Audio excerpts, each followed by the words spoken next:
深夜，合欢宗紫霞峰顶，数十名修士围坐在灵玉案几旁，他们谈笑举杯，笑语喧哗。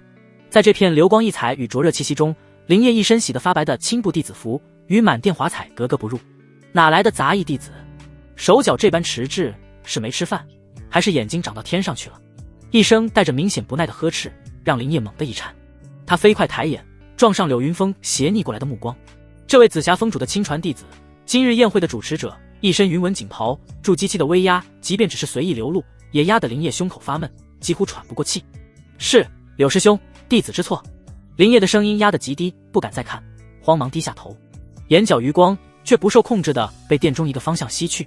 柳妹儿，合欢宗内门弟子，此刻正斜倚在离主位不远的一张云纹玉案旁，一身水红色流云纱裙勾勒出惊心动魄的曲线，美艳精致的面庞，凹凸挺拔的娇躯，她玉指捏着一枚珠果，红唇微起，贝齿轻咬，眼波流转间仿佛带着无形的钩子，不经意地扫过全场，所过之处连谈笑声似乎都凝滞了一瞬。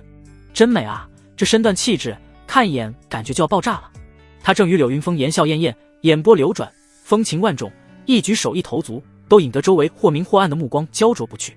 林烨心头猛地一跳，像被那眼波烫了一下，赶紧收回目光，盯着自己托盘边缘一道细微的划痕。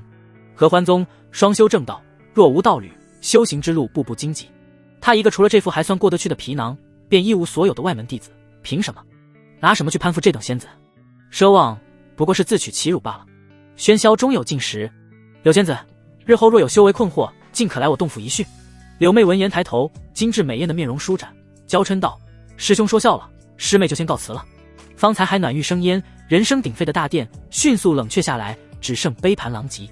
林烨沉默地收拾残局，就在他弯腰去拾一枚滚到垫脚的灵果时，耳朵捕捉到了一丝异样，声音极轻极低，是从大殿侧后方一扇虚掩的偏殿小门后传来的。那声音像是极力压抑着的喘息。林烨的心跳骤然漏了一拍，没吃过猪肉，但总见过猪跑。他屏住呼吸，脚步放得比羽毛落地还轻，一点一点挪向那扇门，眼睛凑近那狭窄的门缝。烛影摇曳，光线昏暗的偏殿内，景象撞入眼帘，让他浑身血液瞬间冲上头顶。柳妹儿，那方才还在大殿中央如明珠生辉的内门师姐，此刻竟被柳云峰死死搂在怀中。她水红色的纱裙领口露出一片凄霜赛雪的肌肤，在昏暗光线下刺眼的惊心，琴手微仰，眼神迷离涣散，仿佛蒙着一层厚重的水雾，整个人如同一株被风雨摧折的娇花，既透着惊人的媚态，又隐隐流露出一种无法言说的抗拒和脆弱。柳师兄，别，你莫要这样，我们不行的。柳妹儿的声音破碎不堪，带着一种令人心头发颤的颤抖，每一个字都像是在欲拒还迎的边缘挣扎。妹儿，你我之间还用得着这般推拒？柳云峰脸上挂着得意的狞笑，你那点小心思瞒得过谁？不就是筑基丹吗？小事。柳师兄，柳云峰，他可是紫霞峰主钦定的未来女婿，竟敢在这里与柳妹私会。虽然合欢宗门风开放，不在意这些，但柳妹可是内门里颇受欢迎的仙子，他俩这关系传出去。许久过后，二人停下，柳云峰搂着他的香肩温存了一会，才舍不得的离开。林烨弓着腰就要悄无声息地退开这要命的漩涡，偏偏就在此时，另一道鬼鬼祟祟的黑影从偏殿另一侧的阴影里无声无息地溜了出来。那人影矮小猥琐，竟是柳云峰平日里颇为器重的师弟，炼气期7层的赵泽。赵泽脸上没有半分惊惶，反而充斥着贪婪和兴奋。他手里紧紧攥着一块巴掌大小的流影石，他蹑手蹑脚地靠近那道倩影，眼睛死死盯着衣衫不整的柳妹儿，嘴角咧开一个森然得意的弧度。啧，柳师姐。赵泽刻意压低的嗓音，您和柳师兄的这出双修好戏，师兄我可是从头到尾一点不落的留影了。柳妹儿娇躯猛地一僵，迷离的眼中似乎闪过一丝惊骇的清醒，她看向赵泽手中那块流影石，煞白的脸上血色尽退。赵泽向前逼近一步，贪婪的目光在她裸露的肌肤上刮过。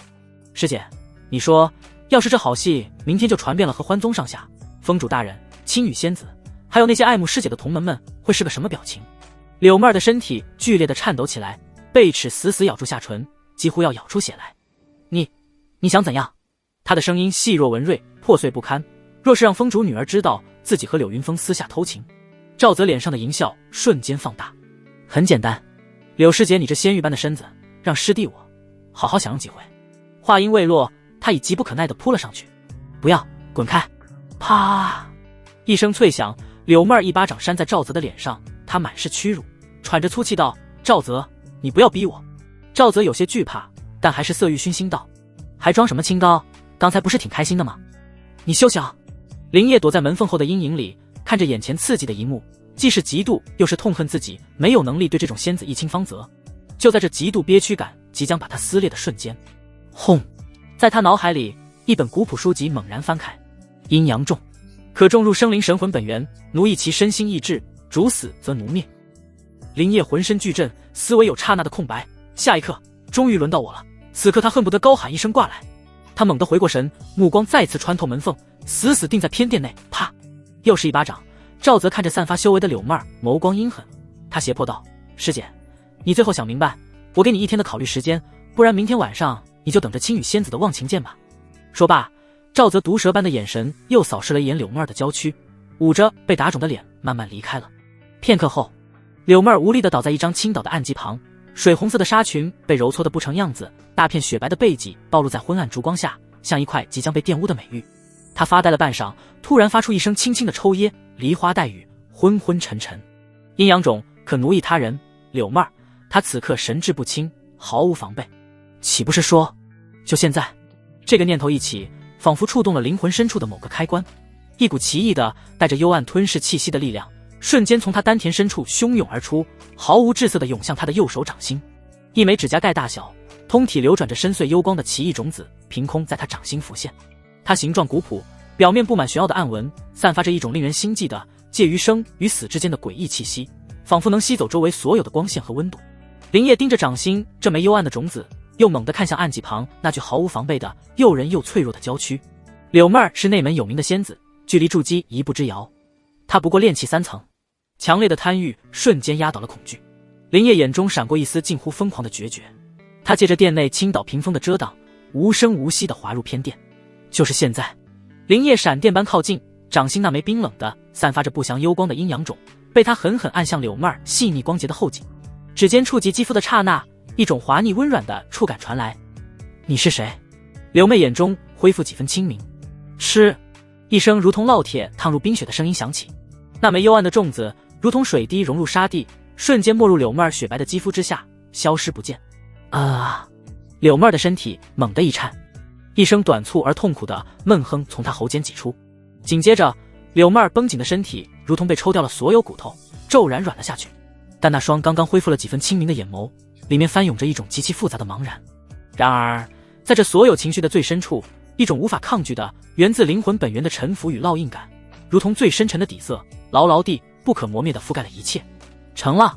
林烨的心脏在胸腔里疯狂地擂动，巨大的冲击和狂喜几乎让他站立不稳。成了！他成了我的阴阳奴。就在这时，哒哒哒哒哒哒，一阵沉稳的脚步声由远及近，打破了偏殿内的寂静。林烨猛地回神，掌心冷汗涔涔。林烨，你这狗杂役，躲在这偷懒？殿内杯盘收拾了没有？一道粗粝的嗓音响起，伴随着一个身形魁梧的中年男子大步踏入偏殿。他是外门杂役的头领王铁，炼气6层的修为，手中握着一根黑铁鞭，眼神阴鸷如鹰。林烨低着头，慌忙从阴影中走出，额角冷汗滑落。王头领，弟子这就去收拾。还敢嘴硬！王铁狞笑，铁鞭一扬，带起呼啸的风声，眼看就要抽下，老子今天非打得你皮开肉绽！住手！一道清冷的声音带着不容置疑的威严骤然从偏殿深处传来，声音清冷冷的，却如寒玉相击，瞬间让王铁的动作僵在半空。柳妹儿不知何时已整理好衣裙，缓缓从案几旁站起。她水红色的纱裙虽略显凌乱，却依旧难掩那惊艳动人的身姿。她的面容冷若冰霜，精致的脸上不带一丝情绪，目光淡淡扫过王铁，语气高傲至极：一个杂役头领也敢在此撒野，滚出去！王铁脸色骤变，嘴唇哆嗦了一下，竟不敢反驳。柳妹儿是内门弟子，身份高不可攀，他一个杂役头领哪敢触他的眉头？是，柳仙子恕罪。王铁连连点头，狠狠瞪了林烨一眼，灰溜溜地退了出去。林烨低垂着头，心头却如惊涛骇浪。柳妹儿方才那一眼，他离开前目光有意无意地扫过自己，那眼神深邃如渊，仿佛藏着某种意味深长的情绪。他攥紧拳头，指甲几乎掐进肉里。难道没用？林烨心底涌起一丝不安。阴阳种明明已经种下，可柳妹儿方才的态度分明还是那副高高在上的仙子模样，哪有半点奴役的痕迹？愣着干什么？还不快收拾！王铁在外殿的怒吼再次传来。林烨咬牙强压下心头的杂念，飞快收拾起杯盘狼藉，灵果残渣、洒落的酒液、散乱的玉盏。他动作麻利，却心不在焉，满脑子都是柳妹儿那道倩影和他方才的眼神。终于，殿内残局收拾完毕。林烨拖着疲惫的身体走出紫霞峰大殿，夜风微凉，吹得他头脑稍稍清醒。月光下，峰顶的灵气氤氲如纱，远处仙鹤低鸣，衬得这仙家福地如梦似幻。可林烨无心欣赏，他刚迈出几步，目光却猛地一凝，不远处一道熟悉的倩影静静立在山道旁，水红色纱裙在月光下泛着淡淡光泽，正是柳妹儿。她在等自己。林烨心脏猛地一跳，一种奇异的感觉从灵魂深处升起，仿佛有一根无形的线将他与柳妹儿紧紧相连。他能清晰地感知到她的存在，甚至能隐约感受到她的情绪波动。那种感觉玄之又玄，仿佛只要他一个念头就能掌控他的生死。柳妹儿转过身，目光直直地锁定他，那双美眸依旧带着惯有的高傲，像是俯瞰蝼蚁的仙子，令人不敢直视。可就在林烨心头微沉的瞬间，他的眼神却骤然一变，高傲如冰雪般消融，取而代之的是一种复杂到极点的神色。他红唇微起，声音低的几乎只有林烨能听见：“主人。”这一声主人如同一记重锤，狠狠砸在林烨心头。他整个人僵在原地，血液瞬间冲上头顶，耳边轰鸣作响。柳妹儿那张美艳无双的脸上带着一丝屈辱，一丝抗拒，却又透着无法违抗的臣服。那种高傲仙子与卑微奴仆的反差，简直要让林烨的理智炸开。他真的成了我的阴阳奴。林烨喉咙发干，盯着柳妹儿那张近在咫尺的俏脸，感觉整个人都要爆炸了。他强压下狂喜，几乎是用拽的动作，飞快拉着柳妹儿转身朝自己的住所掠去。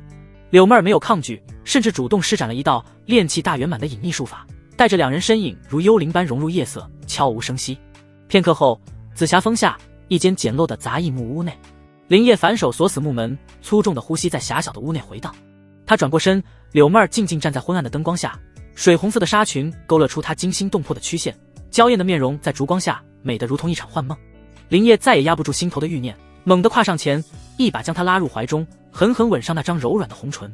柳妹儿的身体微微一僵，却没有推开他，反而顺从地回应着，带着一种令人疯狂的温顺。主人，还请怜惜妾身。他低低呢喃，声音如泣如诉，透着屈辱却又无法抗拒的臣服。就在这时，林烨脑海中却突然闪过一丝清明阴阳种，真的能完全奴役他。柳妹儿可是内门弟子，炼气圆满的高手，若他日后清醒过来，自己一个炼气3层的杂役，如何能承受他的怒火？这个念头如同一盆冷水，让林烨的动作微微一滞。他低头看向柳妹儿那张美艳却带着复杂情绪的面容，心头涌起一丝莫名的不安。林烨的眼神在柳妹儿那张美艳无双的俏脸上游移，心头的不安与狂热交织。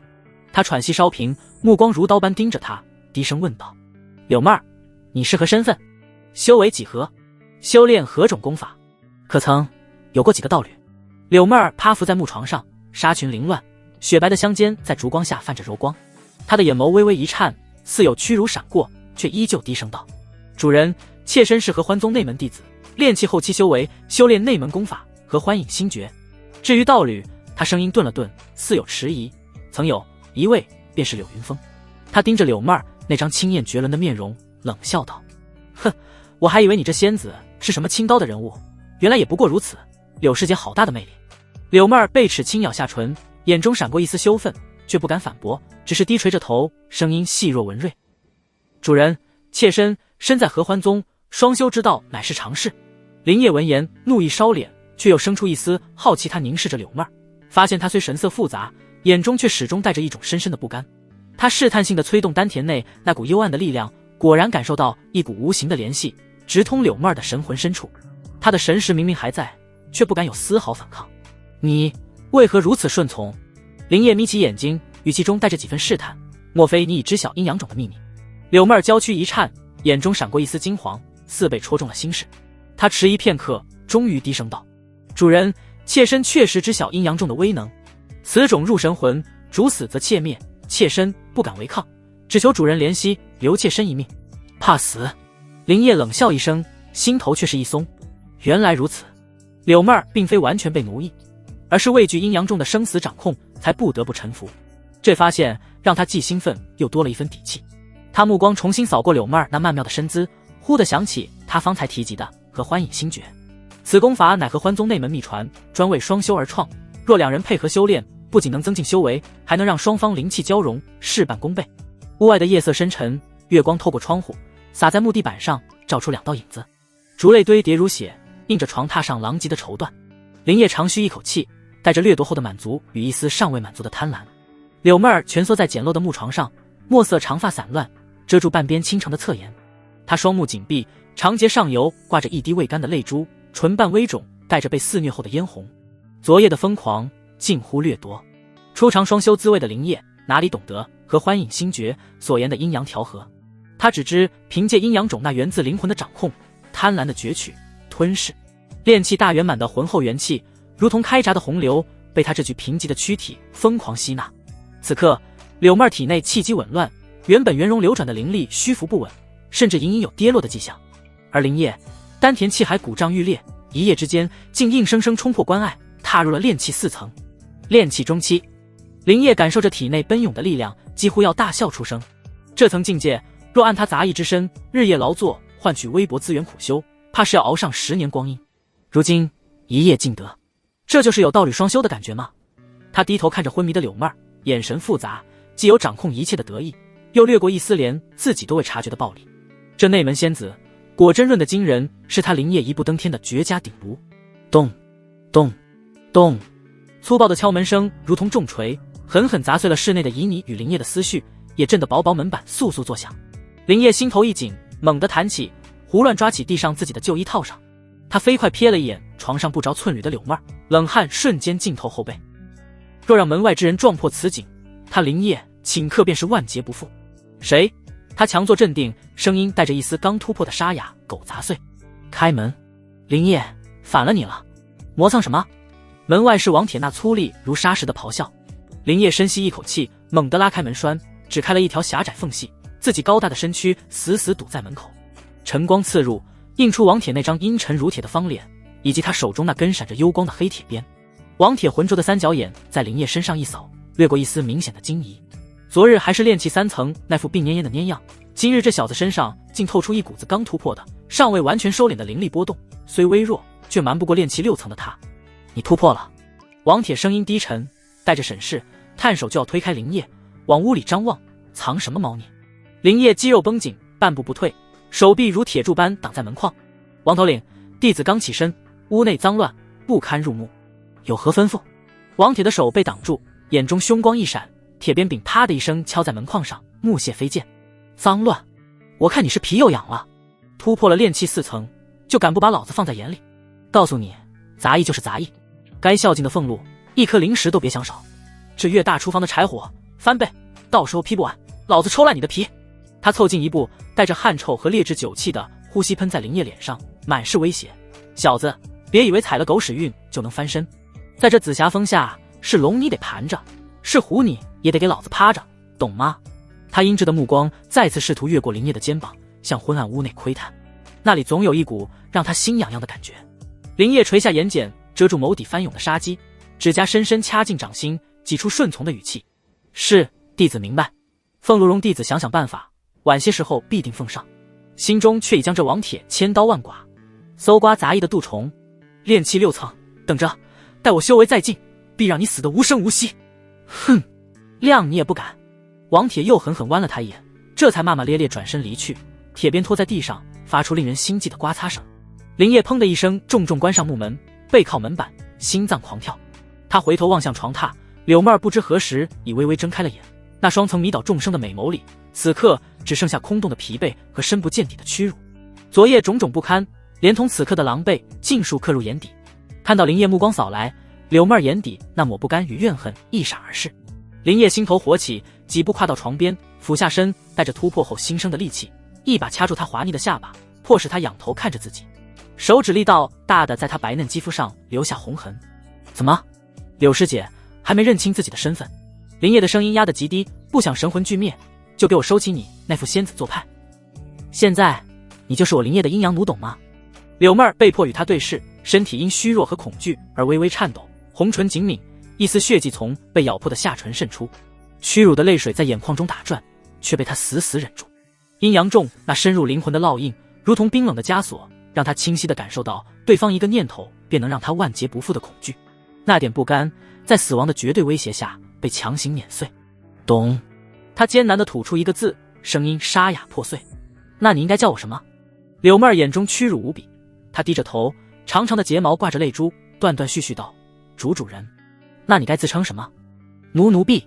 林烨捏着他的下巴，满意地打量了他那精致的脸蛋，接着松开手，把你身上值钱的东西，灵石、丹药，所有有助于修行的东西都交出来。立刻。柳妹儿眼中最后一点光也熄灭了，她挣扎着撑起酸痛无力的身体，动作迟缓而僵硬，仿佛一具失去灵魂的提线木偶。水葱般的手指颤抖着，从散乱衣物深处摸索出一个精巧的淡粉色储物袋。她看也不看，将那袋子如同丢弃秽物般扔在林烨脚边。随即，她默默拾起地上破碎的纱裙残片，勉强裹住身体，赤着双足，拖着沉重如灌铅的娇躯，一步一步挪向门口。每一步都踏碎了她过往所有的骄傲。木门开合，带进一缕清冷的晨风，吹散了室内浓郁的、令人窒息的靡靡气息，也彻底带走了那抹曾惊艳紫霞峰的红色身影。慢着！林烨冰冷的声音响起。柳妹儿那赤着双足即将踏出门槛的动作，如同被无形丝线扯住的木偶，僵硬地顿住了。她没有回头，只是背对着他，削瘦的香肩在破烂衣裙的包裹下，透着一种令人心碎的脆弱。林烨面无表情，弯腰捡起那个粉色的储物袋，神识探入其中。十几块闪着微弱光芒的下品灵石，几瓶标签精致的丹药，还有数件叠放整齐的仙裙。他从中挑出一件月白色的长裙，款式颇为保守，除了袖口绣着几朵淡雅的云纹，再无多余装饰。嗖！他随手将衣裙扔了过去，正好落在柳妹儿的脚边。换上！他的声音不带一丝温度，却充满了不容置疑的命令意味。还有，林烨向前逼近一步，站在他的身后，呼吸几乎喷在他的后颈上，感受着他身体传来的细微颤抖。从今以后，没有我的允许，不许任何男人碰你一根手指头，记住了吗？咕咚，一股邪火猛地从小腹深处窜起，瞬间烧遍四肢百骸，烧得他口干舌燥，浑身燥热。林烨舔了舔有些干裂的嘴唇，呼吸变得粗重。阴阳种的感应清晰传来，柳妹儿那虚弱却依旧存在的灵魂联系，如同黑夜中最诱人的灯火，无时无刻不在撩拨着他最原始的欲望。不行，他喘息着，死死盯着自己那双粗糙布满老茧的手掌，仿佛还能感受到昨夜那滑腻如上好凝脂的绝妙触感。一个柳妹儿还不够，远远不够。修为，他需要修为，而柳妹儿就是他现在唯一的也是最好的炉鼎。念头如野草般疯长，瞬间压倒了所有理智。什么怜香惜玉，什么长远打算，在实力暴涨的巨大诱惑面前都显得那么苍白无力。还得让他再来一次。这个疯狂的决定一旦做出，林烨再也无法忍耐。他闭上眼，心念一动，通过神魂深处那枚霸道的阴阳种，向柳妹儿发出了冰冷而直接的命令：过来。片刻之后，叩叩，轻轻的迟疑的敲门声响起。林烨眼中欲望翻腾，一个箭步冲过去，猛地拉开木门。月光下，柳妹儿俏生生地立在门外。她换上了一身素净的衣裙，但那张绝美无双的脸蛋上却带着泪痕未干的屈辱与麻木。林烨左右看了一眼，确定四下无人，他再也压抑不住，一把将她拦腰抱起，粗暴地撞进屋内，反脚将木门重重踢上。这一次，柳妹儿的挣扎微乎其微，仿佛认命，又仿佛已经耗尽了所有的力气。只是温热的泪水却不受控制地从她紧闭的眼角滑落，混杂着屈辱的呜咽，顺着脸颊滴落，浸湿了身下粗糙的床单。梨花带雨，楚楚动人。那无声的哽咽，那绝望的颤抖，竟让林烨心中那股纯粹的暴虐的占有欲中生出了一丝极其陌生的情绪。是怜惜。他动作一顿，稍稍抬起身，盯着他那张泪痕交错的绝美脸庞，声音沙哑地问道：哭什么？柳妹儿身体猛地一颤，缓缓睁开那双空洞的眸子，带着对这个男人的恐惧，犹豫了许久，终于在阴阳种那源自灵魂深处的威压下，断断续续地吐露了实情。今日我回去后，柳师兄柳云峰来找我，他想让我去他洞府双修，我拒绝了。他就让我滚，说我不识抬举。柳云峰。林烨的脑海中瞬间浮现出一个名字，亲传弟子，筑基期修为，更是紫霞峰主的得意子弟，与亲传第一美人青羽仙子有着婚约，平日里眼高于顶，仗着身份在内门横行无忌。他曾远远见过一次，那人前呼后拥，意气风发，而他林烨只是路边一个低头扫地的杂役。一股无名怒火混杂着强烈的嫉妒，瞬间冲上了林业的头顶。做得好！他抬起头，声音冰冷：以后没有我的允许，不许任何男人碰你。他心中却在疯狂咆哮：柳云风，等着！你给老子等着！迟早有一天，老子要亲手弄死你！嗡！一声轻微的灵力波动从柳妹儿的腰间传来，一枚系在她腰带上的淡粉色玉佩忽然亮起了一阵微光。柳妹儿的脸色唰的一下变得惨白如纸，比方才被林业压在身下时还要惊恐不等林业反应，一个带着几分轻佻与得意的男人声音从玉佩中清晰地传了出来，回荡在这间狭小破败的木屋里。柳师姐，考虑的如何了？嘿嘿，那声音充满了不加掩饰的猥琐与威胁。别忘了，你的好戏还在老子手里。日落之前，废丹房后面老地方见，记得洗干净点，换上一身凉快点的衣服，就要昨晚你穿的那身浪货的衣服。要是赶不来，或者敢告诉柳师兄，嘿嘿，明天全合欢宗的弟子都能欣赏到柳仙子你和师兄放浪形骸的绝美风姿。你猜到时候那位青羽仙子知道这个消息，会不会饶了你？声音戛然而止，玉佩的光芒瞬间暗淡下去。木屋内死一般的寂静。赵泽、废丹房、柳妹儿失神的呢喃着，那双美丽的眸子里最后一点光彩也彻底熄灭了，只剩下无边无际的绝望和死寂。轰！一股狂暴的气息猛然从林液体内炸开，昨夜的疯狂掠夺加上从柳妹儿储物袋中得到的3枚聚气丹，本就让他的修为暴涨到了炼气4层的顶峰。方才与柳妹儿的亲热更是让他丹田内的灵力达到了一个临界点。而此刻这道充满威胁与羞辱的传音如同最后一根引线，彻底点燃了他心中所有的暴力与杀机。那曾阻碍他许久的瓶颈在这股滔天怒火的冲击下瞬间支离破碎。炼气5层，狂暴的灵力如同即将爆发的火山，在他四肢百骸中奔涌，甚至在狭小的木屋内卷起了一道无形的漩涡，吹得桌上的烛火疯狂摇曳。林业缓缓站起身，他没有看身下那具因恐惧而颤抖的娇躯，而是转头望向窗外。夕阳正缓缓沉入远处的山峦，将西边的天际染成了一片凄厉的血红。日落之前是吗？赵泽，那就拿你开刀吧。林业一字一顿，声音里透着彻骨的寒意与疯狂的杀机。日落之前，老子让你知道谁才是吃定谁的人。他猛地回过头，看向床上那个已经六神无主只知默默流泪的柳妹儿。他俯下身，伸出那只粗糙却带着灼人温度的手掌，轻轻替她擦去脸颊的泪水，然后再次对着那双饱满的红唇吻了上去，直到柳妹儿的呼吸都变得急促。做完这一切，林业的脸上闪过一丝狰狞的凶光。他凑到柳妹儿的耳边，用只有2个人能听到的声音低声说了几句话。柳妹儿那双绝望的眸子猛地一缩。废丹房深处，林业全缩在一座倾倒的巨大丹炉的阴影中，炉壁紧贴着他的后背，炉身微弱的灼热感与他心底冰冷的杀意格格不入。他呼吸压得极低，炼气5层的灵力在经脉中奔涌，赵则是炼气7层，横跨2个小境界，更是炼气中期与后期的天堑。他林业除了几手粗浅的引气诀、衍生法术，勉强能捏碎石头的大力诀，指尖冒点火星的浴火诀，还有什么冲出去硬拼与送死合意？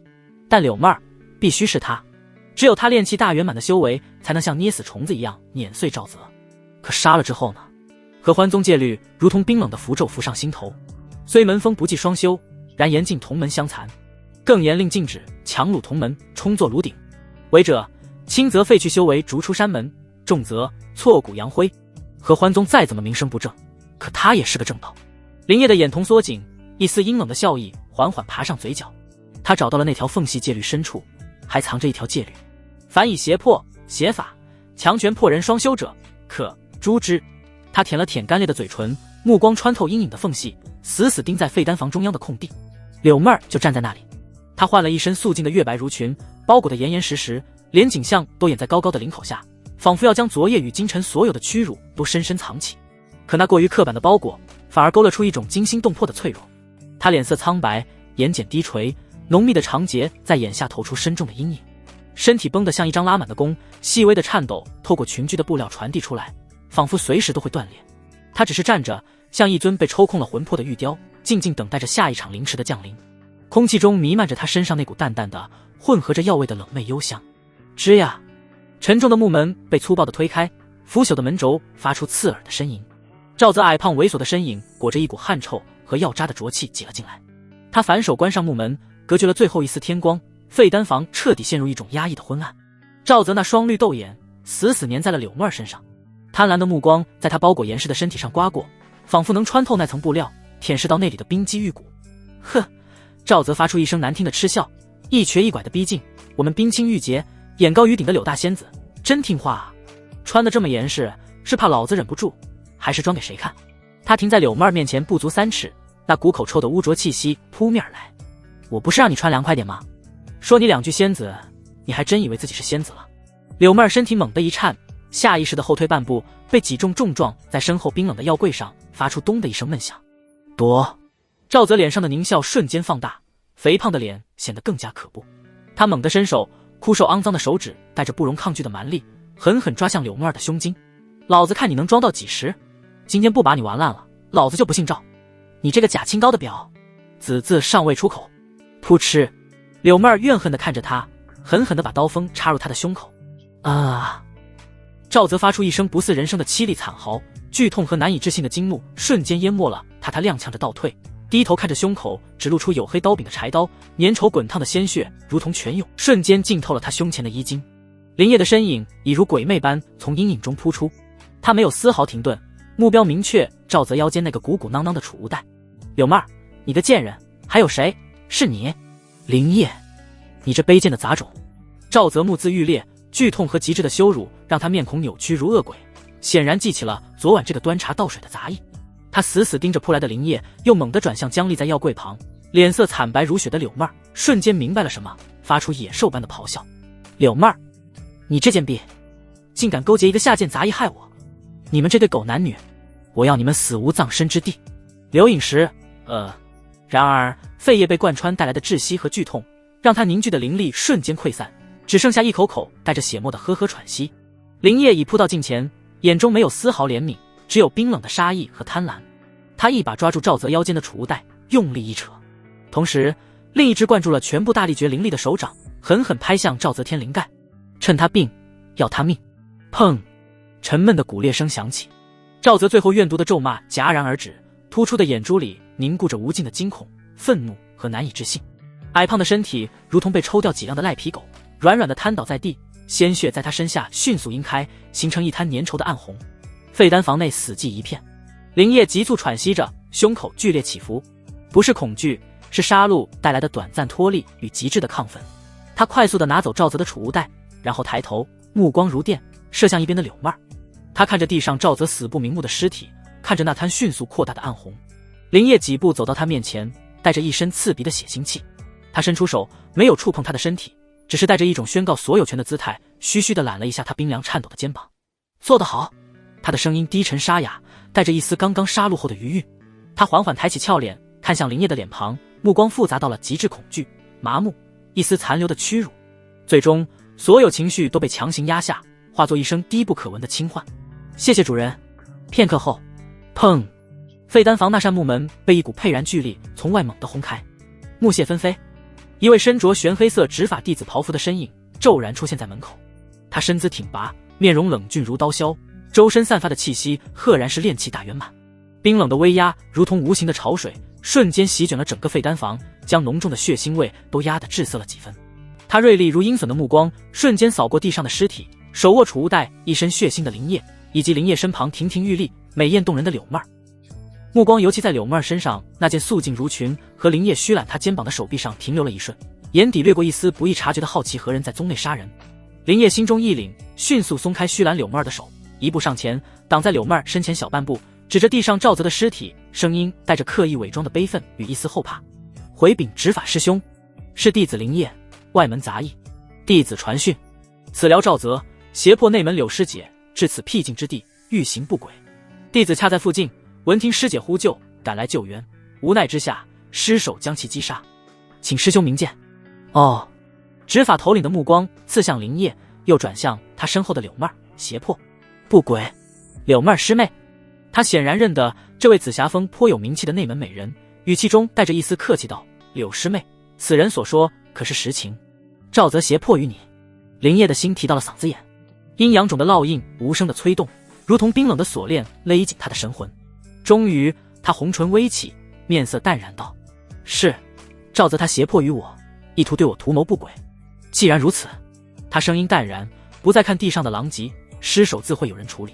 此地污秽，柳师妹还是早些回洞府调息为上。柳妹儿抿了抿唇，朝着他认真道：“陈师兄，此事涉及到我与柳云峰师兄，还请你一定要公事公办，不必顾忌。”那执法堂弟子闻言，露出一丝了然，轻声道：“既然如此，我定会把此事办成铁案。柳师妹，再会。”玄黑色的袍袖拂过，他转身离开，显然是去压下此事。压迫感离去，林烨紧绷的身体才泄出一丝气力，喉结滚动，咽下翻涌的血腥气。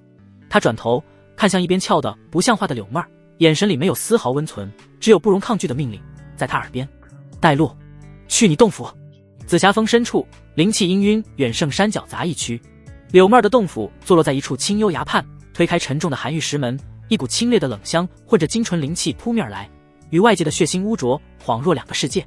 洞内陈设雅致，冰蚕丝织就的月白纱幔低垂，寒玉暗机光可见人，壁上嵌着数颗夜明珠，散发出柔和清辉。这里曾是他清修独处，令无数同门仰望的仙家洞府。林烨一脚踏入，目光如同贪婪的猎狗，迅速扫过洞府内每一寸角落，最后定在僵立门边仿佛失了魂的柳妹儿身上。石门在他身后轰然关闭，隔绝了外界。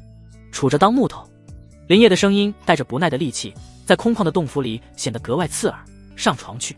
他娇躯猛地一颤，屈辱的泪水灭顶而来，冲垮了最后一丝强撑的力气。他缓缓转过身，背对着林烨，月白如裙的系带在他颤抖的指尖下，如同被抽去了所有支撑，无声的一点点松开。丝滑的衣料顺着凝脂般的肩头滑落，堆叠在纤巧的足踝边，大片雪白的背脊暴露在清冷的珠光下，优美的蝴蝶骨微微耸动，如同折翼之鸟最后的颤抖。昨夜留下的青紫指痕，撕扯的红痕在无瑕的雪肤上刺目惊心。他没有回头，只是死死咬住下唇，一丝鲜红缓缓沁出，顺着苍白的下颌滴落在冰冷的地面，晕开一小朵绝望的花。泪水终于无声滑落，滚烫的砸在赤裸的肌肤上。林烨看着眼前这具在珠光下美得惊心动魄却又破碎不堪的洞体，一股莫名的烦躁交织翻腾。没有温存，没有前奏，只有掠夺的本能。柳妹儿闭上眼，泪水汹涌而出，浸湿了身下雪白的皮毛。她像一具失去灵魂的祭品，等待那熟悉的被抽空元气的虚弱与剧痛。然而预想中的狂暴汲取并未如期而至。当林烨心神沉入识海，全力催动那枚悬浮于幽暗古籍扉页上的阴阳种虚影时，一股奇异的温润的暖流竟顺着那霸道的神魂链接缓缓回溯而来。这暖流并非源自柳妹儿本身，而是经过阴阳种那玄奥的转化，精纯凝练了数倍，带着一种滋养本源的气息，温和地注入柳妹儿几乎枯竭的经脉。柳妹儿紧绷如弓弦的身体骤然僵住，她猛地睁大了泪眼迷蒙的双眸，难以置信地感受着体内发生的一切。那原本被昨夜疯狂掠夺而撕裂灼痛的经脉，此刻竟如同久旱皲裂的河床逢遇甘霖。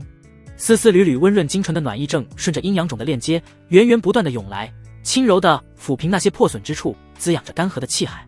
昨夜被强行抽离元气后残留的冰冷空虚感，正被这股暖意一点点驱散填补。甚至那因根基受损而隐隐跌落的修为壁垒，竟也传来一丝极其细微却真实无比的稳固感。这是怎么回事啊？惊涛骇浪般的错愕瞬间冲垮了心如死灰的绝望。他下意识地微微挣扎了一下，试图摆脱这超出理解令人恐惧的馈赠，可这微小的动作却换来林烨更重的压制。别动！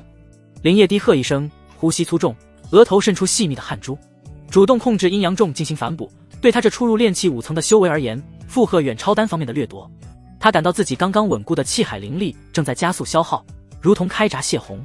但他强忍着那股空虚感，眼中闪烁着一种近乎偏执的掌控欲，他要验证这阴阳种更深层的奥秘。柳妹儿，这具绝佳的鼎炉绝不能就此废掉。洞府内只剩下喘息和一种奇异的灵力交融的细微嗡鸣。寒玉床的凉意透过雪貂皮传来，却无法冷却柳妹儿体内那股越来越清晰的源自生命本源的暖流。那暖流修复着她的伤损，也一点点融化着她心中那层厚厚的名为绝望的坚冰。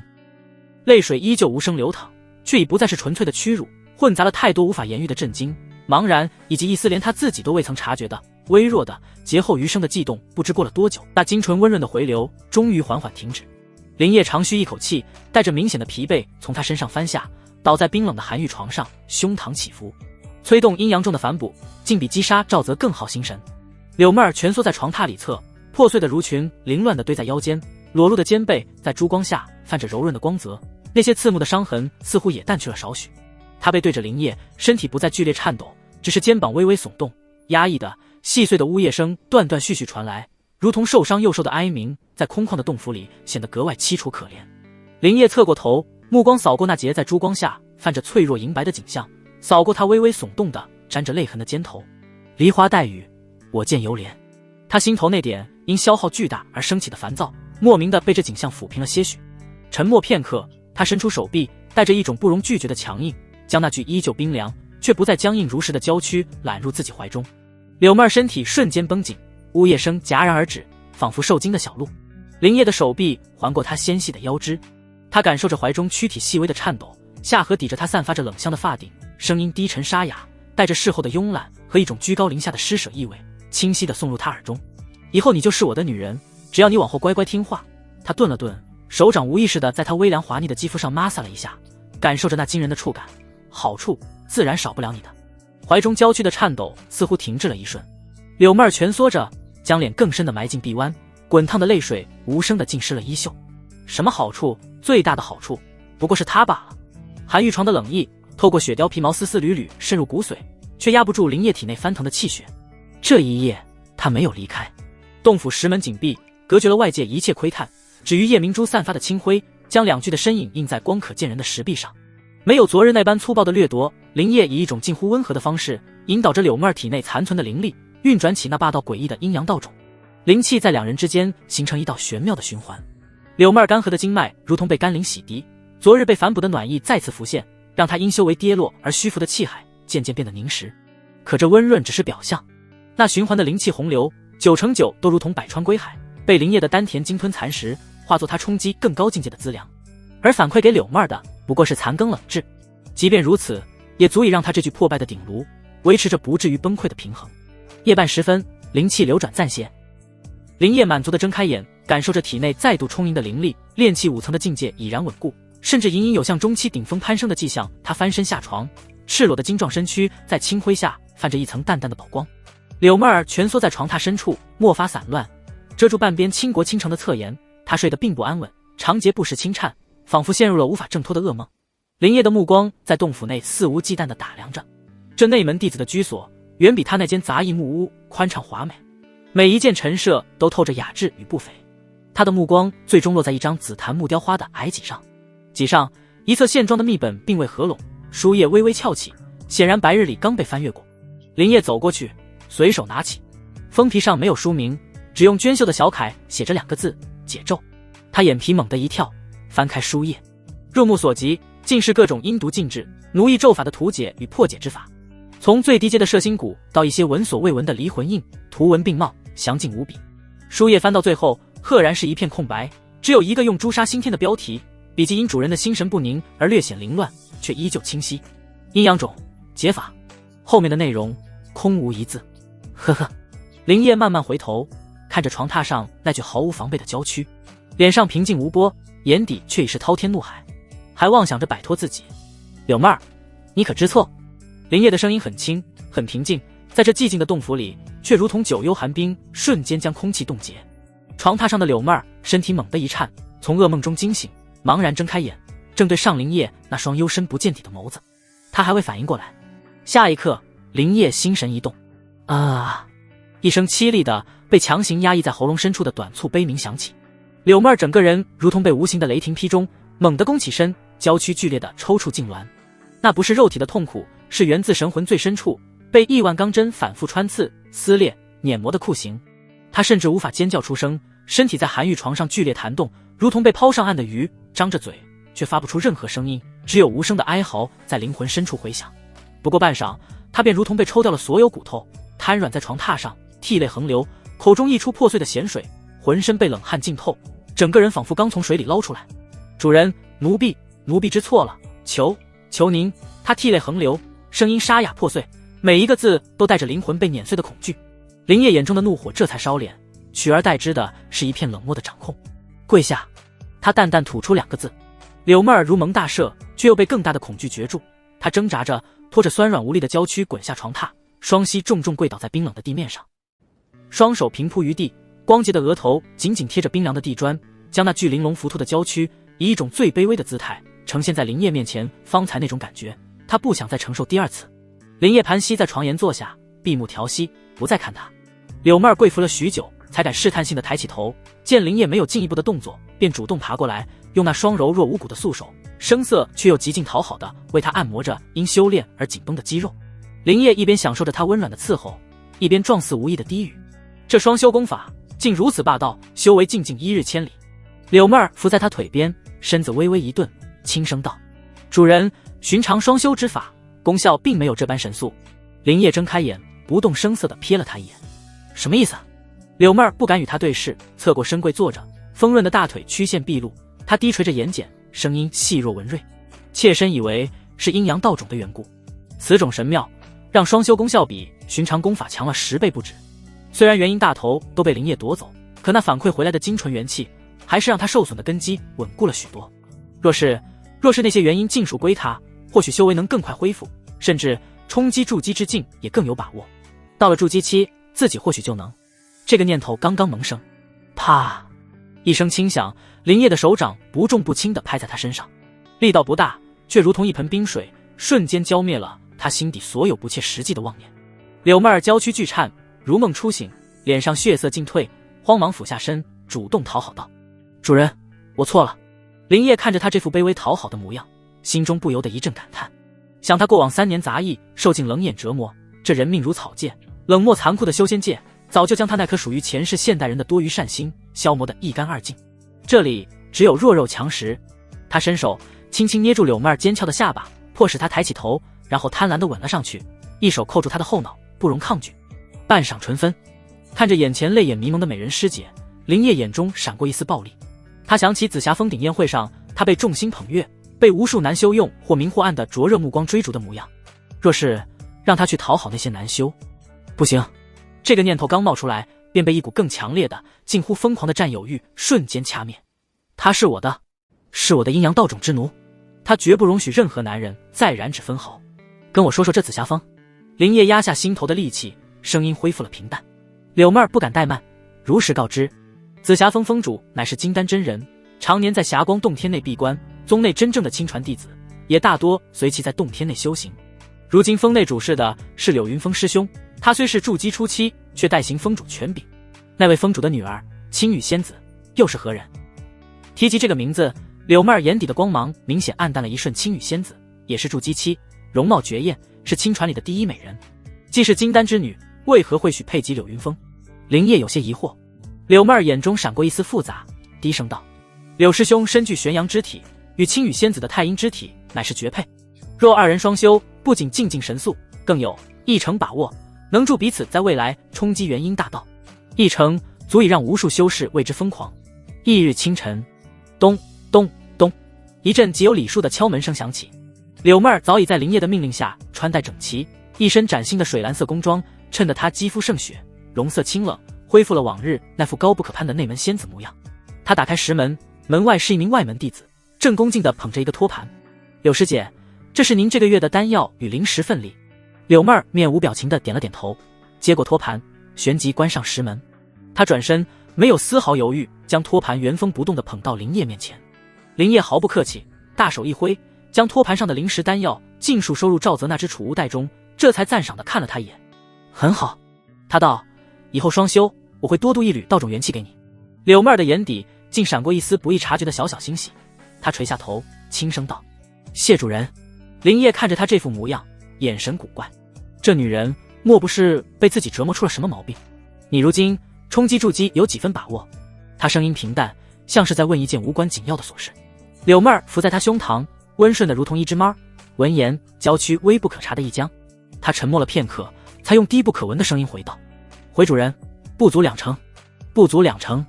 林烨的眉头皱了起来。是。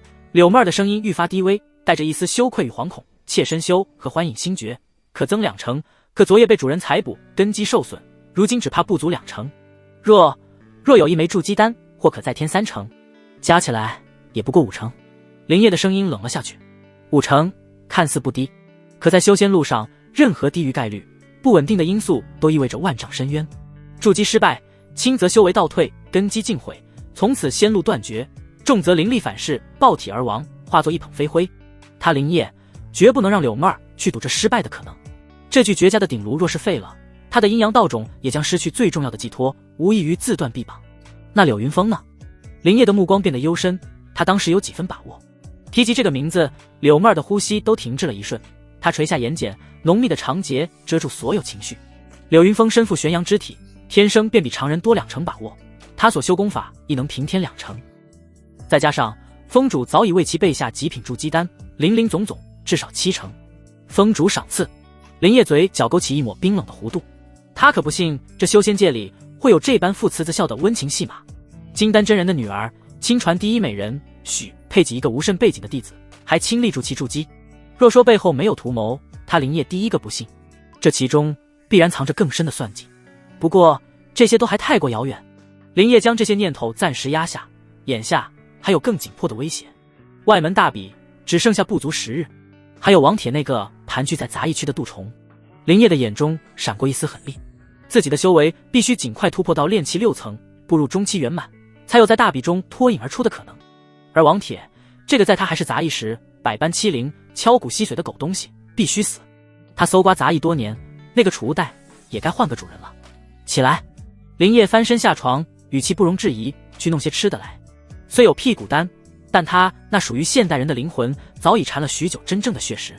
柳妹儿不敢怠慢，连忙起身穿戴，柔声道：洞中并无食材，妾身需去方士买些灵兽肉才好，对主人您的修为亦有裨益。去吧。林烨赞许地在他脑袋拍了拍。柳妹儿娇躯一颤，脸上飞起一抹红霞，低头快步走出洞府。石门开启，她再度化身那位清冷孤傲、高不可攀的柳仙子，一身端庄的月白宫裙，步履款款，所过之处，无论是外门弟子还是杂役，无不恭敬行礼，口称柳师姐。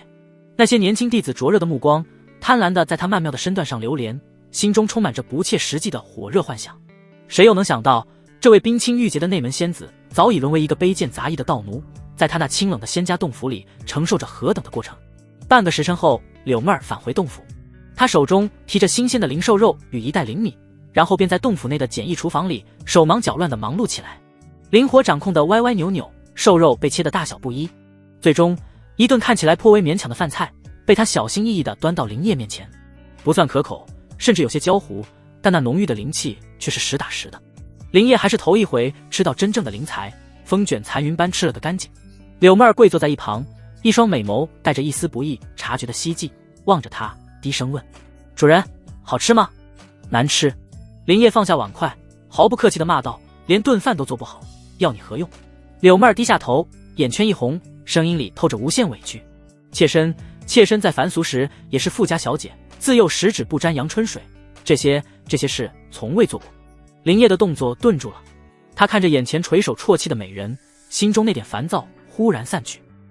是啊，他们从来都不是游戏里冰冷的数据，他们是活生生的人，有自己的过往，自己的故事，也曾是别人掌心里的明珠。他沉默了片刻，忽然舀起一勺剩下的灵米粥，递到他唇边，语气依旧霸道：张嘴，吃了它。柳妹儿一怔，抬起泪眼朦胧的俏脸看着他：要我说第2遍？林烨眉头一挑，柳妹儿不敢再迟疑，红着眼眶，乖巧地张开红唇，将那勺灵米粥吃了下去。待他收拾好残局，林烨再也按捺不住：主人，闭嘴！沙幔垂落，以你再起。半晌过后，嗡！林烨体内发出一声沉闷的嗡鸣，一股远比炼气5层更加雄浑的气息轰然爆发。炼气6层，成了！他感受着体内奔涌的更为凝练的灵力，几乎要长啸出声。而方才柳妹儿领回来的丹药灵石，连同刚刚吃下的灵材已然消耗一空。他这才想起自己怀里还揣着赵泽那个储物袋，神识探入，林烨的脸顿时黑了下来。除却10几块下品灵石，便只剩一柄灵气暗淡的下品飞剑，除此之外空空如也。废物！林烨低骂一声，搜刮同门，居然就这点身家，真是个穷鬼。不过白的一柄飞剑倒也不算全无收获。他低头看向怀中，柳妹儿已是香汗淋漓，面色苍白。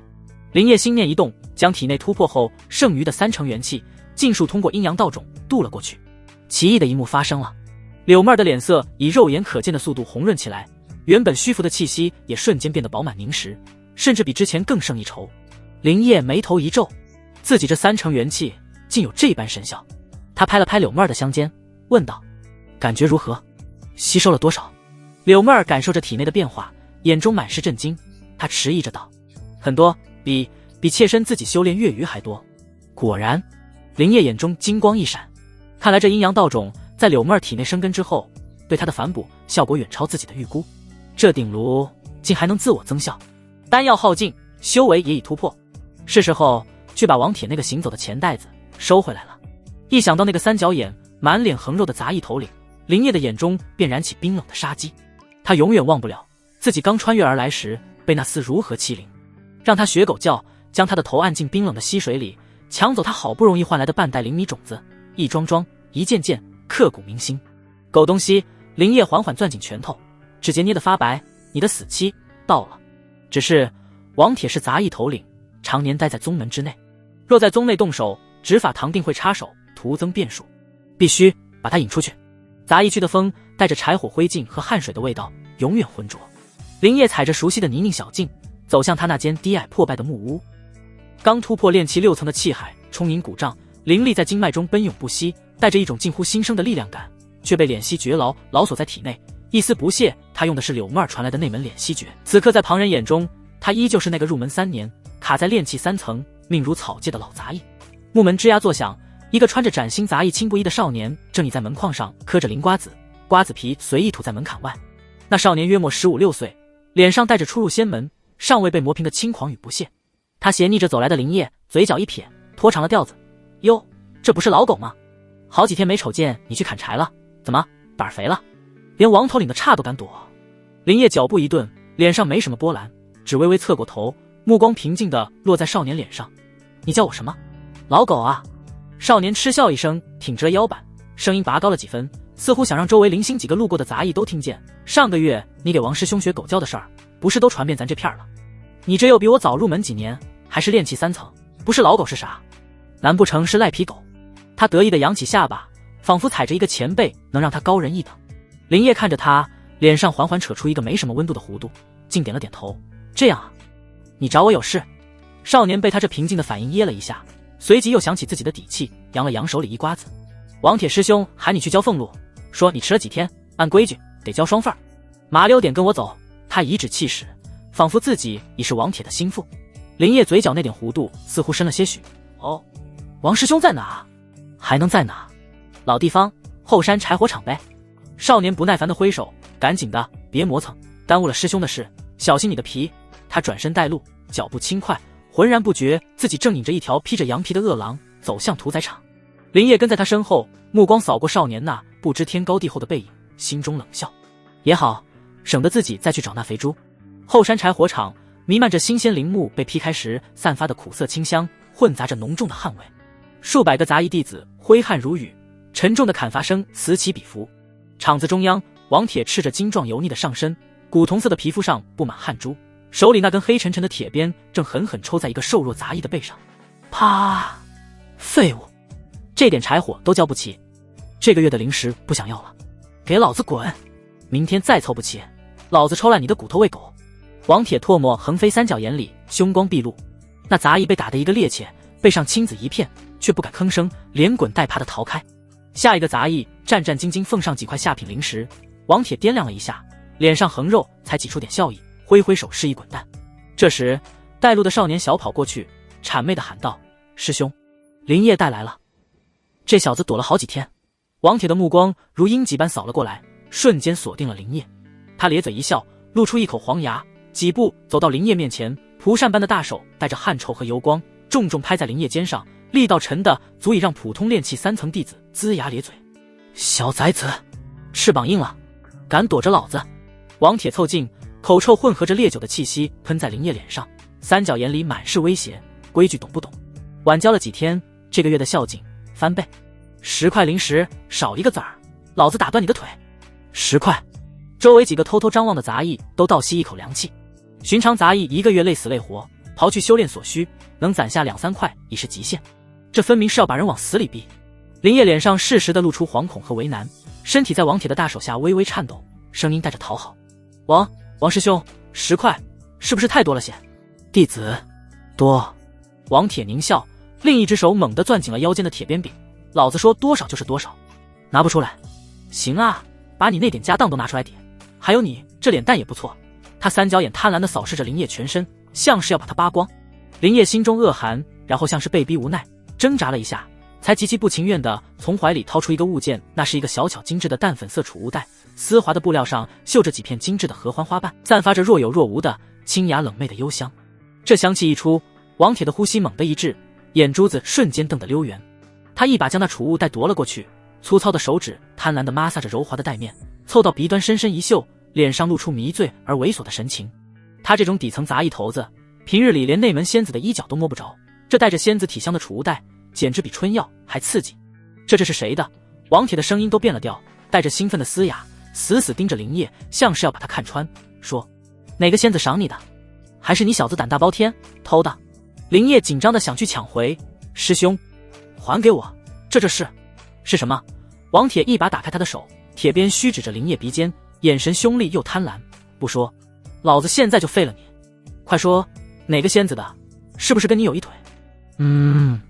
他想起那天在林业破屋门口嗅到的若有若无的香气，又看了看这小子白净清秀的脸，心中更是妒火中烧，夹杂着狂喜，抓住这小子把柄，说不定还能勒索到仙子头上。林业吓得脸色发白，支支吾吾，眼神躲闪。师兄，我不能说那位仙子。放屁！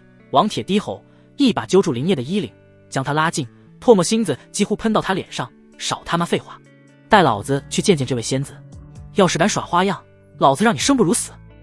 他另一只手死死攥着那粉色储物袋，像攥着天大的宝藏，对着旁边带路的少年吼道：你也跟着？少年也被这阵仗吓住了，连连点头。林业在王铁的铁钳般的大手下瑟瑟发抖，无奈地指了个方向，在山下方是西边那片竹林里。仙子说在那里等我。走！王铁眼中银光大盛，迫不及待地推搡着林业，又对那少年喝道：看着点路，别让人瞧见。三人离开喧嚣的柴火场，沿着僻静的山道下行。夕阳将他们的影子拉得老长，扭曲而狰狞。王铁一路都在兴奋地盘算，如何利用这件事，是敲诈一笔巨款，还是……他舔了舔肥厚的嘴唇，眼中闪烁着贪婪的光。山下方是边缘，果然有一片茂密的青翠竹林，晚风吹过，竹叶沙沙作响，更添几分幽静。竹林深处，一道素白的身影背对着他们，静静伫立，身姿窈窕，气质清冷出尘，仅仅是背影就足以让人屏息。王铁的心跳骤然加速，口干舌燥，他强压下激动，松开林业，整理了一下油腻的上衣，努力挤出几分自认为恭敬的姿态，清了清嗓子，装模作样的拱手道：嗨，不知是哪位仙子在此清修？在下紫霞峰杂役管事王铁，惊扰仙子，实属……他话未说完，那素白身影缓缓转了过来，面纱之下，一张美艳绝伦却冰冷如霜的面容显露出来，那双曾倾倒众生的眸子，此刻如同万年寒潭，不带丝毫感情地落在王铁那张横肉堆积、写满贪婪的脸上。轰！王铁只觉得一股寒气从脚底板直冲天灵盖，脸上的谄媚瞬间冻结，化为无边的惊恐，双腿一软，扑通一声重重跪倒在地，额头狠狠砸在铺满竹叶的泥地上，出沉闷的声响。柳师姐，饶命！饶命啊！弟子不知是您在此，弟子瞎了眼，弟子这就滚！他声音抖得不成样子，肥胖的身躯筛糠般颤抖，哪里还有半分杂役头领的威风，只剩下面对上位者碾压性力量时最原始的恐惧。柳妹儿，紫霞峰内门弟子里修为最高一批修士，柳云峰师兄身边的红人，自己竟然撞破了他的私会，这简直是自寻死路。那带路的少年更是吓得魂飞魄散，直接瘫软在地，裤裆瞬间湿了一片，浓重的尿骚味弥漫开来。柳妹儿面无表情，红唇轻启，吐出两个冰冷的字，如同宣判。晚了。话音落下的瞬间，他素手轻抬，看似随意的向前一挥，嗡！一股沛然墨玉的凌厉洪流带着炼气大源，满的恐怖威压，如同无形的巨山轰然压下，空气被挤压的发出不堪重负的哀鸣。噗！王铁连惨叫都来不及发出，他那近200斤的肥硕身躯就像一只被巨掌拍扁的臭虫，整个人被这股力量狠狠灌进泥地里，地面都微微震颤了一下，留下一个人形的浅坑。他口鼻鲜血狂喷，浑身骨头不知断了多少根，五脏六腑仿佛都移了位，瞬间只剩下出气没了静气，像一滩烂泥般瘫在那里，连手指都无法动弹一下。林业眼中寒芒爆射，等的就是这一刻。他身影如鬼魅般从原地消失，快得只留下一道残影。腰间那柄的自赵泽的下品飞剑瞬间出鞘，暗淡的剑身灌注了他炼气6层全部的狠力凌厉，化作一道夺命的乌光，精准无比的刺向王铁暴露在外的肥肉堆积的脖颈。是！剑锋毫无阻碍地没入喉骨3寸有余，发出令人牙酸的切割声。滚烫粘稠的鲜血如同喷泉般激射而出，溅了旁边的少年满头血脸。王铁突出的眼珠瞬间定格，凝固着无边的惊恐、错愕和难以置信，至死都没想明白自己怎么会死在一个他眼中的老狗手里。林业手腕一抖，拔剑，看也不看那还在抽搐的尸体，动作快如闪电，另一只手早已探向王铁腰间那个鼓鼓囊囊、沾满油腻的灰扑扑储物袋。啊！瘫在地上的少年终于发出了撕心裂肺的尖叫，裤裆里又是一阵湿热，连滚带爬就想逃。柳妹儿黛眉微蹙，眼中闪过一丝厌恶。她身影未动，只是素袖轻飘飘地向前一拂。咔嚓！一声清脆的、令人毛骨悚然的骨裂声响起。那少年狂奔的身影猛地一僵，脖子以一个诡异的角度扭曲着，随即软软栽倒，连哼都没哼一声，便已气绝身亡。竹林里只剩下晚风吹过竹叶的沙沙声和浓得化不开的血腥味。林业看都没看那少年的尸体，他所有的注意力都在手中那个沉甸甸的储物袋上，神识迫不及待地探入其中。下一刻，林业的瞳孔骤然收缩，连呼吸都停滞了一瞬。发财了！袋内空间远比赵泽那个大得多，堆积如小山的下品灵石，粗略一扫，竟有300余块，散发着浓郁灵气的灵米装了满满2大袋，少说也有100斤。更让他心跳加速的是，角落里一个玉盒里面赫然躺着一颗灵气内玉，一看就绝非寻常的奇异种子，通体赤红，表面有火焰纹路流转。王铁这杂役头领盘踞底层多年，搜刮敲骨吸髓，竟积攒下如此惊人的财富，这简直是一笔横财。旁边那个新入门少年的储物袋里只有可怜的5块下品灵石和一些杂物，林业随手收了，聊胜于无。他抬起头看向静立一旁的柳妹儿，夕阳的余晖透过竹叶缝隙，在他清冷的侧脸上投下斑驳的光影，素白的衣裙纤尘不染，与地上2滩刺目的血污形成惊心动魄的对比。他微微垂着眼睑，长长的睫毛在眼下投下一小片阴影，看不清情绪。走！林业收起眼中翻腾的狂喜与狠戾，声音低沉，此地不宜久留。柳妹儿默默点头，素手一挥，2道微弱的火苗精准地落在王铁和那少年的尸体上，顷刻间便将其化作2小堆焦黑的灰烬，晚风一吹便消散在竹林深处，仿佛从未存在过。林业将那沉甸甸沾着血与汗的储物袋紧紧攥在手心，感受着那份足以改变他命运的重量。炼气6层的力量在体内奔涌，加上这笔横财，外门大比王铁已死，那接下来便是真正踏上青云路的开端。他最后瞥了一眼那片被鲜血浸透又迅速恢复平静的竹林，转身，身影与那抹素白一同，无声地融入了渐浓的暮色之中。身后只余竹影摇曳，沙沙作响。暮色降临，杂役区特有的柴火焦糊与汗酸味在潮湿空气里弥漫。林业站在树林隐蔽处，柳妹洞府的清冽灵气与冷媚幽香仿佛还缠绕在鼻尖，但他脚步未停。近期不必寻我。他离去前的声音低沉，带着不容置疑的掌控。记着你的身份，若有旁人近你3尺，后果自知。柳妹儿倚在冰冷的寒玉石门旁，水蓝色宫装下，娇躯微颤，唇瓣残留的灼热感与那深入神魂的烙印一同烧灼。杏眼迷蒙了一瞬，随即化为深深的顺从。反抗的念头早已被碾碎。这几日阴阳道种反哺时，那温润滋养的奇异暖流，竟让他枯萎的根基重新焕发生机，修为隐隐有在进一步之势。依附一个拥有如此诡异传承，且修为正突飞猛进的主人，在这合欢宗内未必不是一条出路。他望着林业消失在昏暗小径的背影，眸底深处掠过一丝连自己都未曾察觉的复杂期盼。林业回到狭小逼仄的杂役木屋，盘膝坐在冰冷的草席上，屋内残留着他修炼时震落的灰尘气息。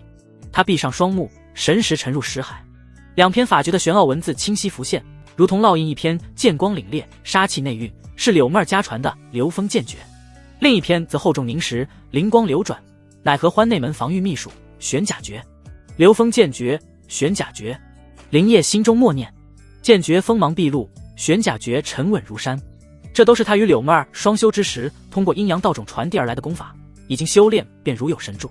想来是连柳妹儿的经验都吸取了过来，这些足以成为他在外门大比上的杀手锏。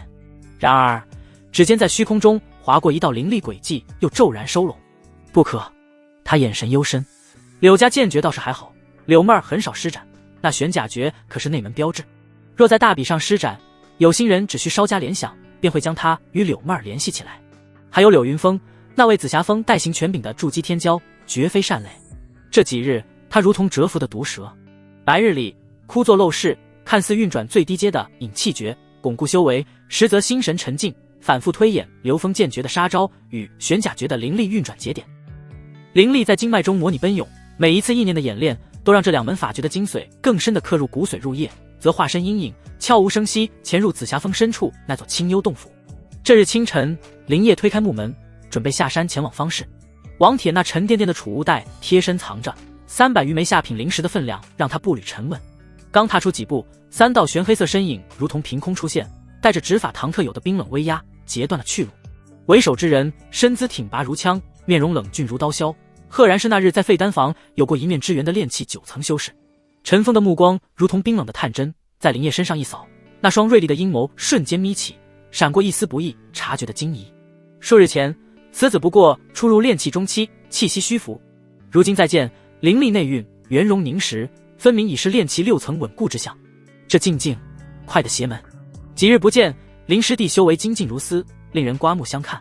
陈峰的声音平淡无波，却带着无形的压力，将师弟2字咬得意味深长。林业心头警铃大作，面上却迅速堆起一丝恰到好处的恭敬，拱手道：“陈师兄谬赞，弟子这点微末修为，全赖仙子道侣倾力相助，赐下丹药灵石，方有寸进。”他将仙子道侣4字说得清晰，带着一丝混杂着感激与羞赧的意味。陈峰眼底掠过一丝了然，随即是更深的玩味。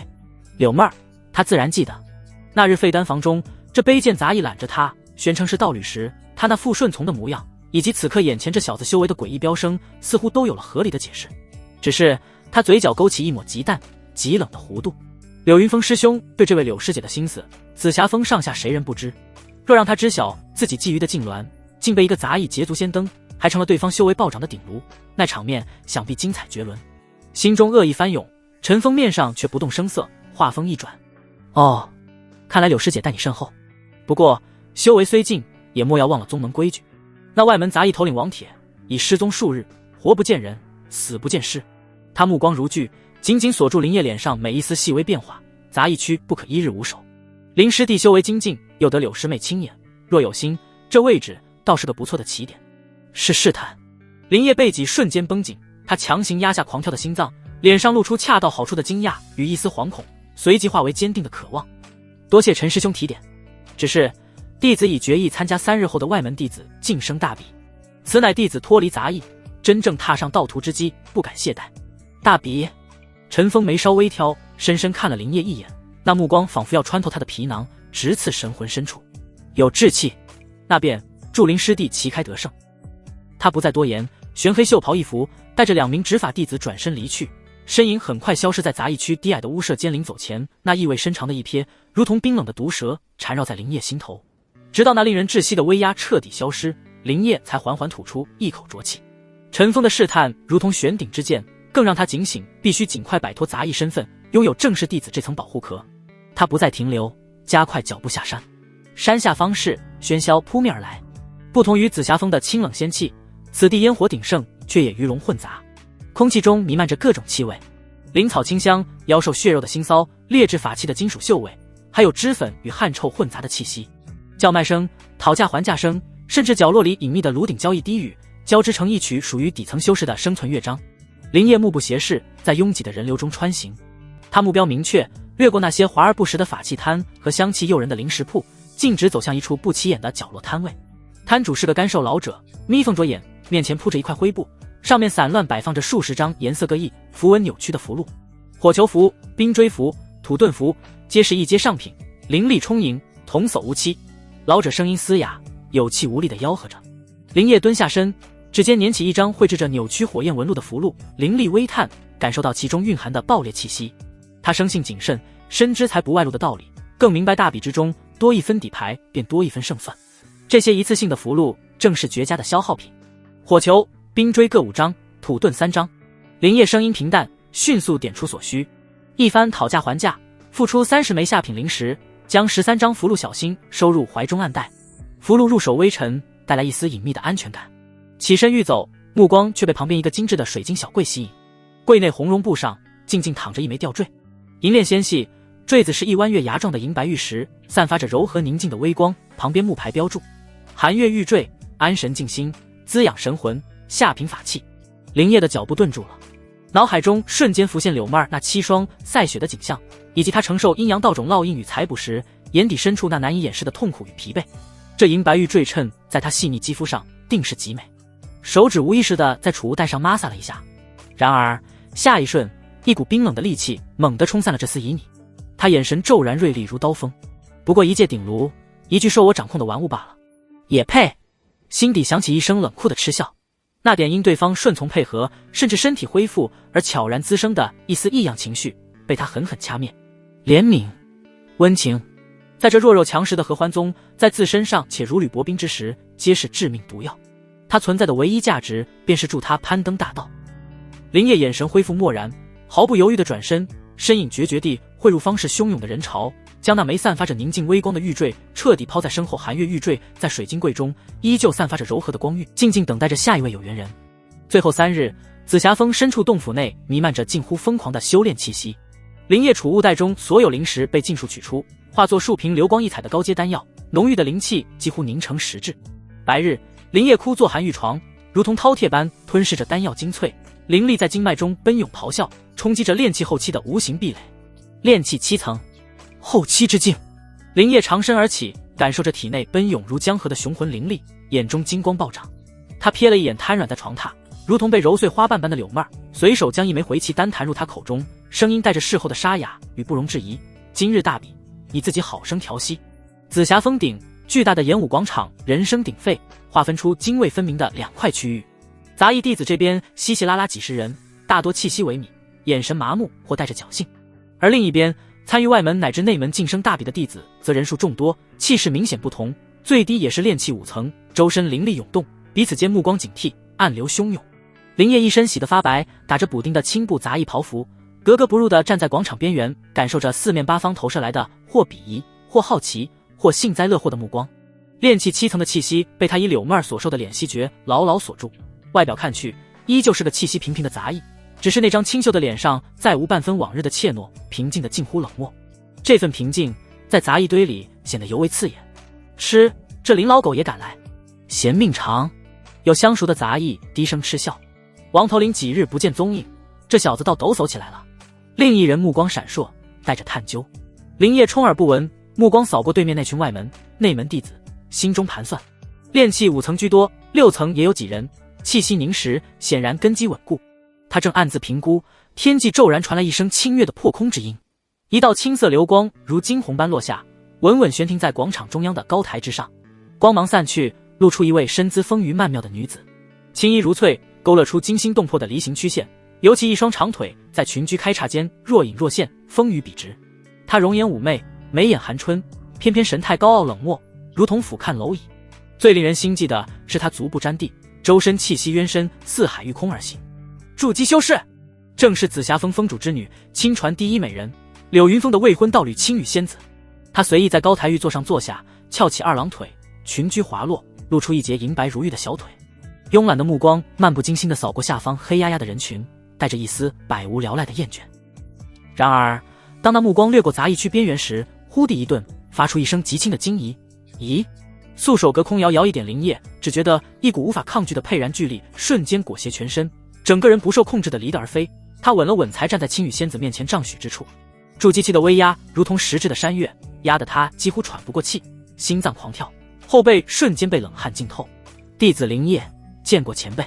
他强行压下翻腾的气血，深深弓下身，姿态恭敬至极，声音带着一丝恰到好处的惶恐。青羽仙子一双美眸饶有兴致地上下打量着林业，那目光如同无形的探针，似乎要将他从里到外看个通透。除了那张在杂役中过于清俊的脸让他多停留了一瞬，眼中更多的却是化不开的疑惑。你叫什么名字？为何穿着杂役袍服？声音清冷悦耳，却带着居高临下的审问。林业脑中念头飞转，面上愈发恭谨。回前辈，弟子林业入门已3年，此乃弟子首次参加晋升大比，故仍着杂役服。他刻意将3年和首次咬得清晰，暗示自己并非获得了什么奇遇。青羽仙子黛眉微蹙，显然对这个答案不甚满意，但那点疑惑似乎又不足以让他深究。哦，这样吗？他慵懒地收回目光，随意地摆了摆手。此时一位身着内门服饰、气息已达炼气圆满的冷艳女子快步上前，恭敬垂首。青羽师姐，时辰已到，是否开始？青羽仙子姿态慵懒地挥了挥手，目光依旧带着一丝玩味地扫过台下。当再次掠过林业时，红唇忽地勾起一抹极淡极冷的弧度。方才那一瞬间，他分明感受到这杂役小子投向自己的目光深处，竟藏着一丝让他极其不悦的贪婪，如同毒蛇窥视猎物。有意思。正当林烨心中警铃大作，暗骂自己大意时，青羽仙子却像是想起了什么有趣的事，伸出纤纤玉指，随意地朝内门弟子聚集的方向点了点，慵懒道：“你去那边比，赢了直接进内门。”此言一出，满场皆惊，无数道目光如同利箭般射向林烨，混杂着难以置信的嫉妒、愕然与探究。一个杂役竟被青羽仙子一句话直接送入了内门大比，这是何等的荒谬与恩宠！林烨心中一时愕然，旋即涌起巨大的警惕。这绝非恩宠，更像是青羽仙子随手丢下的一颗石子，想看看能在这潭死水里激起怎样的浪花，或者纯粹是恶趣味，想看他如何在狼群里挣扎。他面上不敢显露分毫，只得再次躬身：“弟子遵命。”随即在无数复杂目光的注视下，硬着头皮走向那片气息明显更为强悍的区域。外门、内门的弟子看着他，如同看一个闯入狮群的羔羊，眼神怪异。杂役袍服在此刻显得如此刺眼而可笑。青羽仙子似乎很满意自己制造的效果，红唇微起，清冷的声音传遍广场：“外门则一人，内门则一人。开始吧！”话音落下的瞬间，如同点燃了火药桶。林烨尚未站稳，便觉周围气氛陡然一变。原本还维持着表面平静的弟子们，眼神瞬间变得凶狠凌厉，灵力波动骤然爆发。没有抽签，没有擂台，更没有规则，混战，赤裸裸的丛林法则。几个气息彪悍的男修迅速靠拢，眼神凶狠地扫视着落单者。另一边，几名容貌姣好、气息不弱的女修也默契地聚成一团，彼此背靠背，警惕地防备着四周。更多的则是像林烨一样猝不及防的孤狼，在感受到抱团者毫不掩饰的恶意后，脸色煞白，毫不犹豫地抽身急退，直接跃出广场范围。与其被打伤根基，不如主动放弃。转眼间，偌大的广场中央只剩下寥寥数人，孤身一人的林烨，一个由4名练气6层巅峰、气息剽悍的男修组成的团体，以及另一个由2名练气6层、1名练气7层、气息相对阴柔但眼神同样狠厉的女修组成的小队。林烨心头一沉，他瞬间明白了规则背后的残酷。团体合力淘汰弱者，最后内部决定胜者归属。自己这个空降兵显然是所有团体首要清除的目标。先收拾了这杂役小子。男修团体中为首一个刀疤脸狞笑一声，4人如同饿狼扑食，刀剑齐出，带着破空之声，瞬间封死了林烨所有退路。灵力激荡，杀气凛然。退！林烨眼中寒光一闪，箭在弦上，不得不发。他猛地一跺地面，身形不退反进，如同鬼魅般迎着刀光剑影冲去，腰间剑鞘，发出一声清越剑吟。赠！一道凛冽的乌光乍现，不再是赵泽那把法剑，而是在方氏新购的下品法剑。剑身狭长，刃口流动着森冷寒芒，灌注了炼气7层灵力的剑锋，发出令人心悸的嗡鸣。林烨手腕几抖，剑光展开，柳家标志性的流风剑诀，在他炼气7层修为的催动下，剑势迅疾如电，诡计刁钻诡异，不求杀敌，只求格挡卸力，寻隙反击。叮叮当当，金铁交鸣之声爆响，火星四溅。林烨身形在4人围攻中如穿花蝴蝶，法剑或点或拨或撩，精准地格开弓向要害的刀剑。剑锋每每在对手手腕关节处留下浅浅血痕，虽不致命，却痛入骨髓，极大地干扰了对方的攻势。他的动作简洁，高显着一种历经磨难的狠辣，与那些养尊处优的弟子截然不同。点子扎手，小心！刀疤脸手臂被划开一道血口，又惊又怒。4人攻势稍缓，试图重整阵型。就在这刹那，冰封！女修团体中为首那名面容冷艳的女子娇斥一声，素手一扬，一张绘着繁复双纹的淡蓝色符箓瞬间激发。呼！一股刺骨寒流凭空涌现，如同白色怒潮，瞬间席卷了那4名男修。刀疤脸等人猝不及防，只觉浑身灵力一滞，动作变得无比迟缓，体表以肉眼可见的速度凝结出厚厚的冰霜。好机会！上！女修们眼中厉色一闪，3柄长剑如同毒蛇出动，直刺被冰封男修的要害。卑鄙！刀疤脸目眦欲裂，勉强震碎体表薄冰，却已来不及完全闪避，肩头肋下瞬间飙血。另外3人更惨，直接被刺中大腿、手臂，惨叫着失去战力。我们认输！刀疤脸忍着剧痛，嘶声吼道，带着同伴狼狈不堪地退出了战圈。场上只剩下林烨与那3名结成阵势、眼神不善的女修。小师弟，乖乖认输吧，姐姐们下手会很温柔的。为首冷艳女子舔了舔红唇，眼神带着戏谑与一丝贪婪。林烨方才展现出的实力和那柄不错的下品法剑，让他起了心思。林烨面无表情，心中却是一凛，对方还有符箓，而且看架势绝非善类。他深吸一口气，眼神骤然变得无比专注。想要自己来拿。他声音平静，手中法剑斜指地面，不识抬举。师妹们，拿下他！冷艳女子娇斥一声，三人剑势展开，如同三朵剑花，呈品字形向林烨绞杀而来。林烨动了，他没有硬拼，身形如同鬼魅般向后急退，同时左手闪电般探入怀中，两张符箓瞬间出现在指尖，一张寒气四溢，双纹流转冰锥符，一张赤红如火，灵力躁动火球符。急！林烨低喝，灵力疯狂注入，咻咻咻！轰！冰锥符激发，数十道尺许长的森寒冰锥如同暴雨梨花，带着刺耳的破空声，铺天盖地射向三名女修。与此同时，火球符化作一颗磨盘大小、烈焰熊熊的赤红火球，后发先至，带着灼热的气浪，狠狠砸向三女中央。符箓，小心！冷艳女子脸色大变，急忙回剑格挡冰锥。另外两女也慌忙变招，剑光舞得密不透风。噗噗噗！冰锥被剑光击碎大半，但仍有几道刁钻的穿透防御，划破衣衫，带起血痕和刺骨寒意。更致命的是，那颗轰然爆开的火球，轰隆！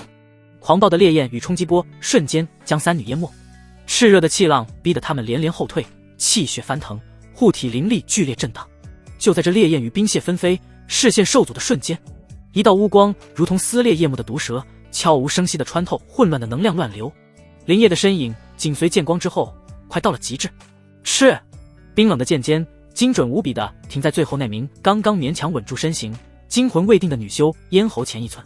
森然的剑气刺得她肌肤生疼，汗毛倒竖，时间仿佛凝固。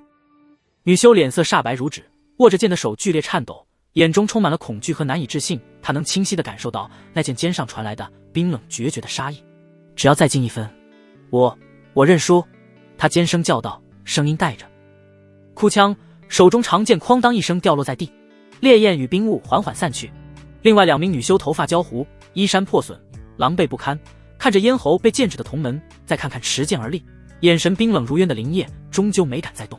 广场一片死寂，高台之上，青羽仙子慵懒地换了个坐姿，饶有兴致地看着场中唯一站立的林烨，红唇微翘，似乎对这个结果并不意外，又似乎觉得这场闹剧终于有了点看头。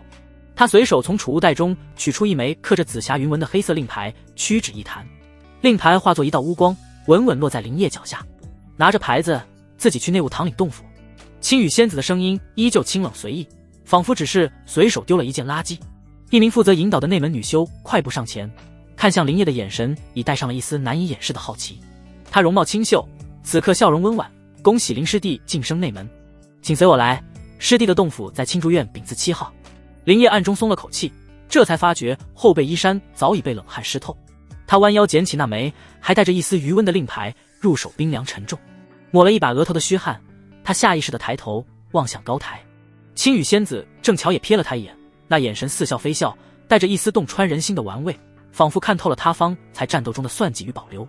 林烨心头一凛，连忙低下头恭敬道，谢前辈。又对引路女修道，有劳师姐。跟着引路女修离开喧嚣的广场，穿过灵气明显浓郁许多的山道，沿途亭台楼阁隐现，灵情飞掠。女修一路态度清静，言语间颇多试探，林师弟真是深藏不露呀，以杂役之身竟能一举夺魁。师姐关，你见法根基扎实，符箓运用也恰到好处，不知师承。林烨心中警惕，面上却带着一丝恰到好处的拘谨和疲惫，含糊应对，师姐谬赞，侥幸而已，全凭青羽仙子提携。女修掩口轻笑，眼波流转，带着一丝媚意，师弟过谦了。对了，师姐名唤李云，如今可还未曾与人结为道侣呢。说话间，他脚步微顿，靠近林烨，一只柔荑状似无意的轻轻搭上林烨的手腕，指尖在他掌心暖媚的勾了一下，暗示之意昭然若揭。师弟初入内门，若有不解之处，随时可来碧波谈询师姐，师姐定当倾囊相授。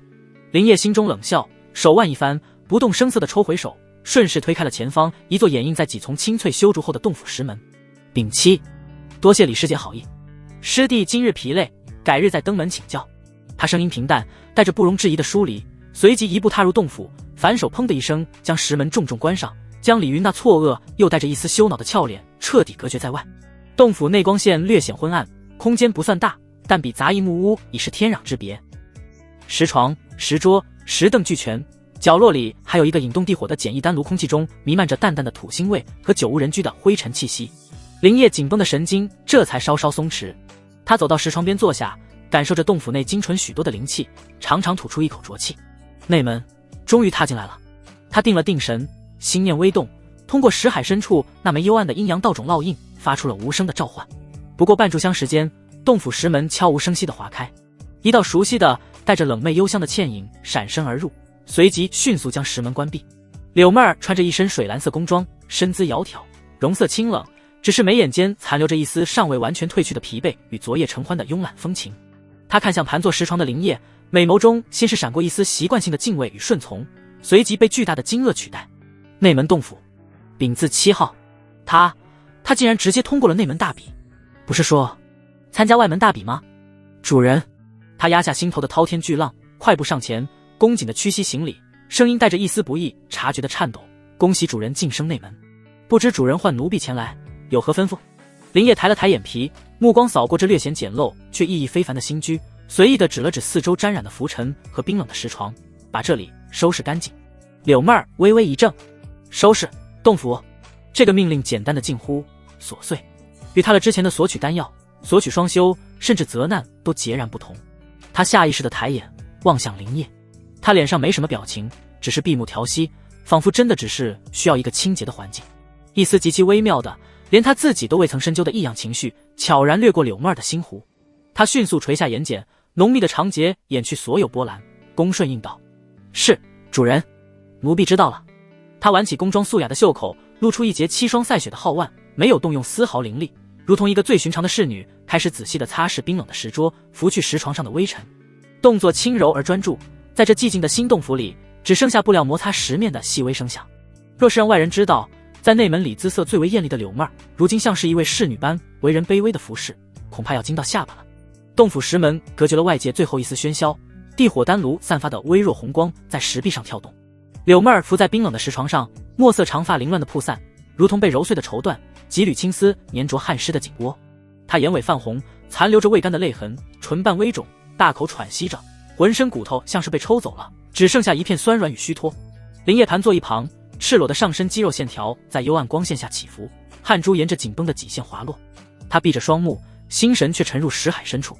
那本悬浮的古书封面无字，唯有几道暗红纹路如活物般缓缓游弋，散发出古老而诡秘的气息。昨日之前，第二页还如同磐石般纹丝不动，可此刻当他以炼气7层的神识再次冲击时，那沉重如山的阻力竟如冰雪消融。嗡！石海深处传来一声轻微的震鸣，青铜色的书页竟缓缓掀开了一角，幽暗的光芒如水银泻地，瞬间充盈了林业的意识。第二页上的景象撞入眼帘，阴阳大月经，5个扭曲如蝌蚪的古字，散发着难以言喻的玄奥气息，下方是密密麻麻更加繁复的符文与形气图录。林业心神俱震，贪婪地汲取着涌入的信息洪流。调和阴阳，互补本源，损不足而奉有余，非掠夺乃共生。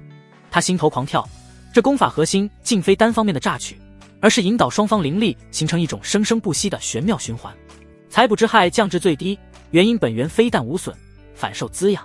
更令他呼吸粗重的是最后一行小字：此法运转圆融，可增助鸡之鸡5成。5成，柳妹儿作为内门弟子所修才不过2成，若有此功，再辅以助鸡丹，便是8成概率。狂喜尚未平息，目光扫至叶尾，林业瞳孔骤然一缩，在那玄奥形气图的末端，幽光凝聚，竟缓缓浮现出一枚指甲盖大小、形态古拙、布满玄奥暗纹的种子虚影。其气息与种入柳妹儿体内的那颗阴阳道种同出一源。新的一颗阴阳道种，一股灼热的贪婪如同毒藤，瞬间缠绕住林业的心脏，勒得他几乎窒息。他猛地睁开眼，赤红的眼底倒映着洞府冰冷的石顶，石海中那张慵懒高傲、丰腴曼妙的容颜挥之不去。青羽仙子足踏虚空，青裙下长腿惊心动魄，俯视众生如蝼蚁，若能将他种下道种，收为道奴。呼！林业重重吐出一口灼热的气息，强行压下这近乎疯狂的念头。筑基期，那恐怖的气息如同天渊横亘。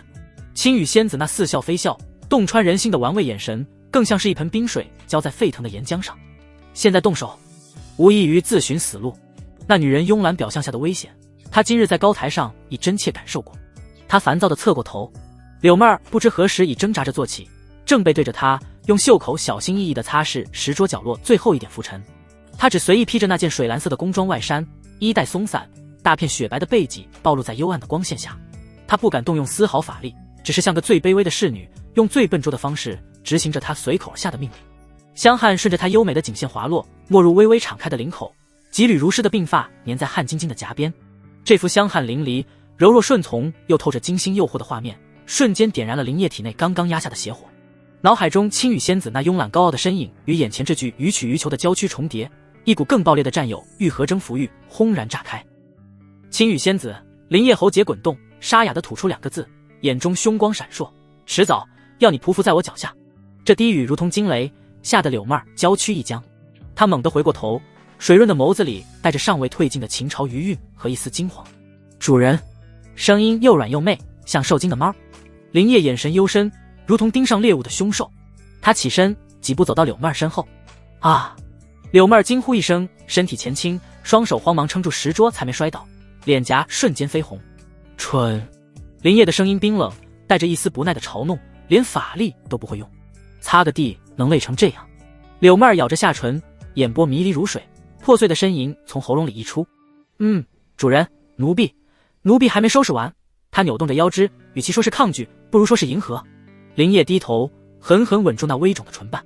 他捏着柳妹儿精巧的下巴，强迫她抬起迷蒙的泪眼，声音带着事后的沙哑。风里增加筑基概率的功法，最好的有几成？柳妹儿急促地喘息着，胸脯剧烈起伏，闻言眼中闪过一丝复杂，低声道：回主人，内门所传的合欢隐心诀大成，约莫能添2成把握。亲传弟子或有更优功法，但奴婢不知具体，传闻或有3成。亲传要么是筑基有成，要么便是天资绝顶，直接录入门墙。他声音里带着一丝难以掩饰的向往和自嘲。林烨嗯了一声，手指漫不经心地划过他圆润的香肩。他沉默片刻，目光落在柳妹儿汗湿的带着一丝疲惫却难掩角色的脸上，冷不丁开口：想不想破镜筑基？柳妹儿娇躯猛地一颤，那双迷离的美眸瞬间睁大，所有的慵懒和情欲如同潮水般退去，取而代之的是难以置信的震惊和一丝被深埋的几乎熄灭的渴望火苗。他死死盯着林烨近在咫尺的脸，嘴唇哆嗦着，一时竟发不出声音。想不想？这3年，他日思夜想，费尽心机接近柳云峰，忍受他的侠逆与试探，所求为何？不就是为了那一线筑基之机？为此，他连清白之躯和尊严都几乎赔上。巨大的冲击让他忘了恐惧，忘了身份，只是本能地用力的点头，眼中爆发出近乎贪欲的神采。想，主人，奴婢想，做梦都想。好。林烨眼中闪过一丝掌控一切的冷酷光芒，心神沉入识海。第2页阴阳大月经的玄奥符文与行气路线瞬间清晰。他引导着自身灵力，如同最精密的刻刀，沿着密典记载的玄奥路径缓缓注入柳妹儿的丹田。柳妹儿发出一声截然不同的带着惊异与舒适的呻吟。他清晰地感觉到一股温润醇厚却又浩大精纯的暖流，如同初春解冻的溪水，汩汩涌入他干涸的经脉。这股力量带着奇异的生机，所过之处，昨夜被采捕撕裂的细微损伤被轻柔抚平，虚浮的气海如同久旱逢甘霖，贪婪地吸收着这股滋养，变得前所未有的凝实与充盈。更让他灵魂战栗的是，他停滞已久的炼气大圆满瓶颈，竟在这股力量的冲刷下，传来一丝细微却无比清晰的松动感。这感觉与之前的掠夺和那点微末反哺天壤之别。林烨同样感受着变化。柳妹儿炼气大圆满的浑厚元婴被道种以一种前所未有的精妙方式汲取转化。这转化并非单向的剥夺，而是在阴阳大月经的调和下，形成了一种奇异的共生循环。他自身的灵力在循环中被反复淬炼提纯，气海鼓胀，那炼气7层初期的境界竟以肉眼可见的速度稳固攀升。更有一股精纯的本源之力通过道种回流，滋养着他自身的根基，效率远超以往任何一次掠夺。损不足而奉有余，阴阳共生，大月经的奥义在林烨心头流淌。他不再是将柳妹儿当作消耗品，而是真正视作与自己道途相连可不断成长的道顶。不知过了多久，循环间隙，柳妹儿瘫软在石床上，浑身香汗淋漓，却不再是虚脱的苍白，而是透出一种被彻底滋润后的慵懒绯红，肌肤莹润生光，眉眼间残留的疲惫一扫而空，取而代之的是一种前所未有的满足与生机。他缓缓睁开眼，那双曾盛满绝望与屈辱的美眸此刻如同被春雨洗过的星辰，亮得惊人。识海深处，一篇玄奥莫测、字字珠玑的功法已然烙印其中。阴阳大跃金，五成！柳妹儿失声惊呼，声音因极度的震惊和狂喜而变调。她猛地坐起身，不顾春光乍泄，双手紧紧抓住林烨的胳膊。主人，这功法5成筑基之机！巨大的喜悦如同海啸般冲垮了他所有的防线。什么屈辱，什么盗奴身份，在这足以改变命运的恐怖概率面前，都变得微不足道。他看着林烨，眼中不再是单纯的恐惧和顺从，而是混合了无与伦比的感激、狂热以及一种近乎虔诚的依赖。林烨淡淡应了一声，感受着手臂上传来的力道和他眼中灼热的光芒，心中了然，这神功便是拴住这角色顶颅最牢固的枷锁。柳妹儿得到了肯定的答复，巨大的幸福感瞬间淹没了他。什么矜持，什么仙子的清冷，此刻都被抛到九霄云外。而林烨在柳妹儿忘我的所求中，目光却越过他汗湿的肩头，投向紧闭的石门之外，投向紫霞峰更高处，那云雾缭绕的霞光洞天。青羽仙子慵懒的身影如同烙印，深深刻在他燃烧的野心里。筑基期的威压如同天堑，但手中这卷阴阳道书和那颗新生的道种却给了他撬动命运的支点。晨光透过洞府狭小的通风口，在冰冷石地上投下几道斜长的光柱，空气中弥漫着昨夜疯狂后尚未散尽的旖旎气息，混合着柳妹儿身上特有的冷媚幽香。林烨斜倚在石床上，赤着精壮的上身，肌肉线条在昏暗光线下起伏。柳妹儿温顺地蜷在他臂弯里，墨色长发如同柔滑的绸缎铺散在他胸膛上。他侧着脸，脸颊贴着林烨温热的皮肤，眼睫低垂，遮住眼底流转的思绪。纤纤玉指无意识地在他胸腹间缓慢画着圈，带着一种慵懒的讨好。林烨闭着眼，感受着怀中那份驯服的依赖，心头涌起一股掌控一切的满足。这朵曾经高悬于紫霞峰顶，被无数人仰望的冰莲，如今在他掌心绽放出截然不同的，只为取悦他而生的妖娆。柳妹儿抬起眼，水润的眸子带着几分试探，红唇轻启，在他微微起伏的胸肌上印下一个温软的吻。经过这些时日的朝夕相对，他已渐渐摸清了这个男人的脾性。他对自己，或者说对漂亮女人，有种近乎病态的占有欲，尤其享受自己主动的侍奉与臣服。但在那双修之事上，他却偏好主导，喜欢看他予取予求的被动姿态。想到此，柳妹儿耳根微微发热，心中那点屈辱感竟奇异的淡了些许。若能换来筑基之机，这点付出又算得了什么？柳暗花明又一村，未尝不是他的造化。他撑起身子，露出一片凄霜赛雪的肌肤，眼神带着一丝迷蒙的期盼，轻声问：主人，可是要奴婢现在便尝试破镜筑基？林烨睁开眼，幽深的眸子扫过他绯红的脸颊和眼底那抹被点燃的渴望，缓缓摇头：不行。他声音低沉，带着不容置疑的决断：5成把握，终究太险，还需一枚筑基丹压阵。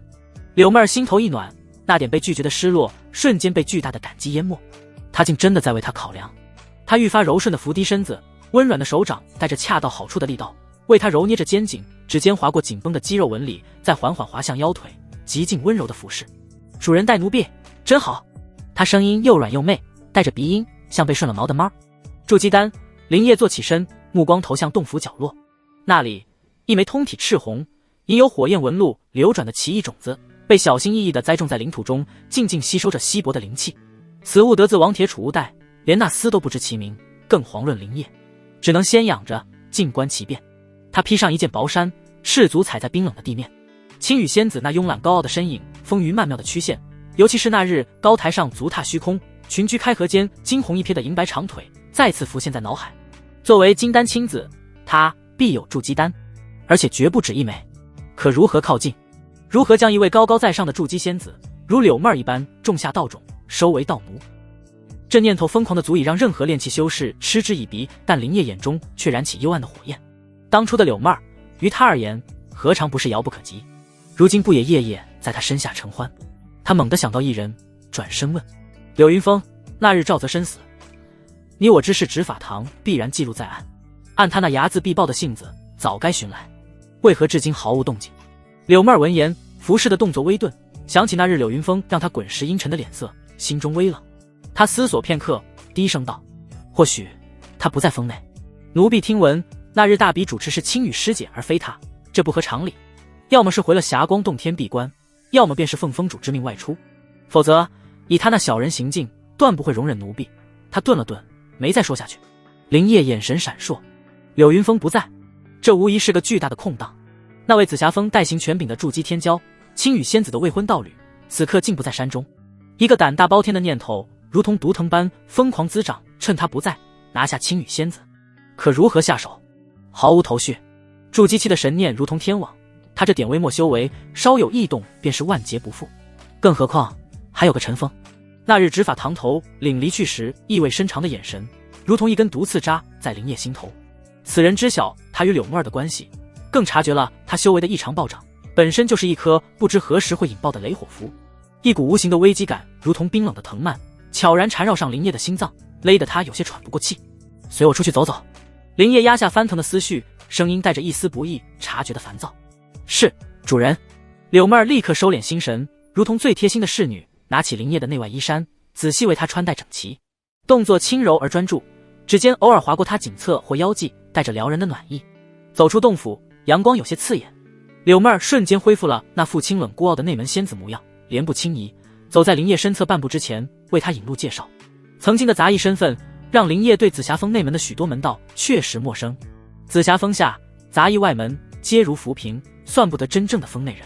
柳妹儿声音清冷，带着一丝不易察觉的傲然，唯有踏入内门才得受禄，禄名册算是我峰正式弟子，每月可领10点贡献，但洞府租金便需5点，贡献点可换取丹药、功法、法器，甚至他顿了顿，瞥了林业一眼，声音低了些，双修道侣亦可租赁交易。两人行至一处挂着气格牌匾的殿宇前。柳妹儿在内门地位颇高，容貌又极盛，甫一出现便引来诸多或明或暗的目光。气格执事是个山阳湖的中年修士，一见柳妹儿，立刻堆起谄媚笑容迎上来行礼。柳师姐安好。目光却忍不住瞟向他身旁穿着崭新内门弟子袍服却面生的林业，心中顿时了然。这就是昨日大比上那个一步登天的杂役，也是执法堂私下传言的柳师姐新道侣林师弟出入内门，暗例领取一件入门法器。柳妹儿声音淡漠，带着惯有的疏离。是，林师弟这边请。执事连忙引着林业走向一排陈列法器的玉架，刀枪剑戟、盾牌护甲灵光闪烁。柳妹儿安静地候在一旁，清冷的目光扫过那些器物，并未多言。林业目光扫过，最终落在一方巴掌大小、刻画着繁复巨灵符文的青玉盘上。他如今最缺的便是快速恢复灵力之物。与柳妹儿修炼阴阳大月经虽神效，但每次循环结束，他自身灵力消耗一具，常需丹药补充。此物正合用，就它了。林业指向那方青玉巨灵盘，执事连忙取下奉上，心中暗忖：这小子倒会挑。这具灵盘虽非功伐利器，但胜在实用，尤其对双修道侣，嘿嘿，这下有柳师姐受的了。回到摒弃洞府，柳妹儿便理所当然地住了下来，同进同出，形影不离。内门之中早已流言暗涌，再难遮掩。林业索性不再避讳，当务之急唯有趁着柳云峰不在，尽快提升修为。洞府石门紧闭，青玉巨灵盘被置于石床中央，散发出柔和温润的光晕，丝丝缕缕精纯的灵气被牵引汇聚，形成一个小小的灵气漩涡。阴阳大月经的玄奥循环在两人之间流转不息，巨灵盘源源不断补充着林业消耗的灵力，让他能更持久、更深入地运转大月经。半月时光在疯狂的修炼中疏忽而逝。又一次循环结束，柳妹儿伏在林业怀中，感受着他体内奔腾不息又雄浑了数倍的灵力波动，眼中闪烁着由衷的喜悦与一丝不易察觉的敬畏。恭喜主人进入炼气8层。他声音带着事后的慵懒沙哑，指尖在他结实的胸膛上轻轻画着圈。林业感受着体内澎湃的力量，炼气后期的境界已然稳固。而柳妹儿气息圆融饱满，已达炼气期真正的顶峰，周身灵力充盈鼓胀，只差一枚筑基丹便可叩响那通天之门。然而筑基丹依旧毫无头绪。就在此时，咚咚咚，洞府石门被不轻不重地叩响，声音清晰传入。一个清朗恭敬却带着一丝不易察觉倨傲的男声在门外响起：林业师弟可在？青羽仙子有请，一步揽月台一叙。洞府石门开启的沉闷声响如同重锤砸在林业心头。门外一名身着内门精英弟子服、面容清俊却眼神倨傲的年轻修士垂手而立，他目光掠过林业，在后方柳妹儿身上停留一瞬，带着一丝不易察觉的审视与玩味。林业师弟可在？青羽仙子有请，一步揽月台一叙。声音清朗却带着不容置疑的命令口吻。林业心脏骤然收紧，一股寒意顺着脊椎窜上头顶。来了。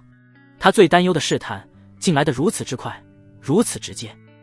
青羽仙子那个慵懒表象下藏着致命毒牙的女人柳妹儿娇躯微不可察的一颤，下意识上前半步，素手轻轻攥住了林烨的衣袖，指尖冰凉，低唤声带着难以掩饰的惊惶。主人！过去那青羽仙子玩味的目光和洞穿人心的审视，早已在他心中种下恐惧的种子。林烨反手，粗糙的掌心附上他冰凉微颤的手背，用力捏了捏。他强压下翻腾的心绪，脸上挤出一丝还算镇定的神色，低声安抚：无妨，在此等我，硬着头皮也得去，别无选择。他心中戾气翻涌，又带着一种近乎疯狂的决绝。老子踏马的睡了内门仙子，修为连破数层，从杂役爬到内门，杀了王铁，够本了。管他刀山火海，闯了再说。他猛地转身，在柳妹儿惊愕的目光中，一把捧住那张倾国倾城的俏脸，带着一种近乎发泄的占有欲，狠狠吻了上去。柳妹儿被动承受着这粗暴的掠夺，鼻腔发出细碎的呜咽，却不敢有丝毫反抗，反而顺从地微起痰口，任由他肆虐。他能感受到主人内心翻涌的惊涛骇浪，这近乎窒息的吻，更像是一种宣战与告别。春分，林烨喘息粗重，盯着他迷蒙水光的眼，只留下一句：等我回来。随即决然转身，不再看他，大步踏出洞府，反手将石门重重关闭，隔绝了柳妹儿瞬间涌上的无尽担忧。走吧。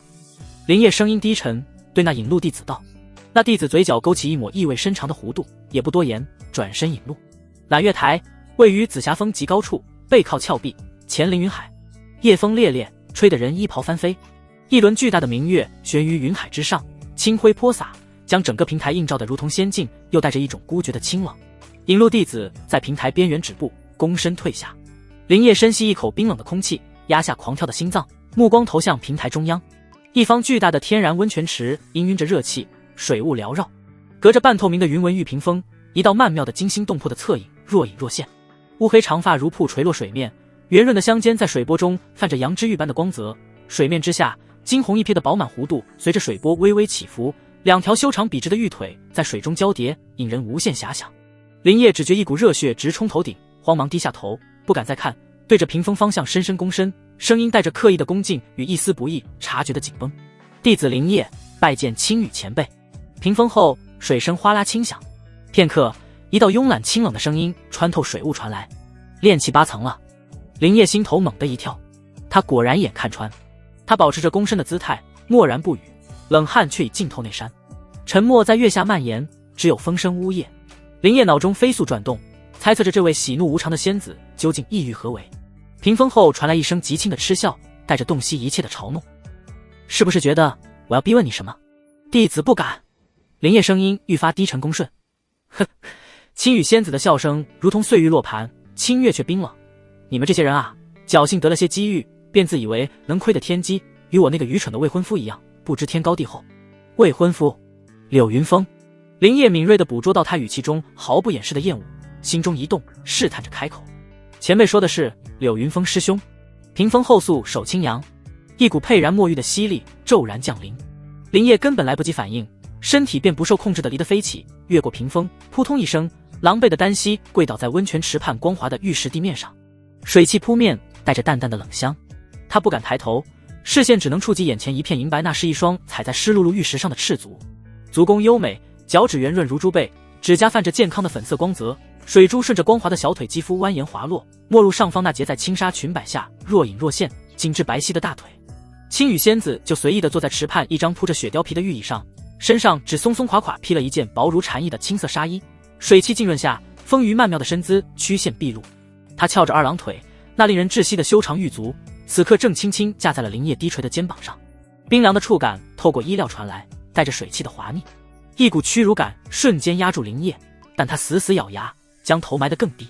青羽仙子足尖带着戏谑的力道，在他肩头蹭了蹭，将足底沾染的水渍尽数抹在他崭新的内门弟子袍服上，声音带着漫不经心的慵懒：我有几个未婚夫啊？林烨喉结滚动，汗水顺着额角滑落，滴在冰冷的玉石上。他不敢回答，也无法回答，足尖抬起，离开他的肩膀。青羽仙子站起身，纱衣下摆晃动，长腿迈动间惊心动魄。他走到平台边缘，凭栏远眺无垠云海与皓月，半晌不语。夜风吹拂他湿漉的发丝，背影孤绝而强大。林烨跪在原地，心中一窦丛生，这女人到底想干什么？仅仅是为了羞辱他，还是另有所图？他深吸一口气，强压翻腾的心绪，主动打破沉寂，声音带着刻意的平静。不知仙子召弟子前来，有何吩咐？青羽仙子缓缓转过身，月光勾勒着她丰腴绝伦的轮廓，轻纱下起伏的曲线惊心动魄。她目光重新落在林烨身上，带着一种审视货物的挑剔，最终停留在他的脸上，红唇微起，竟带着一丝赞赏。脸蛋儿倒是不错，比柳云峰那张假模假样的脸强多了。他脸部轻移，再次走回林烨面前，居高临下，一只微凉滑腻的玉手伸出，带着不容抗拒的力道，抬起了林烨的下巴，迫使他仰起脸。指腹带着暖媚的力道，在他清俊却紧绷的脸颊上来回摩擦，如同把玩一件瓷器。那眼神深邃如渊，仿佛要穿透他的皮囊，直刺灵魂深处。就是不知道。他声音陡然转冷，带着一丝锐利：你有没有那个胆量帮我办件事？林烨瞳孔微缩。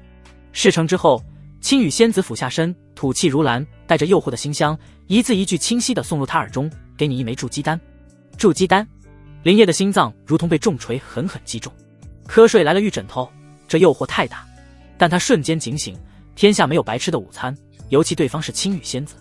他压下狂喜与警惕，维持着被抬下巴的姿势，声音尽量平稳：敢问仙子是何事？青羽仙子一直把他下巴抬起来，玉手在他的脸上来回蹭着，突然道：先把你的秘密告诉我。林烨心中一惊，但还是忍着道：什么秘密？青羽仙子指尖用力，在他脸颊上不轻不重地拍了拍，发出清脆的声响。那慵懒的笑意瞬间消失，取而代之的是一种令人心悸的冰冷与洞悉一切的锐利。装什么装？真当本仙子没调查过你？1个月前还是个任人欺凌，卡在炼气3层的卑贱杂役，短短10日修为连破数层，更与柳妹儿那件臂搅在一起，形影不离。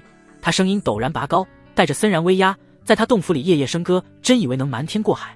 林烨浑身血液瞬间冰凉，他果然什么都知道。青羽仙子玉指捏着他的下巴，力道加重，几乎要捏碎他的骨头，那双美眸中寒光闪烁。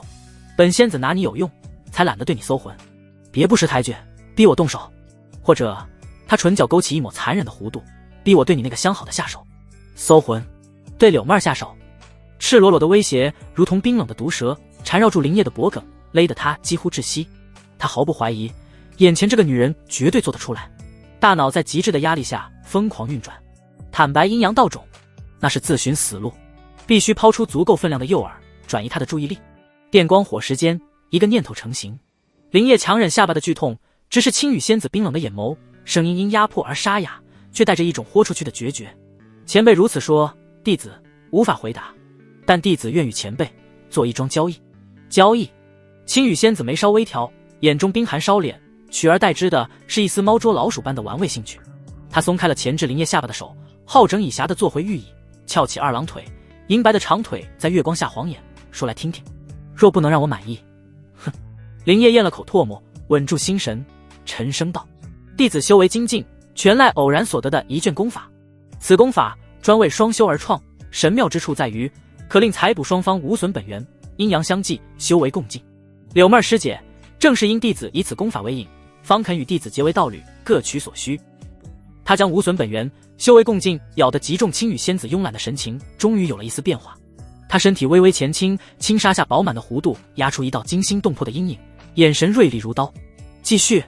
林烨心知赌对了关键，继续道：此功法乃弟子最大倚仗，本不欲示人，但前辈既已洞悉，弟子愿以此功法换取一枚额外的筑基丹。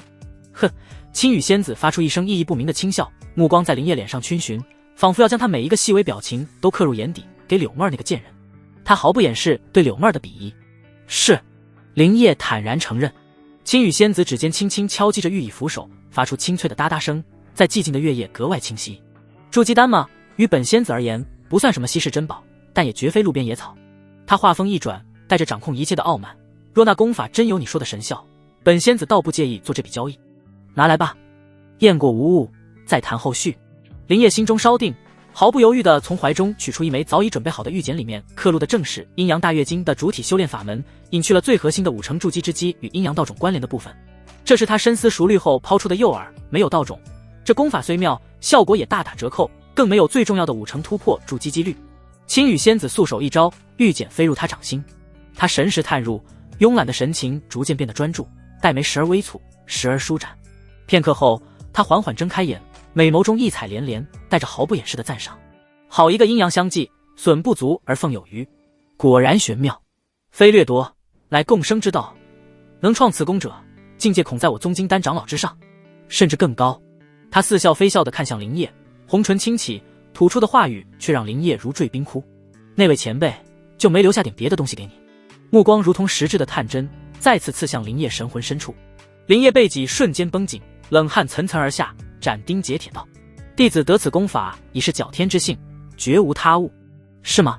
青羽仙子唇角勾起一抹颠倒众生的绝美笑容，眼神却冰冷得如同万载玄冰。真想把你搜魂看看啊！他声音轻柔，却带着令人毛骨悚然的杀意。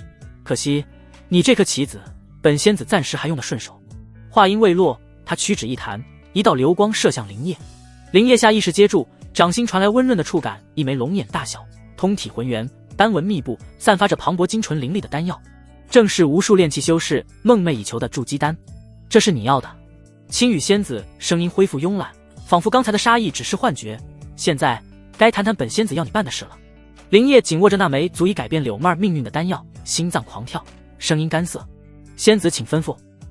青羽仙子站起身，走到平台边缘，背对着林业，望着云海沉浮，声音平静的没有一丝波澜，却如同惊雷炸响在林业耳边：我要你配合我杀了柳云峰。林业瞳孔骤然收缩，失声道：什么？为何？更让他惊骇的是，弟子修为低微，如何能杀得了筑基期的柳师兄？青羽仙子缓缓转身，月光勾勒出她侧脸完美的轮廓，那双美眸中此刻只剩下刻骨的冰冷与一丝不易察觉的厌恶与恐惧。为什么？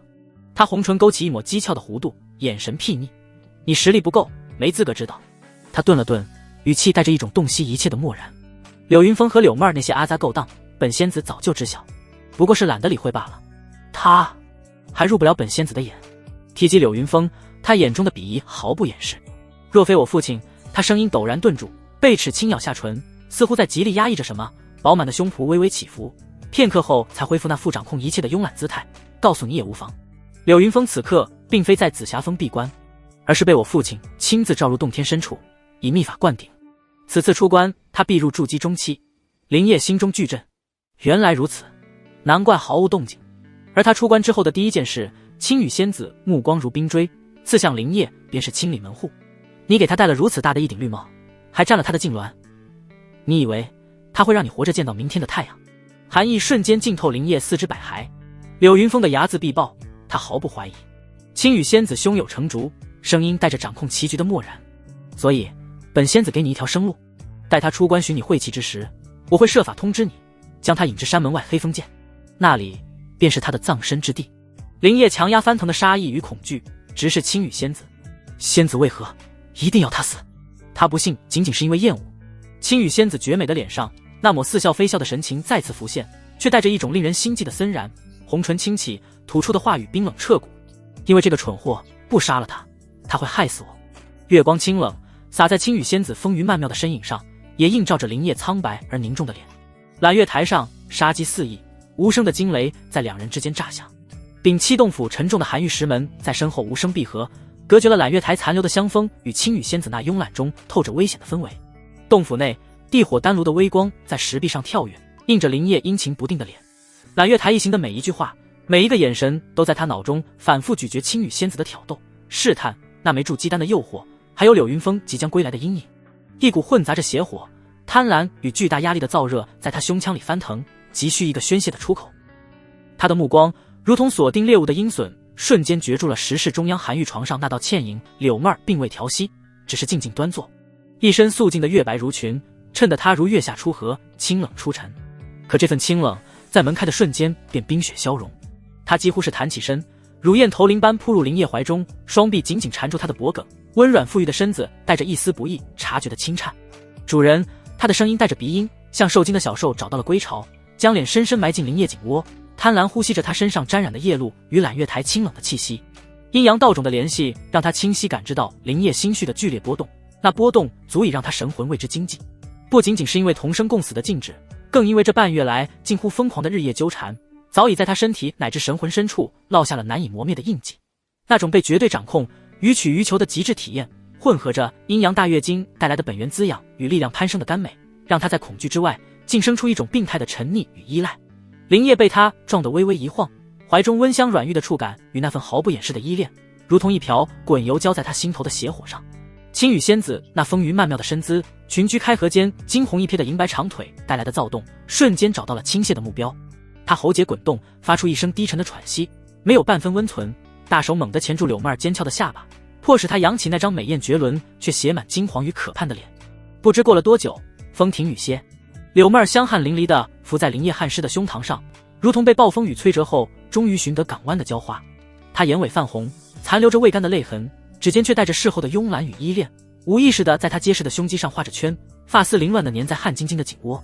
主人，她声音沙哑，带着一丝不易察觉的试探，抬起迷蒙的泪眼。青羽仙子她寻主人何事？她心中忐忑，那日山道上柳云峰阴沉的脸色与青羽仙子高踞云端的姿态，始终是悬在她头顶的利剑。林烨闭着眼，鼻间萦绕着她特有的冷媚体香。他并未隐瞒，将揽月台的对话、青羽仙子的敲打、柳云峰的动向以及关于筑基丹的交易一一说了出来，唯独隐去了青羽仙子额外允诺的那枚筑基丹。他竟早已知晓。柳妹儿娇躯猛地一僵，脸色瞬间煞白，眼中涌起巨大的恐惧。被那位金丹之女洞悉了她与柳云峰曾经的暖昧，更知晓了她如今依附于一个杂役，这无异于将她的生死置于对方一念之间。他强压下心头的惊涛骇浪，勉强挤出一丝笑容，温软的掌心附上林烨的手背，声音带着安抚的柔媚：“主人不必忧心，青羽仙子既未当场发作，想必另有考量。妾身永远是主人的人。”他将脸贴得更紧，试图用自己的温顺驱散林烨可能的不安。林烨感受着手背上微凉的触感和他话语里那份真实的关切，心中那点因隐瞒而生出的冷硬竟奇异地松动了一丝。这女人或许是被阴阳道种扭曲了心智，或许是沉沦于大月经带来的力量甘美，又或许是真的将两人的命运视作一体。无论如何，他此刻的担忧与安抚做不得假。他依旧闭着眼，没有表露心绪，只是揉捏他香肩的手微微用力，将他更紧地圈在怀中，下巴抵着他散发着幽香的发顶，声音低沉，带着不容置疑的决断：“明日你去突破筑基，我为你护法。”柳妹儿身体又是一颤，5成把握。这个概率曾是他梦寐以求的奢望，如今却近在咫尺。巨大的希冀瞬间冲淡了恐惧，却又带来更深的忐忑。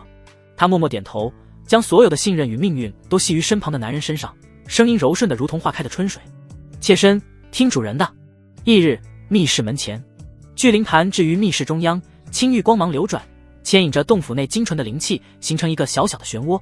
柳妹儿盘膝坐在阵眼，一身素净的练功服，长发用一根简单的玉簪挽起，露出光洁的额头和修长的颈项。她闭目凝神，周身气息沉凝如水，圆融饱满，已达练气期的真正巅峰，只待叩响那通天之门。林烨倚在门框上，目光扫过他这副宝相庄严、清冷如谪仙的模样，心头那点恶趣味又悄然滋生。他就爱看他这副圣洁不可侵犯的姿态，更爱亲手将其撕碎，露出内的妖娆与顺从。他几步上前，带着不容抗拒的力道，狠狠吻上那微凉的红唇，装得倒有那清冷仙子的7分样子。林烨拇指暖媚地摩挲着她被蹂躏的红肿的唇瓣，嗤笑一声，随即他手腕一翻，一个古朴的玉盒凭空出现，被他随意地抛入柳妹儿怀中。拿着。柳妹儿下意识接住，带着疑惑打开玉盒，盒内一枚龙眼大小、通体浑圆、散发着氤氲宝光与浩瀚生机的丹丸静静躺在锦缎之上，浓郁的药香瞬间充斥了整个密室，吸一口便觉灵台清明，气海翻腾。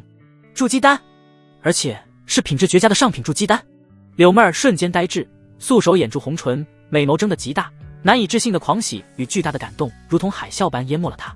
她猛地抬头望向林烨，眼中水光潋滟，再也抑制不住，起身扑入林烨怀中，双臂紧紧环住他的腰身，声音带着哽咽的颤抖：“主人！”千言万语尽在这一声呼唤之中。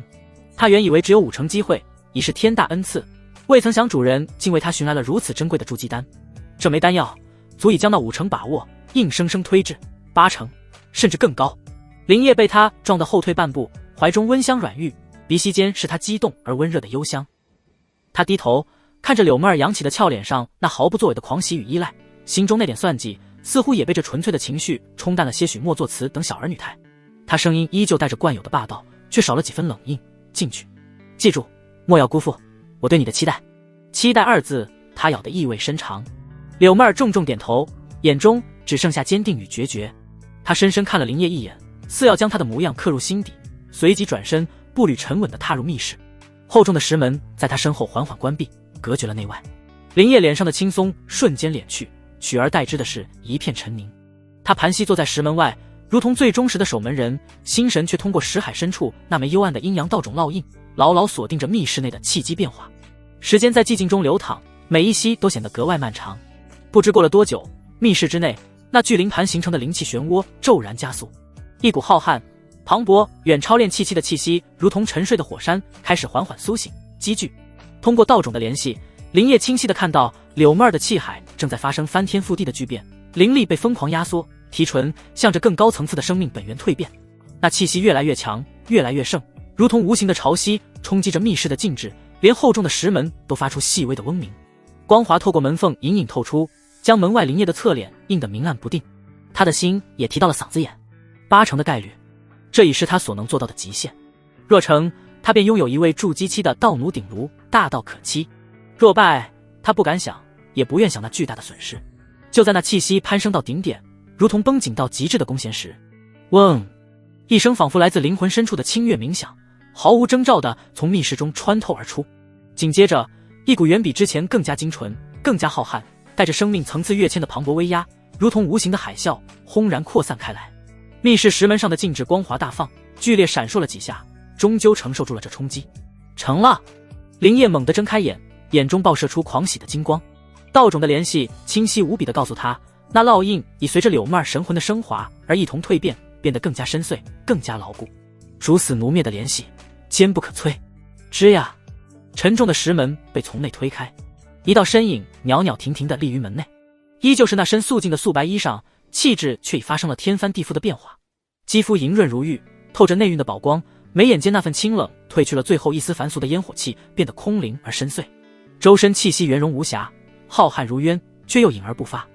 筑基期，柳妹儿缓缓抬眸看向门外的林业，那双曾颠倒众生的美眸，此刻清澈的如同9天之上的寒潭，眼底深处一点璀璨的金芒，如同初绽的莲花，一闪而逝。她唇角缓缓勾起一抹惊心动魄的弧度，美得令人窒息，声音清越如冰玉相击，带着劫后余生般的巨大喜悦与更深沉的臣服主人，妾身成了。林业看着柳妹儿眼中几乎要溢出的璀璨流光，那属于筑基修士的磅礴生机与彻底臣服的温顺，在他身上交织成惊心动魄的画卷。一丝若有若无的欣喜，如同投入深潭的石子，在他心底漾开微澜。但旋即，更汹涌的占有欲和掌控一切的恶念，便如毒藤般缠绕而上。跪下！低吼声在寂静的洞府内炸开，带着不容置疑的蛮横，撞在冰冷的石壁上，激起沉闷的回响。柳妹儿娇躯猛地一颤，筑基期的浩瀚灵力在体内奔涌，足以令寻常炼气修士肝胆剧烈的威压，此刻却温顺如绵羊。那张清艳绝伦的俏靥瞬间飞起2抹诱人的红霞，并非羞耻，而是某种被期待点燃的近乎虔诚的兴奋。她甚至没有丝毫迟滞，素白工装裙裾如同绽开又迅速收拢的花瓣，整个人已盈盈拜倒，额头温顺地贴上冰冷粗糙的石地，青丝如瀑布散在身侧，勾勒出腰肢塌陷、臀峰高耸的惊人曲线。奴婢听后主人发落，声音不负筑基的清越，反而带着一丝刻意压低的沙哑的柔媚，如同羽毛搔刮在人心最痒处。筑基女修，这股强烈的反差感，以及这具更加强大、更加润泽的鼎炉，近在咫尺予取予求的诱惑，瞬间点燃了他压抑多日的邪火。实地冰冷坚硬，硌得柳妹儿细嫩的肌肤生疼，但她只是微微蹙了蹙眉。阴阳大月经的玄奥路径在2人之中瞬间连接，这一次循环符一形成，林业便感受到截然不同的冲击。柳妹儿体内奔涌的已非炼气期的灵力溪流，而是真正筑基期的浩瀚法力。这股力量被阴阳道种霸道的汲取、转化，如同开闸的洪流，带着沛然墨玉伟力，狠狠冲入林业干涸的经脉。林业闷哼一声，额角青筋瞬间暴起。这股力量太强、太猛，远超以往任何一次。他炼气8层的经脉如同被吹胀到极限的皮囊，传来撕裂般的剧痛。丹田气海疯狂鼓胀，内里灵力以前所未有的速度被压缩、提纯，境界壁垒发出不堪重负的呻吟。柳妹儿同样承受着巨大的冲击，筑基期的元婴被疯狂汲取，这本该带来根基动摇的痛苦，但在阴阳大月经那损不足而奉有余的玄妙调和下，痛苦被转化，一股更加精纯、更加浩瀚，带着大道本源气息的暖流，顺着道种烙印，源源不断地反哺回他的神魂与气海。这暖流如同天地初开的混沌之气，滋养着他刚刚稳固的筑基根基，甚至让那枚上品筑基丹的药力都被更深层次的激发融合。筑基修士强韧的体魄，此刻竟也在这狂暴的共生循环中显得脆弱不堪。空气里弥漫着浓郁的冷媚幽香，汗水的咸腥以及某种源自生命本源升华后的奇异芬芳，不知过了多久，如同怒潮般的循环终于缓缓平复。柳妹儿如同一滩彻底融化的春水，软绵绵地挂在林烨身上，春手无力地枕在他汗湿的肩窝，大口喘息着。筑基期的肌肤透着内蕴的宝光，此刻更是蒙上了一层诱人的绯红，细密的汗珠沿着他光洁的脊线滑落。林烨同样喘息粗重，但眼中金光爆射，感受着体内奔涌的远比之前凝练雄浑数倍的灵力。气海鼓胀欲裂，那炼气8层初期的境界壁垒，竟在这短短一次疯狂的修炼中被硬生生冲垮。体内灵力奔流不息，赫然已是炼气9层。筑基女修的原因竟如此大补。他低头看向怀中这具因脱力而微微颤抖，却散发着惊人诱惑的娇躯，心头那股掌控强大鼎炉的快意几乎要炸开，哪里还有半分清冷仙子的模样，活脱脱一个沉沦欲海的妖姬。主人，他含混不清的呢喃，刚筑基就这般贪得无厌。他声音沙哑，带着事后的慵懒与一丝被取悦的恶劣笑意。是主人赐的功法太好奴婢，食髓知味了吗？他蹭着林烨，语带娇嗔。主人，筑基之后感觉天地都不一样了呢。哦，说说。柳妹儿顺势依偎在他怀里，如同找到依靠的猫，慵懒地梳理着方才的所得，声音带着一丝出窥大道的兴奋与对主人的全然分享。神识暴涨，方圆100丈纤毫毕现，闭目亦如掌上观文。体内灵力部是法力，已彻底蜕变，凝练如汞浆，运转间圆融无碍，威力远超炼气期10倍不止。更玄妙的是，他顿了顿，眼中闪过一丝奇异的神采，微微坐直身体，凝视着林烨。切身筑基攻城之时，识海混沌初开，竟孕育出一道本命神通烙印。神通，林烨心头一动。筑基修士能觉醒本命神通者非常稀少，十中无一。这阴阳道种与大月经结合，竟有如此逆天之效。柳妹儿用力点头，美眸中金芒一闪而逝，整个人的气质瞬间变得空灵而诡异，仿佛蒙上了一层无形的迷障，声音也带上了一种奇特的能撩拨心弦的韵律。此神通名唤惑星童。他朱唇轻启，吐出3个字，可摄人心魄，引人沉沦，于无声无息间编织幻境，令其迷失其中，无感竟为我所控。虽非直接杀伐之术，但于争斗获敌乃至……他眼波流转，瞥了林烨一眼，带着一丝讨好的媚意。伺候主人想必别有一番妙用。林烨眼中金光暴涨，摄心控幻，这神通简直是为合欢宗功法量身定做，更是阴人控人的无上利器。他强压下心头的狂喜，面上不动声色，只微微颔首。不错，筑基之妙果然非凡俗可比。柳妹儿见他满意，心中欢喜，更添卖弄之心，又细细讲述筑基后法力运转的心得，神识外放的种种玄妙体验，以及那枚上品筑基丹药力如何被大月经彻底化开，滋养本源。林烨静静听着，手指无意识地把玩着他一缕散落在胸前的青丝，心思却已飘远。炼气9层，惑星童。柳云峰出关在即，青羽仙子的杀局，手中的筹码似乎又多了一分。林烨闭目调息，感受着体内奔涌的灵力，在方才的阴阳交融中又凝练了一分。炼气9层的气海鼓胀充盈，距离圆满只差1线。叔弟，他双目睁开，金光乍现，心念微动，腰间储物袋一声清越剑鸣，赠一道凛冽乌光破袋而出，悬停半空，正是那柄买自方式的下品法剑。剑身狭长，此刻在灵力的灌注下，竟隐隐透出青白2色交织的微光，剑锋处更有细碎的银色电芒跳跃不定。去！林烨并指如剑，低喝一声，法剑应声而动，化作一道迅疾无匹的清白流光，撕裂弥漫的水汽。剑光游走，轨迹刁钻诡异，时而如灵蛇吐信，点刺虚空；时而如狂风席卷，横扫一片。剑锋过处，空气发出细微的噼啪爆鸣，竟是带起了沉闷的雷鸣之音。清白剑光在狭窄的洞府内纵横穿梭，快得至于残影，雷音隐隐，搅动的温泉水面波纹激荡，雾气翻腾。柳妹儿美眸圆睁，带着一丝真切的惊讶。她认得这剑路正是他柳家祖上所传，非悟性卓绝者难以真正掌握的流风剑诀。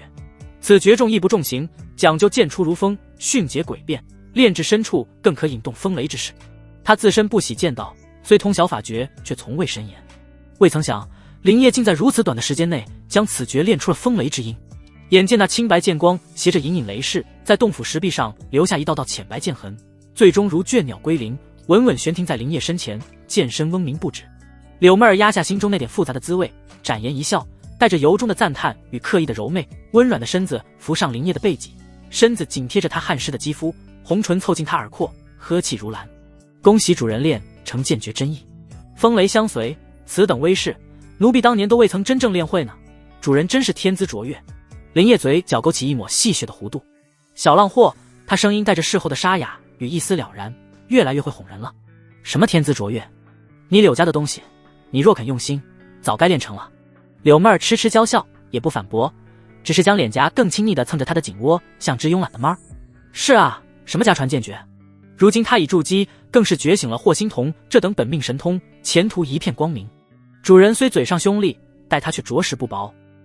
那枚珍贵无比的上品筑基丹，那卷足以逆天改命的阴阳大月经，说是为奴为婢，实则与侍妾合意，偶尔从他眉梢眼角流露出的那丝不易察觉的温情，都足以让他心头雀跃许久。更何况这阴阳大月经的滋味，让他食髓知味。每一次灵肉交融，都非单方面的采补掠夺，而是真正的阴阳相济，本源互补。修为日进，飘飘欲仙，比什么灵丹妙药都令人沉醉。跟着这个小主人，除了一些让他脸红的怪癖，其他似乎还真不错。林烨却并未沉溺于这温香软玉，他收起法剑，目光投向洞府紧闭的石门，深邃的眼底闪过一丝凝重。温柔乡虽好，却是蚀骨销魂的陷阱。青羽仙子那边毫无动静，如同暴风雨前的死寂。这平静，要么是他也在等待柳云峰出关的确切时机，要么连他自己也未能掌握那伪君子破关的具体时日。后者更可怕。若柳云峰骤然破关而出，筑基中期的修为含怒一击，自己这炼气9层，加上柳妹儿出入筑基，恐怕连反应的机会都没有，便要化作齑粉。不能再被动等待，必须掌握主动。妹儿，他的声音低沉下来，带着一种不容置疑的决断，打断了柳妹儿慵懒的遐思。柳妹儿立刻收敛心神，温顺地应道：奴婢在。今日林烨语气平淡，却字字干君，你去寻青羽仙子。柳妹儿心头猛地一跳，进入霞光洞天，成为亲传弟子。林烨的目光如同寒潭，深不见底。记住，要高调，越高调越好。敲钟鸣道，昭告全峰亦可。我要整个紫霞峰上下皆知，你柳妹儿已得筑基大道，晋为亲传。他顿了顿，仿佛在强调每一个字的分量。务必确保待柳云峰那条疯狗出关的第一时间，便能清清楚楚地知晓此事。明白吗？柳妹儿瞬间明白了林烨的意图，这是赤裸裸的挑衅。主人不仅给柳云峰戴了一顶绿帽子，还要昭告全峰，这无异于是往柳云峰那熊熊燃烧的妒火与怒火上狠狠浇下的一桶滚油。他压下心头因柳云峰名字而泛起的寒意，毫不犹豫地点头，声音带着赴死般的坚定：奴婢明白。林烨眼中掠过一丝满意，大手划回他圆润的香肩，惩罚似的用力捏了一把，惹得他痒得娇躯乱颤，咯咯笑着躲闪。事成之后，林烨的声音冷了下来，如同淬了冰的刀锋：你便留在霞光洞天，若那柳云峰出关后寻你。他盯着柳妹儿瞬间绷紧的俏脸，一字一句道，故意推脱于他，言语辱骂也可提及我的名号。柳妹儿倒抽一口凉气，这是要他当面挑衅，彻底激怒。不必顾忌，尽你所能激怒他。林烨眼中闪烁着近乎疯狂的算计与狠戾，事后若有机会脱身，便来黑风见寻我，届时自有计较。他深深看了柳妹儿一眼，那眼神包含了警告、信任以及一丝不容退缩的决绝。记住，见机行事，护持好你自己，便是护持住我的道途。柳妹儿迎上他深不见底的目光，感受着那深入骨髓的道种烙印传来的冰冷联系，以及其中蕴含的巨大期望。他深吸一口气，压下所有惊惧，眼神重新变得坚定而柔顺，如同最锋利的剑敛入最温顺的鞘。是，主人。他声音轻柔，却带着磐石般的重量。奴婢知道了。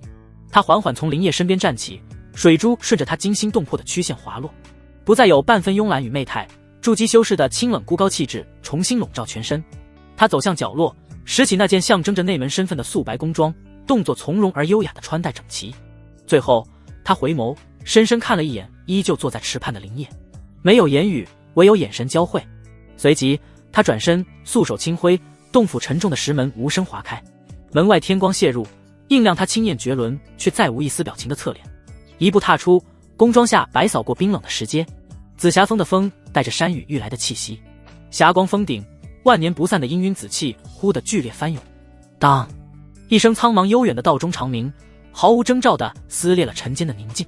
钟声雄浑浩荡，如同自9天垂落，瞬间席卷了整座紫霞主峰。余音袅袅，震得人神魂微荡。峰下，无论是行色匆匆的内门弟子，还是埋头劳作的杂役，皆不由自主地停下脚步，齐齐仰首望向那霞光最盛之处，霞光洞天入口所在的方位。无数道目光交织着震惊、艳羡与难以言喻的渴望。道中一响，有人叩开天门，祝就到机了。霞光洞天，是亲传？是哪位师兄师姐？好大的机缘！窃窃私语如同潮水般在弟子间蔓延。亲传弟子，那是真正踏入紫霞峰核心的象征，地位尊崇，资源倾斜，更是通往更高境界的坦途。就在众人心绪激荡之际，那翻涌的紫气深处，一道素白如雪的身影沐浴着万道霞光，缓缓踏空而出。柳妹儿，她凌虚而立，一身素净到极致的月白如裙，不染半点尘埃，山风拂过，裙裾飘飘，勾勒出惊心动魄的曼妙曲线。墨色长发仅用一根古朴的乌木簪松松挽起，几缕青丝垂落颊边，衬得那张本就美艳绝伦的脸庞愈发清冷孤高，如同万仞雪峰之巅悄然绽放的冰莲，圣洁不可方物。无数道灼热的目光瞬间聚焦在他身上，男弟子眼中是毫不掩饰的惊艳与贪婪，死死盯着那张清艳绝伦的面容，视线贪婪地扫过那起伏的饱满胸脯，纤细到盈盈一握的腰肢，以及裙摆下若隐若现的修长玉腿。女弟子则是五味杂陈，嫉妒、自惭形秽，兼而有之。是柳师姐，有人失声惊呼。柳妹儿师姐，她竟已筑基了。好美，比往日更胜3分。这身段气质，看一眼感觉魂都要飞了。柳师姐成了筑基，成了亲传，该死！当初就该豁出去巴结她。哼，痴心妄想。柳师姐如今何等身份？仙凡有别。那个走了狗屎运的灵叶算什么东西？一个刚入内门的杂役也配？就是，柳师姐如今是天上明月，她灵叶不过是地上污泥。等着看吧，那小子怕是连师姐的面都见不着了。议论声嗡嗡作响，羡慕、嫉妒、幸灾乐祸交织成网。柳妹儿恍若未闻，清冷的目光扫过下方黑压压的人群，最终投向那霞光深处，仿佛通往另一片天地的巨大门户。她红唇微起，声音清越空灵，带着筑基修士特有的威严与一丝不容置疑的坚定，清晰地传遍四野。弟子柳妹儿，今日侥幸铸就道基，心向大道，恳请入霞光洞天修行，求师尊收入门墙。话音落下的瞬间，霞光洞天那巨大的门户猛地爆发出更加璀璨的光华，氤氲紫气如同被无形巨手拨开，一道身着流云纹亲传弟子袍服的身影自光门内翩然踏出。来人约莫27、8模样，面容俊朗，气质出尘，周身萦绕着淡淡的霞光，气息渊深莫测，赫然也是一位筑基修士，且修为远胜柳妹儿出城之境。他目光如电，瞬间便锁定了虚空中那道素白清冷的倩影。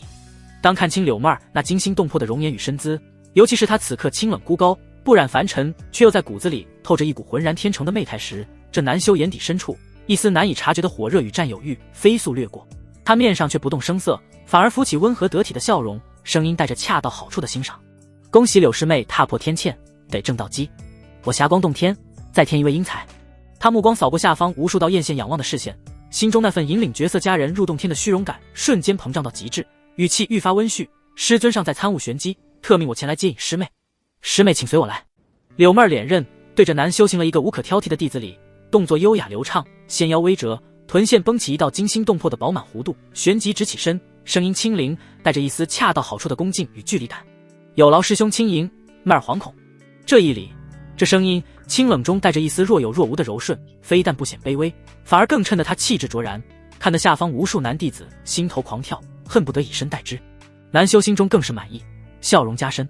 师妹不必多礼，日后同门修行，互称师兄妹即可。请。他侧身引路，姿态潇洒。柳妹儿微微颔首，莲步轻移，踏着无形的阶梯，跟随那南修，在无数道复杂目光的注视下，没入了那片氤氲着无尽霞光与精纯灵气的巨大门户之中。洞天入口光华流转，缓缓闭合，隔绝了外界的一切喧嚣与窥探霞光洞天之内。甫一踏入，柳妹儿便觉周身毛孔舒张，一股远比外界浓郁10倍的天地灵气扑面而来，带着一种洗涤神魂的清新感。放眼望去，天穹并非寻常清空，而是流淌着瑰丽变幻的七彩霞光，如同巨大的琉璃华盖。脚下是温润如玉的云纹，石铺就的宽阔道路蜿蜒通向深处。道路两旁并非凡俗草木，而是无数奇花异草，散发着沁人心脾的异香，灵光点点，如梦似幻。远处仙山悬浮于霞光云海之上，瀑布如9天银河垂落，溅起氤氲水雾，折射出道道虹桥。林壑清明，悠然掠过云雾缭绕的亭台楼阁，一派仙家气派。引路的南修一边前行，一边温声介绍：此地乃我霞光洞天核心福地，灵气源自地脉灵眼，更经封主大人以无上法力牵引周天星辉淬炼，在此修行1日，可抵外界10日苦功。他目光不经意地扫过柳妹儿精致清冷的侧脸，见她美眸中虽有惊叹，却无半分失态，举止依旧从容得体，心中那份欣赏更添几分。那是悟道崖，常有同门于其上感悟天地，偶得天寿。前方是百草园，栽种诸多珍稀灵药，左侧云海深处便是封主大人闭关的紫极殿，非召不得靠近。柳妹儿含笑倾听，偶尔轻声询问一两句，声音清灵悦耳，应对得体，既显谦逊好学，又保持着一种恰到好处的疏离感。她步履轻盈，素白如裙，在氤氲灵雾与霞光映照下，仿佛披上了一层流动的光晕，行走间腰肢自然款摆，勾勒出惊心动魄的起伏曲线，看得那引路师兄心惊摇曳，喉结微动。最终两人停在一处僻静雅致的洞府前。洞府镶嵌于半山腰，前临云海，后倚灵泉，门上匾额书着古朴的听雪二字，灵气浓郁的几乎凝成液滴，环境清幽至极。柳师妹，南修停下脚步，转过身，目光灼灼地看着柳妹儿，语气更加温和。此处听雪轩，灵气充沛，环境清幽，正适合师妹稳固境界。师尊出关尚需10日，师妹可在此静心潜修，待师尊召见。柳妹儿再次躬身，姿态柔美，却自有一股凛然不可侵犯的清冷。多谢师兄费心安排，妹儿感激不尽。看着她低垂的如同蝶一般浓密的睫毛，以及那躬身时无意间显露的天鹅般优美的颈项线条，南修心中那股火热再也按捺不住。他手腕一翻，一枚温润的刻着霞光云纹的玉符出现在掌心。他上前一步，将玉符递向柳妹儿，指尖状似无意的轻轻擦过她微凉的掌心，带着一丝不容拒绝的亲密，声音压低，透着暖媚的暗示。此乃师兄的传讯玉符，师妹初入洞天，若有不明之处或绝技疗，随时可传讯于我。他目光在柳妹儿清艳绝伦的脸上流连，嘴角勾起意味深长的弧度。师兄我随时都在。柳妹儿指尖触碰到那温热的玉符，以及对方带着试探的指腹，心中瞬间泛起冰冷的厌恶。他面上却丝毫不显，依旧维持着那父亲冷疏离又不失礼数的模样，不着痕迹地收回手，将那枚玉符握在掌心，微微颔首。师兄厚意，妹儿记下了。声音平静无波，听不出喜怒。那南修看着柳妹儿收下玉符，心中得意更甚。他最后深深看了一眼这张近在咫尺，足以令任何男人疯狂的清艳容颜，以及那在素白如裙下起伏的惊人曲线，这才心满意足地转身，化作一道流光遁去。霞光流转，映照着柳妹儿独立于听雪轩前的孤影。他缓缓摊开掌心，那枚带着陌生男子体温的玉符静静躺着，清冷如冰的眸子里，一丝极淡的混杂着厌恶与算计的寒芒，如同深潭下的暗流，悄然掠过。风拂过，素白衣袂飘飘，宛如一世独立的仙葩。霞光洞天的巨大门户光滑流转，缓缓闭合，将那片氤氲紫气与柳妹儿绝尘的身影彻底隔绝。林烨背负双手，静立于峰顶广场的边缘，任由山风吹拂他崭新的内门弟子袍服。他面色沉静，眼底却如一潭幽深不见底的寒水，倒映着那道素白倩影消失的方向。其子已入局。不远处，几名同样观礼的内门弟子并未散去，目光若有若无地瞟向他，窃窃私语声如同蚊蝇嗡鸣，顺着风断断续续飘来。那便是林烨，当真是走了天大的运道。哼，运道，我看是柳师姐出尝滋味，图个新鲜罢了。他一介杂役出身，根骨薄杂，能有什么前途？待柳云峰师兄出关，有他的好果子吃。不错，柳师姐何等人物，如今更是筑基亲传，眼界高了，岂会再看得上这等货色？怕不是玩腻了，便一脚踹开，当个玩物。林烨恍若未闻，嘴角甚至勾起一抹极淡的冰冷的弧度。一群蒙蔽之人罢了。他转身，不再理会那些无知者的聒噪，径直走向内门弟子领取宗门任务的公事堂。一路行去，但凡有弟子处，皆免不了被指指点点。那目光混杂着嫉妒、鄙夷、幸灾乐祸，如同无形的针芒，试图刺破他平静的伪装。林烨面不改色，脚步沉稳，心如磐石。公事堂内，人来人往。中央一面巨大的玄光玉壁上，无数条任务讯息如流水般缓缓滚动，灵光闪烁。林烨的目光在玉壁上飞速扫过，掠过那些诸如炼制丹药、维护法阵、饲喂灵兽的琐碎任务，最终定格在角落一条泛着淡淡血色光晕的任务之上。黑风剑，采摘赤岩草50株，任务酬劳，贡献点300。注：剑内阴风怒嚎，多有一阶、2阶妖兽盘踞，偶有堪比筑基初期的妖兽出没，凶险异常，炼气期弟子慎接。黑风剑，此地地处紫霞峰外数百里，偏僻且凶险，正是青羽仙子为柳云峰准备的绝佳埋骨之所。他走到玉壁前，无视了身旁几名弟子看疯子般的眼神，大手一挥，将自己的身份令牌按在那条血色任务之上。光芒一闪，任务讯息自玉壁上消失。这位师弟，你负责登记的执事弟子愕然抬头，看清是林业后，眼神变得更加古怪，欲言又止。林业收回令牌，只淡淡道：“我接了。”言毕，转身便走，留给众人一个决绝而孤傲的背影。黑风剑名副其实，灰黑色的山石嶙峋如谷，终年不见日光。阴冷的狂风如同鬼哭狼嚎，在深邃的峡谷间穿梭回荡，卷起地上的沙石，打在人身上，隐隐作痛。林业的身影在剑内飞速穿行，炼气9层的灵力催动下，身法远比寻常弟子迅捷。他并未急着寻找那所谓的赤岩草，反而在几处必经之路上，状似无意地留下了几道破绽，一块自袍服一角不慎撕裂的布帛挂在尖锐的石刺上，一处因躲避妖兽而留下的深浅恰到好处的脚印。采药是假，唯余射饵才是真。最终，他在一处被封的隐蔽山坳内停下。此处地势险要，易守难攻，更有一线天光自头顶裂缝洒下，是绝佳的伏击与修炼之地。他寻了块干净的巨石盘膝坐下，取出一枚自王铁储物袋中得来的聚气丹含入口中，丹药化作精纯灵流，顺喉而下。林业缓缓闭上双目。柳妹儿这具绝佳的鼎炉不在身侧，他那低劣的修行天资便再度暴露无遗。他很清楚自己的根骨甚至比不上宗门内最寻常的弟子，否则也不会在杂役区蹉跎3年，依旧停滞于炼气3层。若非阴阳道书，他此生怕是筑基无望。如今没了捷径，便只剩下水磨功夫。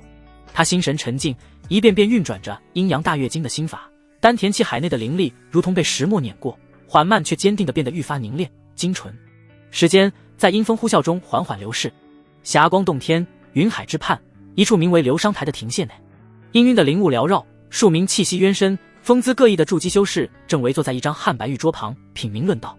柳妹儿端坐其中，她换上了一身霞光洞天亲传弟子特有的流云纹宫装，愈发衬得她身姿曼妙，肌肤胜雪。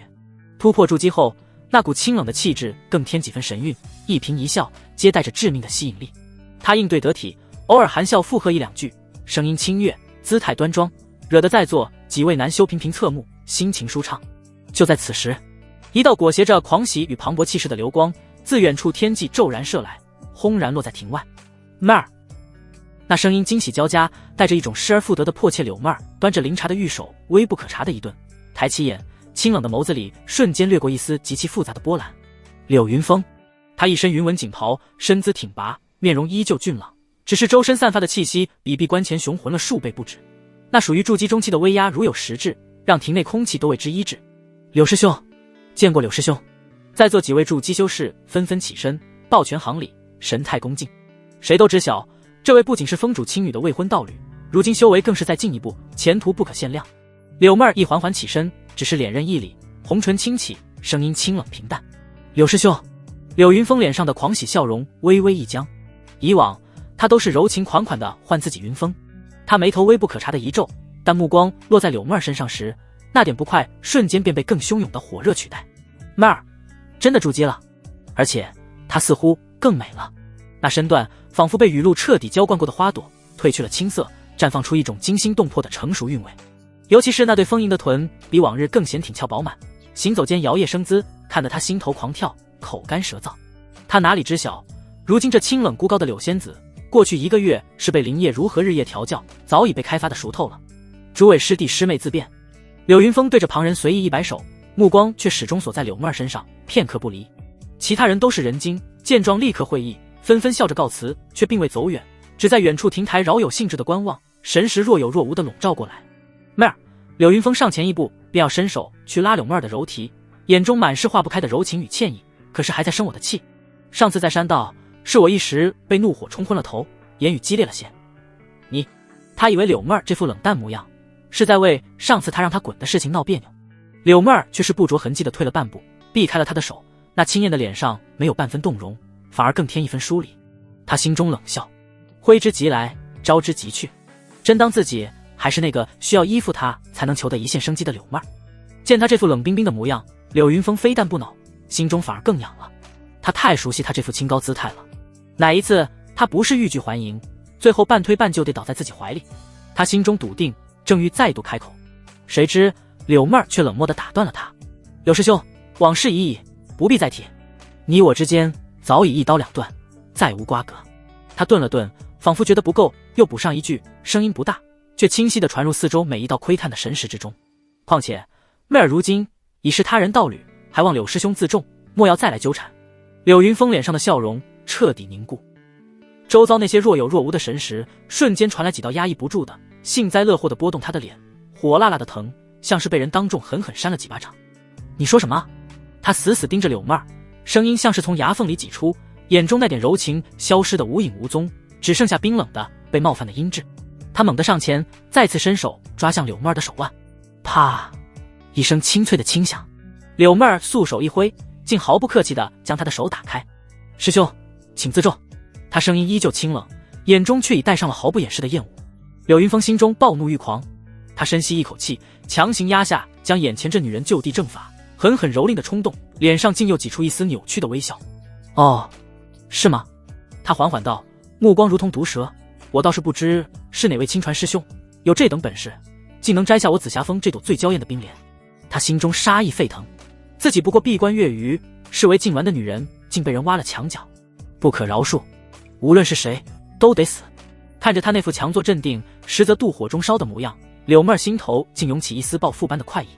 他那清艳绝伦的俏脸上，竟真的浮起一抹娇羞的带着无限甜蜜的红晕，看得柳云峰心头狠狠一颤，妒火烧得他五内俱焚。只听他用一种无比珍视的带着炫耀的口吻柔声道，他叫林烨。林烨这两个字如同一根烧红的铁刺，狠狠扎进柳云峰的脑海，又像是一记无形却响亮至极的耳光，扇得他识海嗡鸣，眼前发黑。林烨是谁？他疯狂搜刮着记忆，从宗门内那些叫得上名号的亲传弟子，到略有声名的内门翘楚，甚至连一些天赋异禀的杂役都过了一遍。没有，根本没有林烨这号人物。一个连他都记不住名字的蝼蚁，一个不知从哪个阴沟里爬出来的臭虫，竟敢染指他的女人，这比被任何一位亲传师兄夺走柳妹儿都更让他感到屈辱。极致的荒谬感与被彻底冒犯的狂怒，如同火山般在他胸腔内积蓄膨胀，几乎要炸开。他死死盯着柳妹儿脸上那抹因提及林烨而浮现的刺眼至极的娇羞，那神情仿佛在炫耀一件绝世珍宝。这表情他从未在他脸上见过，哪怕是两人最情浓之时，他也总是那父亲冷中带着一丝迎合的模样，何曾有过这般发自内心的甜蜜？你……柳云峰喉咙里挤出一个干涩的音节，周身属于筑基中期的法力已经不受控制的暴走，卷起狂风，吹得亭台内的石桌石凳都在嗡嗡作响。柳妹儿却仿佛没有感受到这股足以让寻常筑基初期修士心惊胆战的威压，她施施然的再次对着柳云峰连任一礼，动作依旧优雅，弧度却带着一种显而易见的敷衍与疏离。柳师兄若无他事，妹儿便先行告退了。说完，他甚至不等柳云峰回应，便径直转身，莲步轻移，朝着流觞台外走去。那流云纹的宫装裙摆随着他的步伐轻轻摇曳，每一次摆动都带动那饱满挺翘的臀峰划出一道惊心动魄的弧线，深深刺痛着柳云峰的眼。他眼睁睁看着他离去，看着他头也不回，看着他那清冷决绝的背影，就这么在远处那些看好戏的同门注视下渐行渐远。羞辱，赤裸裸的羞辱。周遭那些原本还只是若有若无窥探的神识，此刻再也压抑不住，一道道带着幸灾乐祸、嘲弄以及玩味笑意的波动肆无忌惮地笼罩过来。噗！不知是谁发出了一声压抑不住的低笑，这声笑如同点燃火药桶的最后一缕火星。啊！柳云峰仰天发出一声野兽般的咆哮，狂暴的法力轰然炸开。轰！身下的汉白玉石桌连同整个流觞台的亭榭瞬间被这股怒火化作齑粉，碎石乱飞。林烨，他双目赤红，状若疯魔，咬牙切齿地念出这个名字，声音里充满了无穷的怨毒与杀意。我不管你是谁，我柳云峰发誓，定要将你碎尸万段，挫骨扬灰。怒吼声回荡在云海之上，惊起一片灵鹤。远处看戏的弟子们纷纷变色，连忙收回神识，作鸟兽散，生怕被这条发了疯的狗迁怒。而此刻早已远离霞光洞天的柳妹儿，那张清冷孤高的俏脸在无人看见的角落瞬间褪去了所有伪装，冰冷与坚定化作了浓得化不开的焦灼与担忧。他几乎是奔跑起来，不顾身后那些内门弟子惊诧的目光和此起彼伏的柳师姐的问候声。往日里被这么多人艳羡仰望，是他梦寐以求的荣耀，可现在这些都比不上主人一根毫毛重要。柳云峰的反应比他预想的还要激烈100倍，那股疯狂的杀意即便隔着老远都让他心惊肉跳。主人他能应付得了吗？他心中焦急如焚，甚至不敢有片刻停留，径直冲出宗门大阵，化作一道流光，朝着黑风剑的方向疾驰而去。石海深处那枚幽暗的阴阳道种烙印如同黑夜中的灯塔，为他指引着方向，也传递着林烨那沉稳如山的气息。这让他纷乱的心稍稍安定了一丝。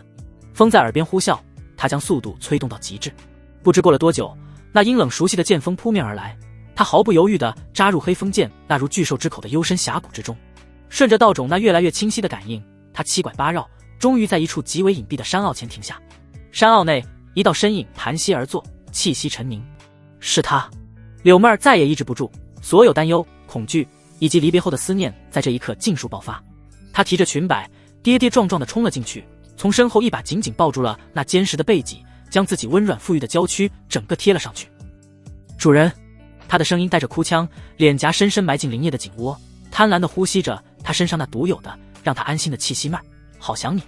温香软玉的触感自身后传来，带着熟悉的冷媚幽香与毫不掩饰的依赖。林叶缓缓睁开眼，从修炼状态中退出，他没有回头，大手却精准地向后探去，一把覆盖住柳妹儿紧紧环在自己胸前的一只柔体，指尖在她滑腻的手背上轻轻摩擦。道种的联系让他的一举一动、一思一念都无所遁形。方才在霞光洞天发生的一切，他虽未亲眼所见，却已知晓了大概。这女人做得很好。事情办完了，他声音平淡，听不出喜怒。柳妹儿在他颈窝里轻轻蹭了蹭，像只求宠的猫，声音又软又糯，都按主人的吩咐办了。柳云峰，他气疯了，疯了才好。林叶嘴角勾起一抹冰冷的弧度，他转过身，将她拉入怀中。柳妹儿顺势跨坐在他腿上，双臂依旧紧缠着他的脖颈，扬起那张梨花带雨、愈发娇媚的俏脸，水光潋滟的美眸痴痴地望着他。主人，妹儿好怕，怕你。话未说完，林叶已低头，狠狠攫住了他微张的红唇。柳妹儿呜咽一声，便彻底软化在他怀里，热烈而生涩地回应着一番长吻，直到他气息紊乱，俏脸绯红如醉。怕什么？他嗤笑一声，有我在。简单的三个字带着不容置疑的霸道，瞬间抚平了柳妹儿心中所有的惊惧与不安。他重重点头，眼中的水光化作了全然的信任与痴缠。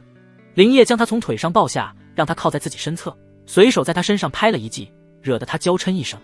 他的目光却已落向了空无一人的山坳入口，心神沉静如水。鱼儿一下就等鱼儿上钩了。而在这之前，林叶心念一动，一枚晶莹剔透、刻着流云纹的玉符出现在掌心，正是青羽仙子的传讯玉符。他没有丝毫犹豫，直接将一道神念注入其中。讯息发出，石沉大海。玉符静静地躺在他掌心，没有半分反应。林叶眉头微不可察的一皱，他又等了片刻，玉符依旧冰冷，毫无动静。好一个青羽仙子！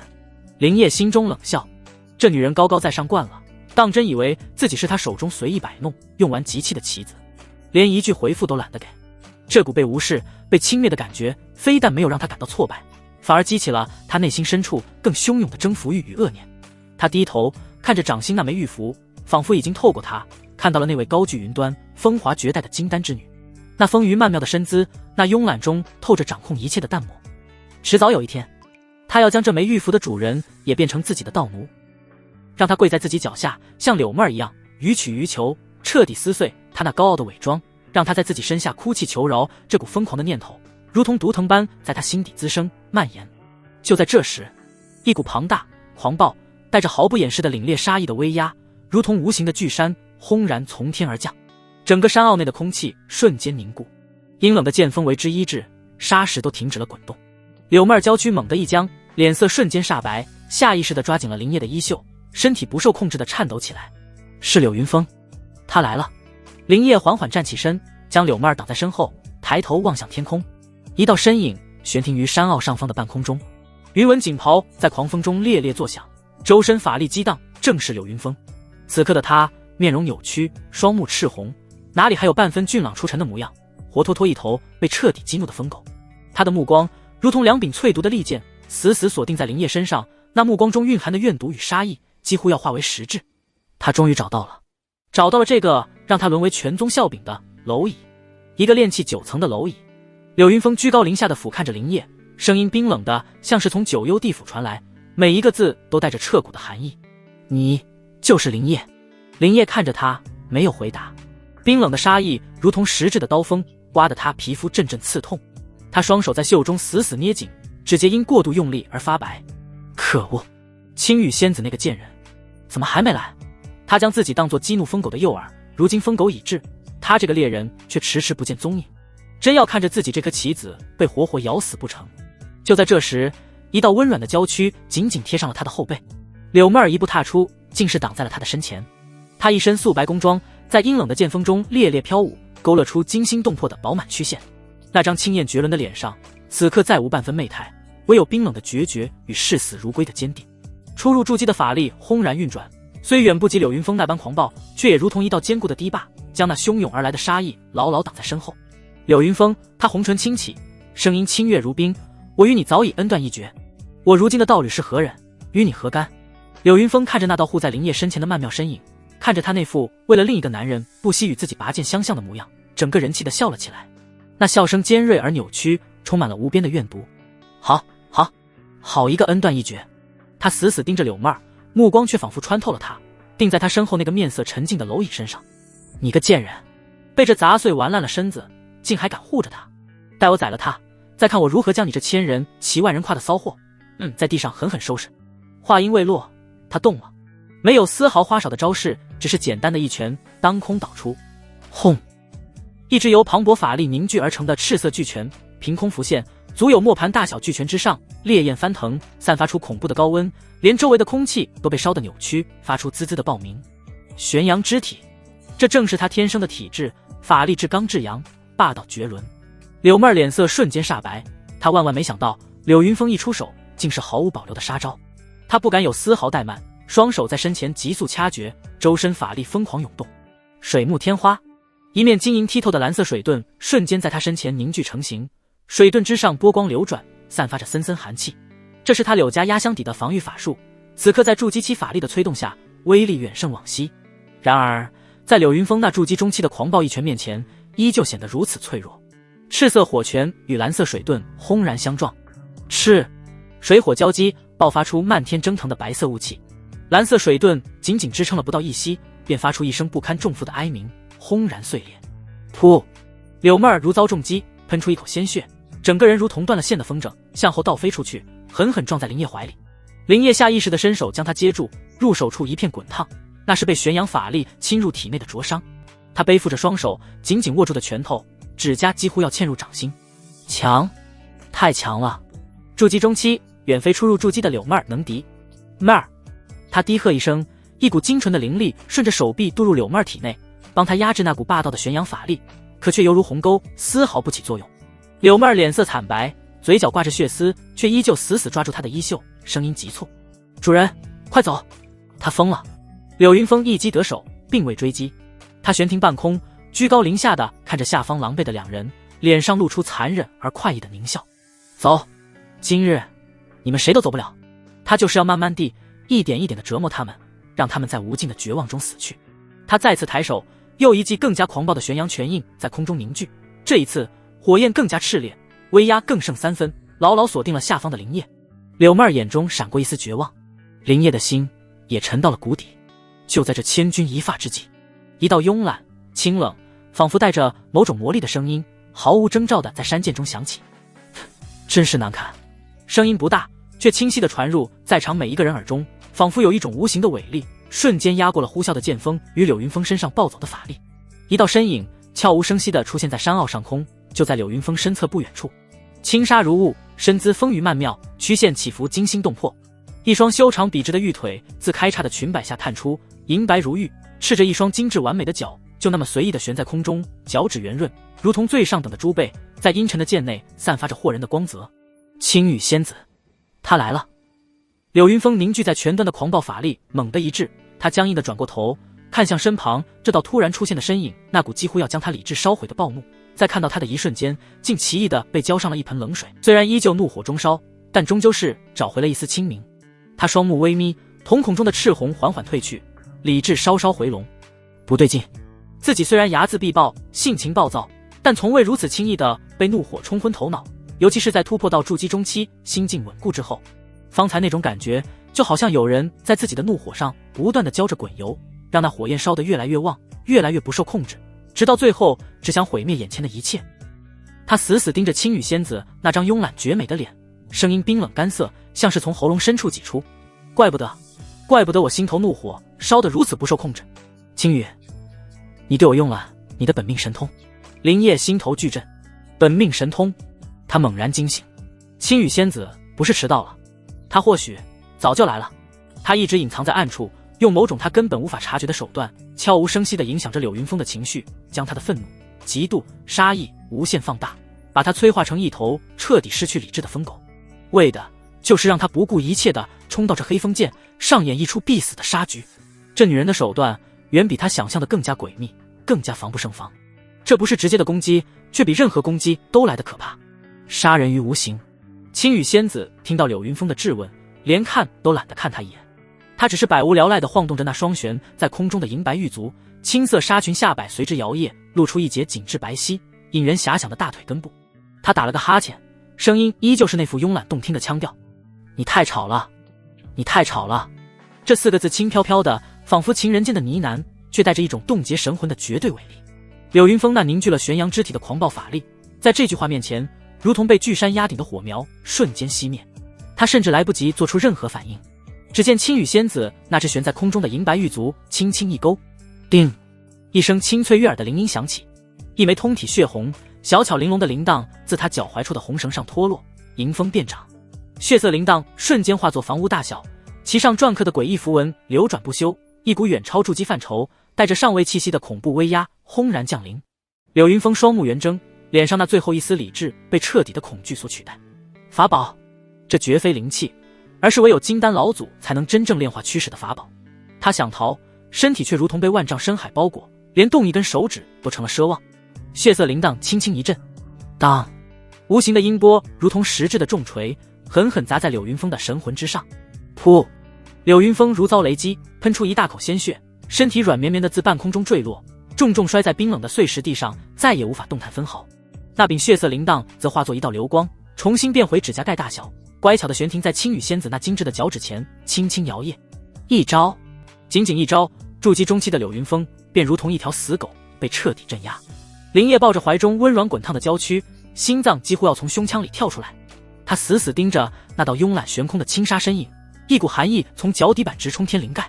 这才是他真正的实力。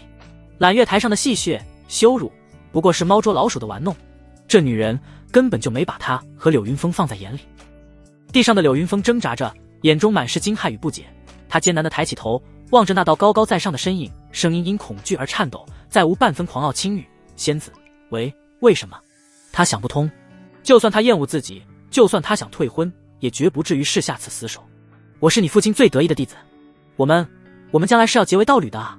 他语无伦次地嘶吼着，试图用这层关系唤醒对方的理智。青羽仙子缓缓飘落，赤足踩在冰冷的碎石上，却不染一丝尘埃。他居高临下地俯视着柳云峰，那张绝美的脸上慵懒的笑意敛去，只剩下毫不掩饰的鄙夷与厌恶。道侣，他红唇轻启，吐出的字眼如同最锋利的冰刀，就凭你这个废物！他玉指轻弹，悬停在他脚边的血色铃铛再次一震，当，啊！柳云峰发出一声凄厉的惨叫，又是一口鲜血喷出，整个人在地上抽搐起来，痛苦万分，也不撒泡尿照照自己是什么东西。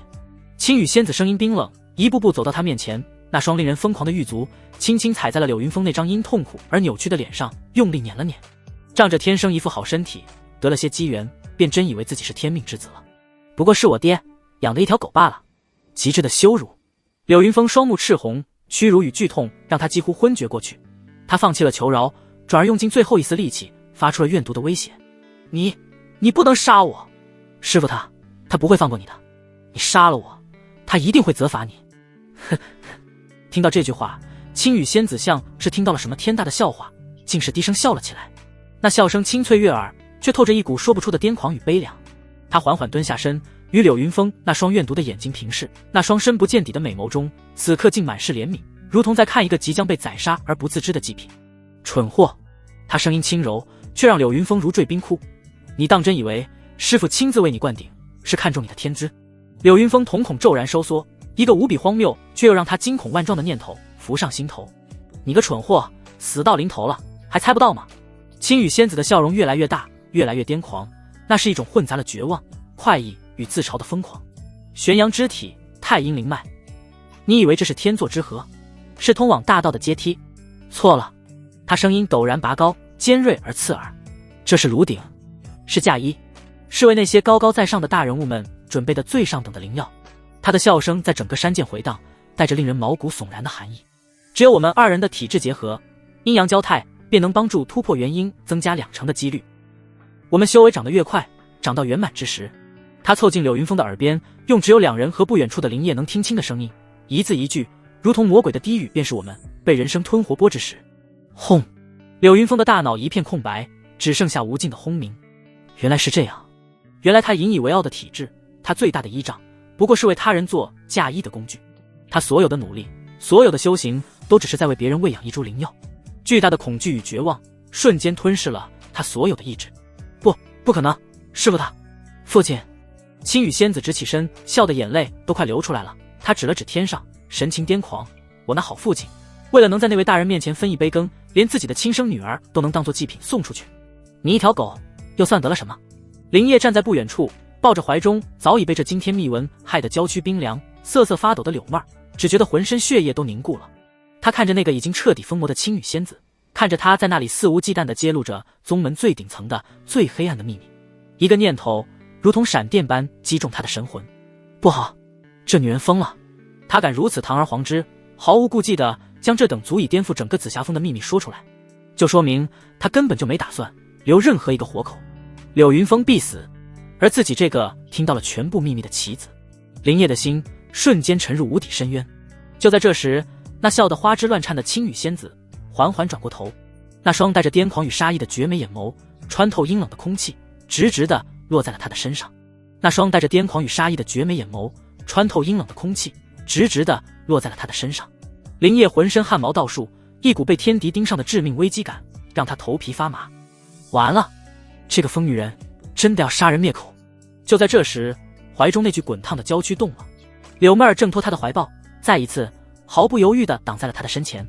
他紧紧拉住林叶冰冷的手，那双曾颠倒众生的美眸此刻只剩下护主的决绝。主人，他声音微不可闻，却坚定无比。地上的柳云峰看到这一幕，看到自己曾经百般求欢，如今更是筑基亲传的女人，竟对一个炼气蝼蚁如此死心塌地，护得跟眼珠子似的。那份被背叛的屈辱瞬间压倒了死亡的恐惧。他忽然疯癫地笑了起来，可出的鲜血染红了胸前的锦袍。青羽，你杀了我又如何？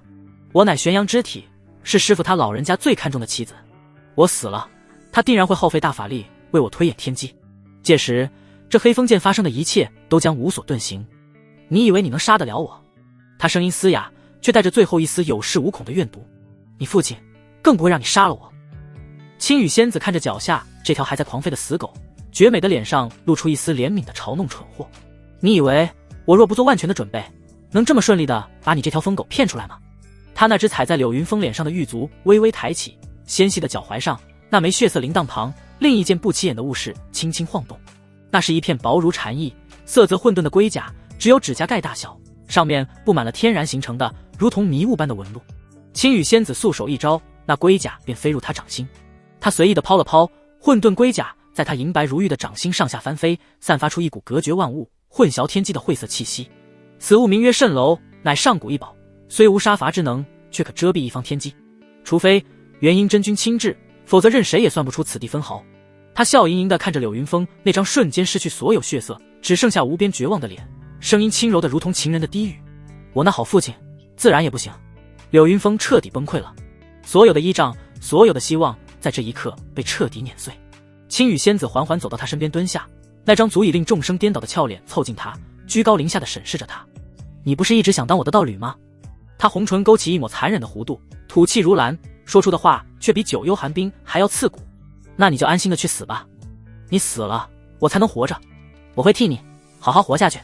柳云峰死死地瞪着他，又猛地转头看向不远处那对狗男女，看着柳妹儿那张写满决绝的俏脸，极致的绝望与怨恨最终化作了一声惊天动地的狂笑。好得很，你们这些贱人！话音未落，他眼中闪过最后一丝疯狂的决绝。都给老子陪葬！轰！柳云峰的身躯如同一个被点燃的太阳，骤然膨胀。磅礴到极致的玄阳法力，在他启动玄阳之体悍然自爆的瞬间，化作了毁天灭地的能量风暴。赤金色的火焰光环以他为中心，轰然席卷了整个山坳。不好！青羽仙子脸色巨变，他万万没想到柳云峰竟果决到如此地步，说自爆就自爆，没有丝毫犹豫。他第一时间催动血色铃铛，一层浓郁的血光将他全身包裹。但太近了，一个筑基中期修士还是玄阳之体，其自爆的威力何等恐怖！血色光照仅仅坚持了一瞬，便发出不堪重负的碎裂声。噗！青羽仙子如遭重锤，一口鲜血狂喷而出，整个人被那狂暴的冲击波狠狠掀飞出去。青色的纱衣在烈焰中寸寸碎裂，露出一大片被灼伤的血肉模糊的雪白肌肤。而另一边，林烨在柳云峰吼出声的刹那，便已亡魂大冒。柳妹儿一把将林烨压在身下，用自己的后背去硬抗那毁灭性的冲击。饶是如此，那恐怖的能量余波依旧如同万千钢针，狠狠刺入他的体内，五脏六腑仿佛都被震得移了位。林烨闷哼一声，只觉得眼前一黑，一口滚烫的鲜血再也抑制不住，狂喷而出。整个山坳在剧烈的爆炸中疯狂震颤，山势崩塌，烟尘漫天，如同末日降临。许久，那毁天灭地的能量风暴才缓缓平息。烟尘弥漫，焦臭与血腥的气味混杂在一起，刺鼻难闻。林烨挣扎着从地上爬起，每动一下，全身骨骼都像是要散架一般，剧痛无比。他吐出一口带着血沫的浊气，顾不得自身伤势，第一时间低头看向怀里。柳妹儿将他护在身下，自己并未受到致命冲击，只是被震得昏迷了过去。可柳妹儿嘴角挂着一丝血迹，那张清艳的脸上满是灰尘，看上去狼狈不堪。他心中稍定，目光立刻投向不远处。尘埃之中，一道轻纱破碎的身影斜倚在一块巨石旁，正挣扎着想要坐起。青羽仙子，此刻的她哪里还有半分先前高高在上，掌控一切的慵懒与从容。那身青色纱衣被炸得破破烂烂，如同最廉价的布条挂在身上，大片雪白丰腴的娇躯暴露在外，只是上面布满了被玄阳真火灼烧出的纵横交错的恐怖伤口，血肉模糊，深可见骨。尤其他那挺翘饱满的臀腿处，更是血肉翻卷，惨不忍睹。一张颠倒众生的绝美俏脸，此刻也是一片煞白，沾染着血污与尘土，嘴角不断有鲜血溢出，气息萎靡到了极点。显然，柳云峰那搏命的自爆，让他遭受了难以想象的重创。林烨的心脏在这一瞬间疯狂地擂动起来，机会终于来了。他死死盯着那个重伤垂死，连站都站不起来的女人，眼中最后一丝恐惧被贪婪与欲望彻底吞噬。这样高高在上，视自己为蝼蚁的女人，就要将他从云端狠狠拽下来，踩进最卑贱的尘泥里，让他成为自己最忠实的奴仆，让他那高傲的灵魂在自己面前彻底屈服，让他那风云曼妙，令无数男人疯狂的身体成为自己予取予求的顶颅。妹儿！林烨低喝一声，一股精纯的灵力渡入柳妹儿体内。柳妹儿娇躯一颤，悠悠转醒，茫然地睁开眼。主人，用你的神通控制住他。林烨的声音不带一丝感情，冰冷而决绝，如同最锋利的刀锋。柳妹儿顺着他的目光看去，当看到青羽仙子那凄惨的模样时，美眸中也闪过一丝惊惧。但道种的命令是绝对的，他没有丝毫犹豫，强忍着体内的伤势，挣扎着盘膝坐好，双手掐出一个玄奥的法印。霍心童。他猛地睁开双眼，那双清澈的美眸之中，两点璀璨的金芒骤然亮起，如同两朵盛开的金色莲花。一股无形无质却能直刺神魂本源的诡异波动，瞬间跨越空间的距离，笼罩向正在挣扎的青羽仙子。青羽仙子本就身受重创，神魂激荡，心神失守，此刻哪里还能抵挡这出其不意的神通偷袭？他刚撑起一半的身体猛地一僵，那双原本还残留着痛苦与怨毒的美眸瞬间变得空洞茫然。他脸上的表情在刹那间千变万化，时而惊恐，时而狂喜，时而悲愤，仿佛陷入了最深沉的幻境，不可自拔。成了！林烨眼中爆射出狂喜的金光，他不再迟疑，大步流星地走到青羽仙子面前，居高临下地俯视着这张陷入幻觉的美艳脸蛋，看着他那因为幻境而微微颤抖的丰腴娇躯，一股前所未有的征服感与快意几乎让他高喊出声。他缓缓蹲下身，伸出因激动而微微颤抖的右手，心念一动，嗡！一股幽暗的带着吞噬气息的力量自他丹田狂涌而出，汇聚于掌心。一枚指甲盖大小，通体流转着深邃幽光的奇异种子凭空浮现。阴阳道种。林烨捏着这枚冰冷的种子，目光灼灼地看着青羽仙子光洁饱满的额头。就是现在，他狠狠地将那枚散发着不祥气息的阴阳种按在了他的眉心之上。嗤！一声如同烙铁烫入冰雪的轻响，那枚幽暗的种子在接触到他肌肤的刹那，便如同活物一般疯狂地钻了进去，消失不见。青羽仙子的身体猛地绷紧，如同一张拉满的弓。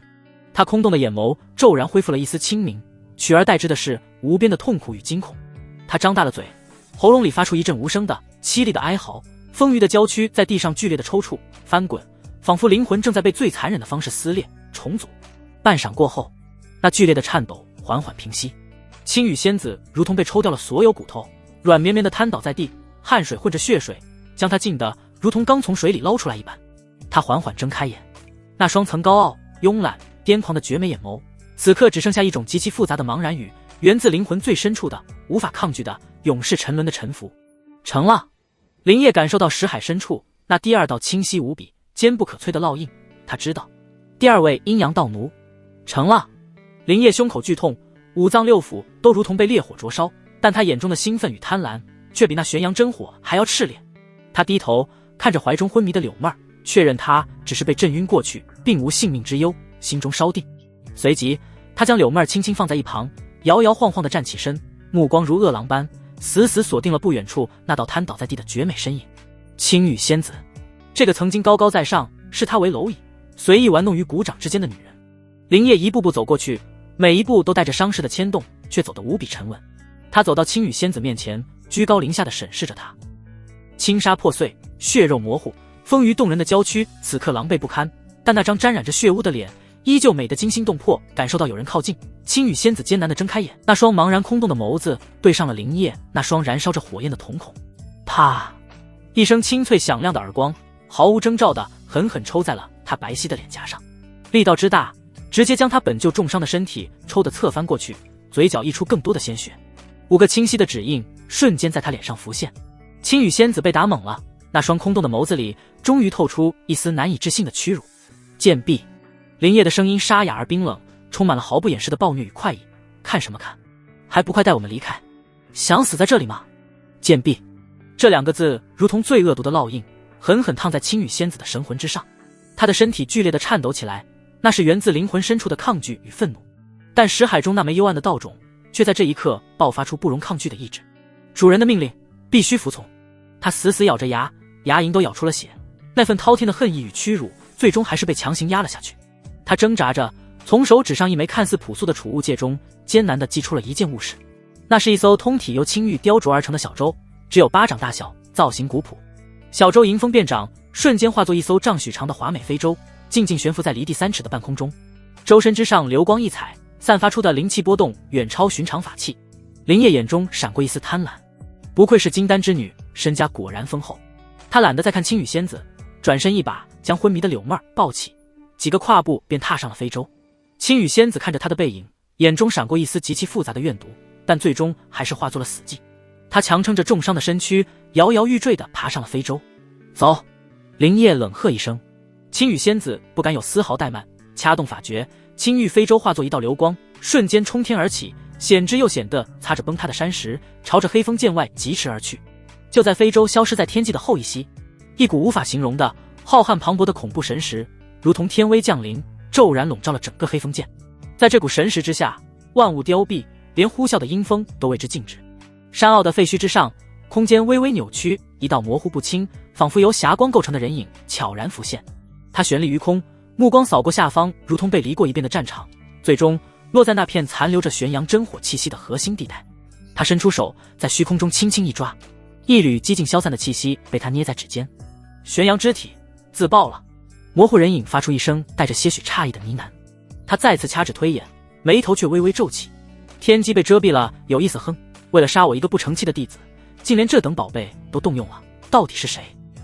他似乎并不在意柳云峰的死活，反而对那扰乱天机之物更感兴趣。他再次扫视一圈，没有发现任何有价值的线索，那道模糊的身影便如同从未出现过一般，悄然消散。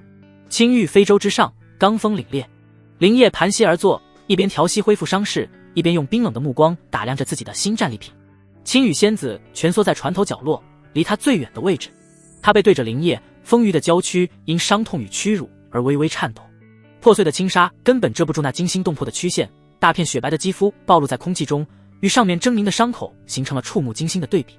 他似乎想用这种方式来表达自己最后的无声的抗议。他不去看林烨，也不想让林烨看到自己此刻的狼狈。林烨看着他那孤傲的背影，看着那紧绷的充满诱惑的臀腿曲线，嘴角的弧度愈发冰冷。还在装清高？跪下！林烨的声音不大，却如同九幽传来的敕令，清晰地传入青羽仙子耳中。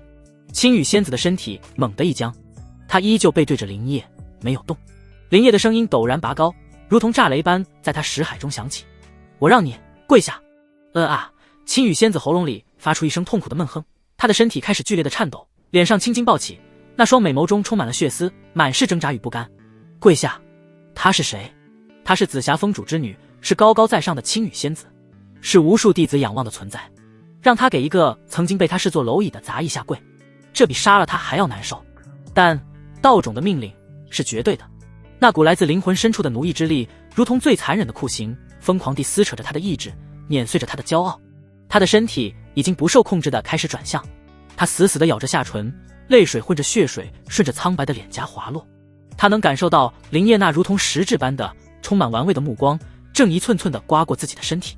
最终所有的挣扎都归于徒劳，在那不容抗拒的奴役之力下，她双膝一软，重重地跪在了冰冷的青玉甲板上。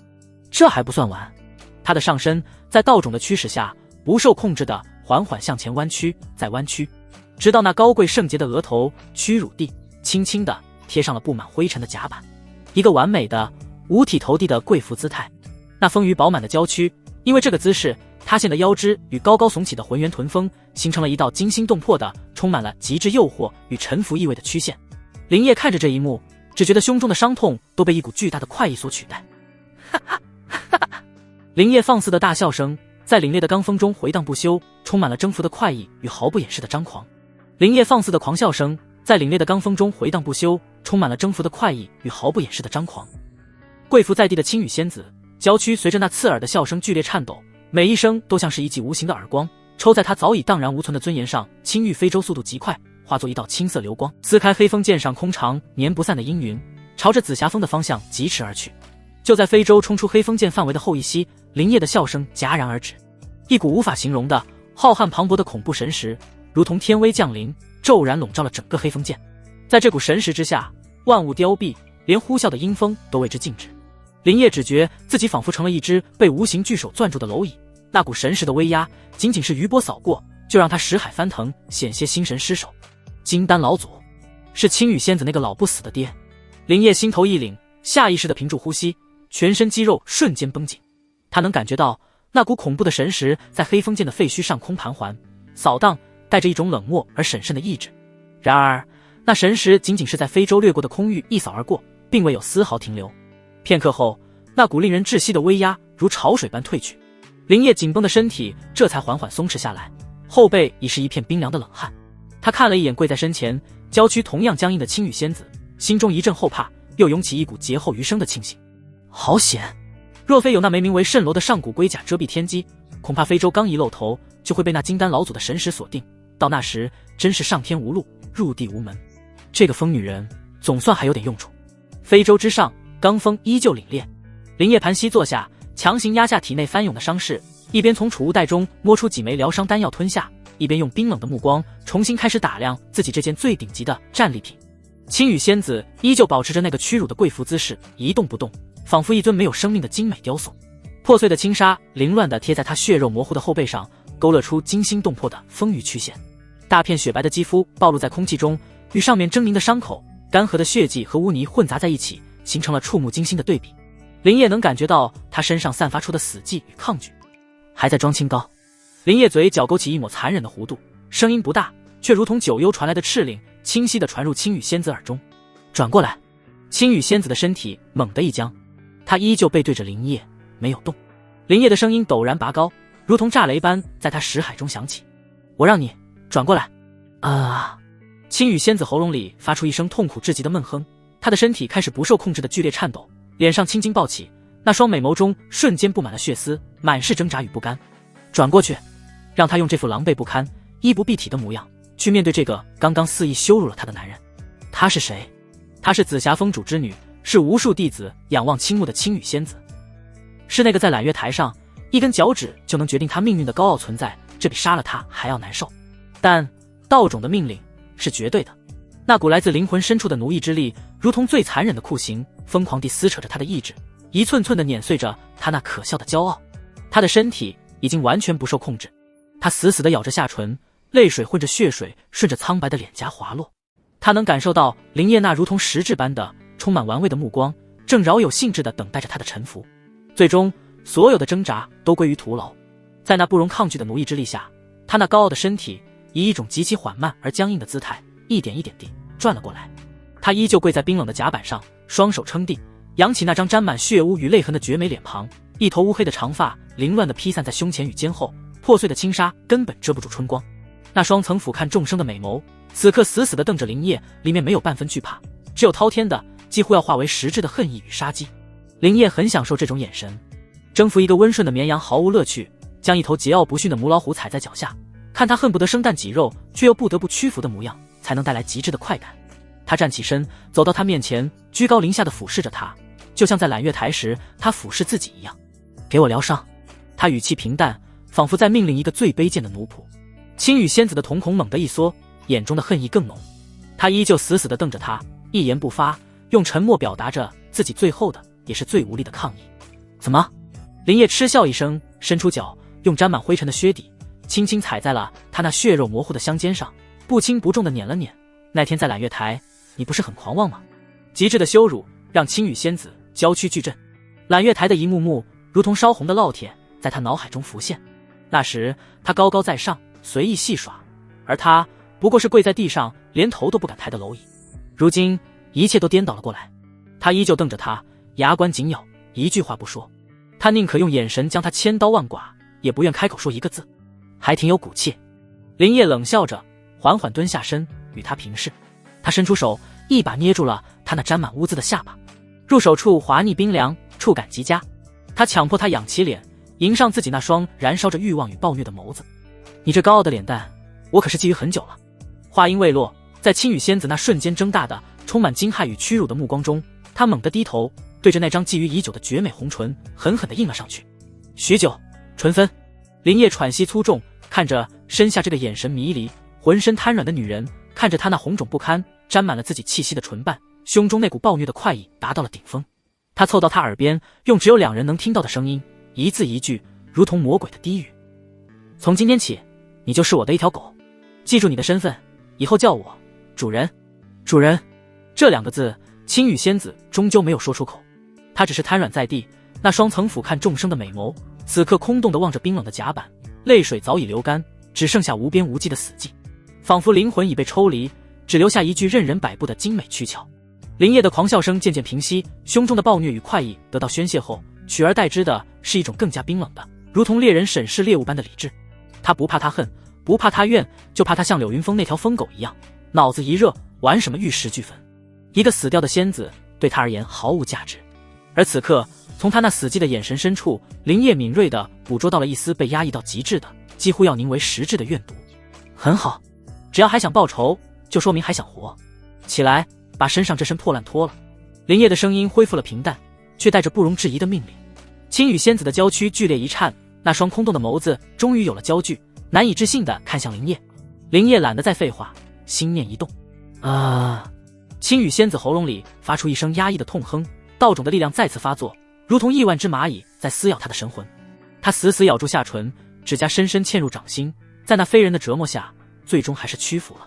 他挣扎着，以一种极其缓慢而屈辱的姿态，颤抖着手去解那早已破碎不堪、沾满血污的青色纱衣。纱衣本就破碎，稍一拉扯便滑落下来，露出了其下那具丰腴成熟却也布满了狰狞伤口的胴体。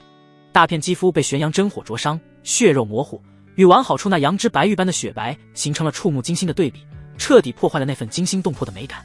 林叶眉头微皱，这副模样确实有些倒胃口。他本想就地将这高傲的仙子彻底占有，用最原始的方式将他的尊严碾得粉碎，但看着这具破败的身躯，他忽然又没了兴致。一件顶级的法宝也须得先修复好了，才能发挥其最大用处。算了。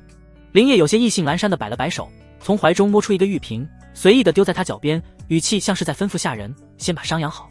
主人，我喜欢干净的东西。青羽仙子蜷缩在地，看着滚到脚边的疗伤丹药，身体因屈辱而不住地颤抖。他没有去捡。就在这时，他忽然抬起头，那双充斥着恨意的眸子直直地看着林叶，用一种冷静到诡异的沙哑声音开口：你不能动我。林叶闻言，像是听到了什么天大的笑话，嗤笑出声。他缓缓蹲下身，捏住他的下巴，玩味地端详着这张梨花带雨的绝美脸庞。都到这份上了，你觉得你还有资格跟我谈条件？啪！又是一记清脆的耳光。再学不会怎么跟主人说话，我就拔了你的舌头。青羽仙子白皙的脸颊上新旧指印交叠，嘴角溢出鲜血，她却仿佛感觉不到疼痛，依旧死死地盯着林烨，眼中的恨意与疯狂交织，一字一句地从牙缝里挤出。你想不想突破金丹？林烨的动作猛地一滞。金丹这2个字如同9天惊雷，在他心中轰然炸响。对任何一个修士而言，这都是一道无法逾越的天堑，是毕生追求的终极梦想。青羽仙子看着他眼中一闪而逝的震惊与贪婪，嘴角勾起一抹凄厉而嘲弄的弧度，那笑容让他这张染血的脸庞多了一种妖异的美感。我乃是罕见的太阴之体，自出生起便元婴未泄。若你能在我筑基圆满之时，以我为炉鼎行采补之法，凭我的元婴之力，足以让你突破金丹的几率平添3成。3成！林烨的心脏疯狂地跳动起来。寻常修士冲击金丹，成功率连半成都不到，3成，这简直是逆天改命的通天大道。他看着眼前这个女人，眼神瞬间变了。这已经不是战利品，不是玩物了，这是一枚活生生的能助他一步登天的金丹大药。一股无与伦比的火热从他心底升起，几乎要将他的理智都燃烧殆尽。但他终究是林烨。他深吸一口气，强行压下那份狂喜与贪婪，脸上的表情反而愈发冰冷。他缓缓松开捏着他下巴的手，站起身，居高临下的看着他，就像在看一件待价而沽的货物。这么说，我还得好生养着你，不能提前把你玩坏了。青羽仙子捂着脸没有说话，但那微微颤抖的睫毛暴露了他内心的不平静。他抛出了自己最大的价值，这是他最后的也是唯一的筹码。林烨忽然笑了，他一脚踢在青羽仙子圆润的肩头，将他踢得一个趔趄。想拿这个跟我谈条件，你配吗？他声音冰冷，记住，你的身体，你的元婴，你的一切都是我的，什么时候用，怎么用，由我说了算。现在还不到筑基期，这什么急？说完，他懒得再看他那张错愕的脸，直接蹲下身，粗暴地抓起了他那只晶莹如玉的仙足。青羽仙子浑身一僵，下意识地想要缩回。别动！林烨一声冷喝，道种之力瞬间压下，让他动弹不得。他伸手毫不客气地将他脚踝上那枚精致的血色铃铛以及旁边那片不起眼的混沌龟甲尽数解了下来，收入自己怀中。接着他的目光落在了他那根葱白般的手指上，一枚看似朴素的储物戒指。自己摘还是我帮你？青羽仙子死死地咬着牙，眸光剧烈闪烁，那里有他全部的身家。但在林烨那不带一丝感情的目光逼视下，他最终还是屈辱地慢慢地将那枚储物戒指摘了下来，递了过去。林烨一把夺过，借助道种的力量，神识粗暴地抹去了上面属于他的印记，这才心满意足。他不再理会失魂落魄的青羽仙子，转身走到了非洲的另一头。柳妹儿依旧静静地躺在那里，气息微弱，俏脸苍白。林烨看着她，眼神复杂了一瞬。这个女人蠢是蠢了点，但关键时刻是真敢替自己挡刀。他从刚到手的储物戒中神识一扫，便找出了一瓶品质远超自己存货的顶级疗伤灵丹，毫不吝啬地倒出2粒，一粒自己吞下，另一粒则小心翼翼地喂入了柳妹儿口中。做完这一切，他才盘膝坐下，将心神沉入那枚属于青羽仙子的储物戒指中。金丹老祖之女，紫霞峰高高在上的仙子，她的身家究竟该是何等的丰厚？林烨的心头一片火热。青玉飞舟在云层中穿梭，快如流光。林烨神识紧绷，不敢有丝毫放松。紫霞峰主那等人物，神识覆盖范围何其广阔，即便有蜃楼龟甲遮蔽一时，也绝非长久之计。他必须尽快找一个绝对安全的藏身之所。神识在下方广袤的山脉中飞速扫过，最终他锁定了一处灵气稀薄、荒无人烟的乱石山谷。这种地方通常是宗门地图上都不会标注的废弃角落，最适合藏匿。飞舟一个俯冲，悄无声息地落入山谷深处。林烨收了飞舟，目光扫过面前一个被乱藤与碎石扮演的洞口。洞口不大，黑漆漆的，像一张择刃而噬的怪兽巨口。他一把将昏迷的柳妹儿抄起，又像拖死狗一样拽着青羽仙子的一只脚踝，将她拖进了山洞。洞府内不大，积满了厚厚的灰尘，空气中弥漫着一股腐朽的气味，显然已经荒废了不知多少年。林烨随手将2人丢在石壁角落，又在洞口布下了几个简易隐秘阵盘，这才稍稍松了口气。他盘膝坐下，没有立刻清点战利品，而是先将心神沉入体内，仔细探查伤势。柳云峰的自爆太过霸道，玄阳真火的余波依旧在他经脉中肆虐，若不及时拔除，恐会留下暗伤。他运转功法，正要调息，眼角余光瞥见怀中那片混沌色的龟甲，心中一动。这蜃楼龟甲能遮蔽天机，乃是保命奇物，必须尽快炼化。他将龟甲托于掌心，注入一丝灵力，试图催动。然而灵力如同泥牛入海，龟甲毫无反应。林业不信邪，加大了灵力输出，那龟甲依旧古井无波，像一块再普通不过的石头。蠢货！一道冰冷沙哑带着浓浓嘲弄的声音从角落传来。林业抬眼看去，只见青羽仙子不知何时已经坐起身，正用一种看白痴的眼神看着他。此等上古异宝，岂是你这种炼气蝼蚁能驱使的？没有筑基期的神识，你连让它发光的资格都没有。说完，他似乎觉得出了一口恶气，嘴角勾起一抹讥讽的弧度。林业面无表情地看着他，心念一动。青羽仙子脸上的讥讽瞬间化为痛苦的扭曲，他抱着头在地上翻滚起来，喉咙里发出野兽般的哀嚎，道种的惩罚如枯骨之躯，直刺神魂，远比肉体的痛苦要可怕万倍。林业站起身，走到他面前，等他疼得浑身抽搐，连呻吟的力气都没有了，才缓缓蹲下，从青羽仙子的储物戒中取出一枚极佳的疗伤丹药。他粗暴地捏开他紧咬的牙关，将丹药塞了进去。记住，狗是没有资格对主人吠叫的。他的声音很轻，却像一把冰锥，狠狠扎进青羽仙子颤抖的神魂深处。青羽仙子蜷缩在地上，丰腴的胴体赤裸着，因剧痛而布满了一层细密的冷汗，大口大口地喘着粗气。丹药的药力在他体内化开，那些被玄阳真火灼出的狰狞伤口，竟以肉眼可见的速度开始愈合、结痂、脱落，露出了其下新生的吹弹可破的雪白肌肤。林业的目光落在他身上，肆无忌惮地打量着。不得不说，这女人的本钱确实雄厚。柳妹儿的身段是完美的匀称，多一分则鱼，少一分则柴，如同最顶级的工匠精心雕琢的艺术品。而眼前这个女人，则是另一种截然不同的风情。她的骨架要稍大一些，个子也比柳妹儿高挑，肩是肩，腰是腰，臀是臀，尤其是那一对胸脯，规模堪称夸张。即便此刻她蜷缩着身子，那惊人的饱满弧度依旧挺翘着，仿佛要撑破天际。典型的梨形身材，腰肢纤细，往下却骤然丰隆，形成一道令人血脉奋张的致命曲线。林业的脑中再次浮现出他之前所说的太阴肢体，若是真能凭此平添30%结丹几率。他舔了舔有些干涩的嘴唇，眼中贪婪的火光一闪而逝。可转念一想，自己如今不过炼气9层，距离冲击金丹还隔着一个筑基大境界，遥远的没边。难道真要将这绝世炉鼎供起来，等到猴年马月再去享用？那也太暴殄天物了。林业的嘴角勾起一抹意味深长的坏笑。正餐虽然要留到最后，但提前尝尝开胃小菜似乎也不错。感受到他那仿佛要将自己生吞活剥的目光，青羽仙子浑身不自在，下意识地想用手臂遮挡住胸前的春光，却又不敢动弹，只能将头埋得更深，如同一只待宰的羔羊。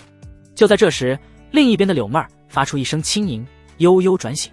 她一睁眼便看到了角落里那道赤裸蜷缩的熟悉身影，瞳孔猛地一缩。青羽仙子，那个高高在上，连正眼都懒得瞧自己一眼的紫霞峰主之女，此刻竟然像一件物品般被主人随意丢在地上。一股难以言喻的寒意从柳妹儿心底升起，让她对林业的敬畏与恐惧瞬间攀升到了顶点，但紧随其后的却是一种病态的庆幸与优越感。至少她比青羽仙子更早成为主人的奴仆，也更懂得如何取悦主人。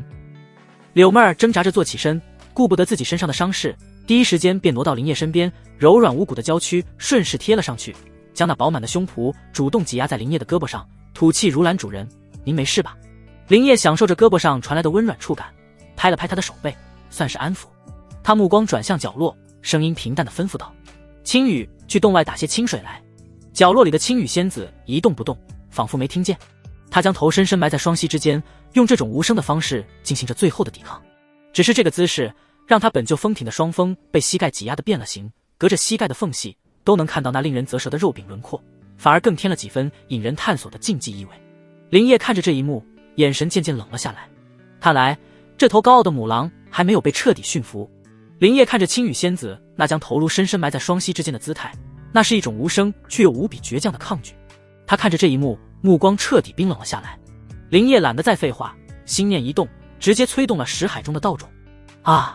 一声撕心裂肺完全不似人声的惨叫从青羽仙子的喉咙深处爆发出来，剧痛让他瞬间从那种倔强的姿态中彻底崩溃。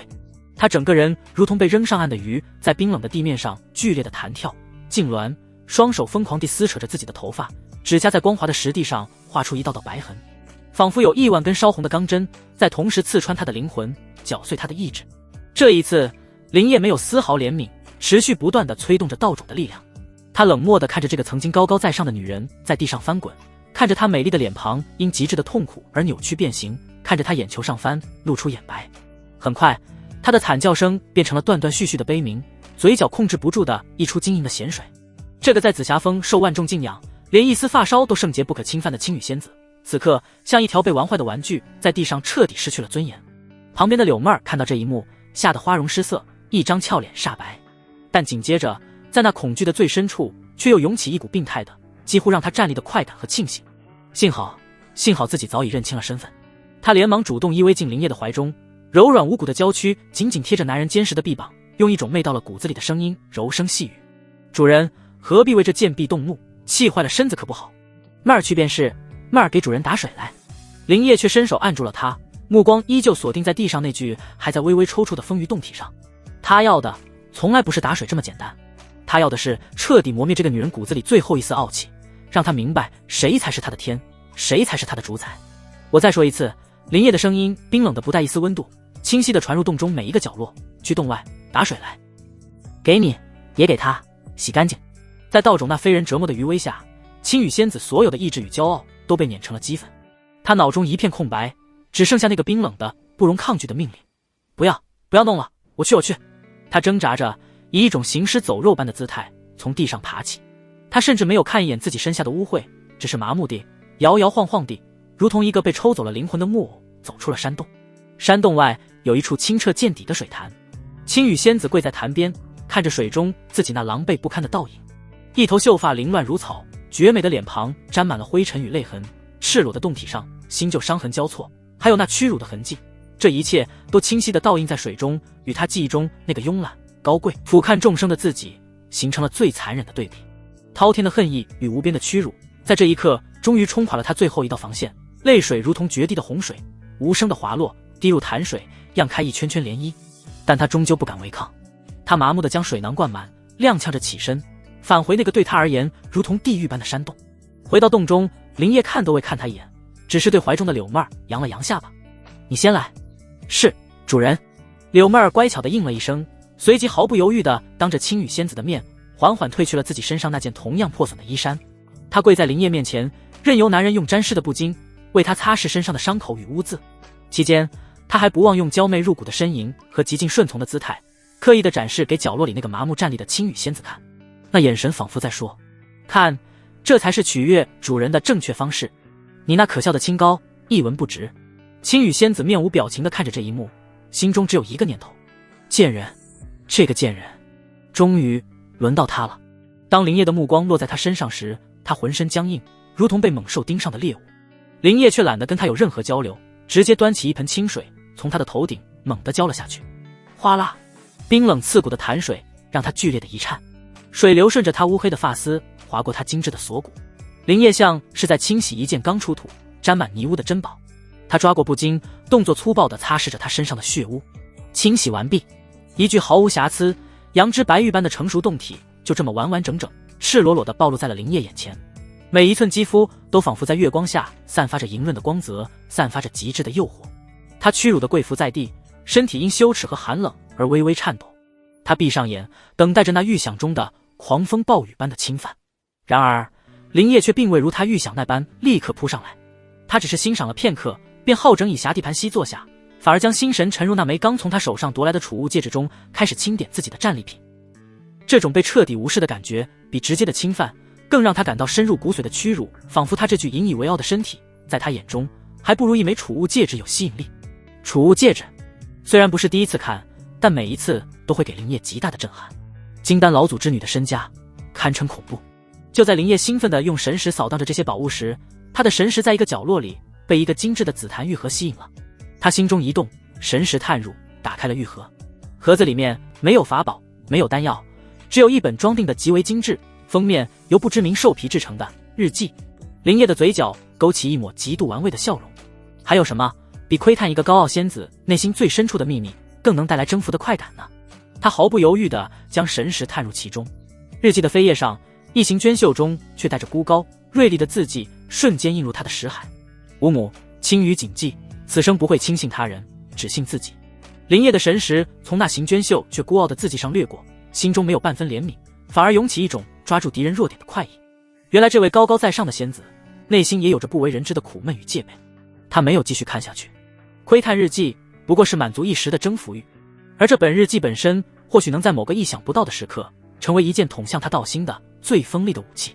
他心念一动，将那紫檀玉盒连同日记一并收入储物界的最深处，这才压下清点战利品的兴奋，将注意力重新放回了现实。经脉中玄阳真火的余烬仍在灼烧，带来阵阵刺痛。林业的目光重新落回了角落里那具完美无瑕的洞体上。青羽仙子依旧保持着贵妇的姿态，肌肤上水渍未干，在昏暗的洞穴中泛着一层诱人的光泽，像是一件等待主人享用的祭品。太阴之体，元阴之力，至纯至净。我现在被玄阳真火所伤，正好是阳火过盛，体内阴阳失衡。若能引一丝他的太阴元气入体调和，岂不是？这简直是天赐的疗伤圣药，不仅能迅速拔除火毒，说不定还能借此阴阳交泰，淬炼自身灵力，让修为更加凝实。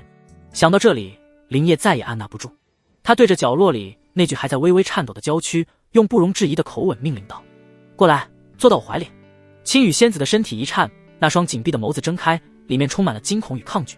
他终究是要对自己下手了吗？林业失去了耐心。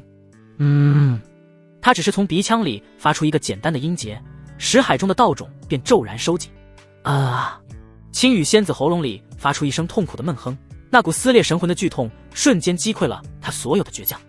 不听话，他眼中的绝望与屈辱几乎要溢出来，但在道种的驱使下，他那高傲的身体还是不受控制地一点一点地朝着林业的方向挪动。他屈辱地跪行到林业身前，那具完美的洞体近在咫尺，散发着刚刚沐浴过的混杂着体香的诱人气息。他停了下来，强忍着没有坐下去，这是他最后的底线。林业怪笑一声，懒得跟他耗。你这个畜生，放开我！青羽仙子发出屈辱的尖叫，剧烈地挣扎起来。吵死了！林业眉头一皱，对旁边的柳妹喝道：“抓住他的手！”是，主人。柳妹眼中闪过一丝快意，立刻上前，从身后死死钳住了青羽仙子的两只手腕，让她动弹不得。柳妹儿，你这个贱婢，你不得好死！青羽仙子感受到同为女人的背叛，气得破口大骂。林业却懒得理会她的咒骂，随即他伸出双掌，准确地贴在了青羽仙子的小腹丹田之上。掌心传来的温度让青羽仙子浑身一僵。运转你的功法。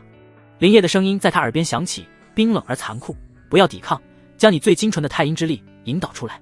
青羽仙子又惊又怒，这无异于将自己最本源的力量毫无保留地拱手让人，这比直接夺走他的贞操还要让他感到屈辱和恐惧。但他无法反抗，在道种的威逼下，他只能屈辱地绝望地运转起自己修炼多年的宗门核心功法。一股冰凉精纯至极的能量顺着林业的掌心缓缓流入他的经脉之中。这股太阴之力刚一入体，便与他经脉中肆虐的玄阳火毒轰然碰撞，没有预想中的痛苦，反而是一股难以言喻的舒爽感，如同三伏天喝下一碗冰镇酸梅汤，瞬间传遍四肢百骸。那些顽固的火毒在这股至纯至净的太阴之力面前，如同骄阳下的冰雪，迅速消融瓦解。林业舒服的几乎要呻吟出声，他的伤势正在以一种堪称恐怖的速度恢复着。半个时辰后，林业长长吐出一口浊气，只觉得神清气爽，体内再无一丝火毒残留，甚至连灵力都变得比之前更加精纯了几分。他低头看着怀中这个早已停止挣扎，如同死鱼般瘫软的女人，嘴角勾起一抹残忍的坏笑。他随手从储物戒中扯出几条不知是何用途的法力绳索，将青羽仙子那雪白的手腕和脚踝捆绑了起来。角落里的柳妹儿看着这一幕，心中警铃大作。她清楚地看到，主人在利用青羽仙子疗伤之后，脸上露出的那种满意的神情。太阴之体果然非同凡响，这个女人不仅长得比自己美，身材比自己更丰满，如今还展现出了自己完全不具备的对主人有巨大帮助的价值。强烈的危机感如同毒蛇般是咬着柳妹儿的心，她害怕自己失宠，害怕自己沦为像青羽仙子一样的只会被肆意折磨的玩物。不行，绝不能这样。电光火石之间，柳妹儿做出了一个大胆到极点的决定。她悄无声息地跪行到林业身后，主动地紧紧地贴上了林业宽阔坚实的后背，极尽讨好地摩擦着他，将红唇凑到林业耳边，吐气如兰，用一种媚到了骨子里的声音低声呢喃：“主人，妹儿虽不及青羽仙子的太阴之体那般神奇，但妹儿的和欢饮星诀也能助主人巩固修为，妹儿更能让主人体验到仙子姐姐给不了的极致的快乐。”就在此时，林业忽然全身一震，他感觉到通过道种与怀中青羽仙子建立起的那道神魂联系之中，猛地传来一股极其微弱到几乎无法察觉的，绝不属于青羽仙子本人的神识波动。这股神识就隐藏在青羽仙子那磅礴的太阴之力最深处，如同一粒尘埃，却带着一丝他无比熟悉的属于金丹修士的冷漠气息。林烨的动作猛地停滞，是那个老东西，紫霞峰主。他在自己女儿的太阴肢体里留下了神识后手。林烨的动作猛地停滞，柳妹儿也察觉到了他身体瞬间的僵硬，动作一顿，不解地抬起头，那张妩媚的脸上带着一丝疑惑。但林烨根本没有理会他，他的全部心神都如同被万载玄冰冻结，一股刺骨的寒意从尾椎骨直冲天灵盖。就在刚才那一瞬间，在他与怀中青羽仙子那道神魂联系的最深处，在那磅礴精纯的太阴本源之内，他清晰地触碰到了一丝不属于他的东西。那是一缕神识，一缕极其微弱却又无比坚韧，带着金丹修士独有的那种视万物为蝼蚁的冷漠与威严的神识。这缕神识就如同一滴墨汁，完美地融入了大海。若非林烨通过道种与青羽仙子建立了最根本的不分彼此的灵魂链接，能够感受到他神魂最细微的悸动，他绝对无法发现。是那个老东西，紫霞峰主。一个可怕的念头如同闪电般劈开了林烨的脑海，他瞬间全明白了，紫霞峰主早就在自己女儿的本源之中留下了一道神识印记。这印记平时隐而不发，可一旦有人试图与青羽仙子行采补双修之法，触动了他最核心的太阴本源，这道印记便会瞬间被激活。届时金丹老祖的意志甚至是寒怒一击将会跨越万里，瞬间降临。到那个时候，别说是他一个区区炼气，就算是筑基圆满，甚至是假丹修士，也只会在那金丹之威下被碾成飞灰，神魂俱灭。冷汗瞬间浸透了林烨的后背，就差一点，就差那么一点点。如果不是柳妹儿的主动献媚让他分了神，如果他真的被欲望冲昏了头脑，将青羽仙子就地正法，后果不堪设想。他猛地低头看向青羽仙子，这哪里是什么助他一步登天的金丹大药，这分明是一颗用绝色美人的身体包裹起来的，随时会将他炸得粉身碎骨的催命神雷。青羽仙子似乎也察觉到了什么，他看到林烨那张瞬间变得阴晴不定，甚至带着一丝后怕的脸，再联想到自己体内那道连自己都无法掌控的印记，他忽然明白了，他发现了，这个恶魔发现了他留下的后手。青羽仙子那张苍白如纸的绝美脸庞上，竟缓缓勾起了一抹凄厉而嘲弄的弧度，那笑容充满了死里逃生的庆幸和看到仇人吃瘪的无尽快意。这抹笑容如同一根烧红的铁签，狠狠捅进了林烨的眼睛里。你他妈的早就知道了！林烨的怒火如同火山般轰然爆发，他一把掐住青羽仙子的脖颈，手背上青筋暴起。这个贱人，他竟然拿这个来算计自己！青羽仙子被掐得瞬间呼吸困难，但他脸上的那抹嘲弄笑意却愈发浓烈，仿佛在说：你杀了我啊，你敢吗？林烨当然不敢，杀了他自己什么都得不到，不杀他，这个女人就等于有了一张金丹老祖亲自赐予的护身符。一股无处发泄的狂暴怒火在他胸中横冲直撞，几乎要将他的理智焚烧殆尽。啊！青羽仙子发出一声又羞又怒的尖叫，剧烈的疼痛和深入骨髓的羞辱让他浑身剧颤，泪水再次夺眶而出。这种惩罚比直接侵犯他更让他感到尊严被践踏。林烨喘着粗气，看着自己的杰作，胸中的邪火才稍稍平息了一些。他烦躁到了极点，一把将怀中这个烫手山芋般的人偶推到一旁。一边去！林烨心情恶劣，柳妹儿却不敢有丝毫怨言，乖巧地缩到了一边，大气都不敢出。洞穴内的气氛瞬间变得无比压抑和诡异。林烨阴沉着脸看着地上那个被捆缚着梨花带雨却眼神怨毒的青羽仙子，再看看旁边那个战战兢兢的柳妹儿，心中第一次生出一种棘手的感觉。三人之间形成了一个微妙而危险的平衡。就在此时，沙沙沙沙沙，一阵奇怪的异响忽然从洞外传来，那声音沉重而规律，像是某种巨大的生物正用爪子疯狂地刨着洞口堵住的那些碎石。林烨脸色猛地一变，他瞬间收敛全身气息，一个闪身来到洞口，透过布下的简易阵法缝隙向外看去。只见清冷的月光下，一头体型堪比巨象，浑身覆盖着巴掌大小的黑色鳞甲，拖着一条粗壮尾巴的恐怖妖兽，正用它那两只如同金刚打造的闪烁着寒光的巨大前爪疯狂地刨着山壁。黑鳞穿山甲，这妖兽的实力赫然达到了筑基中期，他显然是被刚才林烨利用太阴之力疗伤时无意中泄露出去的一丝精纯灵气吸引而来。轰！一块巨石被他硬生生刨开，狠狠砸在地上。洞口的简易隐秘阵盘在他狂暴的攻击下，光芒忽明忽暗，发出了不堪重负的嗡嗡声，眼看就要彻底崩溃。林烨的心瞬间沉到了谷底。自己不过炼气9层，柳妹儿虽然突破了筑基，但根基未稳，对付一个筑基初期都费劲，更别说一头以防御和力量著称的筑基中期妖兽，一旦阵法被破，他们3个都将成为这头妖兽的腹中餐。生死一线，在这千钧一发的关头，林烨的目光猛地扫过角落里那个眼神闪烁、被捆得像个粽子一样的青羽仙子。金丹老祖的女儿，身家何等丰厚，绝对有保命的底牌。戒指里有没有能退敌的保命之物？林烨的声音如同寒冬里的冰锥，厉声喝道。青羽仙子看着洞口那即将被彻底破开的巨石，感受着那股令人窒息的妖气，又看了看林烨那张阴沉的快要滴出水的脸，眼中闪过一丝无比疯狂的挣扎。他知道这是他唯一的机会，救他，自己将继续沦为玩物，过着生不如死的奴隶生活。不救，大家一起死在这里，一了百了。死亡的恐惧和求生的本能，最终还是压倒了那份同归于尽的疯狂。他像是用尽了全身的力气，从牙缝里一字一顿地挤出了几个字：有，但需要我亲自激发。你把戒指还给我。林烨看着青羽仙子眼中那疯狂的挣扎，以及那份被逼到绝境的决然，心中飞速地权衡着利弊。这个女人狡诈如狐，心机深沉，把戒指还给她，无异于给一头被拔了牙的母狼重新装上利齿。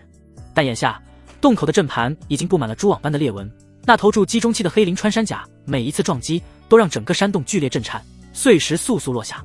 靠他和根基未稳的柳妹儿必死无疑，道种是他最后的底牌，只要这枚烙印还在他的神魂深处，他就永远翻不了天。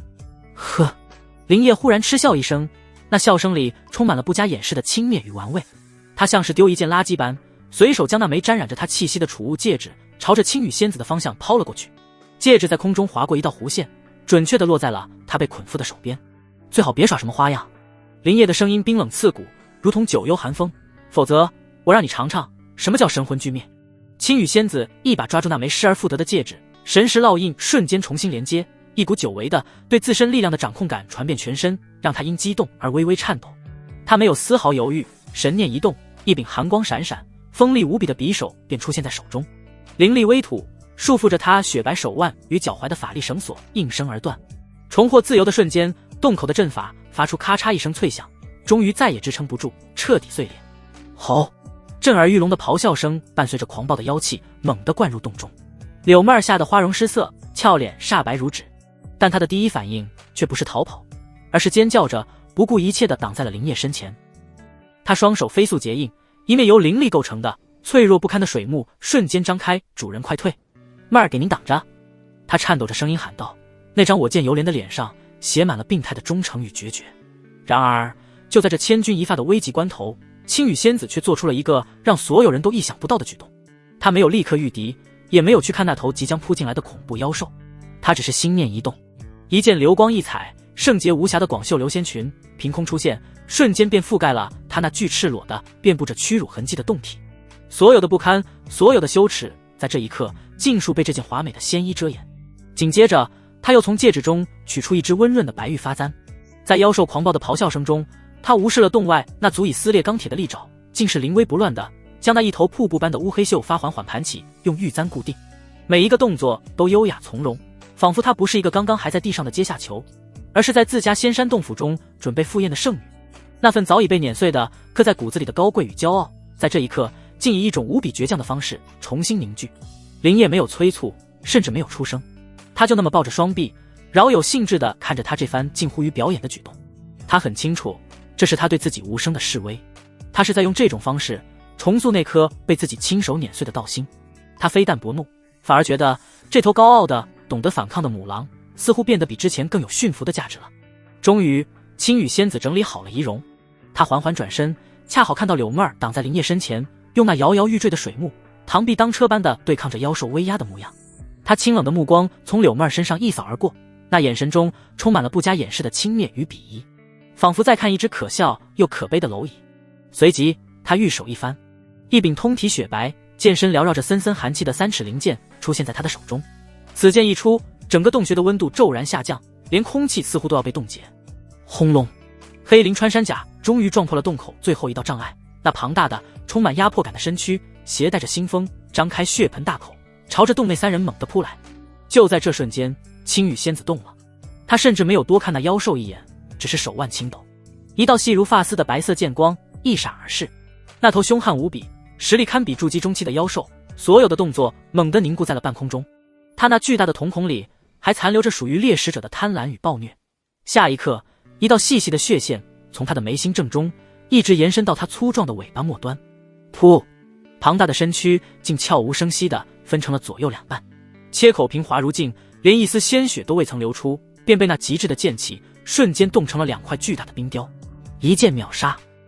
然而一剑毙敌之后，青羽仙子心中积压的所有恨意、屈辱、愤怒与恐惧，却如同压抑了万年的火山轰然爆发。她那张冰冷绝美的脸庞上浮现出一抹病态的潮红。啊！她发出一声压抑到极致的尖叫，手中的灵剑化作漫天剑影，疯狂地、歇斯底里地斩向那两半被冻结的妖兽尸体。赤，每一剑都蕴含着她无尽的怨毒。那坚硬如铁的黑色鳞甲，那粗壮的骨骼，那凝固的血肉，在漫天剑影的绞杀下，尽数被斩成了指甲盖大小的碎块。无数混杂着血丝的冰晶碎肉，如同一场血腥的暴风雪，在洞口疯狂飞舞、喷溅，整个场面血腥而瑰丽。许久，剑光终于消散，青羽仙子收剑而立，她华裙胜雪，不染纤尘，高耸的发髻一丝不乱，除了胸口剧烈的起伏和急促的呼吸暴露了她内心的不平静外，整个人宛如一尊不可侵犯的冰雪神女。她没有将戒指还给林烨，她也没有再跪下，她就那样手持着滴血未沾的灵剑，冰冷地、死死地站在林烨面前。那双曾充满恐惧与绝望的美眸，此刻只剩下冰冷的恨意与一丝若有若无的、毫不掩饰的挑衅。奴隶在这一刻向他的主人亮出了獠牙。面对这几乎算得上是叛逆的姿态，林烨的脸上却缓缓绽开了一个残忍的笑容。他看着眼前这个重新披上高傲外壳的仙子，眼神中的暴虐与征服欲不减反增。他缓缓开口，声音不大，却像一柄重锤，狠狠砸在青羽仙子的心头，让她如坠冰窟。不错，懂得给主人干活了。现在把剑和戒指都放下，然后爬过来。林烨的声音不大，却像一把无形的重锤，狠狠砸碎了青羽仙子刚刚用剑光和仙衣重新拼凑起来的那脆弱不堪的尊严。爬过来，这三个字比任何酷刑都更让他感到冰冷刺骨。他站在原地，手持着那柄能一剑斩杀筑基中期妖兽的灵剑，那双重新凝聚起冰冷恨意的美眸，死死地盯着林烨脸上那抹残忍的笑容。杀了他！一个疯狂的念头在他心中咆哮，只要催动剑诀，他就会死。可在那之后，自己也会神魂俱灭。不，求生的本能与那深入骨髓的恐惧，最终还是压倒了一切。他感受着识海深处那枚如同梦魇般的道种开始散发出危险的悸动。他知道，只要自己再迟疑一息，那撕裂灵魂的痛苦就会再次降临。屈辱的泪水在眼眶里打转，却被他硬生生逼了回去。当啷！通体雪白的灵剑从他无力的玉手中滑落，掉在地上，发出一声清脆而绝望的哀鸣。紧接着是另一声轻响，那枚他刚刚失而复得、还没来得及焐热的储物戒指也被他屈辱的摘下，丢在了剑旁。做完这一切，他闭上了眼，长长的睫毛剧烈的颤抖着。在柳妹儿那夹杂着恐惧与快意的注视下，这位刚刚还如冰雪神女般高不可攀的青羽仙子，缓缓地、无比僵硬地弯下了她高傲的膝盖，那件一尘不染的广袖流仙裙就这么沾染上了地面的尘土。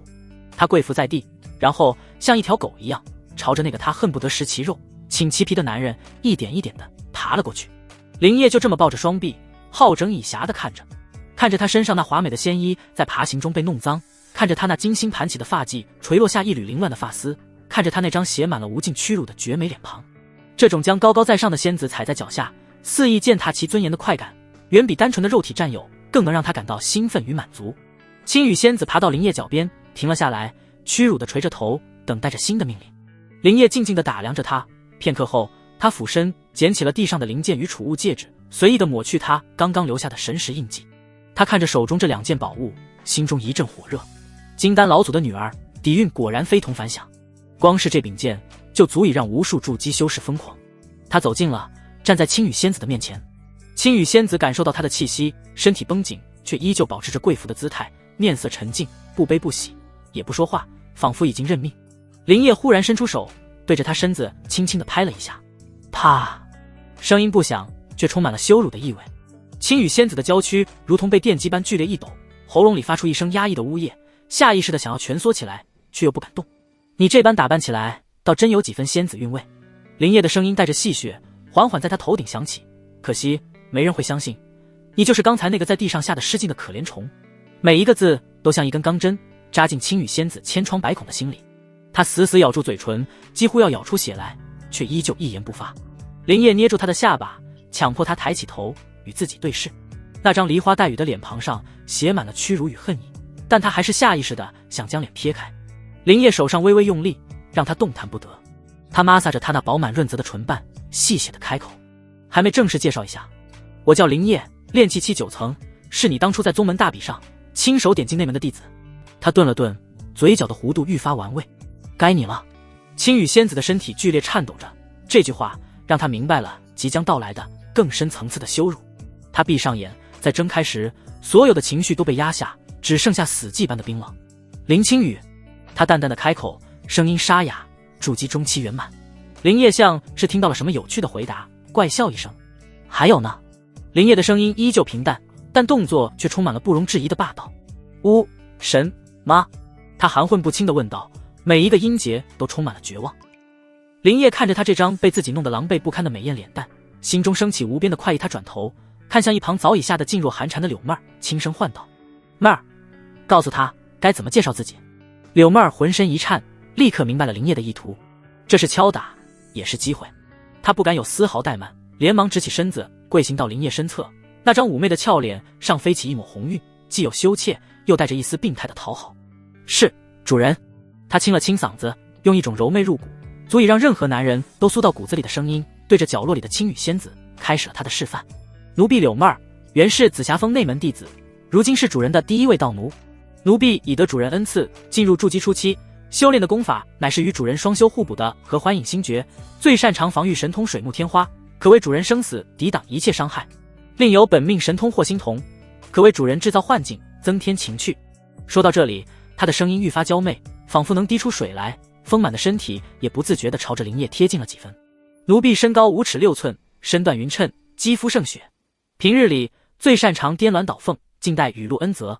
但凡主人所想，奴婢皆能做到，定能让主人尽享极乐。一番话说完，整个洞穴都陷入了死一般的寂静。青羽仙子呆呆地跪在原地，如遭雷击。他看着那个曾经与自己身份天差地别，连跟自己说话资格都没有的柳妹儿，此刻却用一种胜利者的姿态，将这般不知廉耻、下贱到极点的话语当成荣耀一般说了出来。这比杀了他还要难受。林烨很满意柳妹儿的乖巧，他伸手在她身上拍了拍，以示奖赏。随即他转过头，那双充满侵略性的目光重新落在了青羽仙子身上。他戏谑地看着她，一字一句地开口：该你了。林烨戏谑的声音如同魔鬼的低语，在死寂的洞穴中回荡。该你了。青羽仙子跪伏在地，身体僵硬如铁。柳妹儿那番露骨至极、下贱入泥的示范，每一个字都像是一记响亮的耳光，狠狠抽在他的灵魂上，让他也说出这种话。杀了他，他宁愿死。然而识海深处那枚道种仿佛感受到了他那瞬间爆发的抗拒与死志，开始微微发烫。一股并非剧痛，却绵密如已是阴冷如骨躯的诡异感觉从他的神魂最深处缓缓弥漫开来。这不是那种能让人瞬间崩溃的折磨，而是一种更高级的专门针对意志的酷刑。它一点一点地瓦解你的骄傲，一寸一寸地腐蚀你的尊严，让你在清醒的状态下清晰地感受到自己是如何从一个人沦为一件物的。青羽仙子的呼吸变得急促，那张苍白的脸庞上，额头上渗出细密的冷汗。他想咬紧牙关，却发现自己的下颌骨根本不听使唤，再不受控制的轻轻颤抖。林烨没有催促，也没有加大道种的惩罚，他就那么居高临下地看着他，欣赏着他内心那场天人交战，欣赏着他那份可笑的坚持是如何被一点点磨碎。时间一息一息地过去，洞穴中的气氛压抑得让人喘不过气。柳妹儿跪在一旁，连呼吸都放轻了。她看着那个曾经让自己连仰望资格都没有的青羽仙子，此刻正跪在地上，为了一句自我介绍而苦苦挣扎，心中涌起的是无边的恐惧和一丝扭曲的快感。终于在那灵魂即将被彻底碾碎的临界点，青羽仙子崩溃了。她放弃了所有抵抗，她那双空洞的眸子缓缓抬起，看向林烨，再也没有了恨意，也没有了屈辱，只剩下一种被彻底玩坏后的麻木的死寂。奴婢，第一个字出口，仿佛抽干了他全身的力气。他的声音沙哑干涩，完全不似之前那般清冷动听，如同两片砂纸在摩擦。青羽。林烨脸上的笑容愈发浓郁，拍了拍他的肩膀，作为鼓励。青羽仙子浑身一颤，屈辱的泪水无声滑落。他知道自己已经没有回头路了。他闭上眼，仿佛认命般，用一种毫无起伏的，仿佛在背诵经文的麻木语调，继续说了下去。原紫霞峰主金丹期之女，筑基中期圆满修为，身负太阴之体，元婴未现。说到这里，他停顿了一下，似乎接下来的话对他而言是终极的凌迟。道种的灼痛感再次清晰地传来，他不敢再有丝毫迟疑，语速猛地加快了些许。可为主人结丹炉鼎，平天三成，金丹之基，所修功法太上忘情剑，剑道小成，可为主人杀人之器。每说出一个主人，他的身体都会不受控制的剧烈一颤。林烨看着他这副模样，心中的征服欲得到了极大的满足。这一幕清晰地落在青羽仙子的眼中，那种感觉比杀了他还难受。继续，林烨的声音再次响起，带着不容置疑的命令。青羽仙子深吸一口气，仿佛要将自己的灵魂与这具肮脏的肉体彻底剥离开来。他用更加麻木、更加空洞的声音继续着他的自我介绍：奴婢身高5尺7寸，身段丰腴，肩宽1尺3，腰围1尺7。他像是介绍一件货物般，将自己最私密的尺寸当着另外2个人的面一字一句地说了出来。说到最后，他的声音已经细若文瑞，充满了无尽的绝望。奴婢的一切都是主人的物品。话音落下的瞬间，他整个人再也支撑不住，彻底瘫软在地。那件华美的流仙裙皱成一团，他蜷缩着，像一个被抽走了所有骨头的布娃娃，只有那丰腴的身体还在因极致的羞耻而微微起伏。林烨很满意，这头高傲的母狼终于被他亲手驯服了，至少表面上是这样。他不再理会地上那具如同死鱼般的躯体，而是将目光投向了洞口那2半被冻成冰雕的黑鳞穿山甲尸体。这可是货真价实的筑基中期妖兽，他的鳞甲、腰丹、筋骨、血肉无一不是上好的炼器、炼丹材料，放在方室里足以换取海量的灵石。虽然被青羽仙子刚刚暴怒之下切成了碎块，但依旧价值连城。看了崩溃的青羽仙子，林烨心中有了计较，谁破坏的，那便谁负责吧。他走到青羽仙子身边，用脚尖轻轻踢了踢她的腰肢。起来！青羽仙子一动不动，仿佛已经死去。林烨眉头一皱，心念微动。青羽仙子喉咙里发出一声痛哼，那熟悉的深入骨髓的痛苦让他瞬间从麻木中惊醒。他挣扎着，用一种极其屈辱的姿态重新跪好，低着头等待着新的惩罚。林烨指着洞口的妖兽尸体，语气平淡地吩咐道：去把妖丹取出来，手脚麻利点，主人我不喜欢等太久。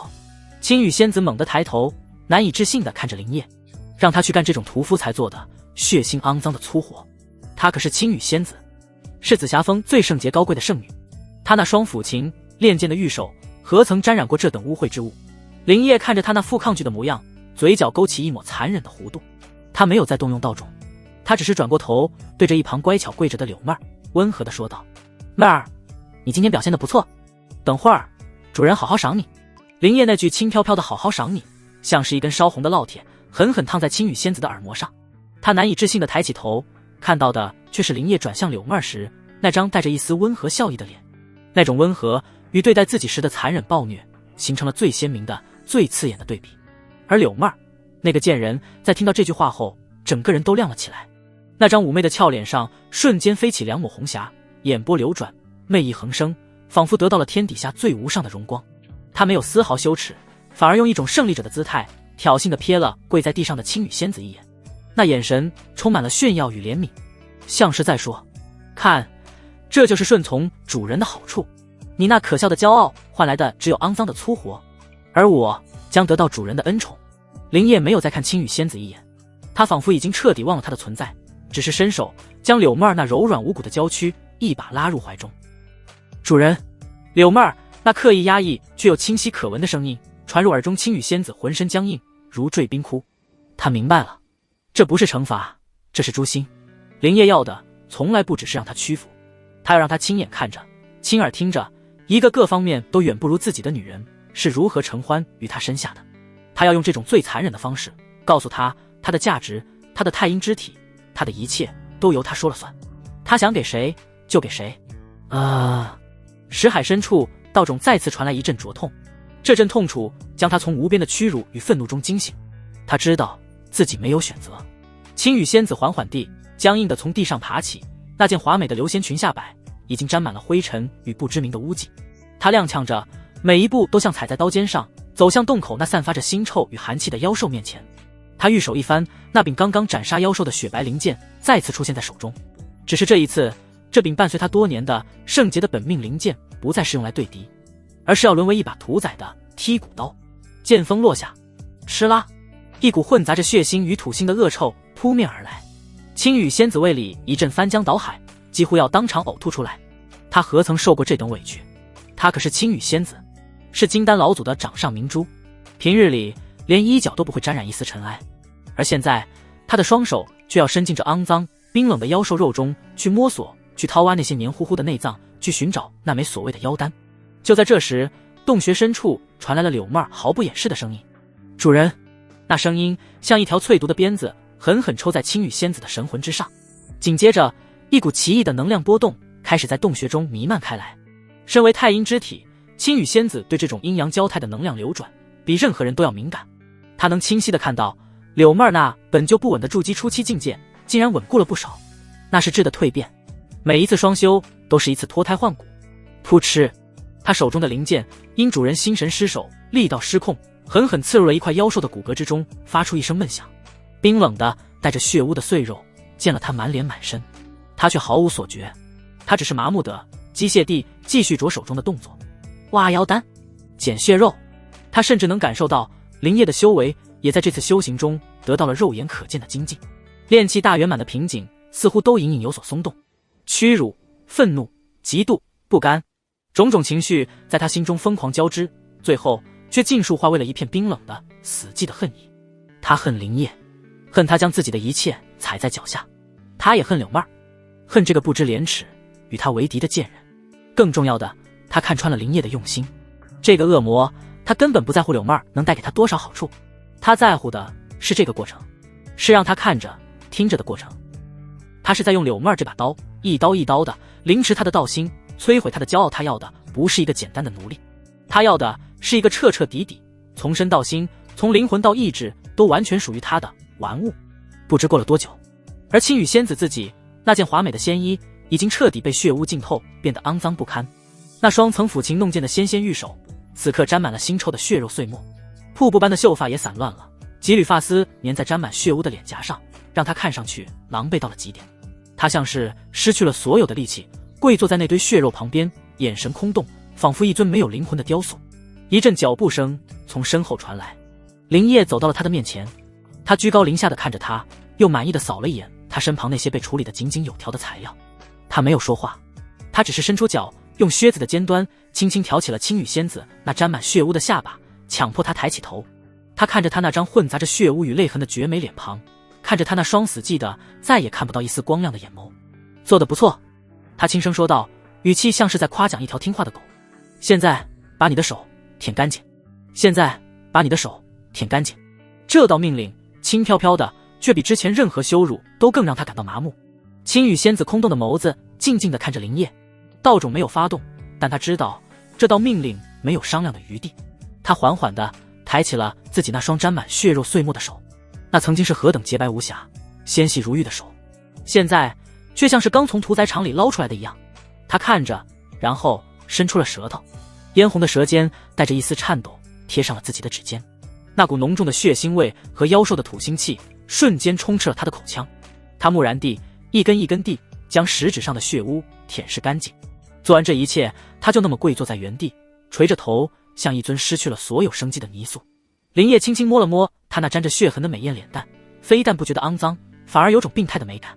他俯身将他那具已经彻底失去反抗意志的娇躯拦腰抱起。青羽仙子没有任何挣扎，像一个任人摆布的木偶。林叶抱着他走到洞外不远处的一处清澈水潭，扑通，他随手将它扔了进去，水花四溅，他那瀑布般的乌黑秀发在水中散开，混杂着从他身上晕开的血迹，像一朵在碧水中凄然绽放的红莲。林叶也脱掉外衣，走入潭中，水并不深，刚好及腰。他走到他身前，粗暴地撕开了他身上那件已经不成样子的流仙裙，丝绸碎裂的声音在寂静的山谷中格外刺耳。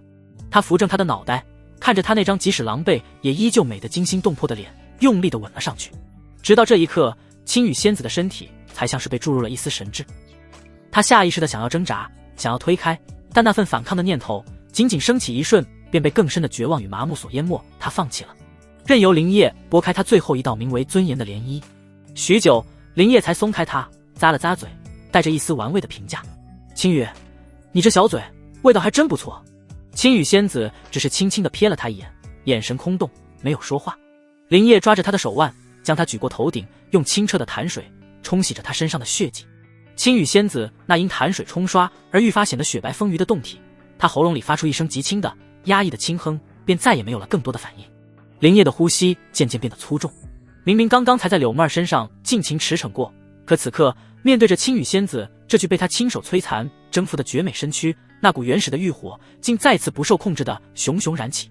他将她从水中抱起，带到岸边的青石上，居高临下地命令道：“换身干净的衣服，就要你在揽月台见我时穿的那一身。主人，我喜欢看你穿那件。”揽月台，那是他以高高在上的仙子身份第一次与他这个蝼蚁般的外门弟子交易的地方。他要他穿上那身代表着他昔日荣光的衣服，来提醒他今非昔比。青羽仙子低垂着眉眼，长长的睫毛遮住了眼中的一切情绪。他知道这是羞辱，但他已经没有反抗的力气，也没有反抗的资格。神念微动，一枚储物戒指重新出现在指尖，他从中取出一件淡青色的绣着流云暗纹的广袖长裙。林烨一把将戒指从他手上夺了过来，当着他的面神识探入其中，像是在巡视自己的战利品。忽然他从中拿出了一本被精致禁制包裹的，封面由某种灵木制成的日记。看到这本日记，青羽仙子那死寂的眼神终于出现了一丝微不可察的波动。林烨解开禁制，翻开了第一页，扉页上是一行娟秀却又力透纸背的字迹：“吾母青羽谨记此生不幸于人，唯幸己身之鉴。”他继续翻开，里面是一个女子的口吻，用一种平静到近乎冷漠的语调记述着自己的过往。日记的主人正是青羽仙子的母亲，她曾是与合欢宗同等级别的剑道大宗天剑阁万年不遇的剑道天骄，风华绝代。一次外出游历，偶然结识了当时还只是筑基后期的林清河。英雄救美的老套戏码，天之娇女坠入爱河，不顾宗门反对，毅然嫁给了这个她以为的良人，成了她的道侣，生下了林青羽。然而来到合欢宗之后，林清河的真面目才彻底暴露。他觊觎他天剑阁的无上剑诀，更将他一身精纯的元婴视为助他突破的绝佳炉鼎。更令人发指的是，他的绝世美貌竟被合欢宗一位金丹后期的太上长老看中。为了换取突破金丹的资粮与那位长老的庇护，林清河这位紫霞峰主，她的丈夫孩子的父亲毫不犹豫地将她洗包干净，亲手送上了那位太上长老的床榻日记的最后只剩下潦草的被泪水晕开的几个字：“青羽，活下去，为娘报仇。”林烨合上日记，洞穴中一片死寂。他看向面前低垂着眉眼默默穿衣的青羽仙子，心中第一次有了一丝叹息。原来他那慵懒厌世的表象之下藏着的是这等血海深仇。但怜悯是最无用的情绪，在这个弱肉强食的世界，他的痛苦只会成为他掌控他的最佳筹码。林烨从他的储物戒指里随意地拿出那瓶他曾经梦寐以求的筑基丹，倒出一粒，然后将戒指和日记本一起扔回给了他。替我护法。林烨的声音第一次不带任何戏谑，只有平淡：“你父亲的仇也是那位太上长老的仇，日后我替你一起报了。”青羽仙子穿衣的动作猛地一顿，她抬起头，那双空洞的眸子第一次真正地清晰地倒映出林烨的影子。那眼神复杂到了极点，有震惊，有怀疑，有不幸，还有一丝被点燃的名为希望的火焰。他没有说话，只是默默接过戒指和日记，将它们重新收好。然后他唤出那柄雪白的灵剑，盘膝坐在了洞口，如一尊沉默的守护神。看着他这副懂事的样子，林烨的嘴角终于勾起一抹满意的弧度。他转身走进洞穴深处，柳妹儿正坐在石床上，对着一面水镜，仔细地梳理着自己那头微湿的长发。刚刚那场酣畅淋漓的双修，让她整个人都散发着一种惊人的媚态，肌肤粉润，眼角含春。那婀娜起伏的背影，让林烨刚刚平息下去的火焰又有了抬头的趋势。他如今的修为，在柳妹儿的帮助下，已经稳稳地踏入了炼气期大圆满，距离筑基只差临门一脚，但这一脚却能刷掉9成9的修士。不过他有阴阳大跃经，有柳妹儿这个现成的炉鼎，再加上手中这枚货真价实的极品筑基丹，9成，他有9成的把握能一举冲破关隘。林烨不再犹豫，上前从背后一把抱住了柳妹儿。啊！柳妹儿吓得惊呼一声，待感受到是林烨那熟悉的气息后，身体瞬间软了下来，脸颊红得能滴出血，羞怯地嗔道：“主人，不是刚刚才。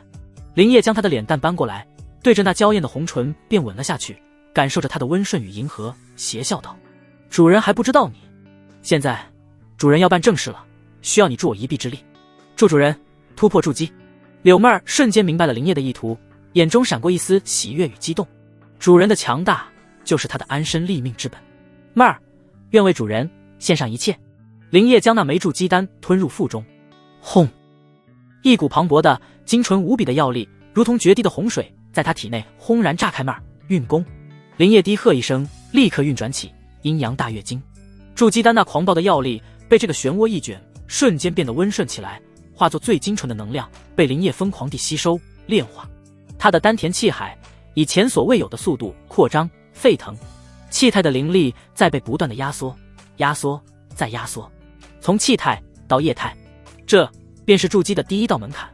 洞外盘膝而坐的青羽仙子猛地睁开了双眼，她清晰地感受到了洞穴之内那股正在节节攀升、即将引动天地灵气的恐怖威势。她真的要突破了，而且还是借助柳妹儿那个贱人。一丝难以言喻的嫉妒与不甘再次从心底浮起，但这一次他却强行将这丝情绪压了下去。他抬起头看向洞穴，眼神冰冷而平静。他越强，他的仇才越有希望得报。不知过了多久，当洞穴中的能量波动达到一个顶点的瞬间，轰隆，一股无形的气浪猛地从洞穴中扩散开来，卷起漫天尘土。方圆数里之内的天地灵气仿佛受到了某种召唤，疯狂地朝着这个小小的山洞汇聚而来，形成了一个肉眼可见的灵气漩涡。筑基成了。洞穴之内，林烨缓缓睁开双眼，一道金光一闪而逝。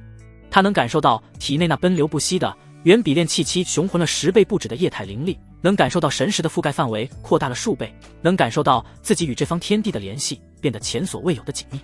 这就是筑基境。从此以后，他才算真正的踏入了修仙者的大门。然而在感悟了片刻自身的变化后，林烨的眉头却微微皱了起来。他内视己身，仔细探查，却发现自己的神魂和丹田之中空空如也。可恶！林烨低骂一声，竟然没有觉醒本命神通。要知道，大部分修士在突破筑基这个大境界时，都有一定的几率根据自身功法、体质或是机缘，觉醒一种与生俱来的强大法术，视为本命神通。比如柳妹儿的霍心童，便是他在筑基时觉醒的。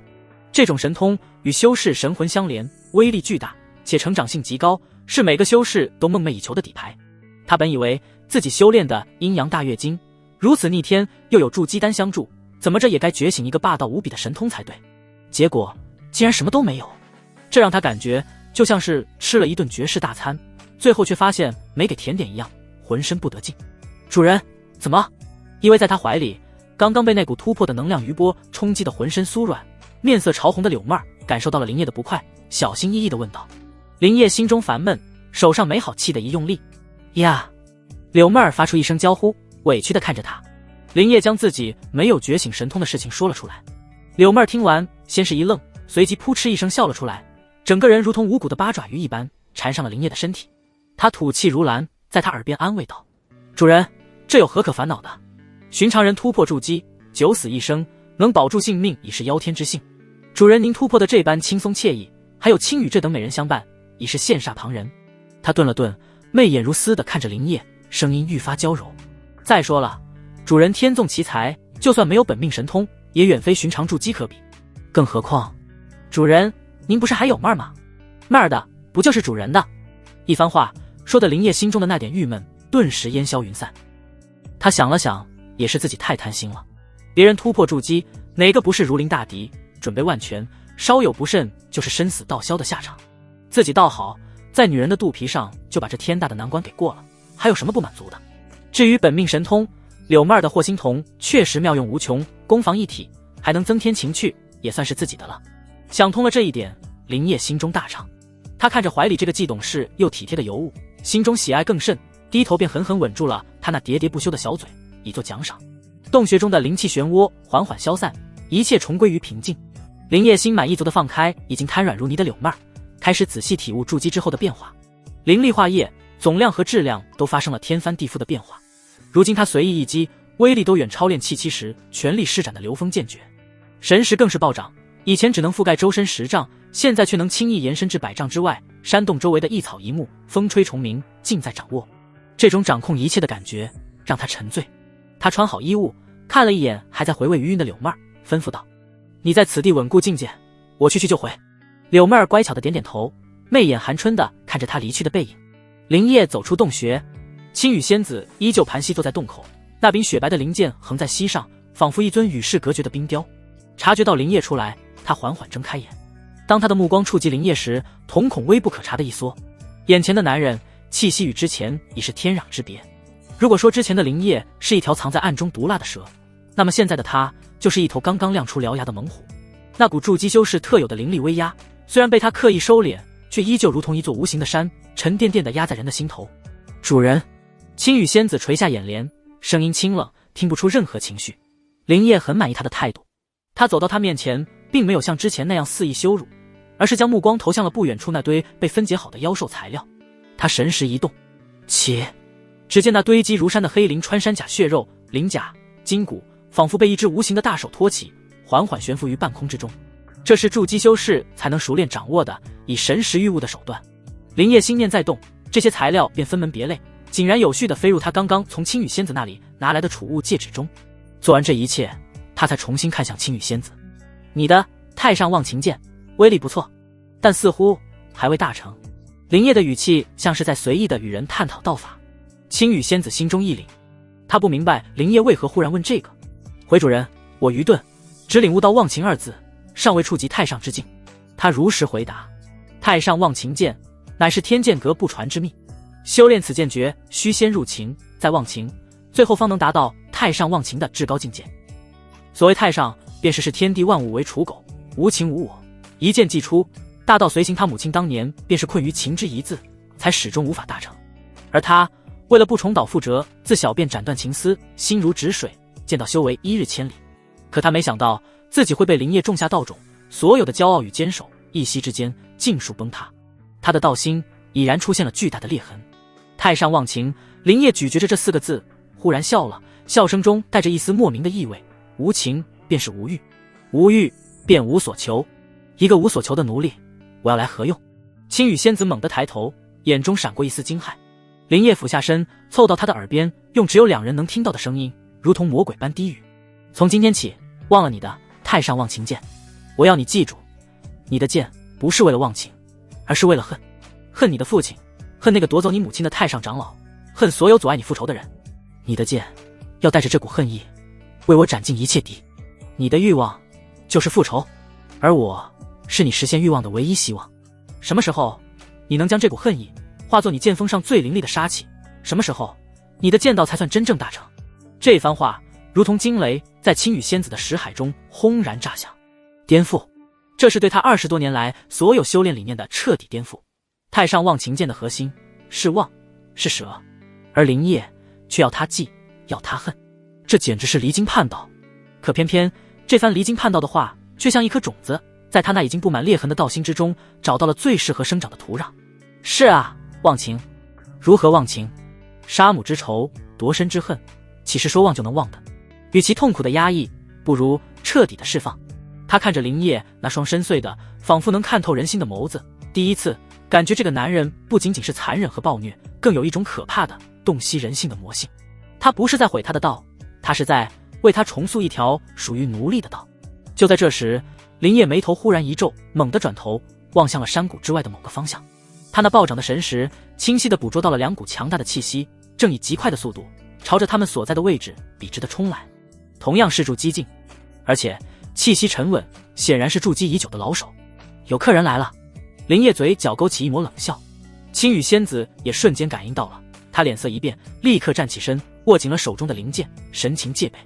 这是林烨的目光落在青羽仙子身上，充满了玩味，而且看这架势，来者不善啊。话音刚落，2道流光便从天而降，重重地落在了山洞前方的空地上，激起一阵烟尘。烟尘散去，露出2个身穿合欢宗内门弟子服饰的青年。左边一人身材魁梧，面容粗犷，背着一柄巨大的板斧，气息狂暴，是筑基初期顶峰的修为。右边一人则要瘦削一些，鹰钩鼻，三角眼，眼神阴鸷，手中把玩着2颗不断碰撞的铁胆，修为更是达到了筑基中期。那鹰钩鼻修士的目光在场中一扫，当他看到衣衫不整、神色狼狈的青羽仙子时，先是一愣，随即眼中闪过一丝贪婪。而当他的目光落在青羽仙子身前的灵叶身上时，那丝贪婪瞬间变成了毫不掩饰的轻蔑与杀意。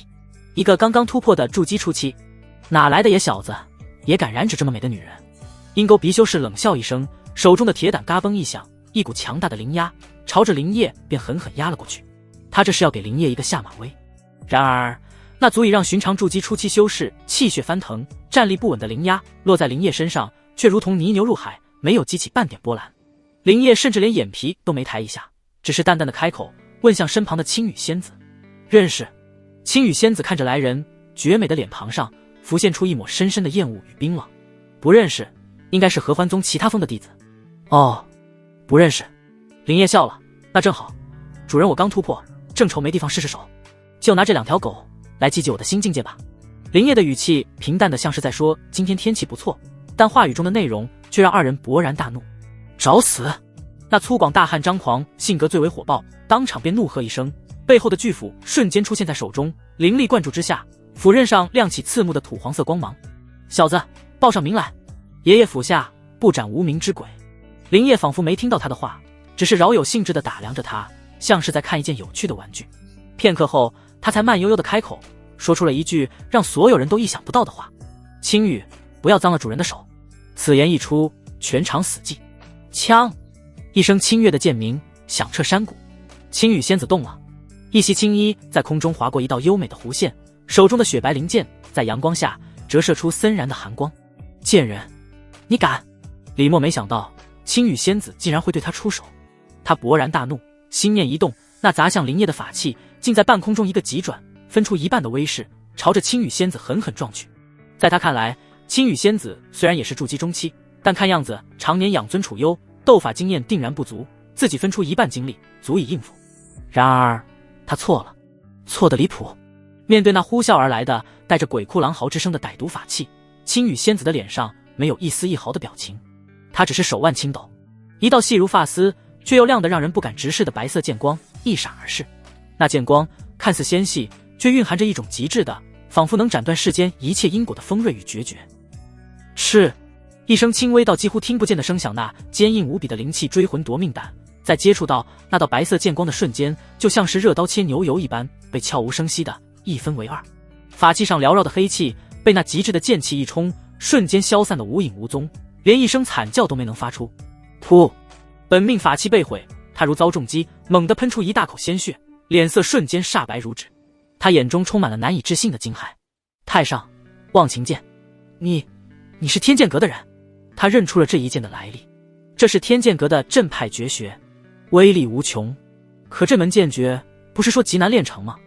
然而青羽仙子根本没有给他继续震惊的机会，一剑斩破法器之后，他人随剑走，速度不减反增，瞬间便七进到了他的身前。那人害得魂飞魄散，想也不想便要抽身后退，同时激发一张保命的符箓。可是太晚了，青羽仙子的第二剑已经到了。这一剑没有了刚才那惊才绝艳的锋芒，反而显得平平无奇。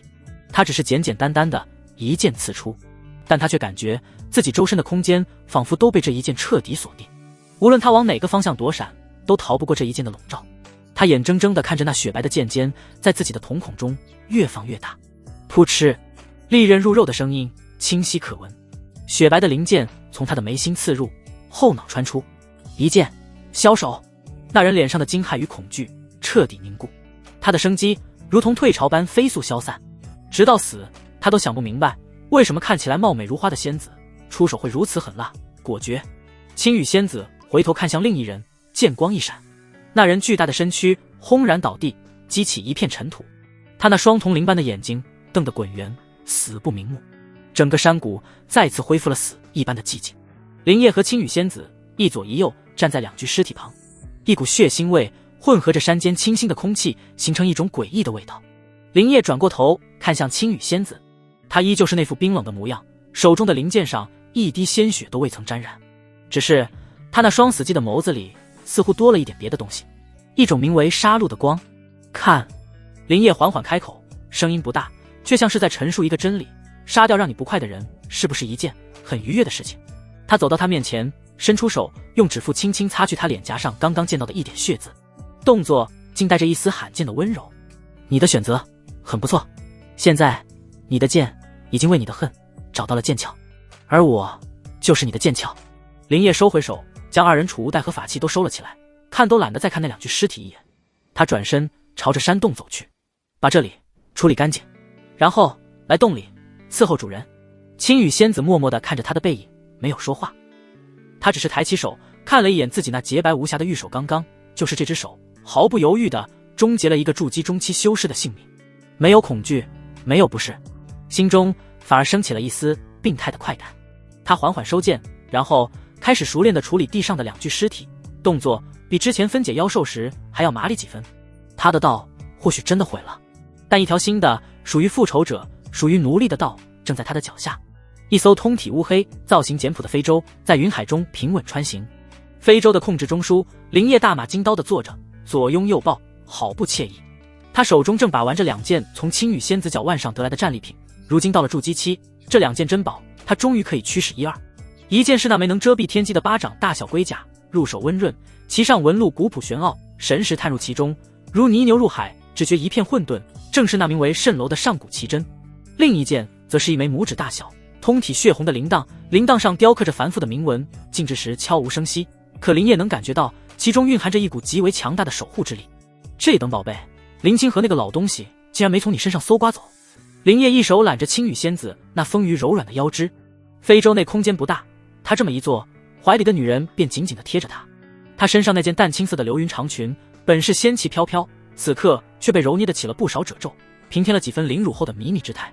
他眸光低垂，长长的睫毛掩盖了所有的情绪，似乎已经习惯了这种无时无刻的侵犯，声音清冷地回答：他不知道，蜃楼能遮蔽天机，自然也能屏蔽金丹老祖的神识探查，除非他主动拿出，否则林清河根本发现不了他身上还藏着这等至宝。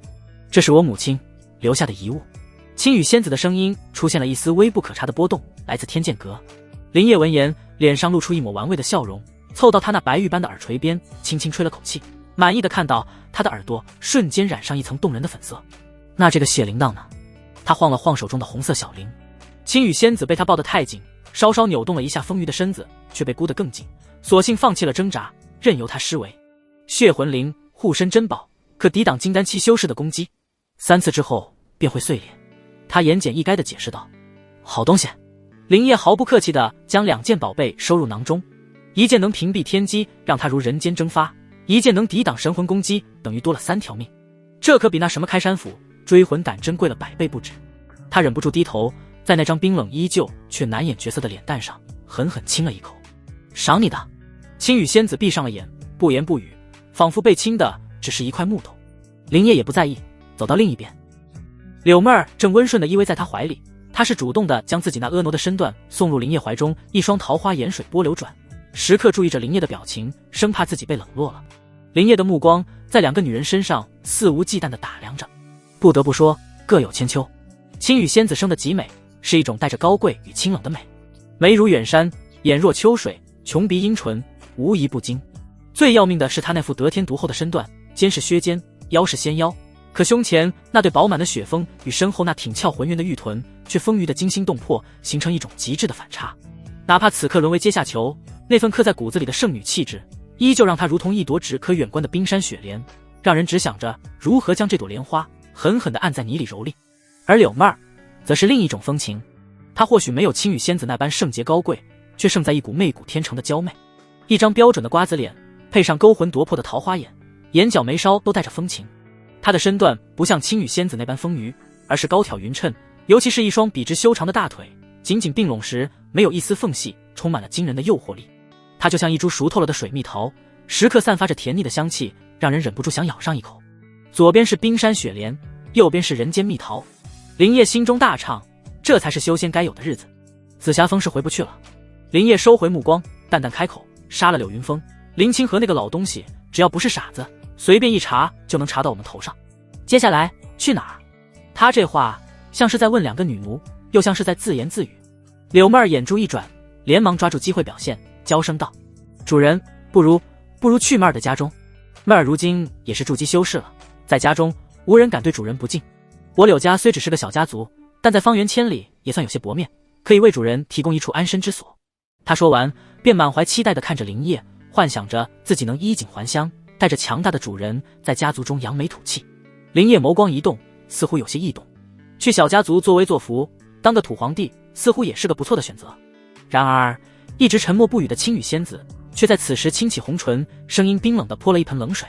蠢货！柳妹儿脸上的笑容一僵，美眸中闪过一丝恼怒。你……青羽仙子却看都懒得看他一眼，只是对着林业说道：“以紫霞峰为中心，方圆10万里皆是合欢宗的势力范围。一个金丹峰主想要发布一张通缉令，不出3日，我们3人的画像就会出现在所有大小城镇的告示栏上。去你柳家，是怕死的不够快吗？”柳妹儿的脸瞬间变得煞白，她这才意识到问题的严重性，自己光想着风光，却忘了背后那可是金丹老祖的追杀。林业的手顺着青羽仙子的腰线整理起了她那宽大的衣裙，说下去，往南穿过横断山脉，便是天剑阁的地狱。青羽仙子的声音带着一丝不易察觉的复杂。天剑阁是剑修宗门，与合欢宗一向没什么往来，行事素来霸道，不会卖合欢宗的面子。那里是目前最安全的地方。天剑阁，林业的动作停顿了一下，他知道那是他母亲的宗门，也是他心中最后的净土。让他带着自己这个主人踏上那片土地，想必会很有趣。不过太远了。林业摇了摇头，横断山脉妖兽横行，以我们现在的修为，横穿过去无异于找死。在进入天剑阁之前，我们需要一个地方提升实力，也顺便销赃。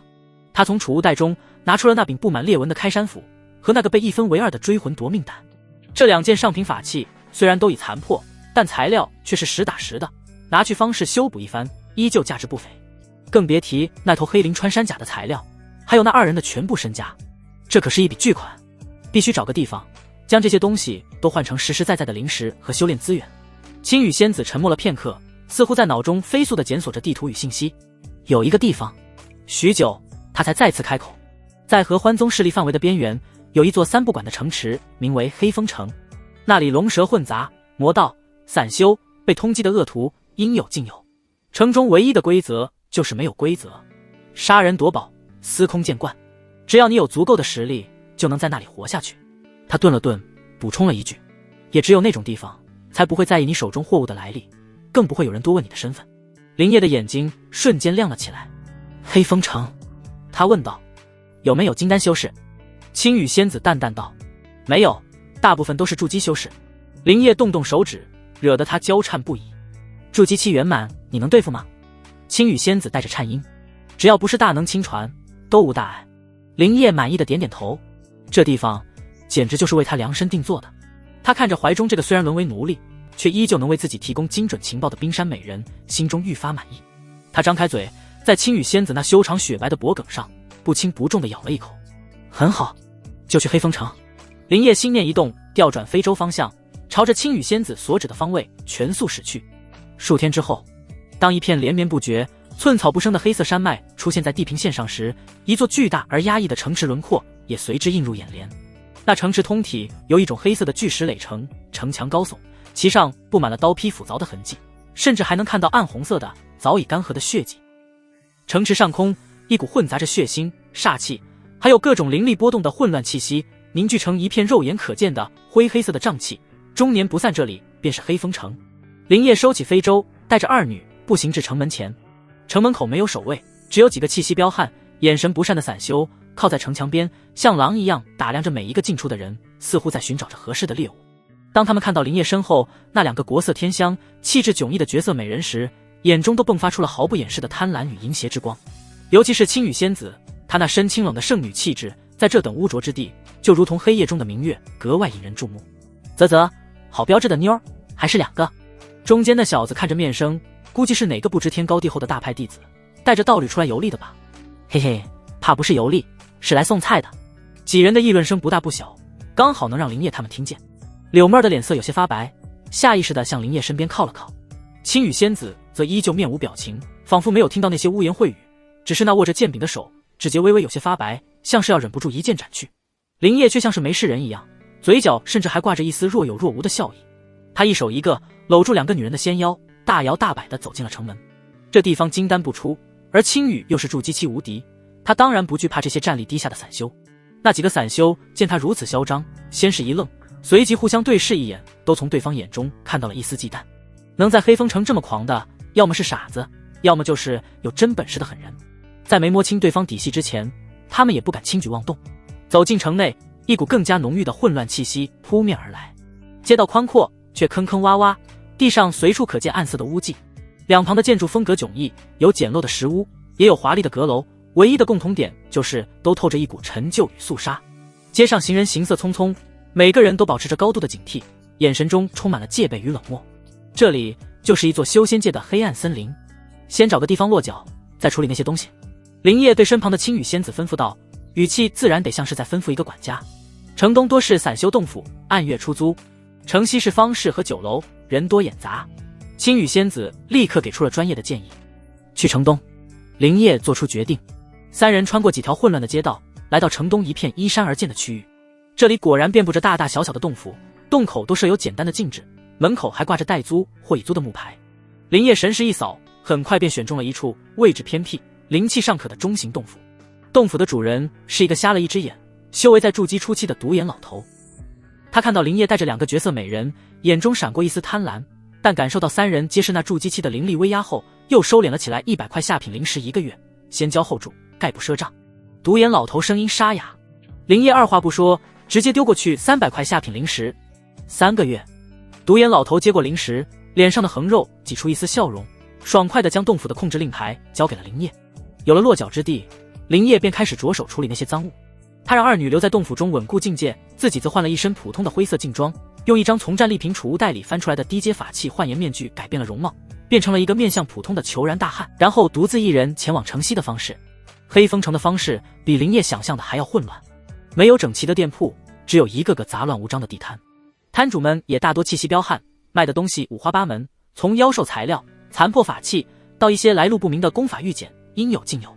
林烨逛了一圈，发现这里的交易几乎都是以物易物，或是用灵石购买，价格全凭买卖双方的眼力。他没有急着出手，而是先仔细观察。林烨在方室中足转了半个时辰，才将目光锁定在了一家名为百宝阁的店铺上。这家店铺是整个方室中为数不多的拥有3层楼阁的建筑，看起来颇有规模。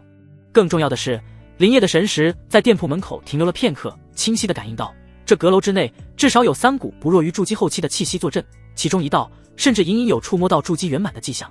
有强者坐镇，才代表着有实力吞下他这批货。而且越是这种地方，越讲究规矩。黑风城的规矩就是没有规矩，但对于这些能在此地立足的大商铺而言，信誉就是他们最大的规矩。林烨压低了斗笠，整理了一下改变容貌的面具，确认无误后，才迈步走进了百宝阁。店铺内的光线有些昏暗，一个留着山羊胡、看起来精明干练的半百老者，正坐在柜台后，百无聊赖地拨弄着算盘。见到林烨进来，他只是懒洋洋地抬了抬眼皮，并未起身。客官，想买点什么，还是卖点什么？林烨也不废话，神识一动，直接将那柄布满裂纹的开山巨斧和那对被斩成2半的追魂夺命胆，哐当一声丢在了柜台上。沉重的法器与柜台碰撞发出的巨大声响，让那山羊胡老者的眼皮猛地一跳。他的目光终于从算盘上移开，落在了那2件残破的法器上。只看了一眼，他的瞳孔便微微一缩。他伸出枯瘦的手指，在那开山斧的裂纹上轻轻抚过，又捻起一块追魂胆的碎片放在鼻尖嗅了嗅。好霸道的土形灵力，好歹毒的阴魂祭炼之法，这可都是上品的灵气啊！山羊胡老者啧啧称奇，随即抬起头，用一种审视的目光打量着林烨。可惜都毁了一个灵性大师，一个核心禁制被破，连修复的价值都不大了。开个价！林烨的声音沙哑而低沉，是他刻意伪装的。山羊胡老者伸出3根手指，这2件东西当废料卖，300下品灵石。林烨心中冷笑，这2件法器哪怕是残破了，其材料也是千锤百炼的金密银，单是回炉重造，价值就不下1000块下品灵石。这老家伙是看他面生，把他当肥羊宰了。林烨一言不发，转身就要走。唉，客官留步！山羊胡老者连忙喊住他，脸上露出一丝肉痛的表情。得，算老朽看走了眼。客官也是个行家，这样500，不能再多了。林烨依旧不理，继续往外走。800，客官做生意吗？好商量。1000，这真是底价了，再高老朽就要亏本了。林烨走到门口，终于停下脚步，转过身，一字一句地说道：1500块下品灵石。另外我还有一批2阶顶峰妖兽的血肉，你若吃不下，我出门右转，去对面的万金楼问问。山羊胡老者的脸色瞬间变了，他死死地盯着林业，浑浊的眼中金光闪烁。这批材料的来路，他大概能猜到。能在合欢宗的地盘上干下这种买卖，还能安然无恙的跑到黑风城来销赃的，绝不可能是善茬。眼前的这个虬髯大汉，绝对是个杀人不眨眼的狠角色。气氛一时间有些凝固。片刻后，山羊胡老者脸上的精明与试探尽数散去，取而代之的是一副和气生财的笑容。客官说笑了，万金楼那群暴发户哪懂什么材料？您这批货，老朽吃了。2件残破法器，算您1300灵石。那批妖兽材料，老朽亲自验货，保证给您一个公道价。最终，经过一番讨价还价，林业将所有的东西打包卖出。2件法器，1300灵石；黑灵穿山甲的血肉、筋骨，一共卖了3500灵石。再加上从那2个倒霉蛋储物袋里搜刮来的灵石和杂物，林业如今的身家暴涨到了近6000块下品灵石。这在炼气期是想都不敢想的巨款。客官，以后有什么好货，可一定要先想着我们百宝阁。山羊胡老者热情地将林业送出门口。林业点点头，转身便汇入了人流。他没有急着回去，而是又在方室里转悠起来。财不露白的道理他懂。确认身后没人跟踪后，他才走进一家专门出售丹药的店铺，一掷千金，将刚刚到手的灵石花去了大半，购买了足够3人修炼到筑基初级顶峰的丹药培元丹。青羽仙子的储物界中虽然也有一些丹药，品质都是顶级的，但数量并不足以支撑3名筑基修士的消耗。实力才是一切的根本。灵石没了可以再赚，但命没了就什么都没了。当林业回到城东那处偏僻的洞府时，天色已晚。他撤去脸上的面具，恢复了本来的样貌，推开石门走了进去。洞府内被布置得干净而温馨。柳妹儿正跪在石床上，撅着那挺俏浑圆的蜜桃臀，一丝不苟地为他铺着刚刚从储物袋里拿出来的柔软的兽皮被褥。她身上穿着一件粉色的轻薄纱裙，裙摆很短，堪堪遮住大腿根部。这个姿势让她那双笔直修长、紧致匀称的美腿以及浑圆的臀部曲线毫无保留地展现。而在不远处的石窗边，青羽仙子则静静地站着。她身着一件月白色的流云长裙，长裙的款式依旧保守，将她那丰腴的惊心动魄的娇躯包裹得严严实实。可越是如此，那被衣料紧紧绷住的夸张的胸臀曲线就越是惹人遐想。她就那么静静地看着窗外黑沉沉的夜色，侧脸的轮廓在昏暗的月光石照耀下，宛如一尊完美的玉雕，清冷高贵，仿佛与这洞府内的靡靡风情格格不入。听到开门声，2个女人同时有了反应。柳妹儿立刻扭过头，一双媚眼亮晶晶的，充满了欣喜与如沐，娇滴滴的喊了一声：“主人，您回来了。”青羽仙子则是身体微不可察的一僵，缓缓转过身。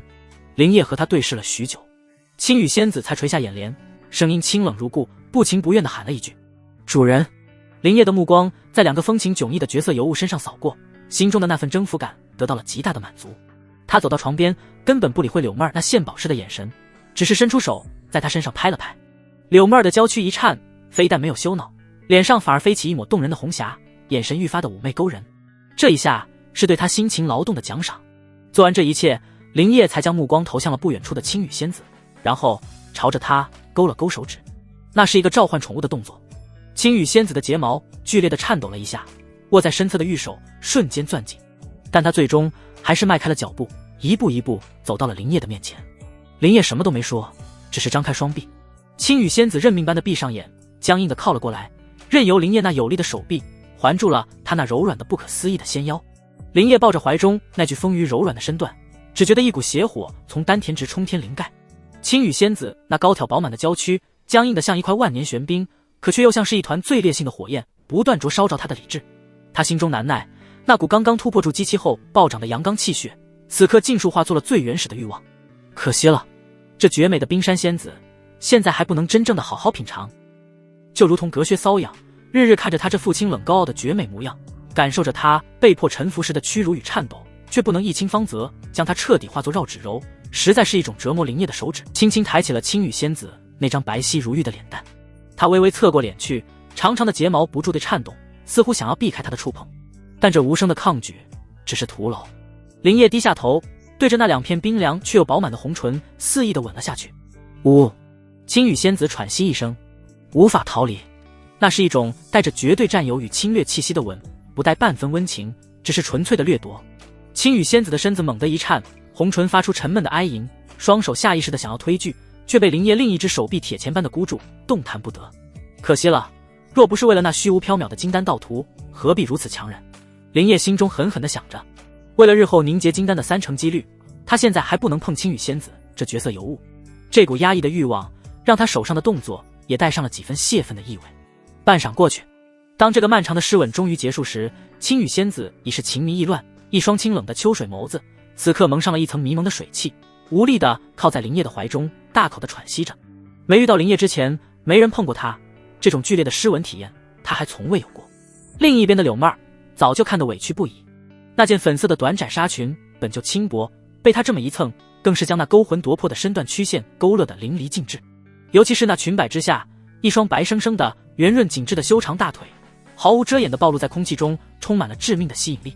林烨恋恋不舍地在青羽仙子那上有余温的肉感脸蛋上重重地吧唧了一口，这才将目光转向了另一边的尤物。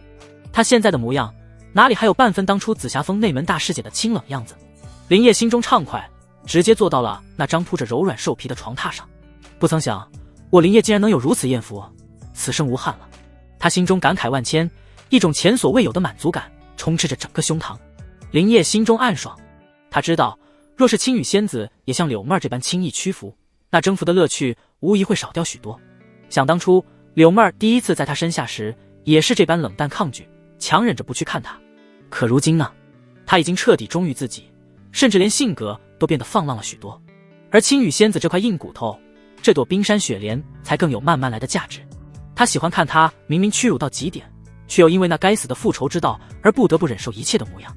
林烨想着，手上加重了几分力道，惹得怀中的冰山娇躯又是一阵剧烈的轻颤。一番云雨过后，洞府内的空气都变得燥热而迷你。林烨终于放开了怀中那具已经瘫软如泥的娇躯。他看着柳妹儿那张潮红未退、布满媚态的脸，心中一阵畅快，他的目光随即转向了另一边。青羽仙子蜷缩在床榻的角落，白嫩圆润的美足并拢，修长如美玉般的高于长腿被那件月白色的长裙紧紧地包裹住自己，仿佛这样就能隔绝一切。她将脸埋在膝盖里，乌黑的青丝垂下，遮住了所有的表情，但那微微颤抖的香肩却暴露了她内心的不平静。林烨心中那股因为不能一清芳泽而积压的邪火再次升腾起来。他知道，对于青羽仙子这种高傲的女人，肉体上的征服远不如精神上的碾压来的痛快。过来，林烨淡淡开口。青羽仙子的身子明显一僵，她没有动。需要我再说一遍吗？林烨的声音冷了下来，空气仿佛都凝固了。一旁的柳妹儿甚至连呼吸都放轻了，生怕主人的怒火会波及到自己。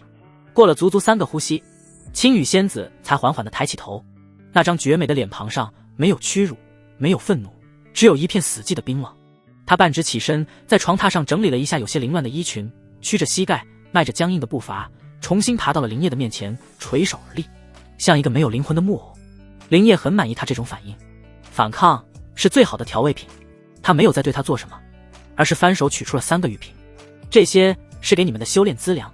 他将其中2个玉瓶丢到了二女的面前，你们2人如今都已是筑基期，青羽修为高些，要早日突破筑基期圆满。妹儿也是，从今天起，你们的任务就是修炼。林烨的语气不容置疑，用我教你们的法子修炼。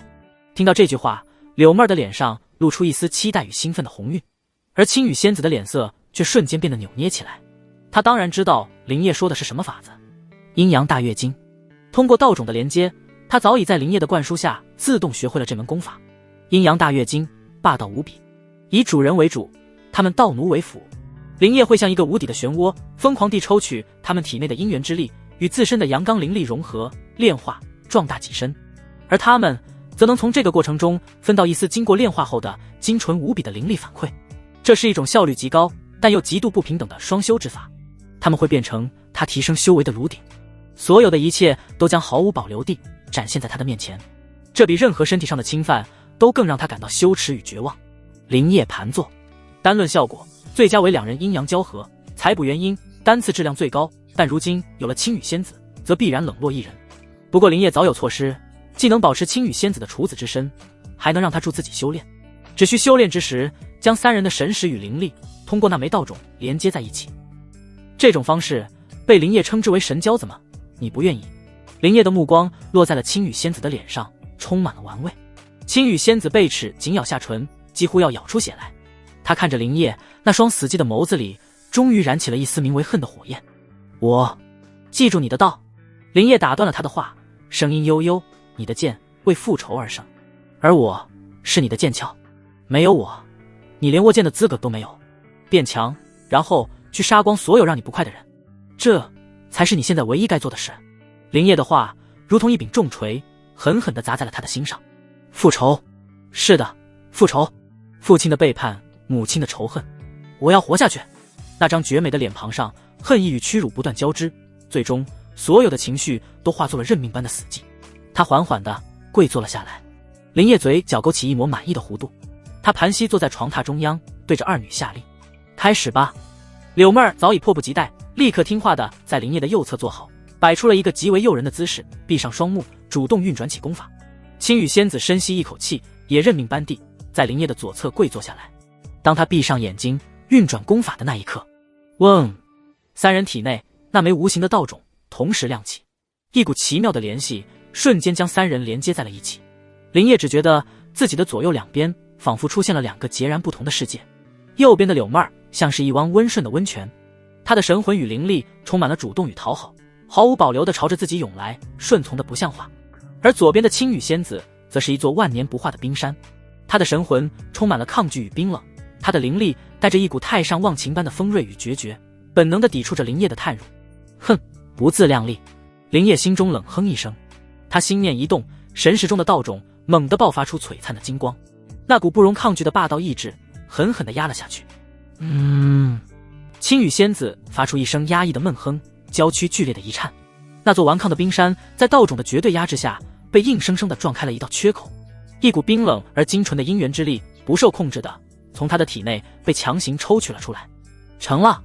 林烨心中大喜，他立刻运转阴阳大月经，将左右两股性质截然不同但都精纯无比的阴元之力引入自己的丹田气海，一阴一阳，一冷一热，两股力量在他的气海中形成了一个完美的太极循环。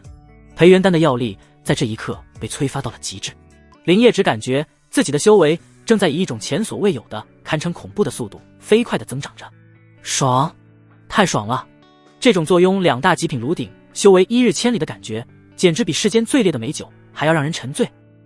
他甚至能清晰地看到青羽仙子那高傲的神魂正在自己的意志下被迫臣服，发出不甘的悲鸣，这种感觉让他几乎要呻吟出声。而就在林烨沉浸在这种极致的快感中时，洞府之外忽然传来一阵嘈杂的脚步声，紧接着砰一声巨响，整个洞府的石门都猛地一震，洞口的简易禁制发出一阵刺目的光芒，堪堪抵挡住了这一击。一个粗鲁而嚣张的声音从门外传了进来，充满了不加掩饰的淫邪与贪婪。里面的漂亮小妞，大爷知道你们在，别躲了，出来陪大爷们玩玩，保证让你们快活似神仙。洞府内那完美的修炼循环瞬间被打断，林烨的双眸倏然睁开，还是有人盯上他们了。那双漆黑的瞳孔中没有了半分情欲，只剩下被打断清修后的暴力与冰冷的杀意。嗡，那连接三人的神识之桥随着他的怒意而剧烈震荡，瞬间崩断。两声截然不同的闷哼同时响起，柳妹儿娇躯一软，直接瘫倒在床榻上，脸上满是惊魂未定，看向林烨的眼神充满了恐惧和委屈，像一只做错了事被主人呵斥的小猫。而青羽仙子则是如遭雷击，娇躯剧烈的一颤，那张惨白的俏脸上终于浮现出一丝解脱，但随之而来的是更深的警惕。他知道门外那不知死活的挑衅者彻底点燃了林烨这个魔头的怒火。里面的小妞听见没有？再不出来，大爷们可就自己进来了。轰，又是一声巨响，整个洞府的石门连带着上面的禁制光幕都发出了不堪重负的嘎吱声，裂开了一道道细密的缝隙。门外的叫嚣愈发猖狂，林烨的脸色已经阴沉得快要滴出水来。找死！他心中只有这两个字。刚刚那种修为一日千里，掌控一切的极致快感，正是最关键的时刻，却被这几只不开眼的苍蝇硬生生打断。这种感觉比杀了他还难受。他缓缓从床榻上站起身，身上那股因为修炼阴阳大月经而暴涨的阳刚气血，此刻尽数化作了沸腾的杀机。看来黑风城还是太和善了些。他自言自语，声音不大，却让洞府内的温度都仿佛下降了几分。他没有看两个女人一眼，径直朝着摇摇欲坠的石门走去。主人，柳妹儿怯生生地喊了一声。林业脚步未停，只是冷冷地丢下一句话：待着。他走到门前，外面的人似乎也感觉到了静止即将破碎，撞击声和音笑声更加密集。林业深吸一口气，眼中最后一丝人性被彻底的暴力所取代。他没有去修复静止，也没有开口呵斥，而是猛地伸出手，一把将那扇已经布满裂痕的石门向内拉开。哗啦，石门破碎，烟尘弥漫。门外4个气息彪悍、满脸淫邪的修士正举着法器，准备进行下一次的攻击。看到石门突然打开，他们先是一愣，随即当他们的目光穿过林业，看到他身后那2个蜷缩在床榻上、春光若隐若现的绝色美人时，眼中瞬间爆发出饿狼般的贪婪之光。哟，小子，还敢自己开门，有种！为首的是一个满脸横肉、瞎了一只眼睛的独眼龙，修为在筑基中期，手中提着一柄血迹斑斑的鬼头大刀。他用那只独眼肆无忌惮地在青羽仙子和柳妹儿那玲珑起伏的娇躯上扫来扫去，喉结滚动，口水都快流下来了。大哥，别跟他废话，干掉他！这2个妞儿，咱们兄弟4个今晚可就有福了。旁边一个瘦猴修士急不可耐地说道。独眼龙嘿嘿一笑，将鬼头大刀指向林业，语气中充满了不容置疑的命令：小子，给你个机会，自己滚，把那2个女人留下，不然大有保证让你死无全尸。在他们看来，林业不过是一个刚刚筑基初期的菜鸟，走了狗屎运才得到2个绝色道侣。这种货色在黑风城就是移动的宝库，是他们最喜欢的猎物。林业看着他们，就像是在看4个死人，他甚至懒得开口。林业的目光冷得像是一块冰，他看着门外那4个满脸横肉、银光闪烁的修士，就如同在看4具马上就要发臭的尸体。那为首的独眼龙根本没把林业放在心上，他的那只独眼穿过林业的肩膀，死死地定在了洞府深处。床榻之上，柳妹儿被刚刚的修炼中断和惊吓弄得衣衫不整，大片雪白的肌肤暴露在空气中，那张妩媚的脸上此刻写满了惊恐与柔弱，更添几分我见犹怜的破碎感。而另一边，青羽仙子虽然依旧清冷，但那月白色的长裙在刚才的起身中也起了些褶皱，紧紧贴着她那丰腴的过分的曲线，那种禁欲与性感交织的极致诱惑，让独眼龙的呼吸瞬间就粗重了起来。哈哈哈，真是极品，2个都是极品，今晚有福了。独眼龙发出一阵贪婪的狂笑，他身后的3个跟班也是口干舌燥，眼神像是要喷出火来。大哥，还跟这小子废什么话？他妈的，老子快忍不住了，弄死他！这2个小美人，咱们兄弟今晚好好玩玩。一个筑基初期的小子也配拥有这种货色，简直是暴殄天物，污言秽语不绝于耳。独眼龙舔了舔干裂的嘴唇，将手中的鬼头大刀扛在肩上，用刀尖指了指林业：小子，老子再说最后一遍，自己滚！这2个女人留下，还能饶你一条狗命。他身后的3人已经开始催动灵力，手中的法器光芒闪烁，显然是准备随时动手，将林业这个碍事的家伙轰杀成渣。林业没有理会他们，他甚至连一个多余的表情都没有，他只是缓缓侧过头，朝着洞府之内声音平淡地喊了一句轻语。床榻边那道清冷孤傲的月白色身影动了。青羽仙子默默整理了一下肩上微乱的衣裙，动作不急不缓，带着一种仿佛与生俱来的从容与高贵。她扶好衣领，随即迈开帘布走到了林业的身前，那双清冷的眸子朝着门外的4人淡淡一扫，那是一种俯瞰蝼蚁般的漠然。哟，大美人出来了，里面那个小美人也出来让大爷瞧瞧。啧啧，看看这身段，这气质，老子今天真是走了大运。独眼龙看着青羽仙子这副冷若冰霜、高不可攀的样子，非但没有被震慑，反而感觉一股邪火从下腹轰的一下烧到了头顶。他就喜欢这种带刺的玫瑰，征服这种高傲的女人，远比玩弄那些主动献媚的庸脂俗粉要带劲得多。他身后的2个修士更是发出一阵阵压抑不住的淫笑，目光在青羽仙子那被长裙紧紧包裹的夸张的胸臀曲线上来回扫视。然而下一刻，噌，一声清越到极致的剑鸣毫无征兆地响起，一道细如发丝、亮到让人不敢直视的雪白剑光，如同一道划破黑夜的闪电，一闪而逝。快到了极致，那几个还在淫笑的修士甚至连反应的时间都没有。扑哧扑哧，2声利刃切开血肉的轻微声响。站在独眼龙身后的那2个淫笑的最欢的修士，他们脸上的表情瞬间凝固。紧接着2颗大好头颅冲天而起，滚烫的鲜血如同喷泉一般从他们的脖颈中狂涌而出，见了独眼龙和另一个兽猴修士满头满脸。咚咚，2具无头尸身重重地倒在了地上，激起一片尘土。直到死，他们的脸上还带着那种猥琐贪婪的笑容。整个世界仿佛都在这一瞬间安静了。那瘦猴修士脸上的笑容僵住了，他呆呆地看着地上的2具尸体，又看了看身旁满脸是血的独眼龙大哥，双腿一软，一股黄色的骚臭液体顺着他的裤管流了一地。独眼龙也懵了，他那只独眼瞪得滚圆，死死地盯着前方那个手持灵剑、白衣胜雪的女人。他那丰腴饱满的身子，他脑子里竟然还在回味着刚才的惊鸿一瞥，甚至不时地看向还在床榻上因为惊吓而暴露更多春光的柳妹儿。杀人了，一个照面就杀了2个筑基初期的修士，这怎么可能？这种大派子弟的女人不都是花瓶吗？林烨的眼中闪过一丝满意，这才是他想要的剑，一把只为杀戮而存在的锋利无匹的剑。眼看着青羽仙子手腕微动，似乎准备将剩下2人也一并解决，林烨却忽然伸出手轻轻拦住了他的剑。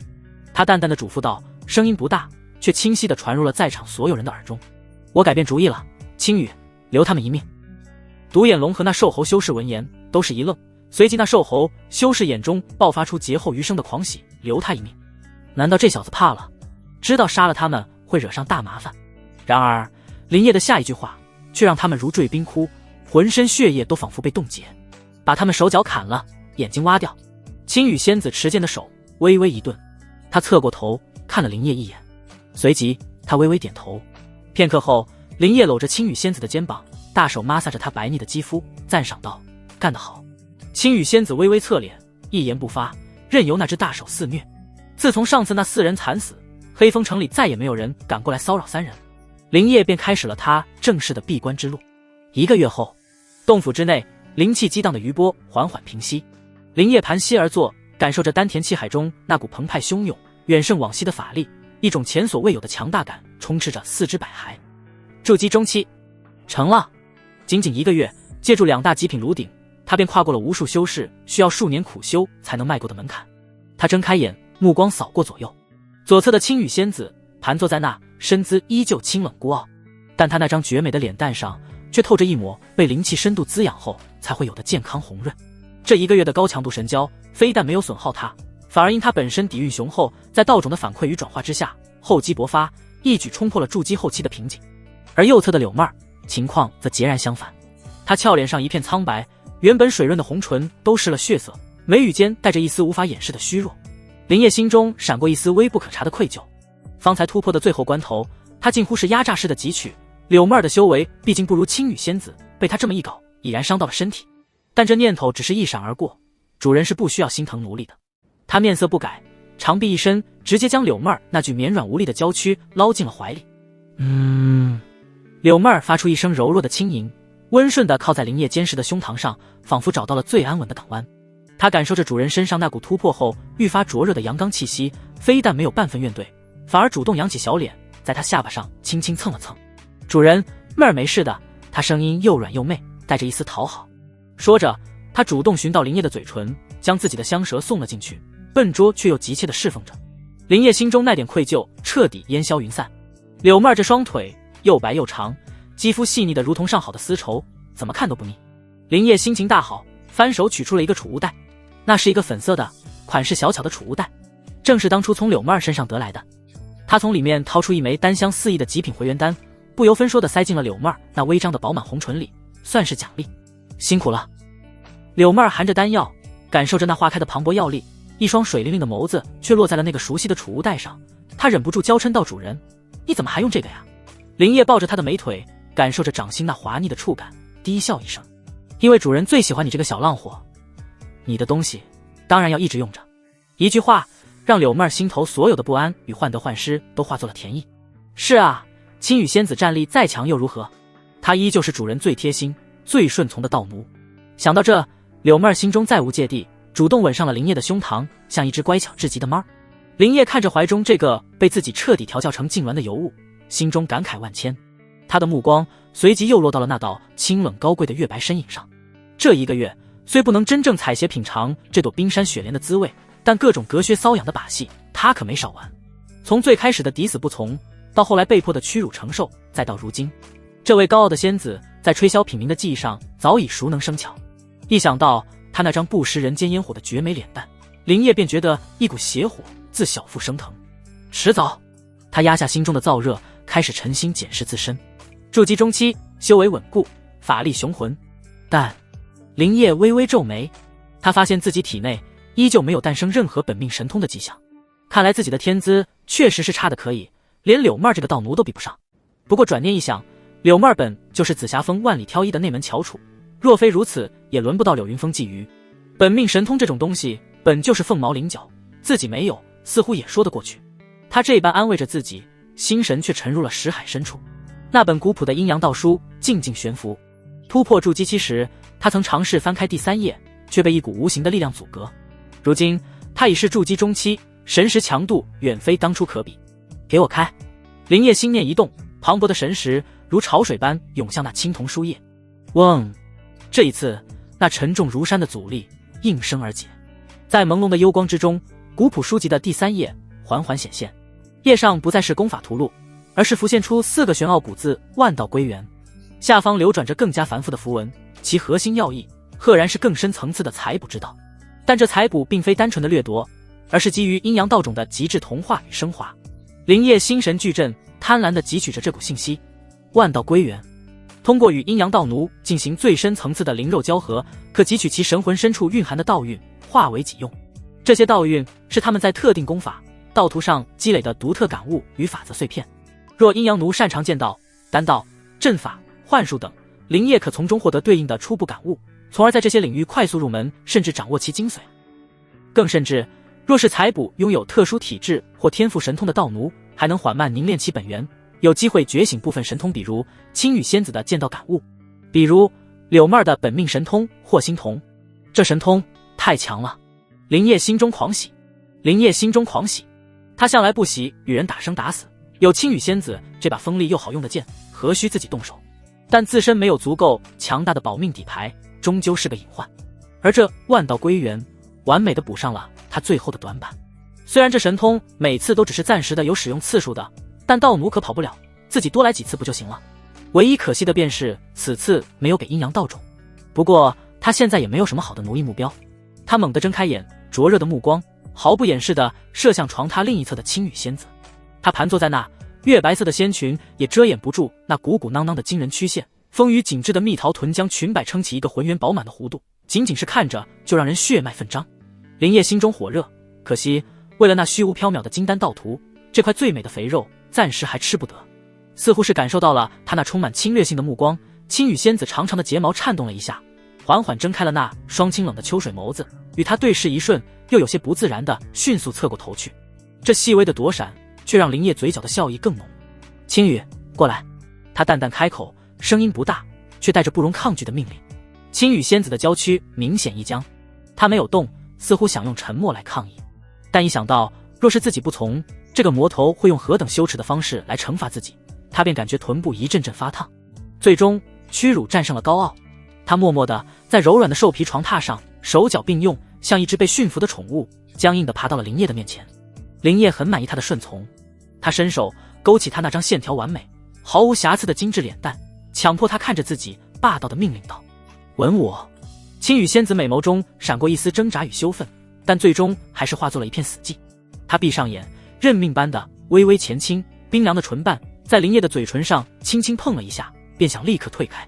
呵，林烨发出一声轻笑，看着他，眼神充满了玩味。青羽仙子脸颊一红，知道自己无法蒙混过关。他贝齿轻咬下唇，心中叹息一声，再次凑了上来，主动的将自己的红唇吻了上去。数日后，洞府内的平静被彻底打破。林烨刚刚稳固的筑基中期修为，让他充满了掌控一切的自信。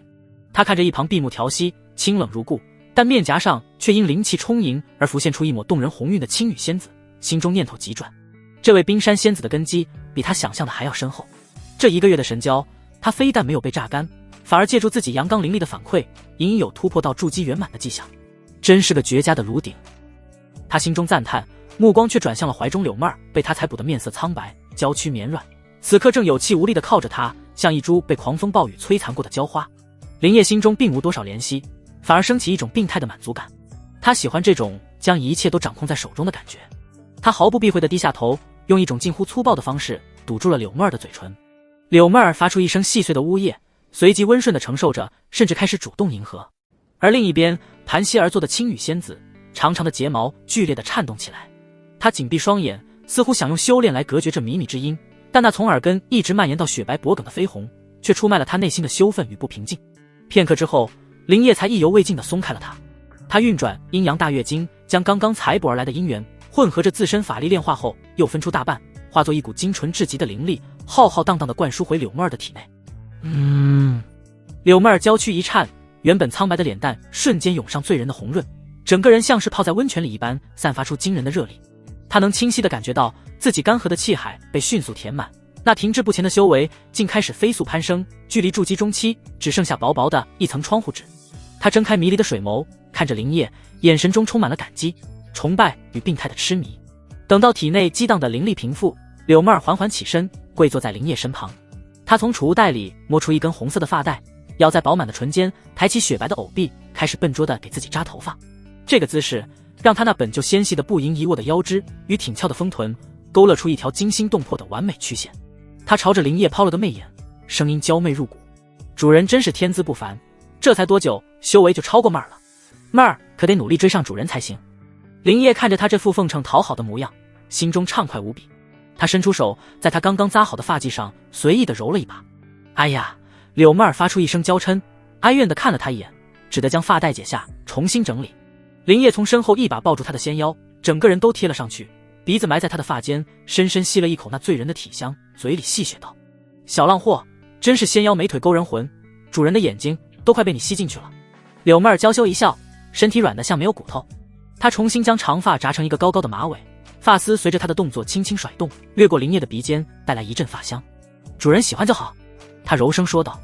林叶看着她不堪一握的纤腰，如此绝色尤物，在前世是他想都不敢想的存在，如今却被自己彻底征服，变成了只为取悦自己而活的痉挛。而一旁，林叶的目光落在了那道清冷的身影上。青羽仙子依旧闭着眼，但那微微颤抖的肩膀和紧紧抿着的红唇，无一不显示着她内心的煎熬。对林叶来说，这种未曾拆封的礼物才最是诱人。他清了清嗓子，用一种不容置疑的语气淡淡开口：“青羽，侍奉主人泡温泉。”青羽仙子的娇躯猛地一僵，她睁开眼，那双清冷的眸子里满是羞愤与屈辱。但她看着林叶那张带着玩味笑容的脸，最终所有的情绪都化作了一声悠悠的叹息。她认命般的站起身，默默跟在林叶身后。洞府深处的温泉，热气氤氲，林叶早已褪去衣物，舒坦地靠在池边。青羽仙子站在池边，深吸了一口气，闭上眼。随着啪嗒一声轻响，腰带解开，那件月白色的仙裙如蝉一般滑落。她赤着雪足，迈着僵硬的步伐，走入了温热的池水中。温泉水滑洗凝脂，林叶从背后一把将她那具丰腴饱满又带着一丝清冷凉意的娇躯搂入了怀中。青羽仙子娇躯巨颤，又羞又恼地看了他一眼。林叶却毫不在意，悠悠问道：“我只见你使用剑道，难道你没有本命神通？”他喘息着，声音带着一丝颤抖：“我的本命神通是流霜雪，能加持在剑术之上，威力更甚。原来是增幅类的神通。”林叶了然，又问：“那妹儿的霍心童如何？”提到这个，青羽仙子的神色变得极为复杂。若非这该死的神通，她又怎会沦落至此？但事已至此，多说无益。她压下心中的恨意，低声道：“这种神魂类神通算不得上乘，真正的上乘神通是因果类，但筑基修士中极为罕见，大多是金丹真人才有机会领悟。因果类。”林叶皱眉。青羽仙子见他不知，便解释道：“因果类神通，防不胜防，无需正面斗法，便能于无形中拨动他人命运之线。那一次，我便是动用了一件一次性的因果类法器，才将柳云峰从宗门内勾引出来。”林叶恍然大悟，难怪柳云峰临死前会误以为是青羽仙子的本命神通，这因果类的手段确实诡异莫测。就在他享受着冰山仙子不情不愿的侍奉，心中思索着未来之时，洞府之外毫无征兆地，一股恐怖的威压自天空降下，瞬间笼罩了整座黑风城。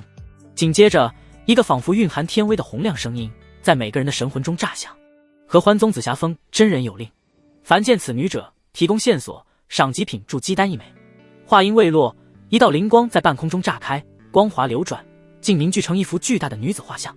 那画像上的女子白衣胜雪，容颜绝世，气质清冷，赫然正是青羽仙子。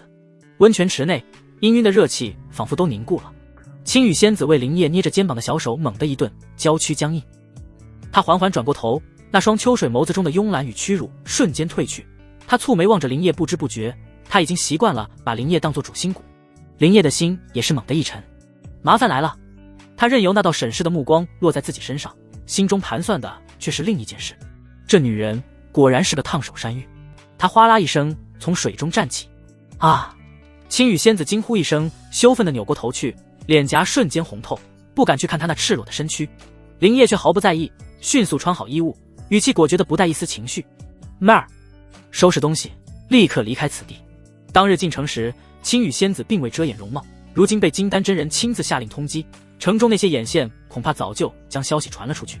片刻后，三人化作一道流光冲出洞府，驾驭着一艘灵舟，头也不回地朝着城外疾驰。然而他们刚刚飞出黑风城不过100里，唰唰唰，3道凌厉的剑光破空而至，成品字形将他们的灵舟死死拦住。来者是3位气息沉稳的修士，身穿紫霞峰亲传弟子的服饰。他们看到船头那道既熟悉又陌生的清冷身影，神色都极为复杂。青羽师姐，为首的青年修士拱手，语气带着几分克制与不解。真人有令，还请随我等回宗门，将事情说清楚。出乎他们意料的是，这位曾经在宗门内高高在上的天之娇女竟一言不发。她甚至没有看他们一眼，反而侧过头看向身后那个平平无奇的筑基中期男修，那双清冷的眸子里竟像是在等待他的示下。3名亲传弟子脸上的表情瞬间凝固，从不解化为了惊愕与荒谬。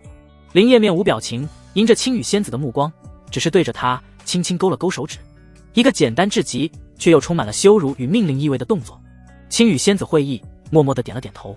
下一刻，噌，清月的剑鸣响彻云霄，一道附着着森森寒气的雪白剑光，裹挟着彻骨的杀意，朝着那3名亲传弟子当头斩下。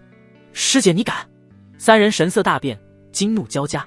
不愧是亲传弟子，3人反应极快，瞬间祭出各自法器，3道光华与凛冽剑光轰然相撞，爆发出刺目的灵光。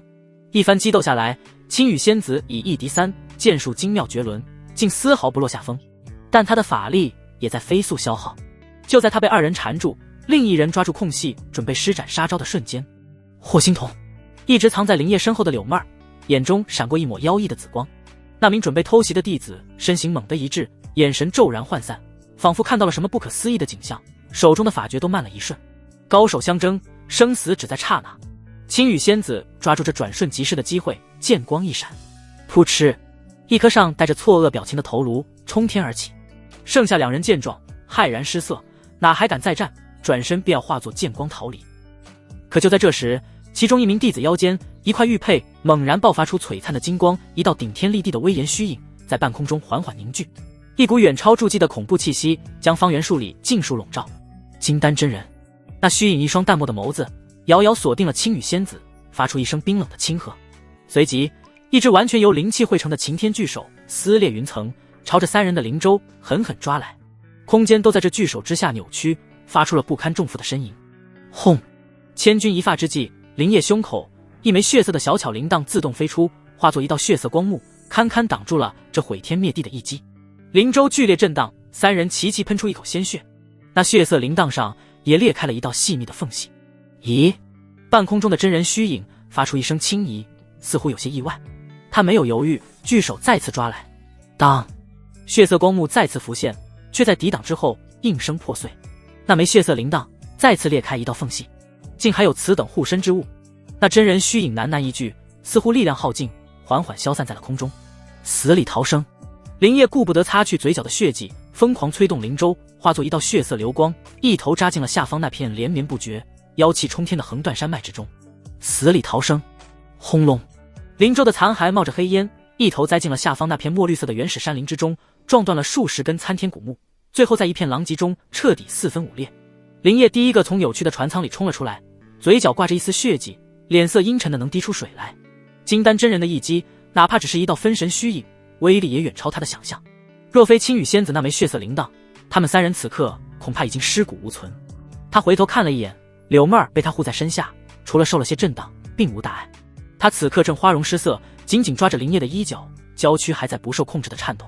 而另一边的青羽仙子情况则糟糕得多，她跌坐在地，一手捂着胸口，俏脸上一片煞白，一丝鲜血从她紧抿的唇角溢出。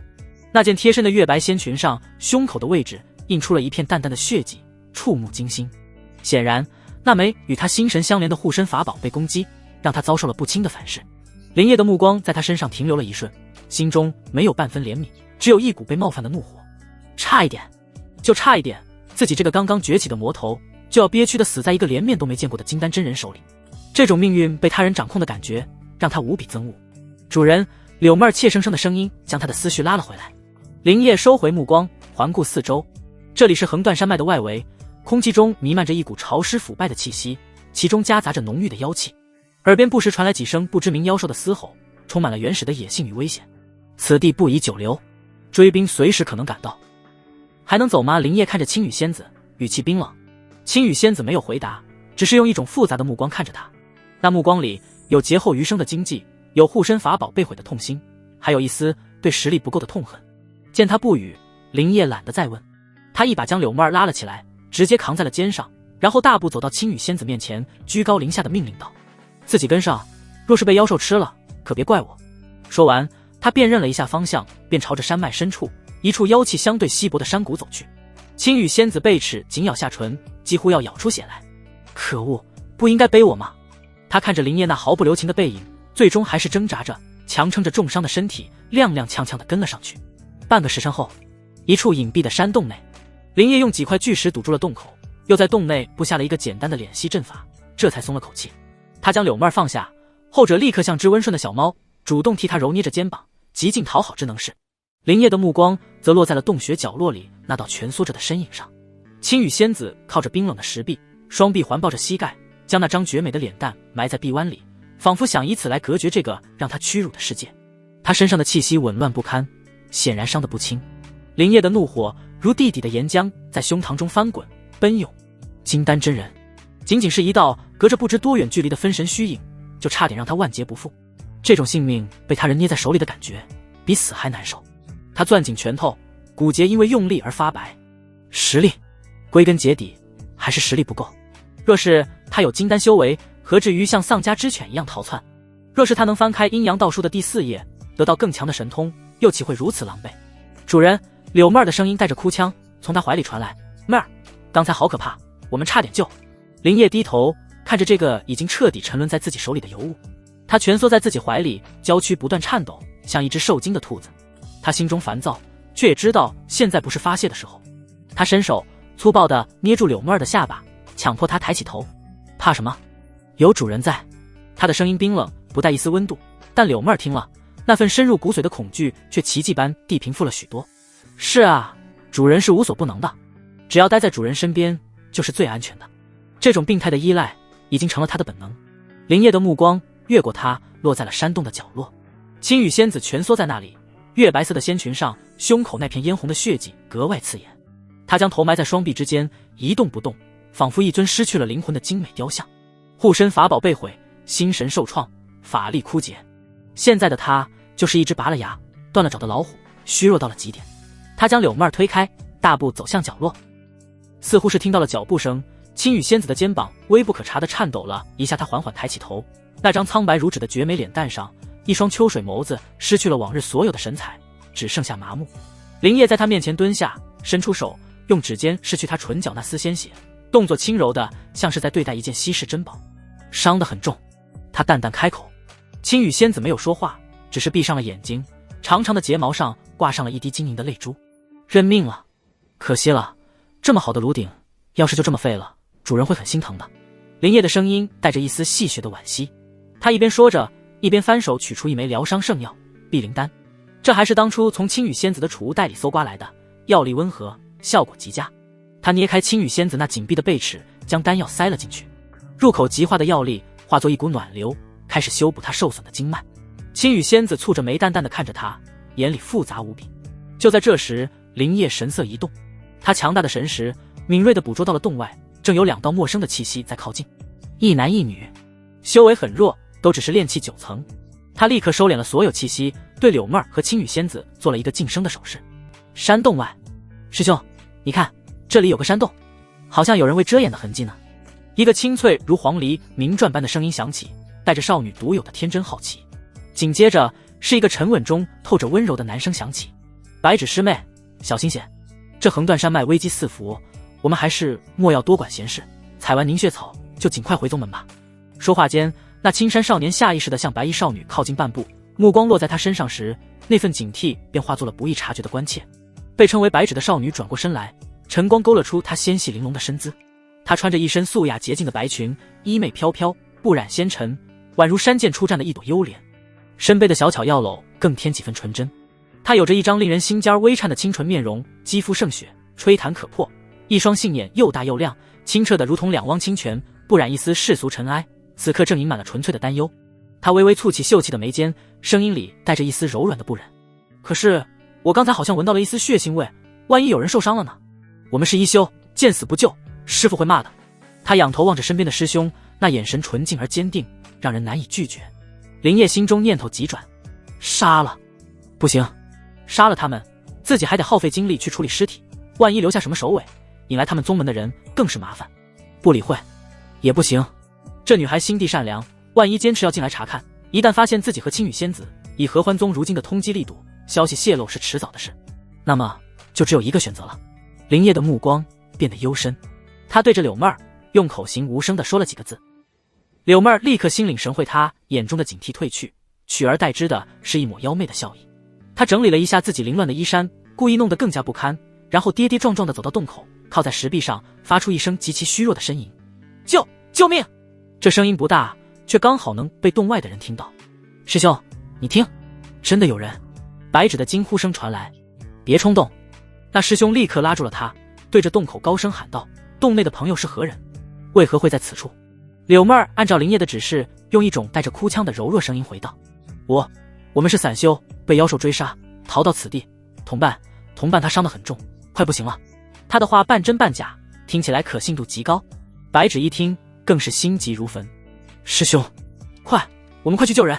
陆晨的手紧紧握着剑柄，青筋暴起，他那双锐利的眸子死死地锁定在林烨身上，仿佛要将他从里到外看个通透。眼前这个男人太平静了，平静的不像一个刚刚经历过生死搏杀的散修。他身上没有劫后余生的庆幸，没有对强者的敬畏，只有一种令人心悸的漠然，仿佛一切尽在掌握。多谢二位仗义出手。林烨脸上的笑容温和而诚恳，对着陆晨再次拱了拱手：“我与同伴逃难至此，已是山穷水尽，若非二位相救，后果不堪设想。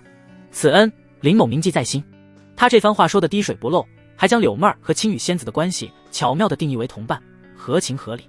柳妹儿立刻会意，抱着白芷的手臂哭诉道：“是啊，仙子，我们被一群妖狼追杀，夫君他为了保护我们受了内伤，青羽姐姐她更是为了断后才伤得这么重。”白芷心的单纯哪里听得出这番话里的破绽？他看着林烨那张丰神俊朗的脸，又看看怀里哭得惹人怜惜的柳妹儿，心中的戒备早已抛到了九霄云外。“师兄！”他回头嗔怪地看了陆晨一眼：“你把剑收起来，都吓到人了。”陆晨的眉头皱得更紧了。就在这时，角落里的青羽仙子发出一声轻哼，缓缓睁开了眼睛。她胸口那骇人的伤势，在碧灵丹温和药力的作用下，已经开始缓慢愈合，苍白的脸颊上也终于有了一丝血色。“姐姐，你醒了！”柳妹儿惊喜地叫道。“太好了，我的回春术起作用了。”白芷看到青羽仙子好转，更是喜上眉梢，天真的将功劳归于自己那点微末的道行。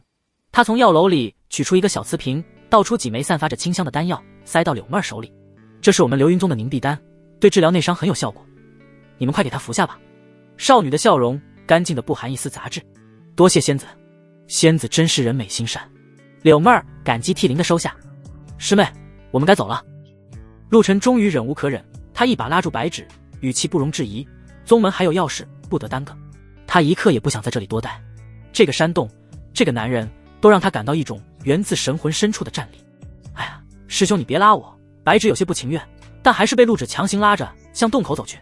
临走前，他还不忘回头，对着林烨和柳妹儿挥了挥手，叮嘱道：“你们要小心些，这山里不安全，最好尽快离开。”林烨微笑着点头致意，而陆晨在转身走出洞口的最后一刻，又猛地回头，深深地看了林烨一眼，那目光中充满了警告与未曾消散的怀疑。林烨依旧报以温和的笑容，目送着他们离开，直到那块巨石被重新合上，彻底隔绝了内外。洞穴内再次陷入了昏暗与寂静。柳妹儿脸上的悲戚瞬间消失，取而代之的是一抹妖公似的媚笑。她扭动着纤腰，就要贴到林烨身上，而一旁的青羽仙子则用一种极度困惑的目光看着林烨。她不明白，以这个魔头的行事风格，怎么可能放过送上门来的极品炉鼎？那少女天真纯净，根骨上佳，身上还有一股精纯的木灵之气，若是采补，对她好处极大。她为何要放她走？就在她百思不得其解之时，林烨脸上的笑容缓缓收敛，取而代之的是一种冰冷到极致的残忍与玩味。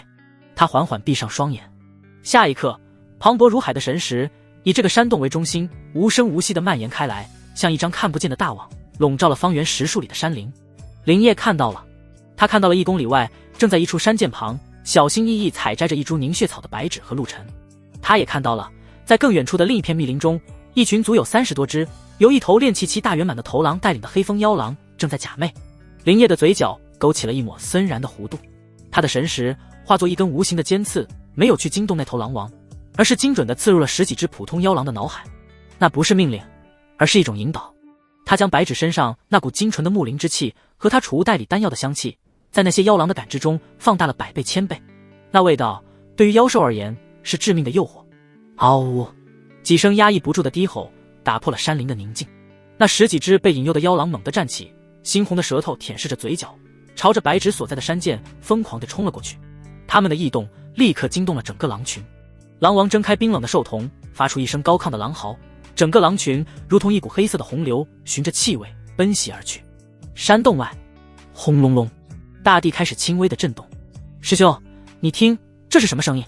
白芷刚将一株凝血草收入玉盒，有些不安地问道。陆晨脸色巨变，他一把将白芷拉到身后，厉声喝道：不好，是兽群，快走！然而已经晚了。哦！伴随着一声凶厉的狼嚎，一头体型壮硕的黑风妖狼从林中猛地扑出，张开血盆大口咬向白芷。畜生，找死！陆晨怒喝一声，剑光一闪，瞬间将那头妖狼斩为2段。可不等他喘息，四面八方的林子里，一双双幽绿色的眼睛亮了起来。30多头妖狼将他们围得水泄不通，为首的那头狼王气息更是稳稳地锁定在炼气大圆满。陆晨的心沉到了谷底。师妹，快跑，回那个山洞去求救！快！陆晨目眦欲裂，吼出了最后一句话，随后便毅然决然地催动全身法力，朝着狼王冲了过去，想要为白芷争取一线生机。不，师兄！白芷的哭喊声被淹没在震天的兽吼与凌厉暴鸣之中。片刻之后，浑身是血、发髻散乱的白芷连滚带爬地冲回了山洞前，用尽全身力气，疯了一般地拍打着那块巨石。救命！求求你，救救我师兄！求求你们了！他的声音凄厉而绝望。巨石轰然移开，林烨的身影出现在洞口，脸上带着恰到好处的震惊与关切。姑娘，发生何事？妖兽，好多妖兽！师兄他还在那里！白芷语无伦次，死死抓着林烨的衣袖，仿佛抓住了最后一根救命稻草。别怕，我这就去。林烨丢下一句话，身形化作一道流光，朝着白芷来的方向疾驰而去。当白芷踉踉跄跄地跟着赶到时，战斗已经结束，或者说是一场屠杀的结束。10几具妖狼的尸体七零八落地倒在血泊中，而林烨正毫发无伤地站在尸体中央，手中提着一颗硕大的狼王头颅。而在他的脚边，陆晨安静地躺在那里，他的胸膛被利爪整个剖开，脸上还保持着临死前那份不甘与决绝。是兄！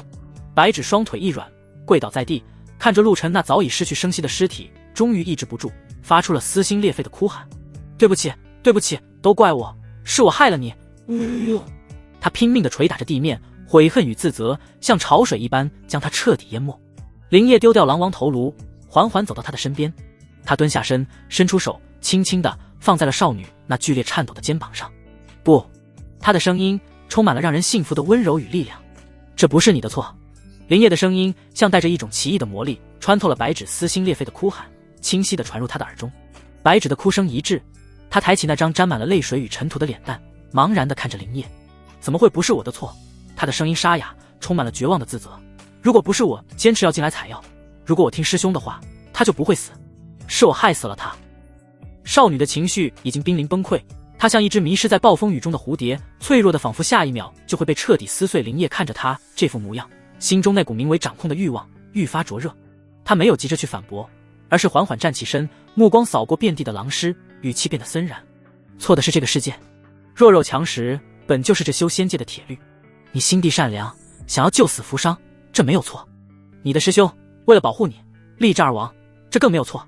林烨的声音不高，却字字句句都敲在白纸的心坎上。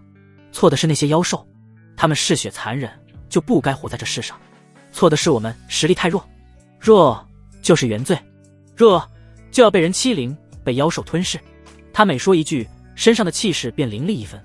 那股刚刚经历了一场屠杀后尚未散去的血腥煞气，与他本身那股漠视一切的魔性完美的融合在一起，形成了一种恐怖的压迫感。白纸被这股气势所摄，竟忘了哭泣。他呆呆地看着林烨，看着这个刚刚救了自己，此刻又说出这番残酷话语的男人。他从小在宗门长大，师父和同门教导他的都是医者仁心，是行善积德，可眼前的事实却将他所有的认知都冲击得支离破碎。是啊，师兄没有错，自己也没有错，错的是那些妖兽，是这个残酷的世界。一缕从未有过的情感从少女纯净的心底悄然滋生。林烨敏锐地捕捉到了她情绪的变化，嘴角的弧度在无人察觉的角落里微微上扬。他收敛起身上所有的煞气，重新蹲下身，声音又恢复了那份令人安心的温和。人死不能复生，节哀顺变。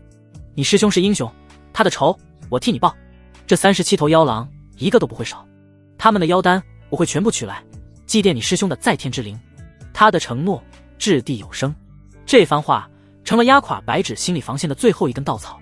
师兄的仇，有人肯为师兄报仇？那根紧绷到极致的弦终于啪的一声彻底断了。白纸只觉得眼前一黑，所有的悲伤、悔恨、恐惧以及那丝新生的恨意如潮水般将他彻底吞没。他的身子一软，彻底失去了意识，向着地面倒去。一只强而有力的手臂稳稳地将他揽入怀中。林烨低头看着怀中昏迷过去的少女，她就这么静静地躺着，长长的睫毛上还挂着泪珠，那张清纯秀美的脸蛋因为极致的悲伤而显得格外惹人怜爱。林烨的手臂环过她的腰肢，入手处是惊人的纤细与柔软，隔着那身洗得发白的素裙，他能清晰地感受到少女身体的轮廓。虽然青涩，却已经有了惊人的曲线，充满了青春独有的活力与弹性。一股淡淡的草药清香混杂着少女独有的如同牛乳般的体香，丝丝缕缕地钻入他的鼻腔。这味道比任何灵丹妙药都更能让他体内的邪火升腾。他的目光肆无忌惮地在他身上游走，从他哭得微微红肿的眼眸，到那秀气的琼鼻，再到那因为昏迷而微微张开透着一丝粉嫩的灵唇。视线下移是他纤细白皙的脖颈，以及因为呼吸而微微起伏的胸口。虽然还未完全长开，但那轮廓已经足够动人，像含苞待放的莲花，稚嫩却也充满了致命的诱惑。林烨的喉结不自觉地滚动了一下。好一个纯净无瑕的极品鼎炉，他甚至能想象得到，当道种在他体内生根发芽，当这张纯洁的脸蛋上布满沉沦与哀求的神情时，会是何等美妙的场景。他不再犹豫，手臂一收，轻松地将少女以一个公主抱的姿势整个抱了起来。很轻，轻得像一团没有重量的云。他抱着她一步步地朝着那遍地的狼尸走去。他没有立刻返回山洞，而是当着昏迷的白纸开始慢条斯理地处理起这些妖狼的尸体，剖腹取丹，动作娴熟干脆利落。温热的妖血溅在他古井无波的脸上，给他平添了几分妖异的俊美。他就像一个优雅的屠夫在准备自己的晚宴。做完这一切，他才抱着白纸转身向山洞的方向走去。当林烨抱着白纸回到洞口时，巨石早已被柳妹儿移开。柳妹儿和青羽仙子都站在洞口。柳妹儿看到林烨怀中的少女，眼中闪过一丝复杂的情绪，但很快就被浓浓的媚笑所取代。她乖巧地让开路，不敢多问一句。而青羽仙子的目光则死死地定在白纸那张不染尘埃的脸上，嫉妒、怨毒，还有一丝扭曲的快意。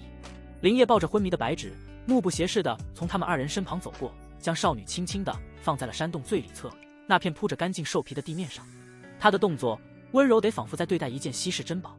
做完这一切，他才缓缓转过身，看向洞口的青羽仙子。他没有说话，只是用指尖轻轻擦拭掉脸上尚未干涸的狼血，然后对着他露出了一个意味深长的笑容。青羽仙子的娇躯微不可察地颤抖了一下，那是一种近乎赤裸的宣告所有权的笑容。青羽仙子的心猛地一沉，随即像是被一只无形的大手攥住，连呼吸都变得困难。他下意识地后退了半步，背脊紧紧贴上冰冷的石壁，才勉强支撑住自己发软的身体。恐惧，比之前面对生死危机时更为深沉的恐惧，从骨髓深处蔓延开来。这个魔头正在用一种他无法理解，却又让他不寒而栗的方式编织一张大网。而那只刚刚失去了庇护、满心悲伤与纯洁的小白兔，就是这张网的中心。他连同自己和柳妹儿都只是这张网上的点缀。林烨没有再看他，那玩味的笑容也瞬间收敛，恢复了古井无波的漠然。他将怀中昏迷的少女小心翼翼地放在了自己之前打坐的兽皮上，整个过程动作轻柔，仿佛是在安放一件失而复得的绝世珍宝。柳妹儿早已识趣地用清水打湿了布巾，跪坐在一旁，想要为白纸擦拭脸上的泪痕与尘土。不必。林烨的声音很轻，却带着不容置疑的命令。柳妹儿的手一僵，立刻乖巧地退到一旁，低眉顺眼，不敢再有任何多余的动作。山洞内陷入了一种诡异的寂静，只有火堆里偶尔发出的噼啪声和角落里青羽仙子那几乎微不可闻的压抑的呼吸声。林烨就这么静静地坐在白纸身边，没有说话，也没有任何动作。他在等，像一个最有耐心的猎人，等待着猎物自己从昏迷的深渊中爬向他早已准备好的另一个深渊。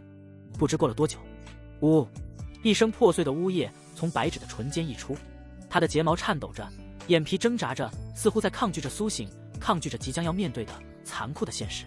师兄，师兄，不要！梦一般的呼唤充满了依赖与恐惧。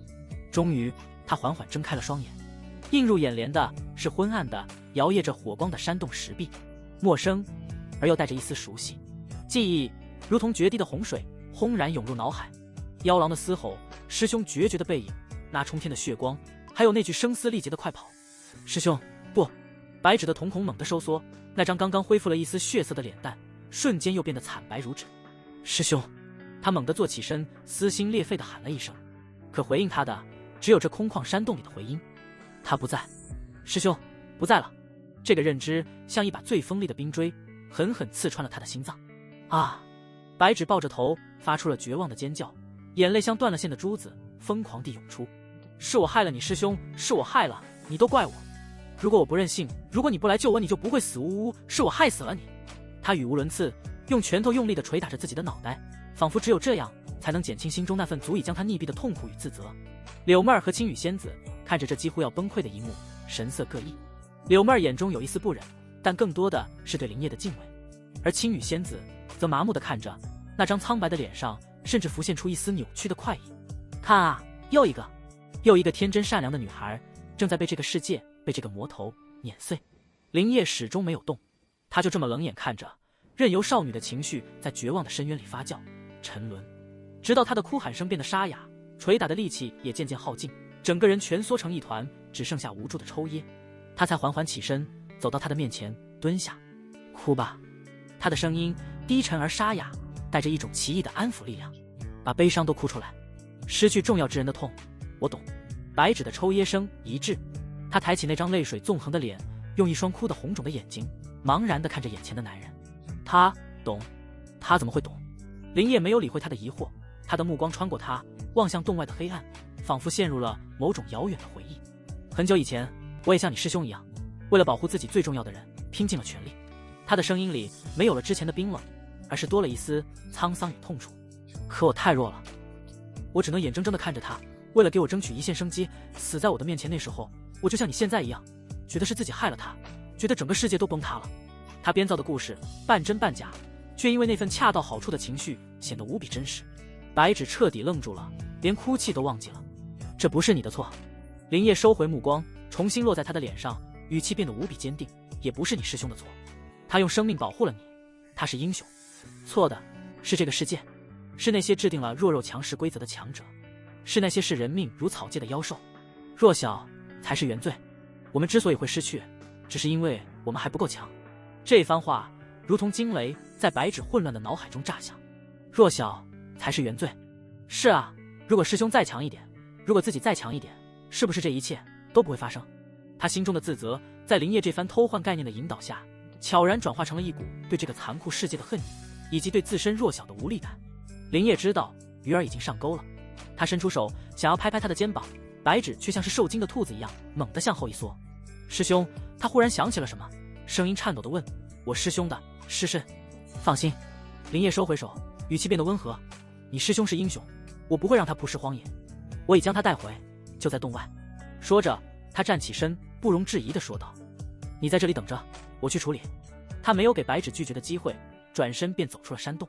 洞内，柳妹儿立刻走了过来，学着林叶的样子蹲在白芷身边，用一种过来人的语气柔声安慰道：“白芷妹妹，别怕，林师兄他是个好人，他会保护我们的。”白芷茫然地看着他，又看了看角落里那个如幽灵般存在的白衣女子。柳妹儿会意，叹了口气：“我姐姐她以前也经历过很可怕的事情，所以性子才变得这么冷。我们都是苦命人。”这句话让白芷心中最后的一丝戒备也悄然瓦解。是啊，大家都是苦命人。片刻后，林叶走了进来，他的手上多了一个用他的外袍包裹着的沉甸甸的包裹。他将包裹轻轻放在白芷面前，白芷的呼吸停滞了，他颤抖着伸出手，一点点揭开了那件染血的衣袍。陆晨安详的脸出现在他的面前，他身上的伤口已经被清理过，脸上也没有了临死前的不甘与痛苦，就像是睡着了一样。师兄，白芷的眼泪再一次决堤，但这一次没有了撕心裂肺的自责，只剩下纯粹的悲伤。就在这时，林叶将一个装满了妖丹的袋子倒在了陆晨的尸身旁，哗啦啦，37颗大小不一、散发着血腥气的妖丹滚落一地。这是他们欠你师兄的。林叶的声音冰冷，却又带着一种承诺的力量，用他们的妖丹祭奠他的在天之灵。白芷看着那堆积如山的妖丹，看着眼前这个为师兄报了仇的男人，心中那份巨大的悲痛里，第一次生长出了一丝名为依赖的藤蔓。林叶看着他失魂落魄的样子，知道火候已经差不多了。他转身对着柳妹儿淡淡的吩咐道：“看好他。”说完这句话，林叶便不再理会洞内神情各异的3个女人，自顾自地走到火堆旁，添了几根枯柴。火光跳跃，将他漠然的侧脸映照得忽明忽暗。山洞内死一般的寂静，只剩下白芷压抑不住的间歇性的抽噎声和青羽仙子那几乎不存在的呼吸声。柳妹儿站在原地，手足无措。她看看角落里面如死灰的青羽仙子，又看看蜷缩在地的白芷，最后将求助的目光投向林叶。林叶仿佛背后长了眼睛，没有回头，只是淡淡的说道：“让他静一静。”他的声音不大，却有一种让人无法抗拒的威严。柳妹儿心中一凛，连忙低下头，退到洞穴的阴影里，努力降低自己的存在感。时间就在这诡异的沉寂中一点一滴的流逝。白芷的哭声渐渐从绝望的呜咽变成了无声的流泪，巨大的悲伤和冲击已经耗尽了他所有的力气。他就那么抱着双膝，蜷缩在陆晨的尸身旁，像一尊失去了灵魂的木偶。林叶站起身，拿起一个水囊，走到他面前，蹲下。他没有说话，只是拧开盖子，将水囊递到他的唇边。白芷毫无反应，双目空洞，仿佛没有看到他。林叶也不催促，就那么耐心地举着。他的手臂很稳，没有一丝颤抖，像是可以永远保持这个姿势。不知过了多久，或许是唇瓣感受到了水囊的凉意，白芷的睫毛轻轻颤动了一下。他缓缓转动僵硬的脖颈，那双红肿的眼睛里终于映出了林叶的身影。这个男人救了他，替师兄报了仇，是现在他唯一能看到的一点光。这个念头不受控制地冒出来，让他自己都吓了一跳。但他太累了，太痛了，已经没有力气去深思。他只是顺从着身体的本能，微微张开干裂的嘴唇，就着林叶的手，小口小口地喝了几口水。清凉的液体划过喉咙，让他混乱的大脑有了一丝清明。谢谢，他沙哑地开口，声音轻得像羽毛。林叶收回水囊，没有回应他的感谢，他只是撕下一块干净的兽皮递给他。你师兄是英雄，别让他看到你这个样子。这句话比任何安慰都管用。白芷的身体一震，是啊，师兄最疼他，最看不得他哭了。如果师兄的在天之灵看到自己这么颓废，一定会难过的。他接过兽皮，用力地擦拭着脸上的泪痕，动作很重，仿佛要将那份脆弱也一并擦去。做完这一切，他抬起头看着林叶，那双纯净的眼眸里带着一丝迷茫和无措。接下来我该怎么办？他下意识地向这个只认识了不到半天的男人寻求指引。林叶没有立刻回答，他站起身，走到洞口的青羽仙子面前，声音刻意压低，却又刚好能让身后的白芷听到。此地不宜久留，合欢宗的追兵随时可能找到这里。合欢宗这3个字像一道惊雷，在白芷的脑海中炸响。他猛地抬起头，看向角落里那个一直沉默不语、清冷如仙的白衣女子。一个被他刻意忽略的记忆瞬间变得清晰无比。离开宗门前，他和师兄在山门处确实看到过一张由上宗合欢宗下发的协查通缉令。通缉令上画着一个女子，仙姿玉貌，气质绝尘，据说是合欢宗叛逃的圣女。当时他还和师兄感叹，这世上竟有如此美丽的女子。因为急着出发采药，他只匆匆扫了一眼，并未记住那女子的名字。可现在通缉令上的画像与眼前这个白衣女子的脸完美的重合在了一起。原来他们是被追杀的。他看着林叶，看着柳妹儿，看着那个清冷的姐姐。原来他们口中的仇家竟然是合欢宗，那个在整个东域都声名显赫，以双修采补之术闻名，行事亦正亦邪，却无人敢惹的庞然大物。怪不得那个白衣女子伤得那么重，怪不得他们要躲藏在这荒山野岭的山洞里。白芷的心乱成了一团麻，他下意识地看了一眼身旁师兄那冰冷的尸身。师兄的死与这些人无关，他是死于妖狼之口，而眼前这个叫林业的男人还杀了狼王，为师兄报了仇。从道理上讲，他是自己的恩人，可从情感上，他本能地感觉到了一股巨大的恐惧。这些人牵扯到了合欢宗这种他以前只敢在宗门典籍里仰望的存在，他们所处的漩涡远不是自己一个小小内门弟子能够想象的。留在这里太危险了，他有些担忧地想着，清纯的眼眸下睫毛一眨一眨的。恩人。白芷挣扎着站起身，因为跪坐太久，双腿一阵发麻，身体晃了晃，险些再次摔倒。他强撑着，对着林业的方向深深地行了一礼，多谢恩人救命之恩，又为我师兄报此大仇。白芷感激不尽，他的声音依旧沙哑，却多了一丝不容置疑的坚定。只是宗门不可一日无信，我必须尽快将师兄的死讯带回宗门，这便告辞了。他说完便要去抱陆晨的尸身。他想回家，回到那个虽然不大却能为他遮风挡雨的流云宗，回到那个让他安逸治病采药的家。白芷妹妹，万万不可！不等林业开口，一旁的柳妹儿已经一个箭步冲了过来，按住了他的手。柳妹儿的脸上写满了焦急与关切，语气急切地说道：“妹妹，你糊涂啊？外面是什么情况？你忘了吗？那狼群虽然被林师兄杀了大半，可谁知道这横断山脉里还有没有别的兽群？你一个女孩子，身子又这么弱，怎么回去啊？”白芷的动作一僵：“是啊，怎么回去？来时的路他已经记不清了，就算记得，那几十里山路充满了未知的危险，没有了师兄的保护，他一个人真的能活着走出去吗？他不敢想。那被妖狼包围的恐惧，那眼睁睁看着师兄被利爪剖开胸膛的画面再一次浮现在眼前，他的身体不受控制地颤抖起来。可是我不能留在这里给你们添麻烦。白芷咬着下唇，泪水又在眼眶里打转。你们也有自己的难处。他不敢说出合欢宗3个字，那仿佛是一个禁忌。林业自始至终都没有说话，他只是静静地看着这个单纯的少女在恐惧与理智之间痛苦的挣扎。直到此刻，他才缓缓开口，声音平淡，却带着一种令人无法拒绝的诚恳。姑娘说的是，让你师兄魂归宗门，确实是眼下最要紧的事。他竟然同意了。不仅白芷愣住了，连一旁的柳妹儿和角落里的青羽仙子都露出了诧异的神情。林业仿佛没有看到他们的表情，继续用那平淡的语气说道：“此地距离你们流云宗路途遥远，危机四伏，你一个人断然是回不去的。”他顿了顿，目光落在白芷那张写满了无助与依赖的脸上。这样吧，我送你回去。什么？白芷猛地抬头，不敢相信自己的耳朵。林师兄，柳妹儿也失声叫道，脸上满是不赞同。林业摆了摆手，制止了柳妹儿的话。他看着白芷，脸上甚至露出了一丝温和的笑意。我虽有仇家在身，但此地尚算偏僻，一时半会他们也寻不到这里。送你回宗，耽搁不了多少时间。你师兄因我等而死，于情于理，我都该护你周全。他把陆晨的死轻描淡写地揽到了自己身上，这番话说得滴水不漏，情真意切。白芷的心彻底乱了。他看着眼前这个男人，他救了自己，为师兄报了仇，现在竟然还要冒着被仇家追杀的风险，亲自送自己回宗门。这世上怎么会有这么好的人？巨大的恩情混杂着师兄惨死的悲痛，还有对未知的恐惧，像一座大山，压得他喘不过气来。他不能再拖累他了。不行！白芷拼命地摇头，眼泪簌簌地往下掉。他后退一步，对着林业盈盈地弯下腰，行了一个标准的万福大礼。这个姿势将他那不盈一握的纤腰和少女青涩的曲线勾勒得淋漓尽致。恩人的大恩大德，白芷没齿难忘。但你们本就有难处，白芷不能再拖累恩人了。真的不能了。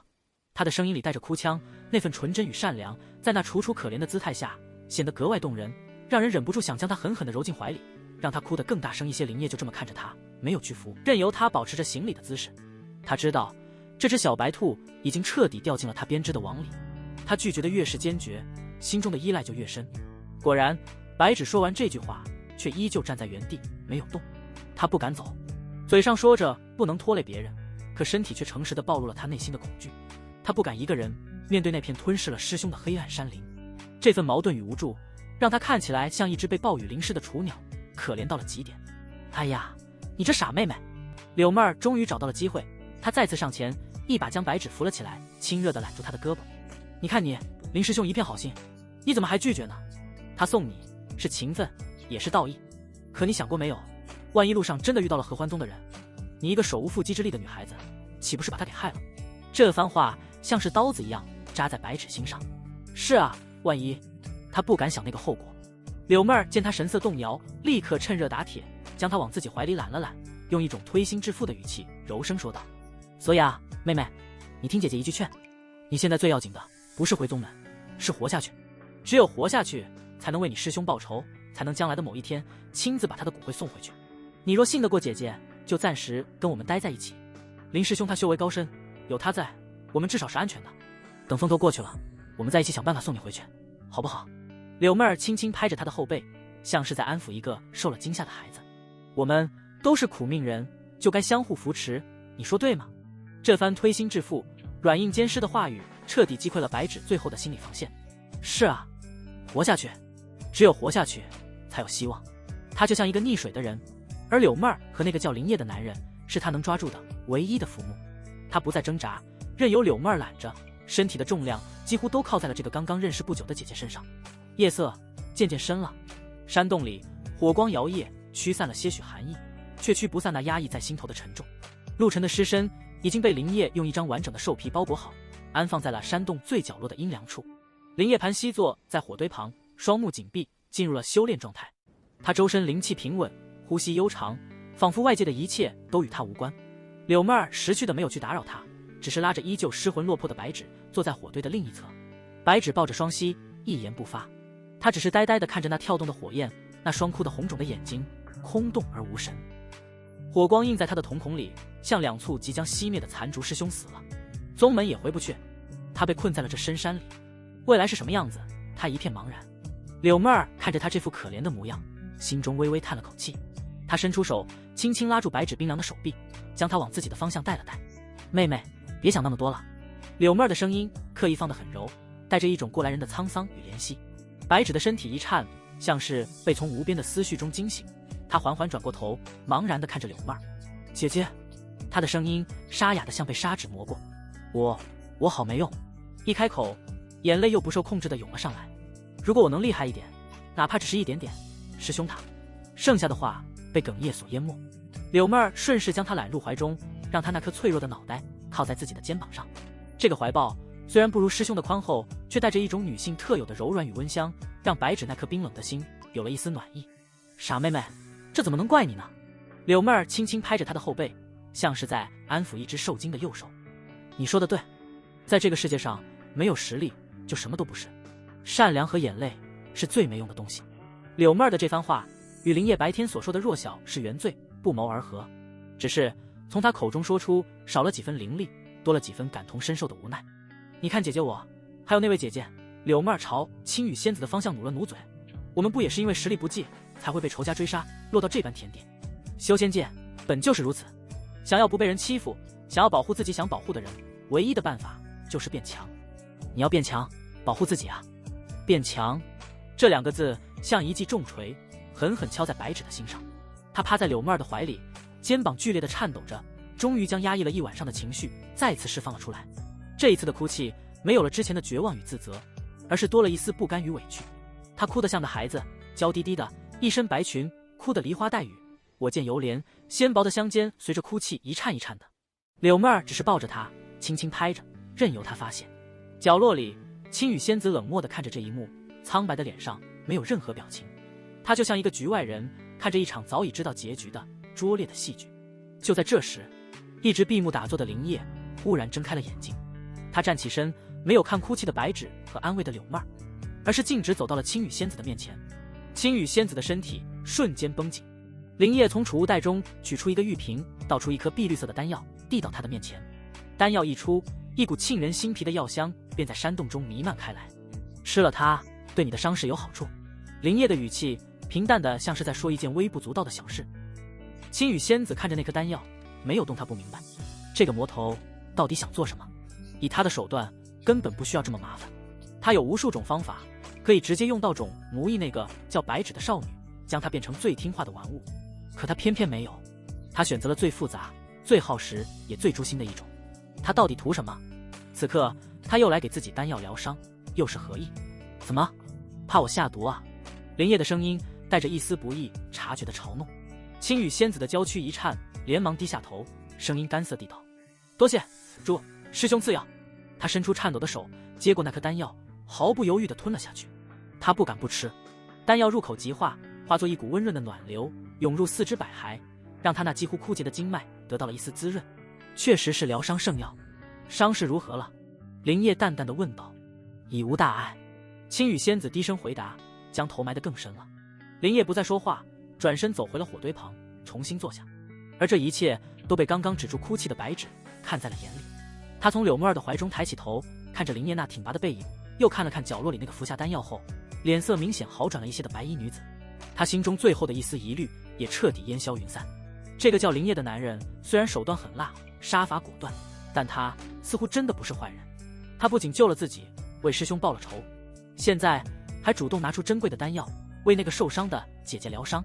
白芷吸了吸鼻子，用极低的声音对柳妹儿感叹道：“恩人，人真好。”这个夜晚对白芷而言是人生中最漫长也最寒冷的一夜。她时而昏沉睡去，梦里全是妖狼的血口和师兄决绝的背影；时而惊醒，看着陌生的山洞、陌生的同伴，还有角落里那具冰冷的尸身。巨大的悲伤又如潮水般将她淹没。柳妹儿一直陪着她，时不时地为她擦去额头的冷汗，或者递上温水。这份无微不至的关怀，是白芷此刻唯一能抓住的温暖。而林烨自始至终盘坐在火堆的另一侧，如一尊万年不动的石像。他没有再说过一句话，却用他沉默的存在给了这个小小的山洞一种诡异的安全感。角落里的青羽仙子则淡漠地看着这一切，心情复杂。天色微亮，第一缕晨光透过洞口的缝隙照亮了飞舞的尘埃。林烨睁开了眼睛，一夜的打坐让他精神饱满，眼眸深邃如渊。他站起身，活动了一下筋骨，骨节发出一连串清脆的噼啪声。这声音惊醒了刚刚睡着的白芷。他猛地坐起，茫然地看着洞外熹微的天光，片刻后眼中才恢复了一丝神采，随即又被浓浓的哀伤覆盖。天亮了，他喃喃道。林烨走到角落，看着那被兽皮包裹的尸身，平静地开口：“该让他入土为安了。”白芷的身体猛地一僵，他几乎是扑了过去，死死地抱住那个包裹，拼命摇头：“不要！我要带师兄回家，我要带他回流云宗。”然后呢？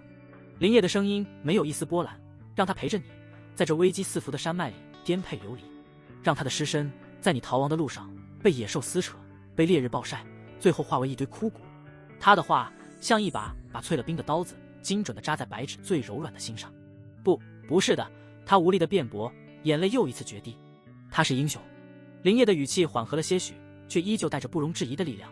英雄就该有英雄的归宿，曝尸荒野不是英雄该有的结局，让他安息在这山林里，才是对他最大的尊重。柳妹儿也走了过来，蹲下身，轻轻拍着白芷颤抖的后背，柔声劝道：“妹妹，林师兄说的对，你师兄在天有灵，也不希望看到你为了他把自己置于险境，让他安息吧。我们把他的位置记下，将来等风头过去了，我们再回来把他的骸骨牵回宗门，好不好？”一个唱红脸，一个唱白脸，一个用冰冷的道理击碎他的幻想，一个用温柔的言语给予他虚假的希望。白芷的抵抗在两人的夹击下土崩瓦解，他抱着师兄的尸身放声大哭，哭得肝肠寸断。这一次是真正的告别。山洞外一处背风向阳的山坡上，林烨徒手很快便挖出了一个足够深的土坑。他没有动用一丝灵力，只是用最原始的方式一捧一捧地将泥土刨开，仿佛是在进行某种神圣的仪式。他做的一丝不苟，那份专注让旁边的柳妹儿都有些心惊。这个男人无论是杀人还是埋人，都有一种近乎艺术的从容与优雅。白芷跪在土坑旁，亲手将师兄身上的宗门令牌、储物袋等遗物一一取下，仔细地收好。最后他用那块干净的兽皮最后一次擦拭着陆晨那张已经失去生气的脸。做完这一切，他闭上眼，在林烨和柳妹儿的帮助下，将陆晨的尸身轻轻地放入了土坑中。当第一捧泥土洒下，落在兽皮上，发出噗的一声闷响时，白芷的身体剧烈地颤抖了一下。他知道，从这一刻起，那个永远将他护在身后，会笑着叫他小师妹的师兄，就真的只存在于记忆里了。他没有再哭，只是死死地咬着嘴唇，任由泪水无声地滑落。很快，一座新坟便出现在山坡上，没有墓碑，只有一块半人高的石头作为标记。白纸在坟前恭恭敬敬地磕了3个响头，每一个都用尽了全身的力气。师兄，你放心，我一定会活下去，我一定会变强，强到再也没有人可以欺负我。总有一天，我会回来带你回家。他对着新坟一字一句地立下誓言。那双原本纯净的眼眸里，第一次燃起了一簇名为执念的火焰。做完这一切，天色已经大亮。林烨看了一眼青羽仙子，她的伤势在丹药的帮助下有所恢复，但脸色依旧苍白，显然不宜长途奔波。我们不走了吗？柳妹儿小声问道。走。林烨的回答只有一个字。他看了一眼身后的方向，那是通往横断山脉外围、通往流云宗的方向。然后他毫不犹豫地转过身，朝着山脉更深处那片被瘴气和云雾笼罩的未知区域走去。此地不宜久留，仇家随时会追来，往那边走更安全。他头也不回地解释了一句，这个理由无懈可击。白芷沉浸在悲伤中，根本没有分辨方向。柳妹儿自然不会有异议，而青羽仙子，她看出了林烨在往山脉深处走，但她又能说什么？她只能沉默地跟上，像一个被牵着线的木偶。一行4人就这么踏上了未知的旅途。林烨走在最前面，高大的身影像一柄劈开荆棘的利剑。白芷和柳妹儿走在中间，柳妹儿搀扶着精神恍惚的白芷，青羽仙子拖着伤体，默默地追在最后。横断山脉的深处，远比外围要危险得多。古木参天，遮天蔽日，空气中弥漫着潮湿腐败的气息和不知名妖兽的腥臭。但诡异的是，他们一路走来，竟没有遇到任何像样的危险。偶尔有不开眼的低阶妖兽窜出，还没等白芷反应过来，便被林烨随手一道剑气斩杀。整个过程行云流水，快得让人看不清动作。白芷虽然不懂战斗，却也能看出林烨的强大与从容。在这种环境下，这个男人的存在本身就是最大的安全感。他心中的那份依赖，随着时间的推移，像藤蔓一样越缠越紧。日落时分，他们在一处隐蔽的瀑布后找到了一个干燥的山洞。林烨熟练地生起火，处理好白天猎杀的妖兽肉。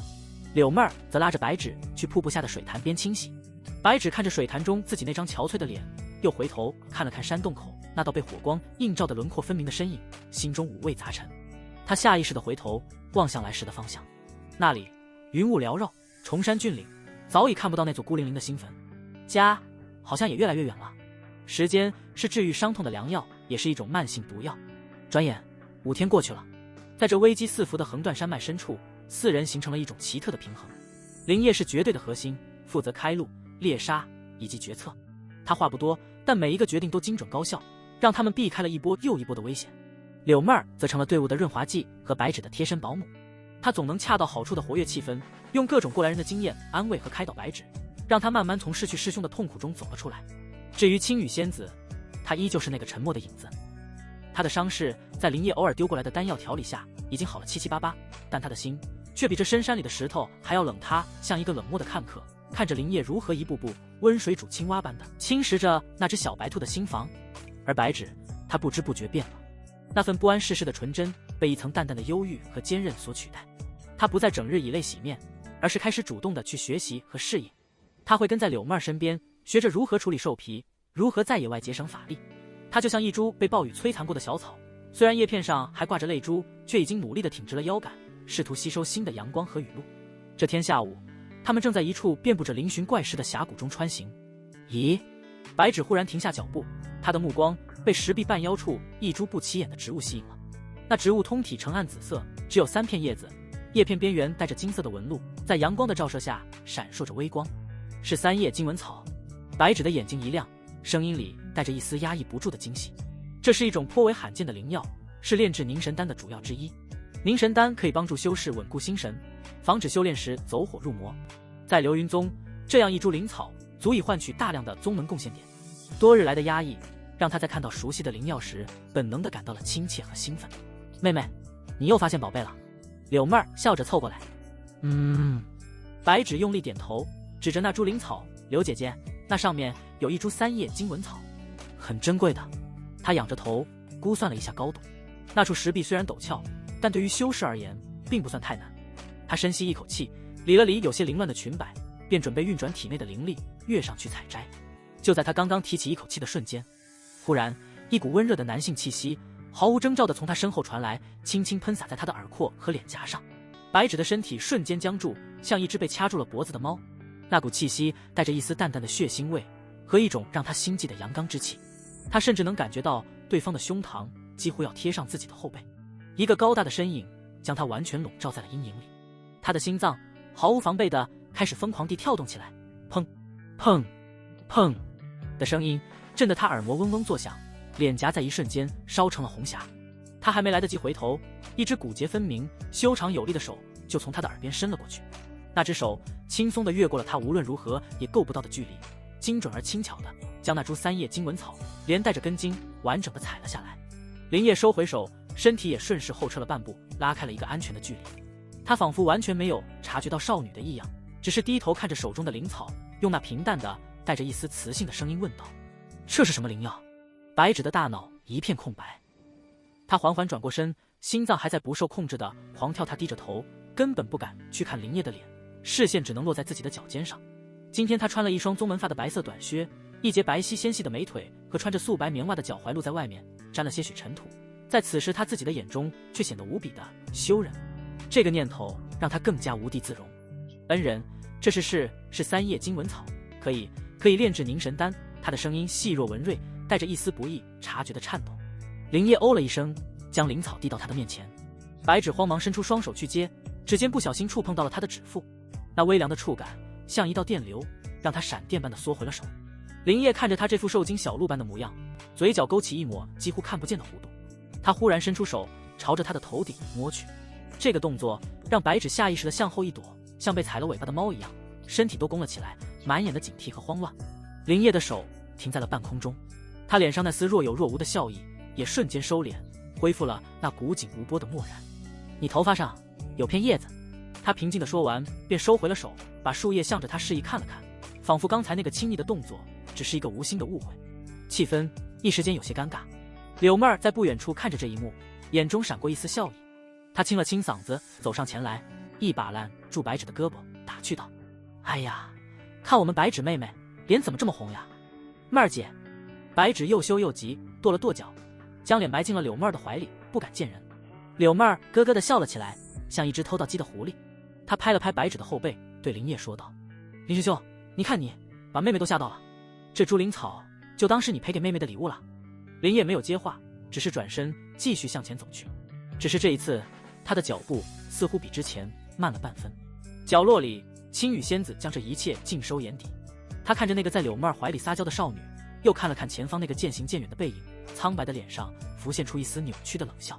多可笑啊！一个无心的靠近，一个未遂的触碰，一句轻描淡写的调侃，就足以让一个刚刚失去至亲的少女心湖荡漾，乱了方寸。他以为这是怦然心动，不，那只是猎物在面对捕食者时最本能的战栗。可悲的是，这只小白兔已经分不清恐惧和心动的区别了。他也快了。自那日峡谷中的意外之后，队伍里的气氛发生了微妙的变化。白芷变得更加沉默，却总是有意无意地用眼角的余光去偷看林叶的背影。而当林叶偶尔回头时，他又会像受惊的兔子一样飞快地低下头，假装在看路边的花草。这份少女怀春般的青涩与躲闪，连柳妹儿都看出了几分端倪，时常拿话来逗她，惹得她满脸通红。林叶对此却仿佛一无所知，她依旧是那副冷漠淡然的样子，只是在休息时会多问一句白芷是否需要喝水，或者在分发烤肉时将烤得最嫩的那一块不动声色地放在她的面前。这些微不足道的细节像一滴滴温水，持续不断地滴落在白芷那颗冰封的心上，让那道因师兄之死而产生的裂痕悄悄融化扩张。这天，他们在一片开阔的林间空地休息，林叶正在用一块磨刀石慢条斯理地擦拭着他的剑，剑身雪亮，映出他冷峻的侧脸。白芷坐在不远处，手里捧着那株三叶金纹草，正小心翼翼地用布巾擦拭着叶片上的泥土。这株灵草，他一直贴身收藏着，舍不得放入储物袋。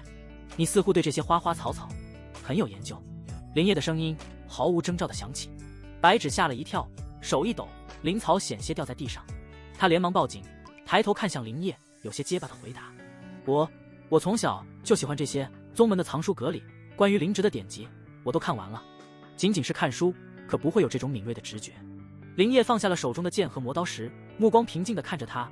那天那株三叶金纹草长在石壁的阴影里，又有岩石遮挡，就算是常年采药的老手也极容易忽略。你却能一眼发现他。他的话说得很平淡，像是在陈述一个事实，但白芷的心却猛地提了起来。他知道他想问什么。关于自己体质的秘密，除了师傅和师兄，他从未对第三个人说起过。师傅曾再三叮嘱，特殊体质虽然是上天恩赐，但也容易招来觊觎，万不可轻易示人。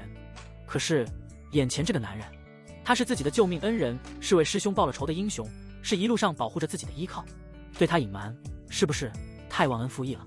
白芷的内心开始了天人交战。林烨没有催促，他只是静静地看着他，那双深邃的眼眸仿佛能洞穿人心。他缓缓开口，声音带着一种奇异的引导性。在这朝不保夕的逃亡路上，同伴之间多一份了解，就多一份生机。我若知晓你的长处，才能更好地保护你，不是吗？这句话成了压垮骆驼的最后一根稻草。是啊，他是为了更好地保护自己，自己还有什么理由去怀疑和隐瞒呢？白芷深吸一口气，像是下定了某种决心。他抬起头，迎上林烨的目光，那双纯净的眼眸里带着全然的信任。恩人，我不瞒您，我身具闭目灵体。闭目灵体？林烨的眉梢机不可察地挑了一下，脸上却依旧是那副波澜不惊的模样。白芷见他反应平淡，心中反而安定了不少，继续解释道：拥有这种体质的人，天生就对草木类的天地灵物有极强的亲和力与感知力，所以我才能比较容易地发现那些隐藏起来的灵药，而且修行木属性的功法也会事半功倍。说完，他有些紧张地看着林烨，像一个等待老师评判成绩的学生。林烨的眼中终于露出了一丝赞许的神色。原来如此，这等体质万中无一，是上天赐予你的礼物。他语气温和地肯定道：好好利用这份天赋，将来你的成就定然不可限量。这番话让白芷心中一阵窃喜和满足，能得到他的认可，似乎比得到宗门长老的夸奖还要让他开心。分享了自己最大的秘密后，白芷感觉和林烨之间的距离又拉近了许多。他心中那份名为信任的天平已经彻底倒向了他这一边。这份信任让他鼓起了勇气，问出了那个盘桓在心底许久的问题。恩人，他踌躇了一下，小心翼翼的措辞：我们现在是往哪个方向走啊？离我的宗门大概还有多远？这个问题一出，空气仿佛都凝固了。一旁正在闭目养神的柳妹儿，睫毛轻轻颤动了一下，而角落里一直如同空气般的青羽仙子也猛地睁开了双眼，看向了林烨。来了，这个他早就预料到的问题，终于还是被问出来了。他想看看这个魔头要如何当着所有人的面编织他那弥天大谎。林烨的表情没有丝毫变化，他站起身，走到空地的边缘，抬头看了看天上的太阳，又观察了一下周围山脉的走势，动作娴熟而专业。片刻后，他转过身，指着他们来时的方向，也就是东方，神情笃定地说道：合欢宗的势力主要集中在东域，我们的仇家追来的方向也必然是从东而来。然后他又指向他们即将前往的更西边的方向，所以我们必须先一路向西，深入山脉腹地，彻底甩开他们可能布下的所有眼线和追踪术法。这是一个绕行的策略，虽然会多走很多路，但却是最稳妥最安全的办法。他看着白芷那双写满了迷茫和信赖的眼睛，语气变得无比诚恳。我知道你想家，想回宗门，但你师兄用命换来的生机，我们不能轻易葬送。等我们确认安全，摆脱了追兵，我保证会亲自护送你掉头返回流云宗。这番话说得滴水不漏，合情合理，将他们远离宗门的行为完美的包装成了一个为了保护他而做出的必要牺牲。原来是这样，白芷恍然大悟，心中的那点疑虑瞬间烟消云散。他非但没有怀疑，反而生出了一股浓浓的愧疚。原来他们为了自己，竟然要冒这么大的风险，绕这么远的路。自己刚才的提问是不是显得太不懂事了？对不起，恩人，是我太心急了。白芷低下头，满脸歉意。白芷妹妹，你这说的什么话？柳妹儿立刻走了过来，亲热地挽住她的手，一脸理所当然地说道：林师兄说的对，安全第一。你想想，咱们要是急匆匆地往回走，万一迎头撞上合欢宗的人，那才叫糟糕呢。到时候不仅我们倒霉，连你也要被牵连，你师兄可就白死了。柳妹儿的话像一盆冷水，浇灭了白芷心中最后一点不切实际的幻想。是啊，不能连累他们。我明白了。白芷用力地点了点头，看着林烨，眼神变得无比坚定。恩人，媚儿姐，你们放心，我不会再任性了，我都听你们的安排。看着这只被卖了还帮着数钱的小白兔，柳妹儿的眼底闪过一丝微不可察的怜悯，但随即被更深的敬畏所取代。而角落里，青羽仙子缓缓闭上了眼睛，将那满腔的冰冷与讥讽尽数掩去。他知道，从这一刻起，白纸的世界里再也没有流云宗了。他前方的路只有一条，那是一条由谎言铺就、通往名为林业的深渊的不归路。白纸妹妹，你们流云宗是全部都是一休吗？柳妹儿的声音柔媚入骨，她看着身边正专心给火堆添着细柴的白纸，眼中带着几分真切的好奇。虽然最初接近白纸是林业下达的任务，但这些时日的相处下来，这个心思单纯、善良的有些傻气的小妹妹，确实让她生出了几分怜爱。白纸微微侧过头，火光映着她不施粉黛的清丽脸庞，泛起一层柔和的光晕。她有些羞赧地摇了摇头：“没有啦，妹儿姐，宗门里只有我师父那一脉是主修一道的，其他和别的宗门都差不多的。”她说话时，那双清澈的眸子像是林间的小鹿，纯净的不含一丝杂质。或许是烤火的缘故，她脱去了沾满泥土的靴子，只穿着一双素白的棉袜，一双小巧玲珑的脚丫正对着篝火，脚趾还俏皮地蜷缩了一下，那副不设防的娇憨模样让人心头一软。柳妹儿本就与她依偎在一起，此刻更是玩心大起，忽然伸手抓住了她纤细的脚踝，放在自己腿上，嘴里发出啧啧的赞叹声：“哎呀，白纸妹妹，你这双小脚可真是秀气，快脱了袜子，让姐姐给你挠挠痒。”啊，妹儿姐，不要呀！白纸被这突如其来的袭击弄得花容失色，痒得整个人都缩成了一团，银铃般的笑声在山洞里回荡：“好痒，哈哈，快放手呀！”看着白纸笑的眼泪都快出来了，一张小脸涨得通红，柳妹儿心中那丝不忍愈发浓重。可她一转念，想到林业那深不可测的手段和喜怒无常的性子，这点不忍便又被压了下去。跟着主人其实也好，除了那个冰块一样的青羽仙子总被折腾，主人对自己还算不错，除了在双休的时候总有些让人面红耳赤的古怪癖好。想到这，柳妹儿那张妩媚动人的俏脸不由自主地飞上两抹醉人的红霞，更添风情。她松开手，转而搂住白纸的肩膀，换了个话题：“白纸妹妹，你今年多大年纪了？19了呢。真的，我看你的样子还以为才16、17岁。哪有啦，妹儿姐，你才显小呢，看着就跟我差不多大。”小嘴真甜。两个女人叽叽喳喳地聊着，给这冰冷的山洞带来了几分难得的生气。火堆的另一侧，林业缓缓吐出一口浊气，结束了今夜的修炼。内视丹田，灵气依旧停滞在筑基中期的顶峰，如同撞上了一堵无形的墙壁，难以寸进。他眉头微皱，心中升起一丝烦躁。一是因为他本身的灵根资质确实很差，二来也是最主要的原因，这半个多月，白纸这只小白兔几乎成了柳妹儿的挂件，两人同吃同睡，让他根本找不到下手的机会。他的目光越过跳动的火焰，落在角落里那个孤寂的美丽身影上。青羽仙子正靠着冰冷的石壁闭目调息，听到脚步声，她长长的睫毛颤动了一下，睁开眼，看到林业那张毫无表情的脸，她垂下眼帘，声音低不可闻，却又无比清晰地吐出2个字：“主人。”林业没理会他的问候，径直走到他面前，毫不客气地从他手指上撸下那枚储物戒指，神识探入，轻车熟路地找到了丹药的区域，从中取出一枚晶莹剔透、丹香四溢的丹药。林业将丹药抛进嘴里，像吃糖豆一样嚼碎咽下，浓郁的药力在腹中化开，林业却感觉那股冲击力撞在瓶颈上，依旧是隔靴搔痒。他心中烦恶，眼神也变得冰冷。他背对着火堆那边的白纸和柳妹儿，忽然伸手一把捏住了青羽仙子光洁的下巴，强迫她抬起头。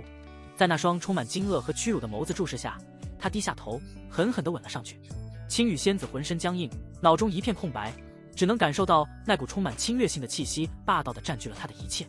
不知过了多久，林业才松开他。青羽仙子瘫靠在石壁上，剧烈地喘息着，发髻散乱，那张平日里清冷如仙的脸庞，此刻布满了羞耻的酡红。他下意识地抬手想要擦去嘴角的痕迹，却被林业一把抓住了手腕。干什么？他的声音带着一丝不易察觉的颤抖。林业的嘴角扯出一个冰冷的弧度，另一只手已经熟练地扯开了腰带。他斜了他一眼，用看一件物品的眼神打量着他，反问道：“你说呢？”青羽仙子的瞳孔骤然收缩，眼中闪过一丝绝望。片刻之后，林业整理好自己的衣袍，紧了紧腰带，只觉得心中那股因修炼不顺而起的烦躁之气尽数宣泄了出去，浑身都透着一股舒爽。青羽仙子背对着他，默默地整理着自己凌乱的仙裙，发髻歪斜，脸颊红得像是要滴出血来。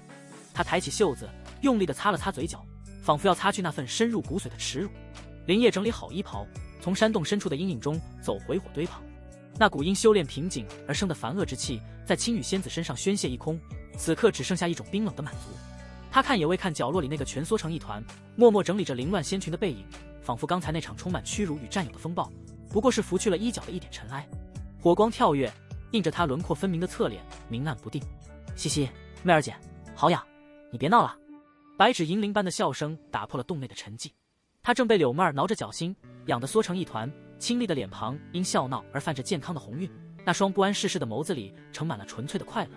恩人真好呀！白芷好不容易挣脱出来，喘着气靠在柳妹儿肩上，看着洞口那道如山岳般静坐的身影，由衷的感叹道：这一路上，要不是有恩人护着我们，真不知道该怎么办才好了。那声音清甜软糯，带着毫无保留的信赖与崇拜。柳妹儿伸出纤纤玉指，轻轻捏了捏她那白净水嫩的俏叶，指尖的触感柔滑的惊人。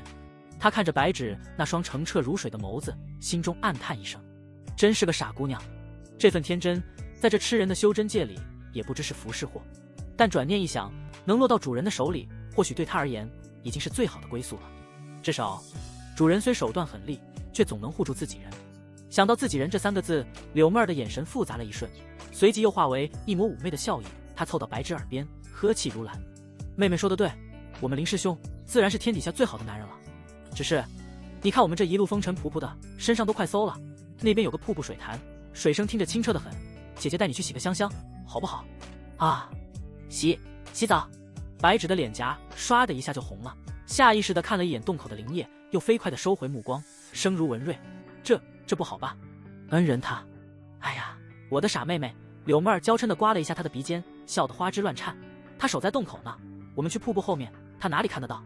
再说了，女儿家的事情，她一个大男人懂什么？走啦，再不洗都要成小猕猴了。说着，她不容分说地拉起白芷，朝着洞外走去。白芷半推半就，一颗心如小鹿乱撞，既觉得羞赧，又隐隐有些期待。连日的逃亡与悲伤，让她心神俱疲。若是能用清凉的潭水洗去一身的疲惫与尘埃，似乎也是一件好事。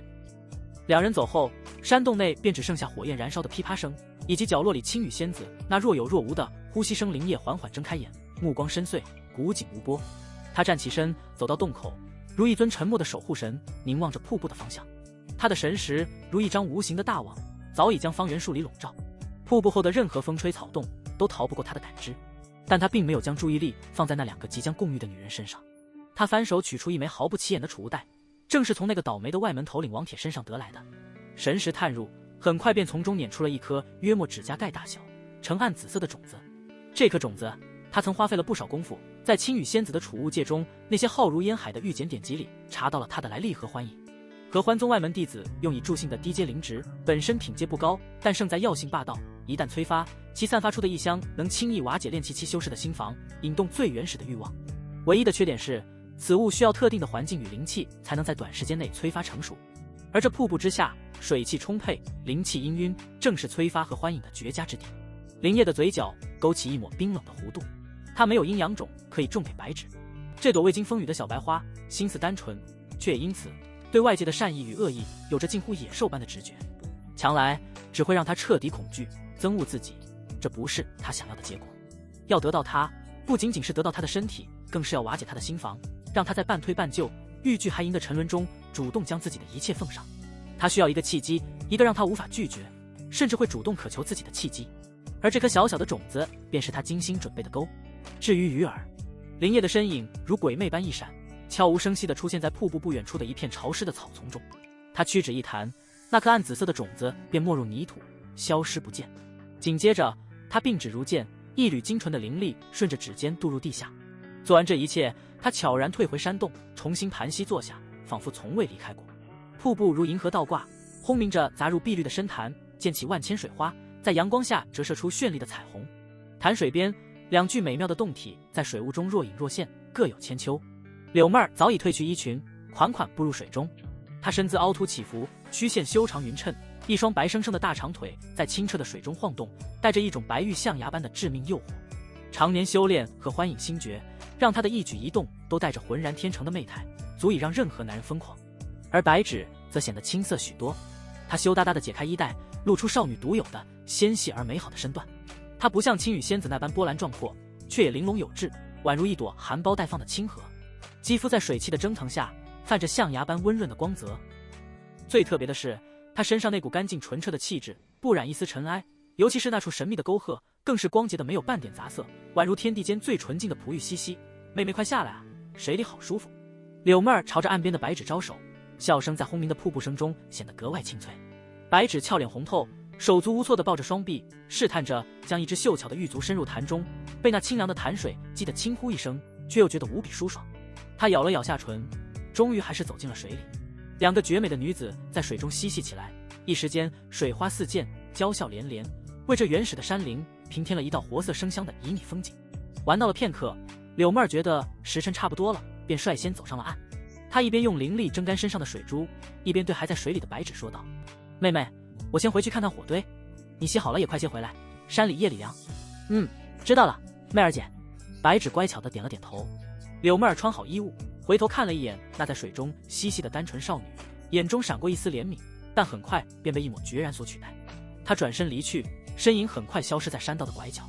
潭水中只剩下白芷一人，她又在水里泡了一会儿，才心满意足地走上岸。正当她准备穿上那件干净的白裳时，鼻尖却忽然嗅到了一股奇异的幽香。那香味初闻时清雅淡然，细品之下却又带着一股勾魂夺魄的魔力，仿佛能钻进人的骨髓里。作为一休，白芷对各种灵植的气味极为敏感。她心中一动，这香味似乎从未在任何典籍上见过。好奇心驱使着她循着香味的来源望去，只见在不远处的一片湿润苔藓上，一朵不知名的暗紫色的花朵正在以肉眼可见的速度缓缓绽放。那花瓣层层叠叠，妖异而美丽，每一次舒展都仿佛在吐纳着致命的芬芳。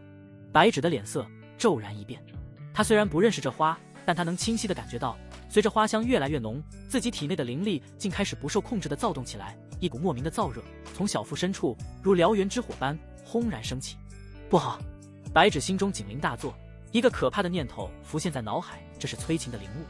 她想也不想，转身就想逃离，然而已经晚了。仅仅吸入了几口花香，她便觉得浑身发软，双腿像是灌了铅一般沉重。眼前的景物开始旋转重叠，瀑布的轰鸣声也变得遥远而模糊。呀，完蛋了！他喉咙里发出一声无力的呻吟，娇躯一软，便晕乎乎地倒在了潭边的草地上，再也动弹不得。那件刚刚披上的白裳也因他的倒下而滑落了一半，露出了大片雪白细腻的肌肤。暗紫色的花朵在此刻彻底绽放，浓郁的幽香如无形的魔爪将它彻底笼罩。过了一会儿，一阵沉稳的脚步声由远及近，林叶的身影出现在了潭边，水雾弥漫，潭边青草茵茵。林叶的目光平静地看着眼前这幅香艳而迷乱的画面。少女衣衫半退，如一只受惊的小鹿般蜷缩在草地上。她那张清纯可人的脸蛋上，此刻布满了不正常的潮红，一双清澈的眸子氤氲着水汽，像是蒙上了一层浓得化不开的春雾，迷离而又无助。恩人。看到林叶的身影，白芷残存的理智让她发出一声惊呼。她下意识地想要拉起滑落的衣裳，遮住自己暴露在空气中的春光，可浑身上下却提不起一丝力气，那绵软的动作反而更像是一种欲拒还迎的邀请。别过来！她的声音又细又软，带着哭腔，听在耳中却像是在撒娇。林叶没有说话，只是将目光从她身上移开，落在了旁边那朵彻底绽放的暗紫色妖花上。合欢影，花开蒂落，效力最是霸道之时。成了。他心中波澜不惊，脸上却恰到好处地露出一丝惊愕与凝重。他缓步走近，蹲下身，仔细端详了一下那朵妖花，又看了看白芷的状况，眉头紧锁，仿佛遇到了什么棘手的难题。这是合欢影。他恍然大悟般的低语，声音不大，却清晰地传入了白芷的耳中。该死，这等阴邪之物怎么会出现在这里？说着，他并指如剑，一道凌厉的剑气飞出，瞬间将那朵妖花连同根茎一起斩断。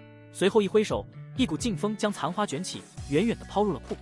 恩人，我好难受。白芷的意识已经开始模糊，体内的燥热如翻涌的岩浆，灼烧着他的理智与羞耻心。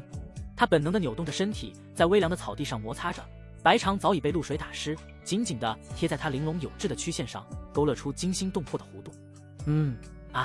泪水混合着汗水从他眼角滑落，那副既痛苦又沉迷的模样，足以让任何心智坚定的道人瞬间化身为魔。林叶看着眼前这躲在欲望中颤抖的纯洁小白花，眼神深处闪过一丝满意的光芒。没有阴阳道种，确实麻烦了不少，但这种亲手将一朵圣洁的莲花一步步诱入泥潭，看他从抗拒到沉沦，最终在自己身下绽放出最迷艳色彩的过程，反而更能带给他一种掌控一切的变态的快感。他伸出手，轻轻抚上白芷滚烫的脸颊。别怕，有我。他的声音低沉而富有磁性，像是一道魔咒，瞬间击溃了白芷最后一道心理防线。在药力的驱使下，眼前这个男人不再是那个需要仰望的遥不可及的恩人，而是此刻唯一能够熄灭他身上火焰的甘泉。他不再犹豫，手臂一揽，轻松地将那具滚烫而柔软的娇躯打横抱起。啊！突如其来的失重感让白芷发出一声惊呼，他本能地搂住了林烨的脖子，将滚烫的脸颊埋进了他坚实的胸膛。男性的气息混合着淡淡的草木清香，瞬间将他包围，非但没有让他清醒，反而让他体内的火焰烧得更旺了。林烨抱着他，转身走向那道轰鸣的瀑布。水帘之后，赫然是一个被冲刷出来的天然石洞，洞内干燥而隐蔽，是绝佳的藏身之所。不要，恩人，不可以！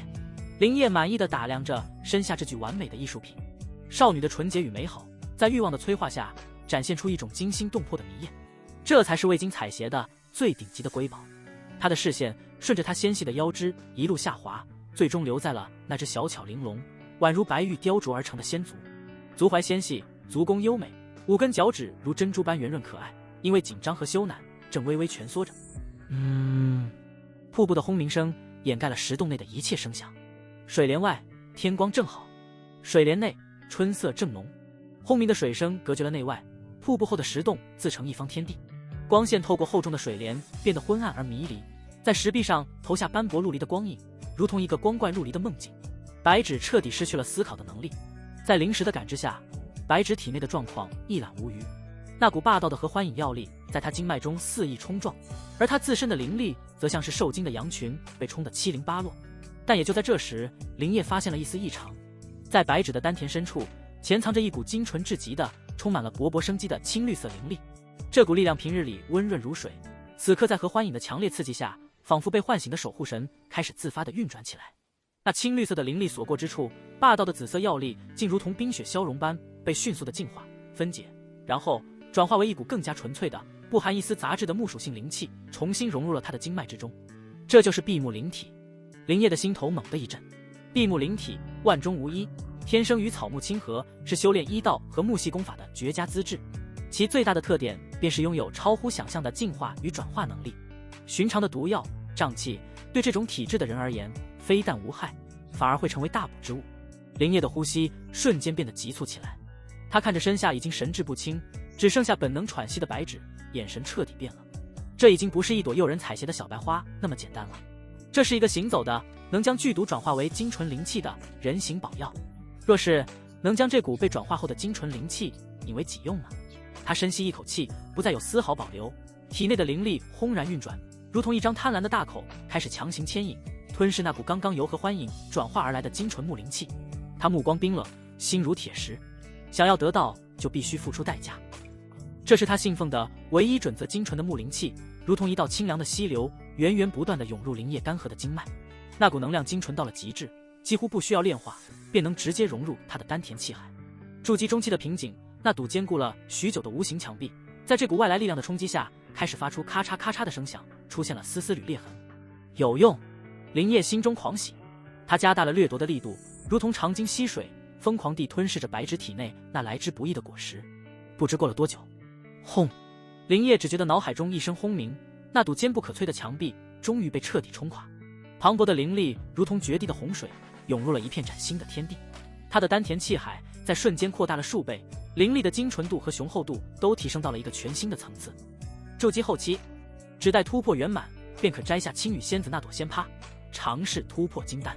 林烨缓缓吐出一口浊气，那气息静凝而不散，在空中化作一柄小小的剑形，片刻后才消散。他能感觉到自己前所未有的强大，心中的狂喜还未散去，他低头看向怀中的少女，白芷已经彻底昏睡了过去。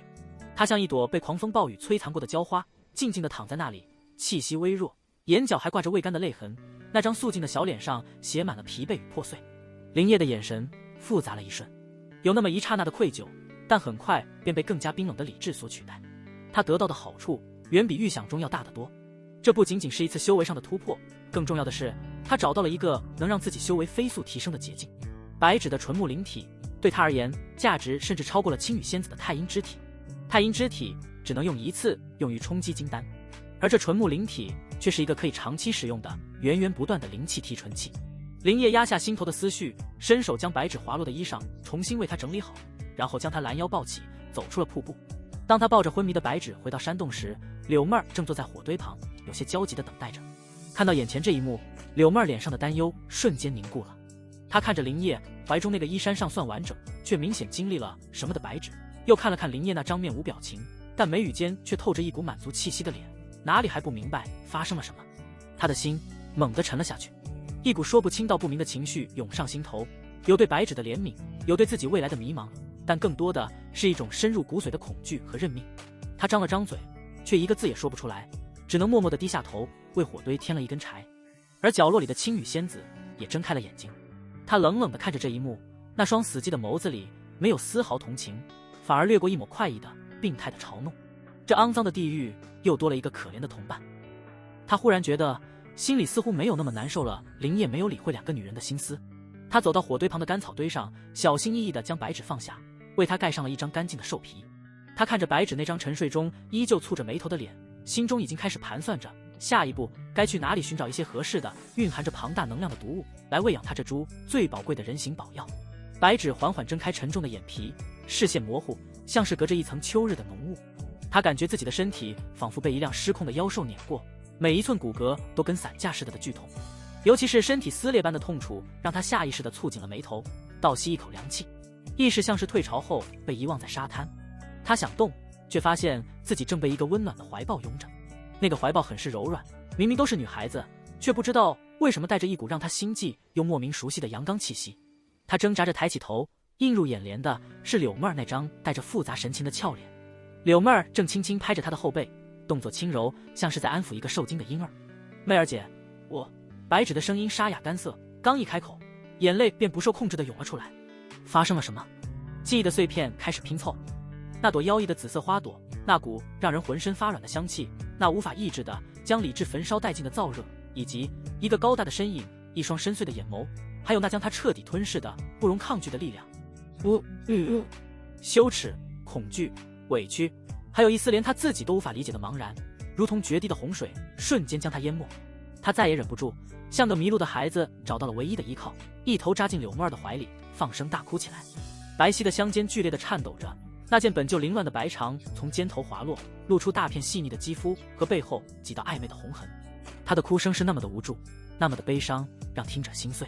柳妹儿抱着他，一下一下地轻拍着，眼神复杂地看向火堆旁的那个男人林叶。他正用一块干净的兽皮慢条斯理地擦拭着一把短剑，仿佛洞内这撕心裂肺的哭声与他毫无关系。他身上的气息比之前更加凝实厚重，那是一种修为精进后才有的沉稳。他果然拿他当了炉鼎。柳妹儿心中一叹，既有对白纸的怜悯，也有一丝兔死狐悲的悲哀。在这个男人面前，他们这些所谓的仙子修士不过是随时可以采撷的灵药罢了。但他又能说什么？做什么？他自己的命都攥在这个男人手里，他能做的只是抱紧怀里这个可怜的妹妹，给她一点虚假的温暖。哭声渐渐小了下去，变成了低低的抽噎。就在这时，擦拭短剑的林叶站了起来，沉稳的脚步声在山洞中响起，每一步都像是踩在白纸和柳妹儿的心上。他走到两人面前，高大的身影投下一片阴影，将他们完全笼罩。白纸的身体瞬间僵住，抽噎声也戛然而止。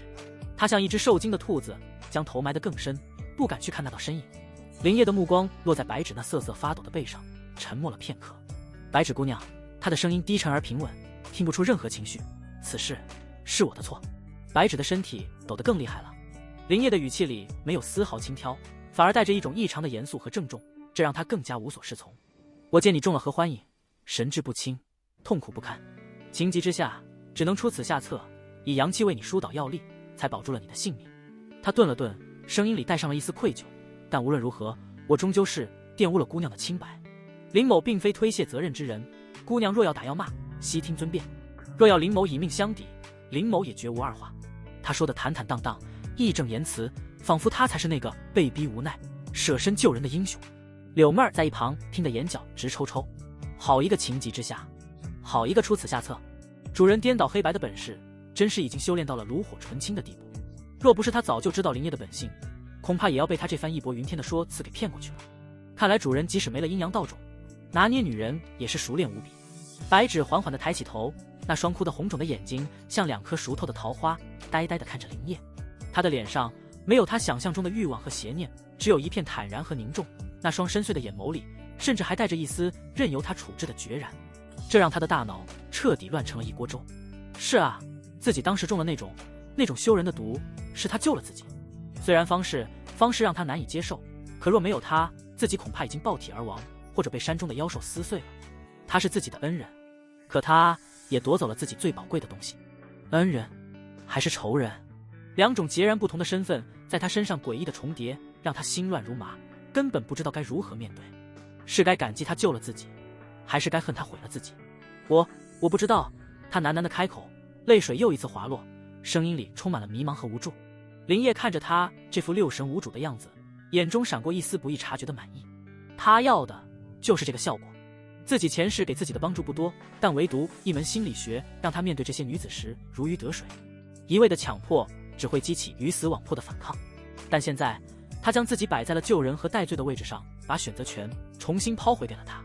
这样一来，他内心的天平就会在恨与恩之间疯狂摇摆，每一次摇摆都是对他心房的一次冲击，而他只需要耐心的等待那座天平最终倒向他所期望的那一端。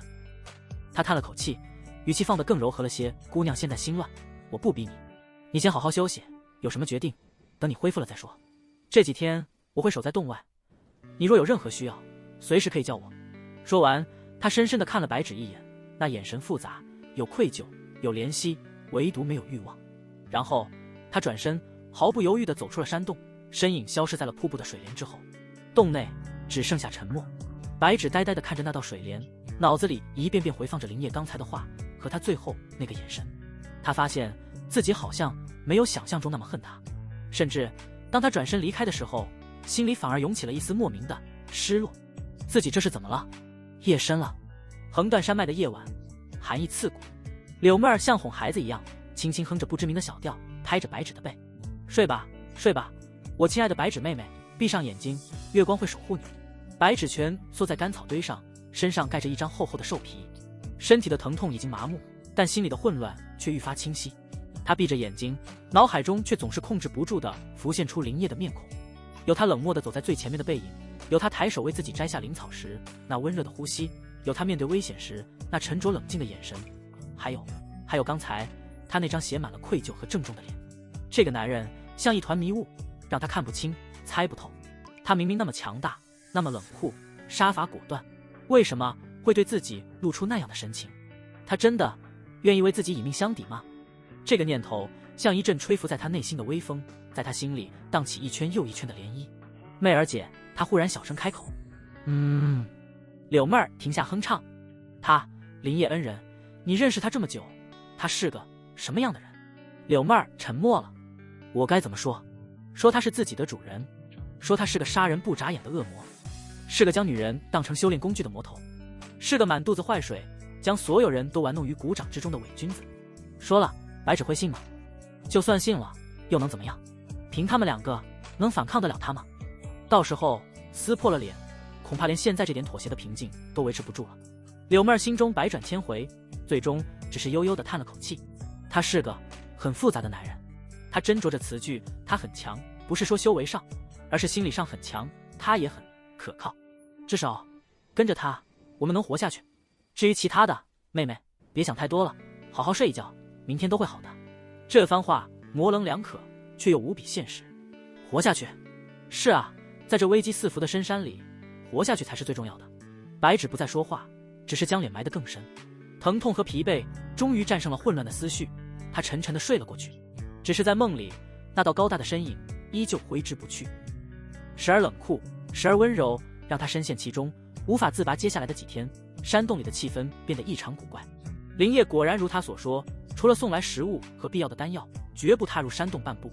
他就那么盘膝坐在洞外的瀑布旁，如一尊沉默的石雕，任凭水雾打湿他的衣衫，自顾自地打坐修炼。那副引颈受禄的姿态做得十足。青羽仙子已经疗好伤，这些天他沉默寡言，但却把白芷的变化看在眼里，心中冷笑连连。而柳妹儿每天的任务就是陪着白芷，开导她，照顾她，顺便在言语间不着痕迹地为林烨美言几句。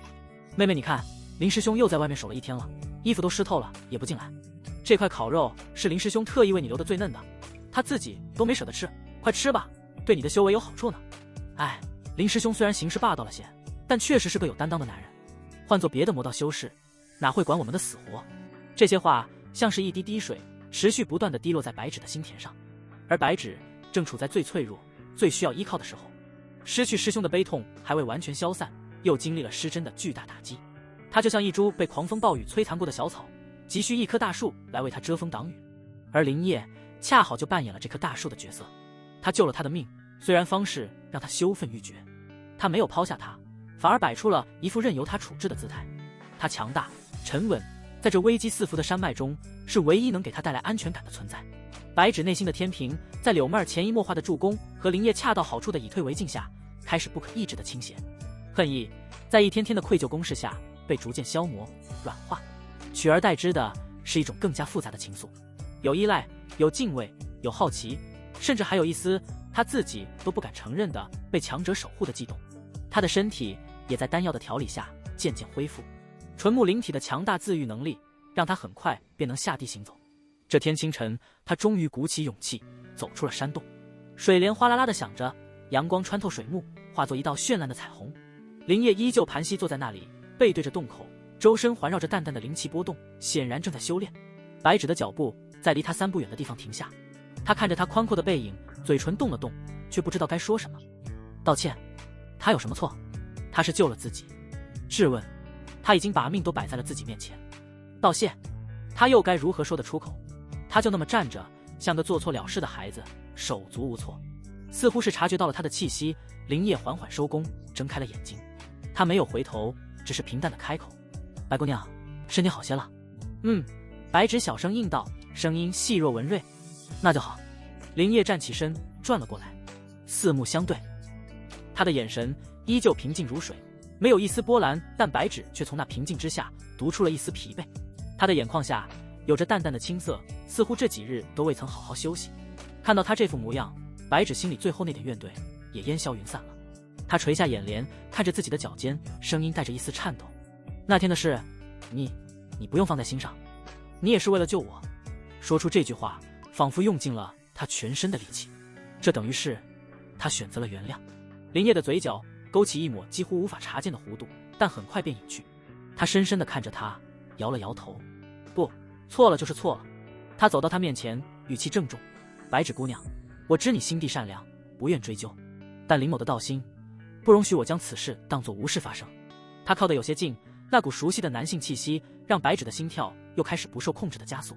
那你想怎么样？他下意识地后退了半步，声音里带着一丝慌乱。林业没有再逼近，而是看着他的眼睛，一字一句地说道：白姑娘，是林某有错在先。白姑娘面若桃花，容貌不凡，却被在下玷污，从今往后，我林业的命便是你的，只要你一句话，随时可以拿走。在此之前，我会护你周全，直到将你安全送回宗门。这番话掷地有声，带着一种不容置疑的承诺。白芷彻底呆住了，他看着眼前这个男人，看着他那张俊朗而又严肃的脸，看着他眼中那份沉甸甸的责任，一颗心彻底乱了。他从未见过这样的男人。宗门里的师兄们要么温文尔雅，要么飞扬跳脱，他们会说甜言蜜语，会送灵花灵草，但绝不会有人用如此沉重的方式将自己的命交到一个女人手上。这是一种何等的担当。白芷的脸颊烧得像天边的晚霞，她感觉自己的双腿有些发软，几乎快要站不住了。我才不要你的命！他慌乱地摆着手，眼神躲闪，不敢再看他。林业的目光却始终锁定着他。他忽然伸出手，轻轻地搂住了他的肩膀。白芷的娇躯猛地一颤，像被一道闪电击中。他本能地想要挣脱，但那个怀抱并不用力，只是虚虚地拢着他，却带着一种让他无法抗拒的温柔和力量。他僵在了原地，没有再动。鼻尖全是他身上那股混合着草木和淡淡的阳刚气息。这气息曾让他恐惧，但此刻却带来了一种莫名的安心。他能感觉到自己的心正在一点一点的沦陷。林业感受着怀中少女的顺从，心中一片了然。火候差不多了。他低头看着她那张青纯不染的精致脸蛋，因为羞涩和紧张，她的睫毛像蝶翼一般轻轻颤抖着，红润的嘴唇微微张开，似乎在无声的邀请。从这个角度看去，她身上的白裙领口微微敞开，露出一片凄霜赛雪的肌肤，沟壑若隐若现，引人遐想。她身段玲珑有致，腰肢纤细，虽不似柳妹儿那般成熟妩媚，却带着少女独有的青涩诱惑。那清纯不染的精致脸蛋，此刻因羞涩和紧张而染上两抹桃色，睫毛像蝶翼一般轻轻颤抖着。那双湿润的眸子透着懵懂和一丝被她搅乱的无措，却又纯澈的让人心生怜惜，仿佛一朵初绽的白莲，不沾染丝毫尘世的喧嚣。足踝处一双洁白的小袜包裹着纤细的脚踝，更衬得她娇弱可怜，让她整个人看起来就像释凡尘中不小心坠入修仙界的花瓣，带着一种让人难以抗拒的纯粹美感。林烨的目光在她脸上停留片刻，随即缓缓下移，落在她那微微张开如花瓣般娇艳的红唇上，那唇带着一丝水润的光泽。白姑娘，她缓缓俯下身，动作轻柔的如同对待一件易碎的珍宝，却又带着不容置疑的强势。白芷的心脏猛地一跳，像要从胸腔里蹦出来。她瞪大了眼睛，看着那张逐渐放大的俊脸，呼吸瞬间停滞。唇瓣相触，林烨的吻带着一股淡淡的草木清香，不像之前那夜的粗暴掠夺，反而温柔的令人心惊。他只是轻轻的摩挲着，试探着，像是等待着他的回应。白芷的身体瞬间僵硬，大脑一片空白，羞耻感、恐惧感以及前夜那撕裂般的疼痛记忆像潮水般涌上心头。他下意识的想要挣扎，想要推开他，但双手却像是被无形的力量束缚，根本抬不起来。可奇怪的是，那份抗拒却又在林烨这温柔的攻势下一点点地瓦解。他没有深入，只是在他唇上辗转流连，仿佛在小心翼翼地呵护着什么。那份刻意的温柔让他混乱的心神渐渐安定下来。他是在吻他，这和那夜的兽性发泄完全不同。那夜他像一头凶猛的妖兽，只知掠夺，而此刻他更像一个在小心翼翼地吻着心爱之人的情郎。这个念头让白芷的脸颊瞬间烧了起来，热得发烫。他感觉自己的理智正在逐渐崩塌，那道在心中竖起的名为界限的墙壁正在他温柔的亲吻中轰然倒塌。林烨感受着他的僵硬渐渐软化，嘴角不易察觉地勾起一丝弧度。他知道这小白兔已经开始动摇了。他微微加深了这个吻，舌尖轻柔地描摹着她柔软的唇线。白芷浑身一颤，发出一声细微的低吟。她的呼吸变得急促起来，小鹿般的心脏剧烈地跳动着，几乎要冲破胸膛。那份陌生又强烈的悸动让她感到无措，却又无法抗拒。她感觉到自己的身体正在不受控制地发热，一股酥麻的感觉从唇瓣蔓延开来，传遍四肢百骸。她不知道该如何回应，只是任由他予取予求，直到林烨的舌尖小心翼翼地探入他的口中，带着一股清冽的甘甜。白芷忍不住发出一声娇弱的喘息，她紧绷的身体彻底放松下来，变得绵软无力。那份羞耻和抗拒在这一刻被彻底击溃，她感觉自己的灵魂都轻飘飘的，仿佛被他带入了一个从未触及过的世界。这个吻温柔而缠绵，带着一丝侵略性，却又让他感到被呵护、被重视。他迷失了。林烨的吻带着一种让人沉沦的魔力，他轻柔地吮吸着，缠绕着，将他所有的思绪都卷入其中。白芷的双手在不知不觉中缓缓抬起，犹豫地搭在了林烨的腰间。他闭上眼睛，睫毛上还挂着未干的泪珠，却主动地回应起来。这份回应带着少女的青涩和笨拙，却又充满了纯粹的感情。林烨的眼中闪过一丝满意，他感受着怀中少女的彻底沦陷，心中涌起一股强烈的掌控欲。他知道这朵纯洁的白莲已经被他彻底染指，再也无法回到过去的模样。他加深了这个吻，将她紧紧地拥入怀中，仿佛要将她揉进自己的骨血里。白芷的呼吸越来越急促，娇躯也越来越软。她发出细碎的低吟，整个人都像一滩水，完全依偎在他的怀里。唇分，一丝晶莹的精液在两人之间牵连，又在林烨退开时断开。白芷的脑子彻底成了一团浆糊，她浑身发软，若不是林烨的手臂还稳稳地托着她的腰，她怕是已经瘫软在地。当林烨终于缓缓地放开她时，她已经气喘吁吁，美丽的脸蛋红得像要滴血，那双水润的眸子带着一丝迷离，却不再有之前的挣扎和迷茫，取而代之的是一种深深的依赖和倾慕。她看着林烨那双深邃的眼睛，那里面此刻只有他一个人的倒影。林烨哥哥，他声音细弱文瑞，带着一丝不易察觉的颤抖，却又异常坚定。芷儿以后就是你的人了。这句话像是一个无声的誓言，在山洞中回荡。林烨的嘴角勾起一抹满足的笑意，他知道这朵纯洁的白莲已经彻底为他绽放，而他也终于将这只小白兔牢牢地掌控在了手中。白芷大口大口地喘息着，胸口剧烈的起伏，那双水气氤氲的眸子像是迷失在森林里的小鹿，看着眼前这个夺走了他一切，又给了他从未有过体验的男人，充满了依赖与茫然。那句芷儿以后就是你的人了，是他情急之下将所有混乱的情感汇聚成的唯一答案。说完之后，羞耻感才后知后觉地涌上来，让他恨不得找个地缝钻进去。林烨看着他这副被采撷后娇艳欲滴的模样，心中的火焰烧得更旺了。这小白兔从身体到心灵都已经被他打上了独一无二的烙印，他很想现在就将他抱回石洞，让他在自己身下彻底绽放。看看这纯木灵体在极致的欢愉中又能催生出何等精纯的灵气，但他忍住了。操之过急只会破坏此刻刚刚建立起来的脆弱的信任。他要的不是一次性的发泄，而是一个心甘情愿的源源不断的宝库。他伸出手指轻轻开去他唇角的水渍，动作轻柔的像是对待一件稀世珍宝。傻姑娘，他的声音低沉而沙哑，带着一丝情欲压抑后的磁性。说什么胡话？什么叫是我的人了？我林业岂是那种成人之危的宵小之辈？白芷闻言一愣，刚刚升起的旖旎心思瞬间被他这番义正言辞的话给打断了。他有些委屈地看着他，眼圈又红了。可是我们已经，那是我为了救你，情非得已。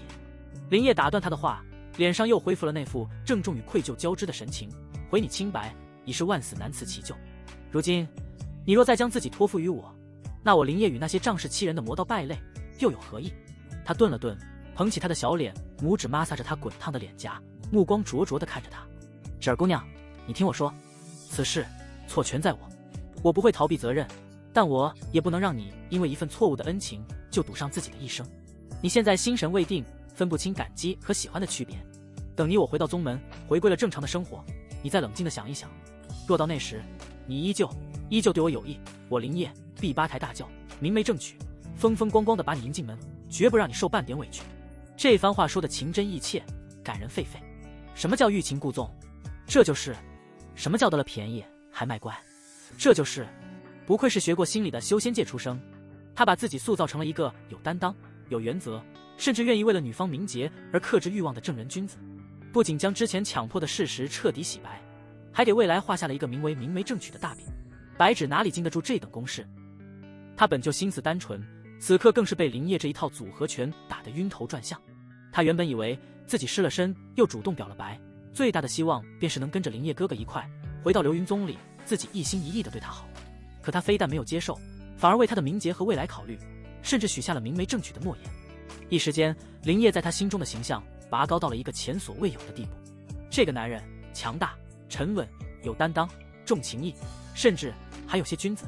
他那点因为失真而产生的自卑和怨怼，瞬间被巨大的感动和爱慕所取代。他看着林业的眼睛，那双深邃的眸子里映着他痴痴的倒影。林业哥哥，他哽咽着，主动将头靠在他的胸膛上，双手紧紧地环住了他的腰。我不管，我不要想那么多，我只知道是你救了我，是你让我活了下来。你和我回宗门吧，这段时间我就要跟着你，你去啊我就去啊。少女的馨香和柔软紧紧地贴着自己，林业心中得意，脸上却是一副无奈又宠溺的表情。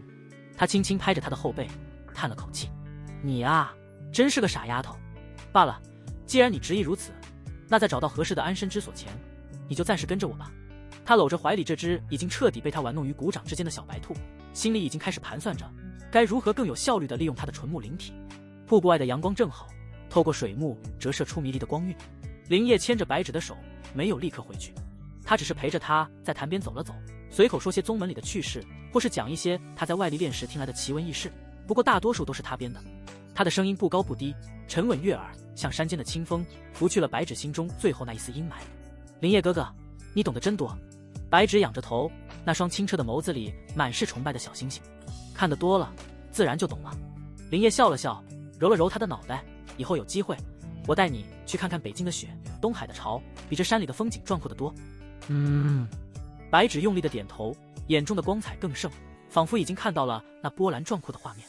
被他这般一哄，小姑娘彻底放下了所有防备，那点被强迫的记忆，仿佛被这温柔的许诺覆盖，变成了一种命中注定的缘分。林业又低头索吻，这次白芷没有丝毫抗拒，只是羞涩的闭上眼睛，踮起脚尖，生涩的回应着。少女的唇瓣柔软的不可思议，带着一股青草般的甜香，轻易便勾起了林业体内的欲火。他几乎想就地将这只温顺的小白兔办了，但理智告诉他不能急，操之过急只会吓跑这只刚刚对他敞开心扉的猎物。徐徐图之，让他在温柔中彻底沉沦才是上策。他强行压下心头的火热，只是浅尝辄止，便松开了他。走吧，该回去了，他们该等急了。白芷羞得满脸通红，低着头，任由他牵着自己的手向瀑布后的山洞走去。当两人回到洞中时，柳妹儿正坐在火堆旁翻烤着一只不知名的野兔，油脂滴落在火焰里，发出滋滋的声响，香气四溢。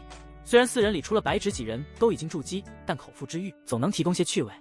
看到林业和白芷手牵着手走进来，柳妹儿翻动烤肉的动作顿了一下，她抬起头，目光在两人身上一扫，看到白芷那副含羞带怯、满眼春光的模样，哪里还不知道发生了什么。柳妹儿的脸上露出了一抹恰到好处的微笑，那笑容里带着几分了然，几分欣慰，甚至还有一丝妹妹终于找到好归宿的祝福。妹妹，你们回来了。她的声音柔得能掐出水来。白芷被她看得愈发不好意思，小脸涨得通红，轻呼一声便躲到了林烨的身后，像只受惊的小动物。林烨拍了拍她的手，示意她安心，然后才对柳妹儿道：辛苦了，为林师兄和妹妹做事，妹儿心甘情愿。柳妹儿巧笑嫣然，将烤得金黄的兔腿撕下来，用干净的树叶包好，递了过去。妹妹肯定饿了，先吃点东西垫垫肚子。白芷从林烨身后探出小脑袋，看着柳妹儿那真诚的笑脸，心中的羞涩和尴尬也淡了许多，小声地说了句：谢谢妹儿姐。入夜，山洞里只剩下火堆燃烧时发出的噼啪声。以往白芷都是和柳妹儿挤在一起互相取暖，但今晚她却没有过去。在柳妹儿和角落里青羽仙子那意味深长的目光注视下，白芷红着脸走到林烨惯常休息的干草堆旁，开始笨拙地帮他铺起床铺。他将那张兽皮铺得平平整整，又找来几块柔软的干草垫在下面，动作认真而仔细，像一个初为人妇的小妻子。他跪坐在铺好的兽皮上，整理着边角，昏黄的火光勾勒出他纤细的背影，腰肢不盈一握，臀儿虽不似柳妹儿和青羽仙子那般丰腴饱满，却也挺翘圆润，带着少女独有的青涩与紧致，如同两瓣含苞待放的娇嫩花骨朵，引人遐思。林烨哥哥，他回过头，脸颊在火光的映衬下如同熟透的蜜桃，声音又软又糯。铺好了。在他看来，自己已经是林烨的人了，为他做这些是天经地义的事情。林烨看着他这副贤惠乖巧的模样，心中满意，走过去坐在他身边。白芷立刻像只小猫一样靠了过来，将头枕在他的肩膀上，脸上满是幸福的红晕。林烨心中一荡，低声道：你先睡，我出去一下。白芷乖巧的点头，没有多问。林烨起身走出山洞，瀑布下的水潭在月光的照耀下波光粼粼，如同一块巨大的幽蓝宝石。水潭中央，一道曼妙的身影正在其中嬉戏，乌黑的长发如海藻般在水中散开，皎洁的月光洒在她光洁的背上，仿佛镀上了一层圣洁的银灰。她像一条无忧无虑的美人鱼，在清凉的潭水中舒展着动人的身姿。听到脚步声，她回过头来，正是柳妹儿。她浑身赤裸，晶莹的水珠顺着她优美的锁骨滑下，没入身前那对被水流托起的惊心动魄的雪白。她那张妩媚动人的脸蛋在水雾的氤氲下更添了几分朦胧的媚态。林烨脱去外衣，走进潭中，清凉的潭水让他燥热的身体感到一阵舒爽。柳妹儿见状，如水蛇般游了过来，温软的身子自觉地贴入他的怀中，双臂环住了他的脖子。主人，他吐气如兰，媚眼如丝。林烨低头吻住了她，这个吻与给白芷的温柔截然不同，它充满了侵略性、占有欲以及久别重逢的火热。柳妹儿热烈地回应着，舌尖与他共舞，身子在他怀里不住地扭动，将一个女人的妩媚与风情展现得淋漓尽致。许久，唇分，柳妹儿已是气喘吁吁，面若桃花，靠在他胸膛上，用手指轻轻画着圈。主人可真坏，三言两语就把我们那纯洁无瑕的白芷妹妹骗得一颗心都挂在了你身上。明媒正娶，哥哥，妹儿听了都快要感动得落泪了呢。他的语气里带着一丝慵懒的调侃，却听不出丝毫嫉妒。林烨吧唧一口亲在他的脸蛋上，没说话，只是目光灼灼地看着他，那眼神像一团燃烧的火焰，要把他融化。柳妹儿被他看得心间一颤，两人已经许久没有真正交融过了。自从白芷出现，林烨似乎一直都在忙着他的大事。他痴痴一笑，媚眼如丝，主动从他怀里退开半步。他缓缓屈膝，跪坐在清凉的潭水中，水面堪堪没过他银白的大腿根部。月光下，他扬起那张颠倒众生的脸，眸中水光潋滟，红唇微起，如一朵在暗夜中悄然绽放的欲望之花。月色融融，水声潺潺，瀑布的轰鸣掩盖了水潭中溅起的靡靡之音。半个时辰后，林烨神清气爽地走回山洞。角落里，青羽仙子的眼皮动了动，又恢复了死寂。火堆旁的干草堆上，白芷已经睡着了，只是睡得似乎并不安稳，秀气的眉头微微蹙着，像是在做什么不安的梦。林烨走过去，在他身边躺下，似乎是闻到了他身上那熟悉又安心的气息。白芷在睡梦中嘤咛一声，竟主动翻过身来，像只八爪鱼一样，手脚并用地缠了上来，将滚烫的小脸埋进他的胸膛，满足地蹭了蹭，嘴里还发出梦一般的呢喃：林烨哥哥。那蹙起的眉头也随之舒展开来，嘴角微微翘起，露出一抹娇憨的全然信赖的笑容。林烨低头看着怀中这张纯净无瑕的睡颜，又想起了刚刚在坛中极尽妖娆的柳妹儿，他笑了，一个纯，一个媚，相得益彰。他闭上眼睛，一只手搂住怀中的白芷，另一只手却在悄然运转着阴阳大月经。柳妹儿刚刚反馈回来的精纯阴元正在他体内奔腾流转，被迅速炼化，滋养着他刚刚突破的境界。筑基后期的修为，在这股能量的滋养下愈发稳固，甚至隐隐有了再次精进的趋势。这才是他真正的目的。温柔乡是英雄种，但对他林烨而言，温柔乡只是他通往更高处的一级级台阶。翌日清晨，林烨是被一阵浓郁的药香唤醒的。他睁开眼，怀中的白芷早已不见了踪影。火堆旁，柳妹儿正在用一个简易的石锅熬煮着什么，咕噜咕噜的冒着热气，药香便是从那里传来。而白芷则蹲在山洞的另一角，身前摆放着一堆花花绿绿的灵草。他神情专注，一双灵巧的小手在那些草药中飞快地分拣、处理，动作娴熟而优美，像是在对待最珍贵的宝贝。晨光透过瀑布水帘，在他身上投下一层柔和的光晕。那一刻的他圣洁而宁静，仿佛与那些草木融为了一体。林烨心中微动，闭目灵体，天生的药师。林烨哥哥，你醒了。白芷察觉到他的目光，回过头，露齿一笑，那笑容干净纯粹，不含一丝杂质。在做什么？林烨坐起身，这是我早上在附近找到的一些灵草。白芷现宝似的捧起几株草药，这株是凝血草，可以快速止血；这株是清心兰，能静心安神；还有这个是解毒藤，虽然品阶不高，但能解一些寻常的蛇虫之毒。我把它们处理一下，咱们带在身上，以备不时之需。他一边说，一边将处理好的草药用藤条细心的捆扎成一小捆一小捆，分门别类的放好。林烨看着他认真的样子，再看看那一堆他大多都叫不上名字的灵草，心中对闭目灵体的价值又有了新的认识。这不仅仅是一个灵气提纯器，还是一个移动的药材辨识仪和炼丹师。辛苦了。林烨走过去，揉了揉他的脑袋。白芷的脸颊立刻红了，低下头，小声说：“能为林烨哥哥做点事，侄儿很开心。”这时，柳妹儿端着一碗热气腾腾的汤药走了过来。林师兄，妹妹，这是我用妹妹找来的安神草和几味辅药熬的汤，喝了可以固本培元，恢复精力。白芷接过药碗，先是递到林烨面前。林烨哥哥，你先喝。林烨笑了笑，接过碗，自己喝了一口，又递到他唇边。一起喝。白芷羞涩地低下头，就着他的手，小口小口地喝着，满心都是甜蜜。柳妹儿在一旁看着，笑靥如花，仿佛由衷地为他们感到高兴。只有角落里的青羽仙子冷眼看着这副郎情惬意、姐妹和睦的画面，眼神中的嘲弄愈发浓郁。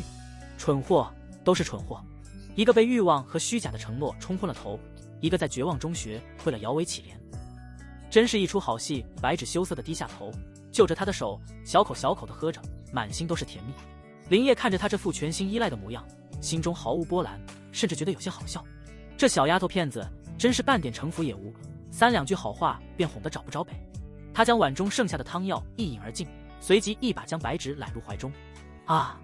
白芷轻呼一声，整个人都跌坐在他腿上。他身上那件纯白的素裙，因为蹲坐的久了，起了些褶皱，却更显得她身段纤柔。少女独有的馨香混杂着草木的清新气息，直往林烨鼻子里钻。林烨哥哥，别这样！白芷的脸红得像煮熟的虾子，双手抵在他胸前，却使不出力气。林烨低头看着他那张纯澈无瑕的脸蛋，长长的睫毛如同蝶翼，不安地颤动着，那双清澈的眸子此刻水光盈盈，含着羞，含着怯，也含着一丝少女初尝情事后的懵懂与依赖。她的唇瓣是天然的粉色，微微张着，仿佛在等待着什么。林烨的目光变得灼热，毫不掩饰自己的欲望。他低下头，准确地含住了那片柔软。白芷的身体瞬间绷紧，又很快软化下来。柳妹儿在一旁看着，脸上挂着温婉柔顺的笑容，仿佛在欣赏一幅美好的画卷。而角落里一直闭目养神的青羽仙子，眼皮微微动了一下，嘴角勾起一抹机不可见的弧度，唇舌交缠，汲取着少女的甘甜。林烨的手也不安分地按住她的秀发。林烨哥哥，不要！白芷终于从那令人窒息的亲吻中寻回一丝神智，察觉到柳妹儿和青羽仙子的目光，羞耻感如同潮水般将她淹没。她用力地推了林烨一下，声音带着哭腔：“妹儿姐，他们在看。”她挣扎着从林烨怀里逃开，像只受惊的兔子，端起另一碗柳妹儿早已盛好的汤药，慌不择路地跑向山洞的角落。仙子姐姐，喝药吧。她蹲在青羽仙子面前，小脸依旧红扑扑的，眼神却很认真，将手中的10碗递了过去。在她看来，洞中的每一个人都是她的同伴，是他在这陌生而危险的世界里可以依靠的人。青羽仙子缓缓睁开眼，那是一双怎样的眼睛，古井无波，深不见底，仿佛世间万物都无法在其中留下一丝痕迹。他看着眼前这个满脸善意，甚至还带着几分讨好意味的少女，眼神中那抹冰冷的嘲弄淡去，取而代之的是一种复杂难言的怜悯。真是个可怜的蠢货，被人卖了，还在替人数钱。不过，面对这份不含任何杂质的善意，青羽仙子那颗早已冰封的心，还是被触动了那么一丝。他沉默了片刻，伸出那只依旧洁白如玉的手，接过了10碗。多谢。声音清冷，却不再是之前那种拒人于千里之外的漠然。白芷见他接了药，开心地笑了起来，露出一对可爱的小虎牙。他又蹦蹦跳跳地回到林叶身边，拉着他的衣袖，仰着小脸，满眼都是期待。林叶哥哥，等会儿我们和妹儿姐一起出去采药好不好？我发现这附近有好多有用的灵植呢。她的小白裙随着动作轻轻飘荡，像是一朵在晨风中摇曳的纯白栀子花，那股不染尘埃的清纯与刚刚被他吻过后残存的娇媚混合在一起，形成了一种致命的诱惑，让林叶刚刚压下去的邪火又噌的一下冒了起来。真是个尤物。林叶心中暗赞，脸上却露出宠溺的微笑，伸手刮了刮他小巧的鼻尖。好，不过我还有些事情要和青羽仙子商议，你先和妹儿去，探探路，注意安全，我稍后就来寻你们。好的。白芷不疑有他，用力的点了点头，又叮嘱道：林叶哥哥，你快点来哦。说完便拉着柳妹儿的手，叽叽喳喳的向洞外走去。柳妹儿回头给了林叶一个主人放心的妩媚眼神，这才扶着天真的白芷妹妹消失在瀑布水帘之后。山洞内随着白芷与柳妹儿的离去，瞬间恢复了死寂，空气中只剩下火堆里木柴燃烧时发出的噼啪声，以及角落里青羽仙子放下10碗时那一声几乎微不可闻的轻响。林叶的目光如同实质般落在青羽仙子身上，她依旧盘膝坐在角落，一身淡青色的流云长裙，经过连日的奔波与囚禁，早已不复最初的仙气盎然，反而沾染了些许尘埃，起了不少褶皱，紧紧贴合着她那成熟丰腴的曲线。那份高高在上的圣洁感被这狼狈的现实磨损，却与她骨子里的清冷孤傲糅合成一种更加惊心动魄的破碎美感。青羽仙子感受到了那道毫不掩饰的充满侵略性的目光，长长的睫毛微不可察地颤动了一下，却没有睁眼，仿佛入定了一般。林叶站起身，没有说一句话，径直朝他走去。脚步声在安静的山洞中如同踩在人心上的鼓点。青羽仙子身体的线条在林叶靠近时绷紧了一瞬，下一刻林叶弯下腰，手臂穿过他的膝弯与后背，以一种不容反抗的姿态将他整个的从地上横抱了起来。啊！突如其来的失重感让青羽仙子惊呼出声，她猛地睁开眼，那双古井无波的眸子里终于出现了一丝惊慌。她下意识地挣扎了一下，双臂推向林叶的胸膛，却如同汗束的皮肤。做什么？她的声音带着一丝压抑不住的颤抖。林叶根本不理会她的质问，抱着她丰腴柔软的身子，大步流星地向洞外走去。青羽仙子的身段极好，看似高挑，实则肉感十足，抱在怀里沉甸甸的，温香软玉，手感惊人。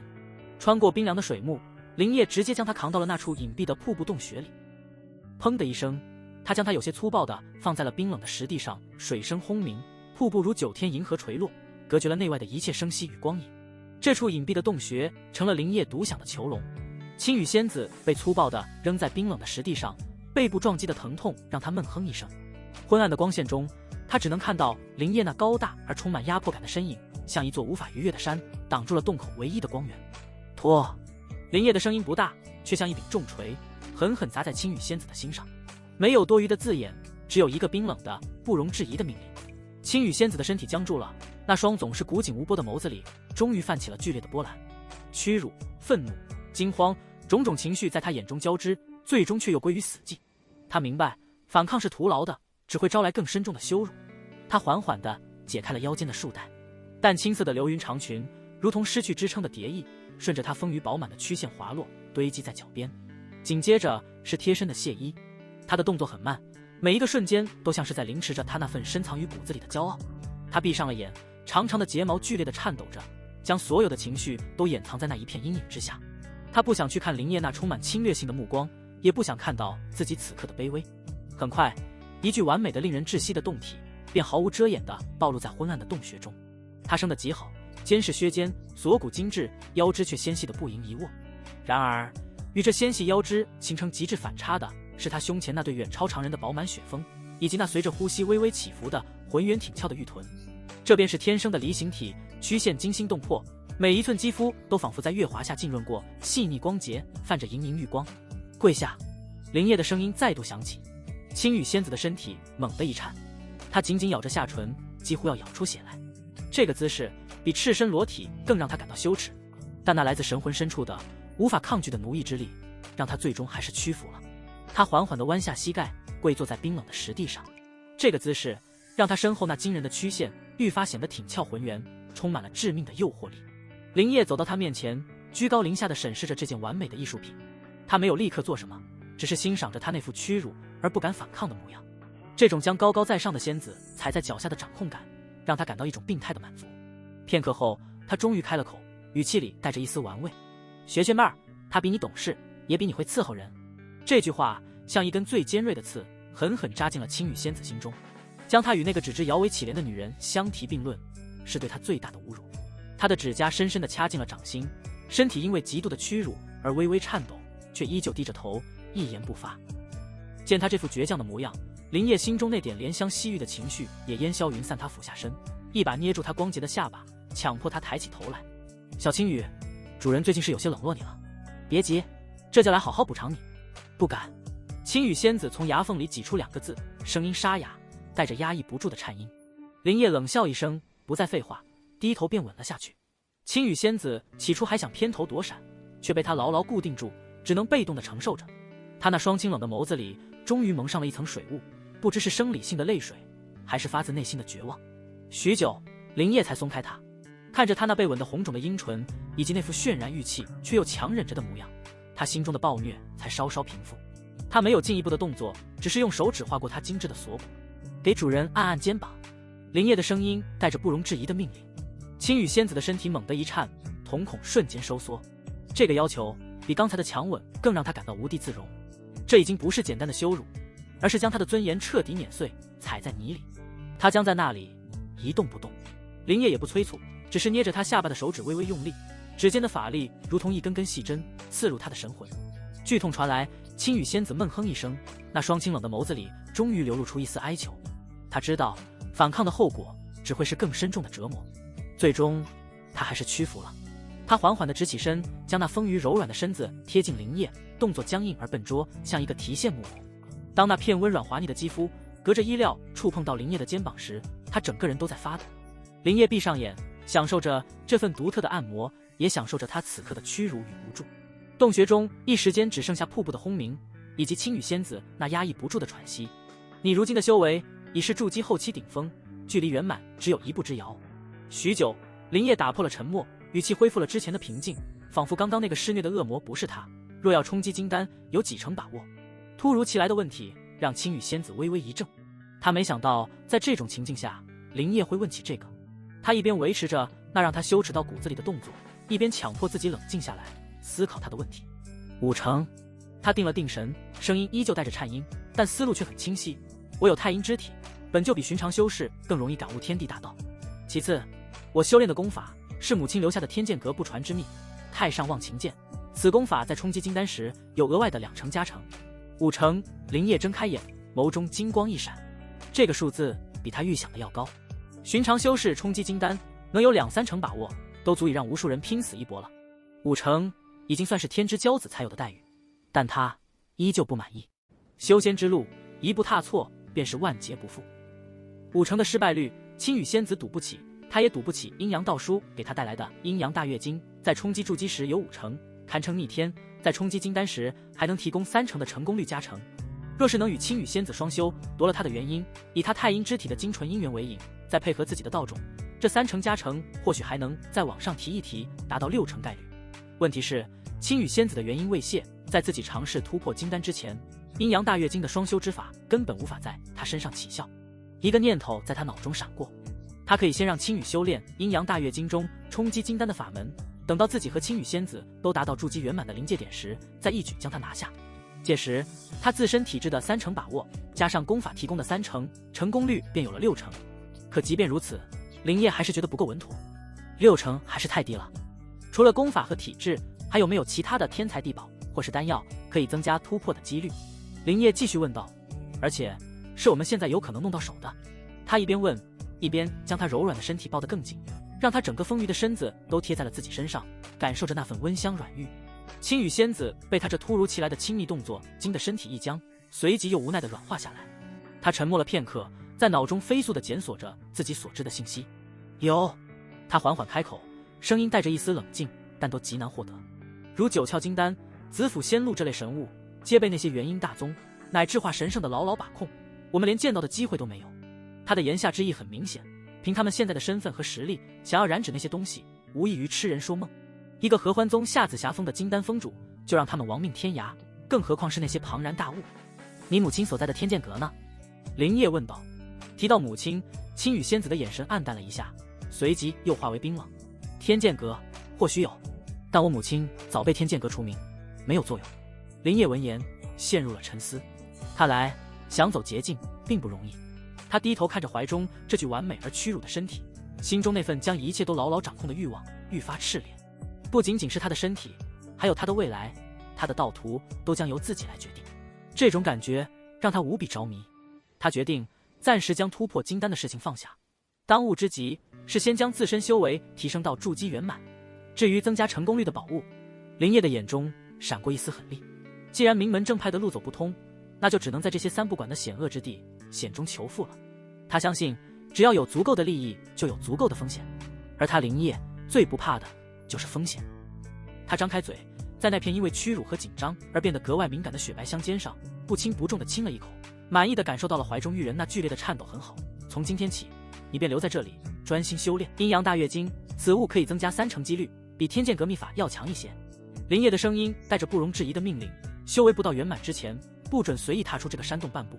他要将这朵高傲的冰山雪莲让它成为只属于自己一人的东西。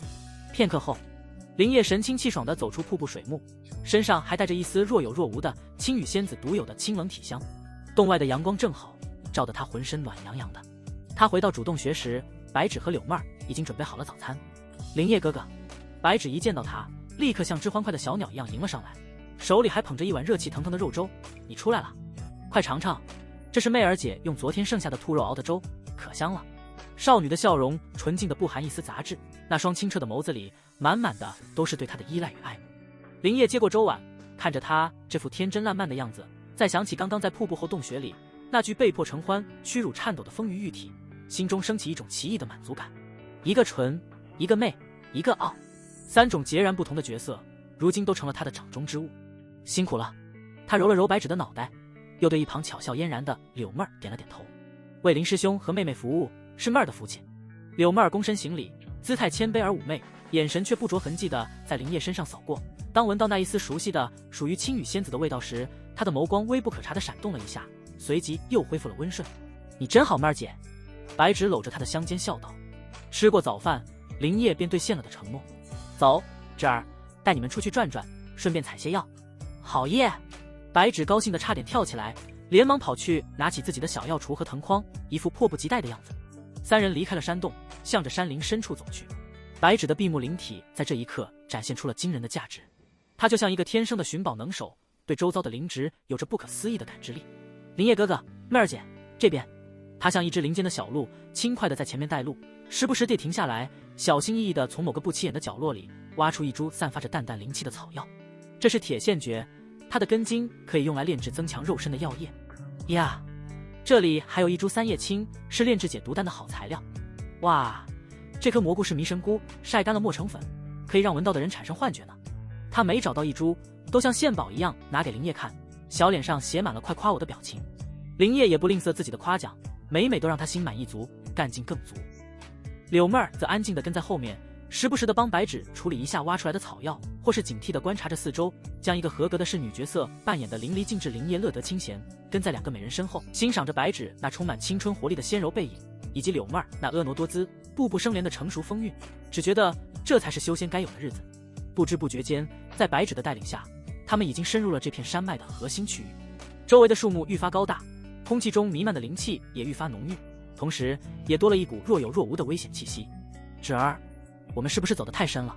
柳妹儿拉了拉白芷的衣袖，有些担忧地说道。可是我感觉前面有好香好香的味道，比我们之前找到的所有灵草都香。白芷踮起脚尖，使劲地嗅了嗅，那双清澈的眸子里闪烁着渴望的光芒，就像是发现了糖果的小孩。哦，林业心中一动，能让纯木灵体的白纸如此失态，那必然不是凡品。去看看。林业当机立断，三人又往前走了1里多地，拨开一片茂密的灌木丛，眼前的景象豁然开朗。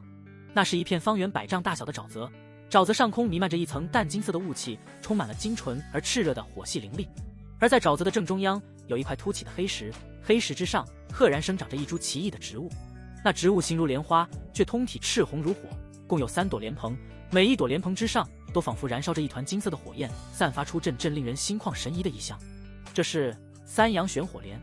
一声惊呼却不是从白纸或柳妹口中发出，而是从林业身后传来。不知何时，青羽仙子竟悄无声息地跟了上来。她依旧穿着那身淡青色的流云长裙，但当她看到那株火莲时，那双冷静的眸子里终于迸发出了一丝剧烈的光彩。你出来做什么？林业眉头一皱，青羽仙子有些难堪地看了他一眼。这个该死的男人，自己还不是怕他死了，主死奴灭，自己怎么能放心？知道林业秉性的青羽仙子连忙传音道：是我的错，我甘愿受罚。接着他有些颤抖道：竟然是3阳玄火莲，而且看样子马上就要彻底成熟了。他看向林业，眼神中带着一丝他自己都未曾察觉的激动。此物是炼制金髓丹的主药。金髓丹传说中能洗涤修饰经脉骨髓，稳固道基，在冲击金丹时至少能增加2成的成功率。2成？林业的呼吸猛地一滞，眼中瞬间爆发出炙热的光芒。这简直是瞌睡了就有人送枕头。他正愁没有增加成功率的宝物，这就送上门来了。白纸和柳妹儿也听明白了这东西的珍贵，都露出了震惊的神色。咕呱！就在这时，一声巨大而沉闷的蛙鸣如同惊雷般在众人耳边炸响。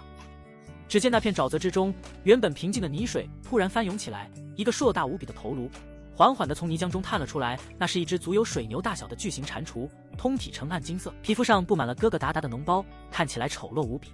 最引人注目的是它那双灯笼大小的眼睛，竟是碧绿之色，仿佛2块通透的翡翠，此刻正冰冷而贪婪地盯着那株即将成熟的3阳玄火莲。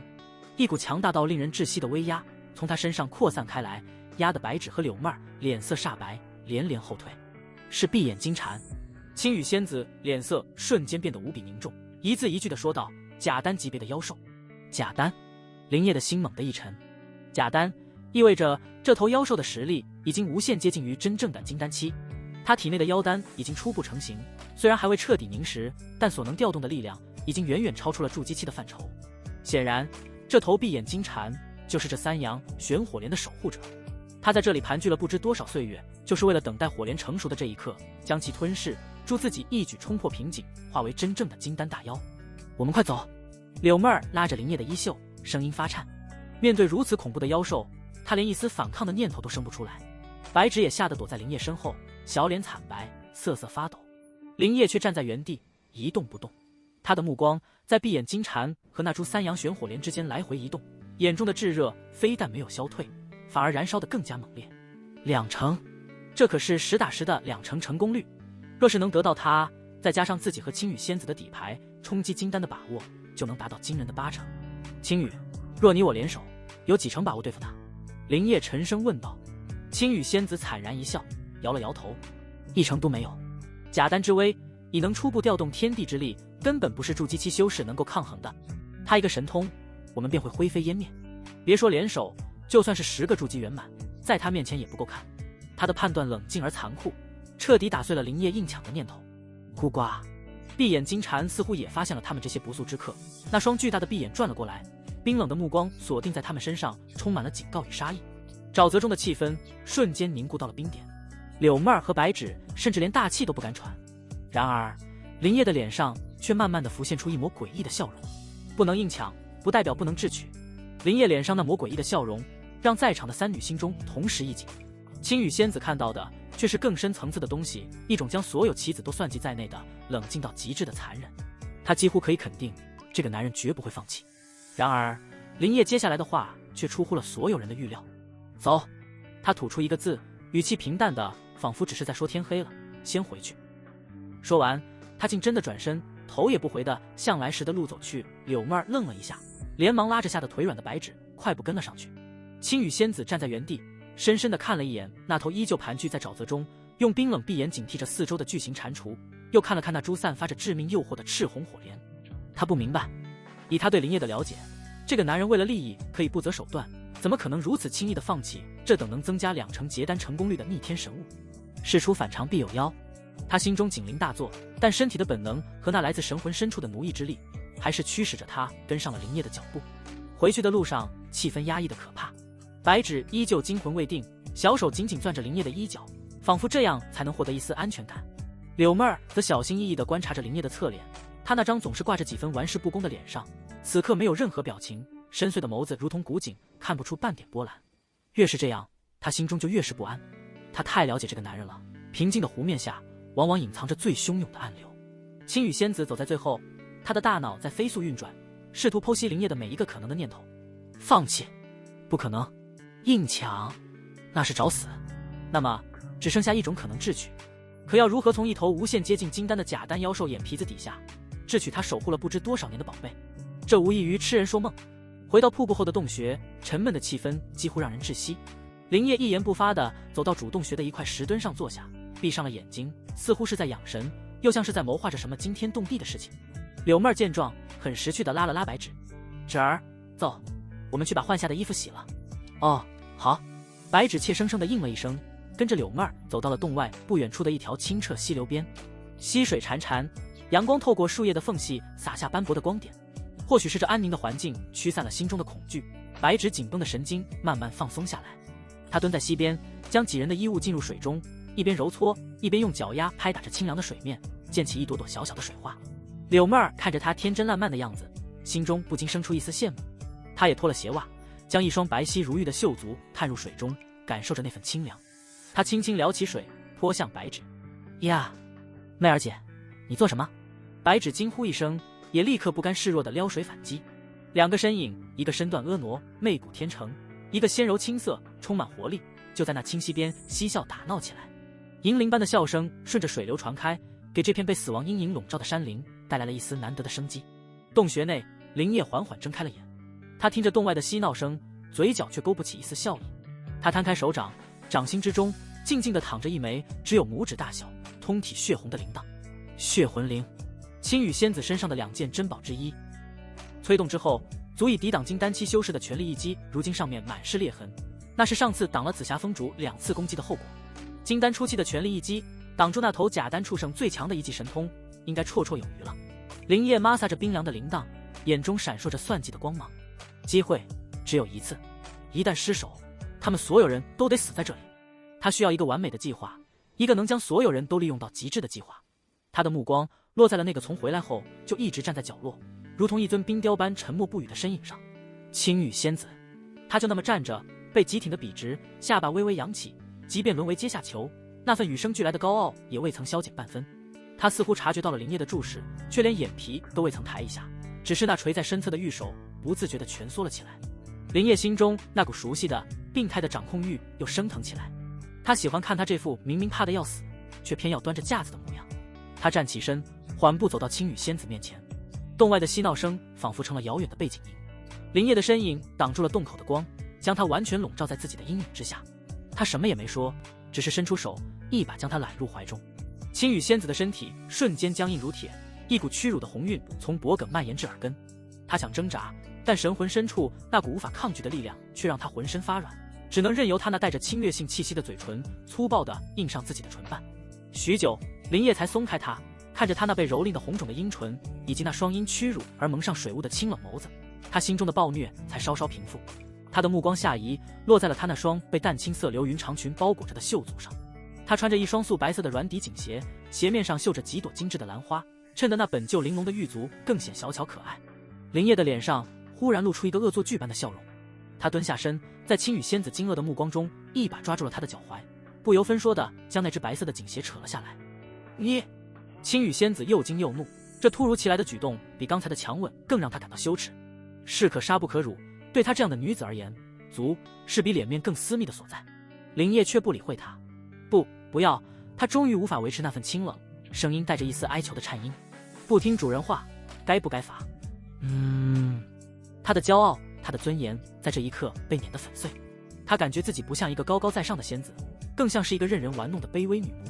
他的身体软倒在林烨怀里，浑身因为那无法忍受的痒意而剧烈的颤抖着，眼中水雾弥漫，凝聚成珠，顺着苍白的脸颊滑落。洞外，白芷的笑声清脆如铃：“媚儿姐，你别跑，看我怎么收拾你。”洞内，仙子在恶魔的怀中屈辱的扭动，发出文瑞般的悲鸣。他抬起他的下巴，看着他那张梨花带雨、满是屈辱与绝望的俏脸，用一种近乎呢喃的声音在他耳边说出了自己的计划。那头畜生很聪明，他寸步不离地守着火莲，但再聪明的畜生也有弱点。他的声音冰冷而残酷，像一条毒蛇钻进青羽仙子的耳朵里。而你，我亲爱的小青羽，你就是去试探他弱点的最佳诱饵。青羽仙子浑身僵硬，那张刚刚被蹂躏的梨花带雨的脸上血色尽退，只剩下一种死灰般的苍白。诱饵，她堂堂紫霞峰主之女，天之娇女，如今竟要沦为去引诱一头畜生的诱饵？怎么，不愿意？林烨的指尖又一次在他那敏感的足心上轻轻划过，那熟悉的令人头皮发麻的痒意让他不受控制的一颤。他很享受这种感觉，用最轻佻的动作去掌控这位仙子最激烈的情绪。青羽仙子死死咬着下唇，几乎要咬出血来。他想说不，想用尽全身力气去反抗，但道种传来的那深入骨髓的奴役感却让他连一个反抗的音节都发不出来。他深吸一口气，强迫自己冷静下来。他知道在这个男人面前，任何情绪化的反抗都毫无意义，只会招致更深的羞辱。你想怎么做？他的声音沙哑干涩，每一个字都像是从牙缝里挤出来的。这就对了。林烨满意的笑了，松开了他的玉足，站起身，重新恢复了那副运筹帷幄的姿态。那头畜生灵智已开，狡猾得很。他守了那火莲不知多少年，寻常的调虎离山之计对他没用，硬闯更是死路一条。他踱了2步，目光扫过洞内，最后定格在角落里那堆杂物上，仿佛在看一盘已经布好的棋局。所以我们不能让他觉得我们在抢，而是要让他觉得我们只是几个恰好路过的不知死活的蠢货。青羽仙子蹙眉，他不明白林烨的意思。林烨转过身看着他，嘴角勾起一抹残忍的弧度。计划很简单，分为3步。第1步，由你去吸引他的注意，我不会让你去送死。林烨似乎看穿了他的心思，你的任务不是攻击他，恰恰相反，你要表现得越弱越好，越蠢越好。你要在他攻击范围的边缘，用一种最华而不实的法术去攻击一个离火莲最远的地方，这会让他产生第一个判断，这是一个想玩声东击西把戏的不自量力的蠢货。他会怎么做？或许会不屑一顾，或许会像拍苍蝇一样随手给你一击。青羽仙子冰雪聪明，瞬间明白了林烨的意图，这是在用他的性命去试探闭眼金蝉的攻击方式、攻击范围以及反应速度。第2步，林烨的目光转向洞外，那嬉笑声依旧隐约可闻。在他被你吸引注意的一瞬间，媚儿会出手。他的惑星瞳虽然不可能直接迷惑假丹妖兽，但可以在短时间内制造出大范围的幻象，比如让那片沼泽的雾气变得更浓，或者在火莲周围制造出几个一模一样的幻影，时间不需要长，3息不，哪怕只有1息的混乱就足够了。然后就是第3步，林烨的眼中爆发出炙热的光芒，由我亲自去摘取那株3阳玄火莲。整个计划听起来简单粗暴，但每一个环节都环环相扣，将风险与收益计算到了极致。青羽仙子是诱饵，用她的高傲和修为去制造一个愚蠢的假象，麻痹金蝉。柳妹儿是障眼法，用她最擅长的幻术去创造一个转瞬即逝的机会。而林烨则是那把最锋利的刀，在机会出现的一瞬间直取要害。那他呢？青羽仙子忽然问道。他指的是那个天真无邪的白芷，让他也去送死吗？他……林烨嗤笑一声，他是我们成功的关键。他顿了顿，声音里多了一丝玩味。闭目灵体，对天材地宝的成熟时机有着最精准的感知。3阳玄火莲，按你说的，能量最充沛、药性最强的时刻，只有短短数十息。太早，药力不足；太晚，能量就会开始逸散。只有白芷能告诉我们什么时候是最佳的动手时机。他将在最安全的地方告诉我们什么时候该拉开这场大戏的帷幕。青羽仙子沉默了。这个计划就像一张用他们3人编织而成的网。白芷的天赋是引线，柳妹儿的神通是迷雾，而他自己则是那最危险、最引人注目的诱饵。每一个人都被林烨安排得明明白白，物尽其用。这个男人心思缜密，手段狠辣，简直就是个天生的枭雄。我凭什么相信你？青羽仙子抬起头，直视着他的眼睛。万一你拿到东西就跑了，留我们等死呢？别忘了，你有蜃楼龟甲，可以遮蔽天机，一心想逃，那畜生也未必能找到你。哈哈，林烨像是听到了天大的笑话，放声大笑起来。他走到青羽仙子面前，俯下身捏着他的下巴，强迫他与自己对视，一字一句地说道：“就凭你的命，现在还攥在我的手里，就凭那头畜生不会是我最后的敌人。我需要你这尊太阴之体的炉鼎，助我冲击金丹。一个死掉的青羽仙子对我毫无价值，这个理由够不够？”他的眼神冰冷而坦诚，充满了毫不掩饰的利用。这种赤裸裸的利用，反而让青羽仙子心中稍安。他最怕的不是林烨的贪婪和残忍，而是怕他脑子一热，为了宝物不顾一切。只要他还有利用价值，他就暂时是安全的。林烨松开手，从储物戒指里拿出一个玉瓶，倒出一枚散发着清香的碧绿色丹药，屈指一弹，送入青羽仙子口中。这枚清元丹可以让你在半个时辰内灵力恢复至巅峰，我需要你以最完美的状态去演好你的角色。事成之后，你我二人突破金丹便有了80%几率，到时候再伺机寻找紫霞峰主的麻烦。丹药入口即化，化作一股精纯的暖流，迅速滋养着他干涸的经脉。打一巴掌，再给一颗甜枣，这种被玩弄于股掌之中的感觉，让青羽仙子心中恨意翻腾。但他不得不承认，林烨给出的是他无法拒绝的条件。去瀑布后面好好调息，1个时辰后我们出发。林烨挥了挥手，像是在打发一个下人。青羽仙子没有说话，默默地站起身，转身走向那片水幕。在他转身的瞬间，那双清冷的眸子里闪过一丝坚定。洞外西边，嬉闹声渐渐停歇。柳妹儿拧干了手中的衣物，看着身边那个还在玩水、笑得一脸天真的白芷，心中忽然有些不忍。芷儿，你真的那么相信你的林烨哥哥吗？他状似无意地问道。当然了，白芷想也不想地回答。他歪着头看着柳妹儿，清澈的眼睛里带着一丝不解。林烨哥哥是好人啊，他救了我们，还对我们那么好。妹儿姐，你为什么这么问？没什么。柳妹儿笑了笑，掩饰住眼中的复杂。好人这个词跟那个男人恐怕没有半点关系。他只是觉得白芷的纯真在这片吃人的山林里太过刺眼，也太过脆弱。他不着痕迹地扫了一眼林烨所在的洞穴方向，当他看到青羽仙子那高挑而孤傲的背影消失在瀑布后时，心中更是警铃大作。这2个人单独待了那么久，绝不可能只是在谈心。想到青羽仙子那丰满的身段，每次林烨盯着她的眼神都让柳妹儿心中苦涩不已。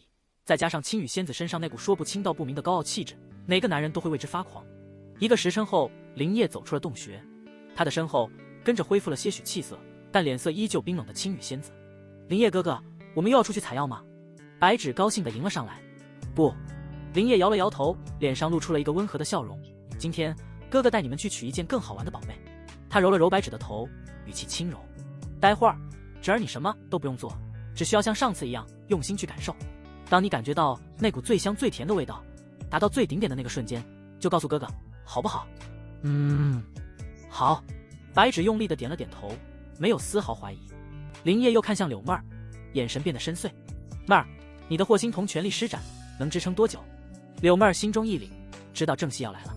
她躬身道：回主人，若只是制造大范围的幻象，不求伤敌，妹儿可以支撑5息，但5息之后必然会遭到反噬，短时间内无法再动用神通。5息足够了。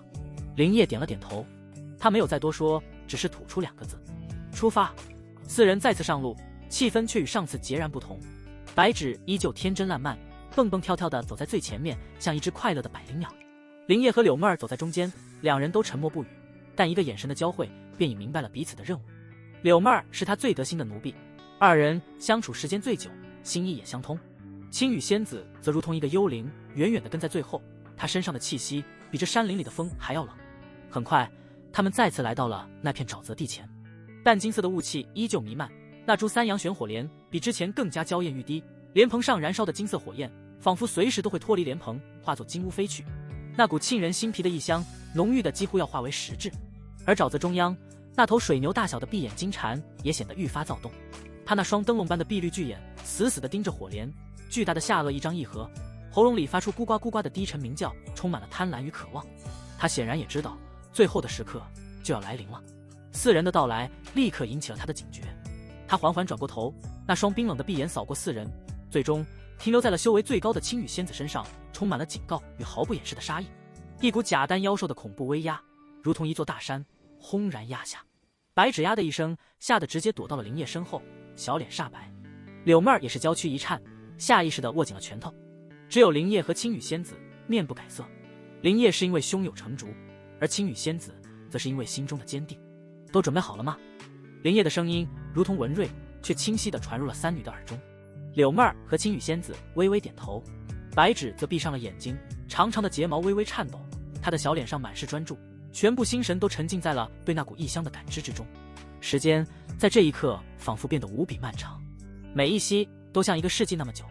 沼泽中的闭眼金蝉也愈发不耐，它庞大的身躯在泥浆中微微起伏，似乎随时都会扑向那株火莲。它在等火莲彻底成熟的那一刻。林烨也在等白芷的信号。所有人的心都提到了嗓子眼。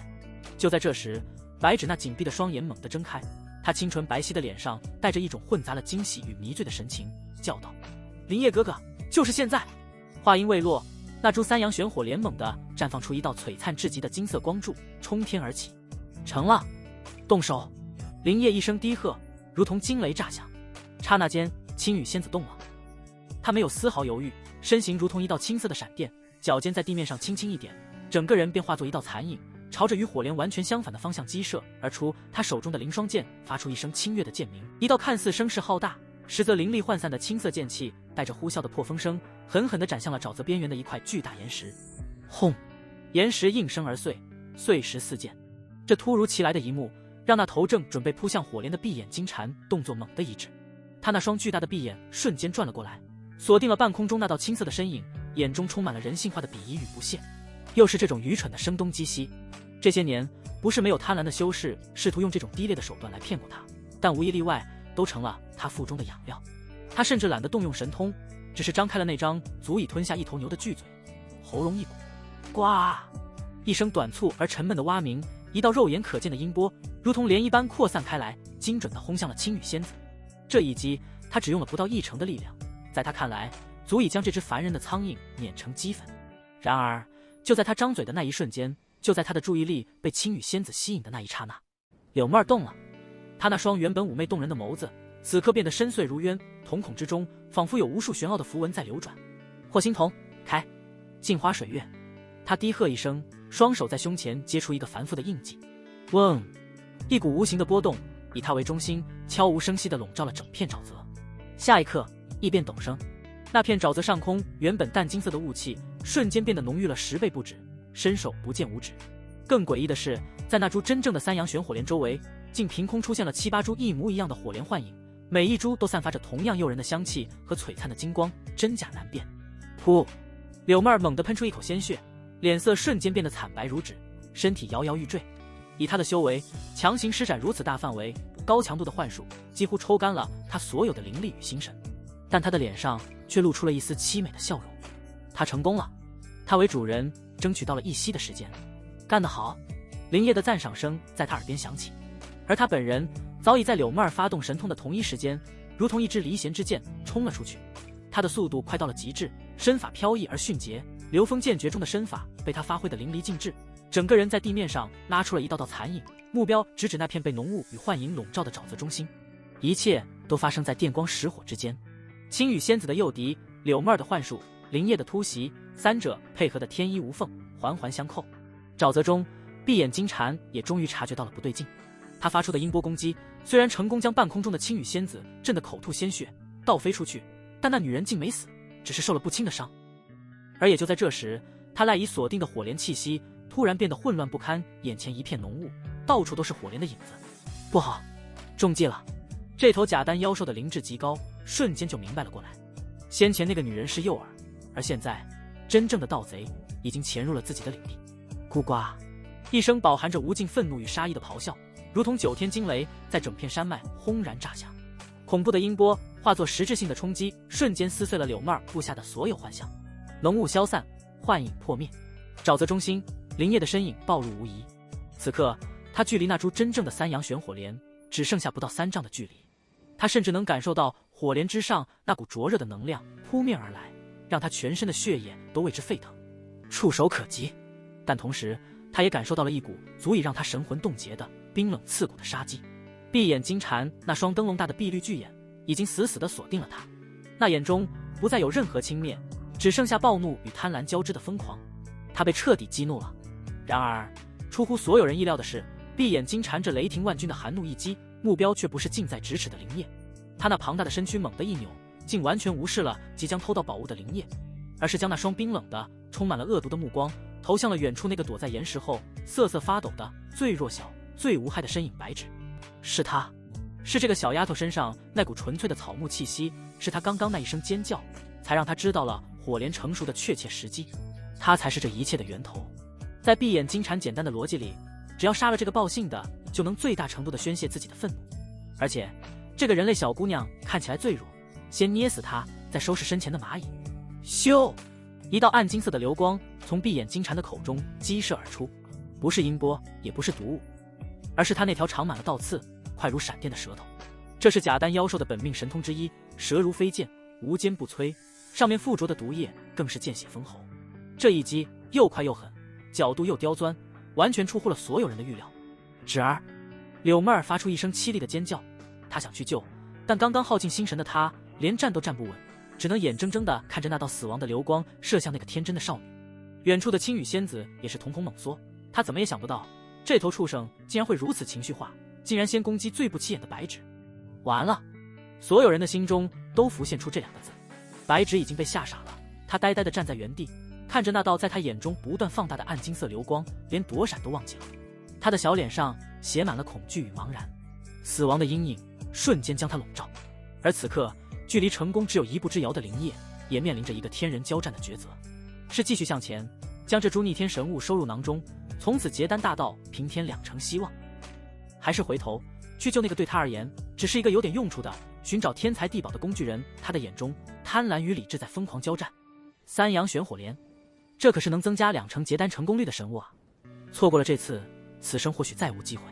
但他的脑海中闪过白芷那张纯真无瑕、对他充满了依赖与爱慕的小脸，闪过他找到灵草时那献宝般的亮晶晶的眼神，闪过他为自己熬粥时那忙碌而快乐的身影。一个活着的、拥有闭目灵体的白芷，在未来的价值或许远比一株火莲要大。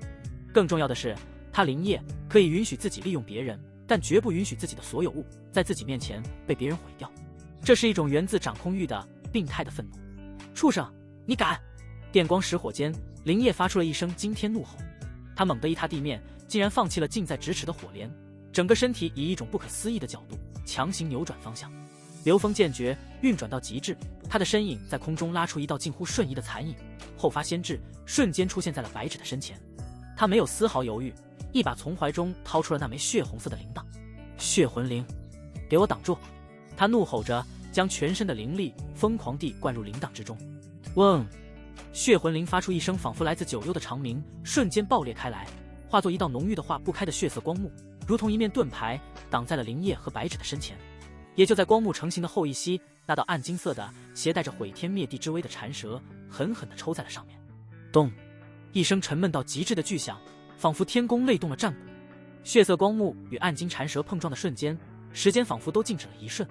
紧接着，一股无法形容的恐怖能量风暴以碰撞点为中心轰然爆发。咔嚓咔嚓，那面由金丹级别珍宝所化的血色光幕，在被紫霞峰主攻击过已经残破到极限的情况下，仅仅支撑了不到半息，便布满了蜘蛛网般的裂痕。但就是这短短的半息已经足够了，他成功卸掉了缠蛇上那股最恐怖的冲击力与穿透力。轰隆，血色光幕轰然破碎，化作漫天血色光点，残余的劲力如同决堤的洪流，狠狠地轰在了林业的胸口。噗！林业如遭重锤，整个人像断了线的风筝一样倒飞出去，人在半空便狂喷出一大口鲜血，将怀里的白芷染红了一片。他抱着白芷，一连撞断了7、8棵合抱粗的大树，才狼狈不堪地摔在地上，又滑行出10几丈，离出了一道深深的沟壑。林业哥哥！白芷被吓得魂飞魄散，但他被林业死死地护在怀里，除了受到一些惊吓和冲击，竟没有受到实质性的伤害。他看着林业那张瞬间变得惨白的脸，看着他嘴角不断溢出的鲜血，眼泪唰的一下就流了出来，带着哭腔叫道：你流血了，你不要死！可死不了！林业挣扎着坐起身，只觉得五脏六腑都错了位，全身的骨头都像是散了架一样。假丹妖兽的全力一击，哪怕只是余波，也险些要了他的命。他心中一阵后怕，又涌起一股劫后余生的庆幸。幸好有这血魂铃。沼泽中，闭眼金蝉也是一愣，他没想到自己这志在必得的一击竟然会被挡下来。那个渺小的人类竟然用某种秘宝硬生生抗住了他的本命神通，这让他感到了前所未有的愤怒与耻辱。他那双巨大的闭眼因为暴怒而变成了赤红色，死死地盯着远处的灵叶，身上的妖气冲天而起，搅动的整片沼泽都翻涌不休。他要杀了他们，杀了所有胆敢挑衅他的生物。他张开巨嘴，一股比之前更加恐怖、更加狂暴的能量开始在他的喉咙深处汇聚。这一次，他要动用自己妖丹的本源之力，将这几个蝼蚁连同这片山林一起化为焦土。完了！看着那毁天灭地般的能量波动，远处的柳妹儿和青羽仙子心中都升起了无尽的绝望。血魂灵已经用掉，灵叶身受重伤，他们再也没有任何底牌了。然而，就在这千钧一发之际，异变再生。那株一直被所有人觊觎的三阳玄火莲，在绽放出最璀璨的光芒之后，因为迟迟没有被采摘，竟开始以肉眼可见的速度发生着诡异的变化。它那赤红如火的花瓣，颜色开始变得暗沉，莲蓬上那3朵金色的火焰也开始剧烈的跳动、闪烁，仿佛随时都会熄灭。一股极不稳定的、狂暴的火系灵力从莲身之上溢散出来，充满了毁灭的气息。过熟了，这株天才地宝在达到成熟的巅峰之后，因为没有被及时采摘，能量开始变得混乱、暴走，即将自我毁灭。正在蓄力准备发动雷霆一击的闭眼金蝉，也第一时间察觉到了火莲的变化。他那双赤红的巨眼猛地转向火莲，眼中的暴怒瞬间被一股更加强烈的贪婪与焦急所取代。不能再等了，再等下去，他守护了数百年的神物就要化为乌有了。与吞噬火莲、晋级金丹大道相比，杀死几个蝼蚁的怒火瞬间被他抛到了九霄云外。孤瓜。而灵叶在看到闭眼金蝉吞下火莲的那一刻，那张苍白的脸上却露出了一抹狰狞而得意的笑容。他强撑着重伤的身体，对着远处的青羽仙子用尽全身力气，发出一声嘶吼：“青羽，就是现在，动手！”这声嘶吼仿佛是一道命令，一道早就排练了无数遍的军令。青羽仙子浑身一震，几乎是本能地做出了反应。他不再保留，体内刚刚恢复的灵力毫无保留地爆发出来太阴禄神，一剑双寒。他手中的流风剑，剑身之上瞬间覆盖上了一层森白的寒霜，一股阴冷到极致，仿佛能冻结神魂的剑意冲天而起。这才是太上忘情剑诀的真正威力。一剑斩出，没有浩大的声势，只有一道细如发丝，仿佛能割裂空间的惨白色剑光，以一种无视了距离的速度，悄无声息地射向了那头刚刚吞下火莲、正准备享受胜利果实的闭眼金蝉。目标正是他那只巨大而脆弱的碧绿眼球。与此同时，灵叶也动了，他将怀中吓傻的白芷一把推给旁边的柳妹儿，自己则强忍着伤势从地上一跃而起。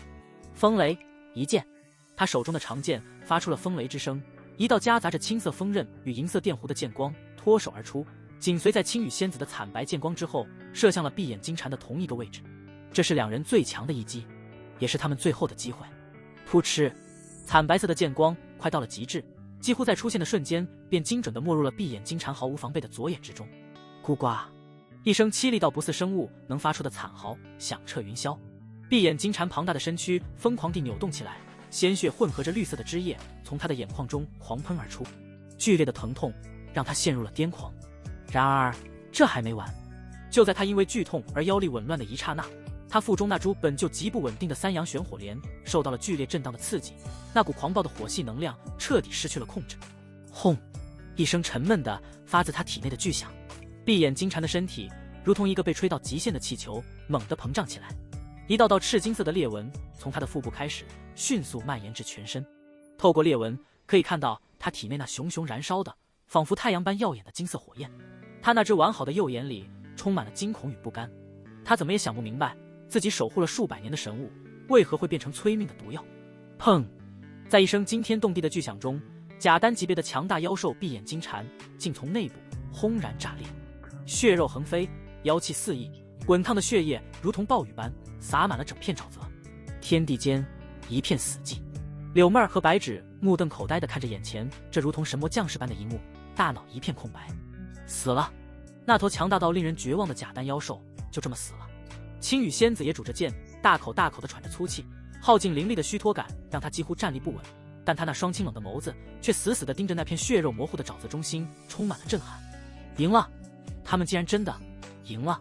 灵叶拖着重伤的身躯，一步一步地走向那片狼藉的沼泽。他的脸色苍白，脚步踉跄，但他的腰杆却挺得笔直。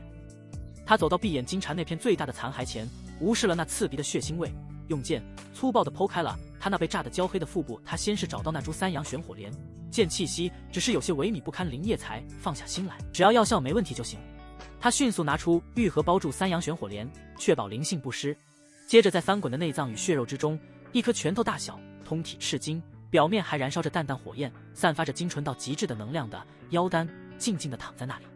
它已经不再是假丹，在吸收了整株三阳玄火莲的部分精华，又经过了剧烈的爆炸与淬炼之后，这枚妖丹已经无限接近于真正的金丹。林烨伸出手，将那枚温热的、仿佛拥有生命的妖丹紧紧地握在了手中。一股前所未有的强大的力量感从掌心传来，他缓缓转过身，看向身后那三个神色各异的女人。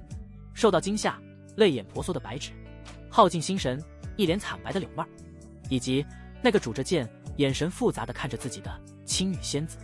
他忽然笑了，那是一种充满了征服与快意的低沉而沙哑的笑声。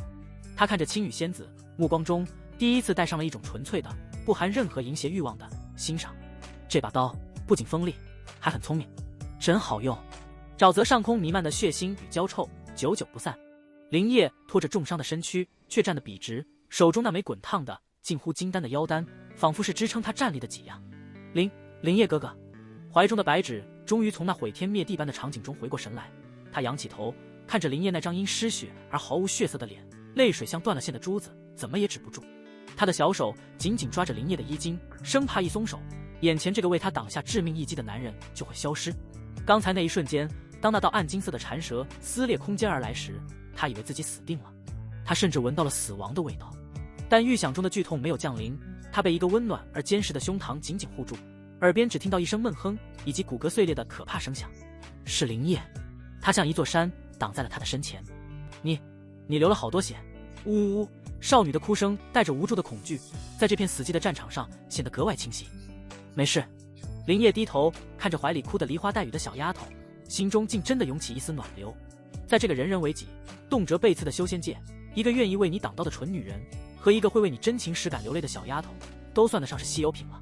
虽然这份情感的根源是刻意营造的恩情，但这并不妨碍他享受这份成果。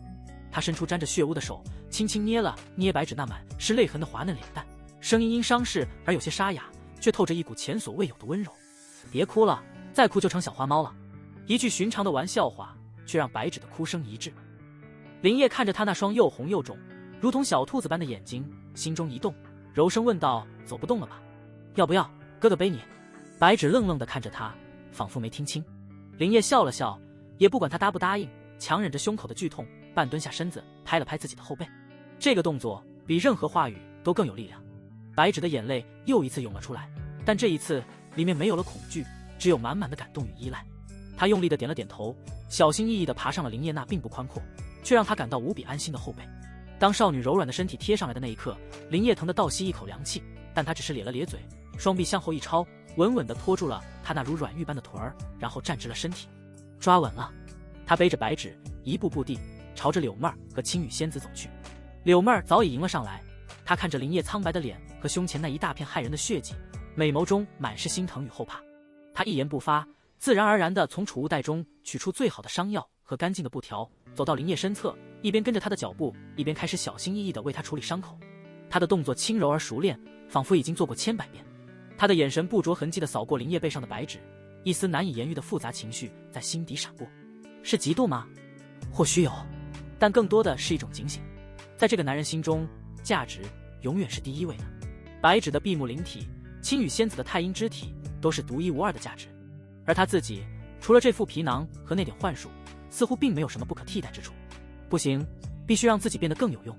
柳妹儿暗暗下定决心，手上的动作愈发轻柔体贴。而青羽仙子则拄着剑站在原地，没有动。她看着那个背着少女，身边跟着侍女，一步步走来的男人，眼神复杂到了极点。这个男人是个彻头彻尾的疯子、恶魔。他拿自己和白芷的性命当诱饵，去赌一头假丹妖兽的贪婪。这世上还有比这更疯狂的赌局吗？可他偏偏赌赢了，不仅赢了，还以一种近乎完美的方式将战果扩大了数倍不止。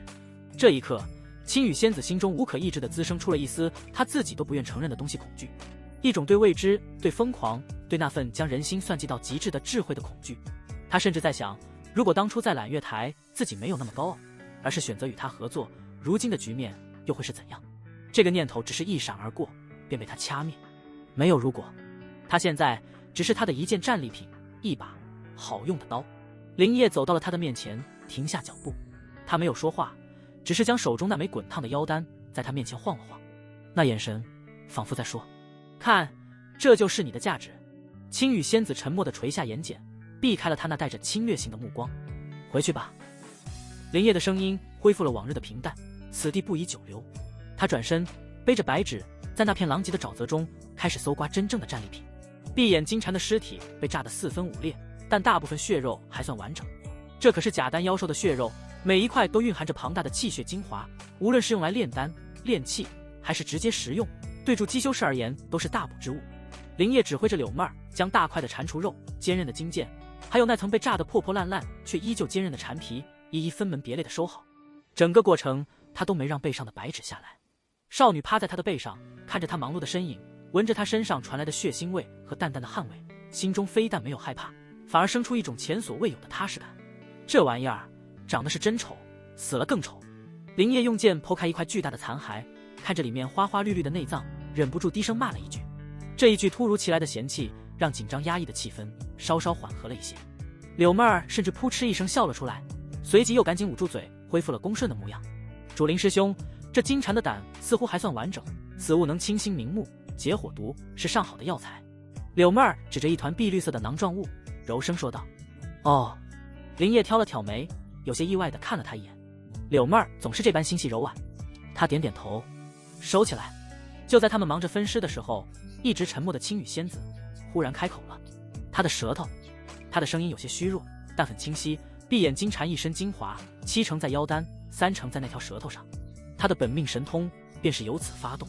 林业动作一顿，顺着他的目光看去，只见在沼泽的烂泥里，半截暗金色的如同长鞭般的物体正静静地躺在那里，正是之前险些要了他们命的那条蝉蛇。即便是断成了2截，上面依旧萦绕着一股令人心悸的恐怖力量。林业眼睛一亮，这可是好东西，无论是炼制成鞭类法宝，还是抽取其中的庚金之气，都价值连城。他走过去，用剑尖挑起那半截蝉蛇，掂了掂，分量惊人。他满意的点点头，看向青羽仙子：“算你有点用，这东西记你一功。”说完，他便毫不客气地将其收入储物戒指。青羽仙子嘴唇动了动，最终还是什么都没说。他知道，所谓的记功，不过是这个男人随口画下的一张笔。他之所以开口，不是为了邀功，而是为了展现自己的价值。一把刀不仅要锋利，还得让主人知道，你除了杀人，还有别的用处。很快，战场被打扫干净。林业背着白纸，带着2个各怀心思的绝色美人回到了山洞。一进洞，林业便将背上的白纸小心翼翼地放下，然后自己也扑通一声坐倒在地，长长的出了一口气。紧绷的神经一放松，全身的剧痛如同潮水般涌来，让他额头瞬间布满了冷汗。怎么回事？柳妹儿惊呼一声，连忙蹲下身，将早已准备好的丹药递到他嘴边。林业毫不客气地吞下，又接过他递来的水囊，大口喝了几口，这才感觉活了过来。妹儿，去烧些热水，把那蟾蜍肉炖上，多放些驱寒的草药。侄儿，你过来。林业有条不紊地吩咐道。柳妹儿听话地去了。白纸则乖巧地走到林业面前，有些忐忑地看着他。林业拉着他的小手，将一股柔和的灵力注入他的体内，检查他的情况，确认他只是受了些惊吓，并无大碍后，才松了口气。从今天起，你就住到主洞最里面。林业看着他，用一种不容置疑的语气说道：“外面不安全。”白纸心中一甜，用力的点点头。安抚好白纸，带他走出洞府。林业的目光才投向了站在洞口，仿佛与这里的环境格格不入的青羽仙子。她依旧是一身狼狈，破碎的衣衫下，伤痕累累的雪白肌肤若隐若现，但她的眼神却恢复了几分往日的清朗。青羽，林业指了指他，过来。青羽仙子娇躯一颤，最终还是顺从地走了过去，在他面前几步远的地方停下。林业看着他，忽然笑了。他从储物戒指中取出了那半截暗金色的蝉蛇，随意地抛在了他的面前。这个赏你的。他语气平淡，就像在打发一个乞丐。青羽仙子瞳孔猛地一缩，难以置信地看着地上的蝉蛇。这等天才地宝，他竟然就这么给了自己？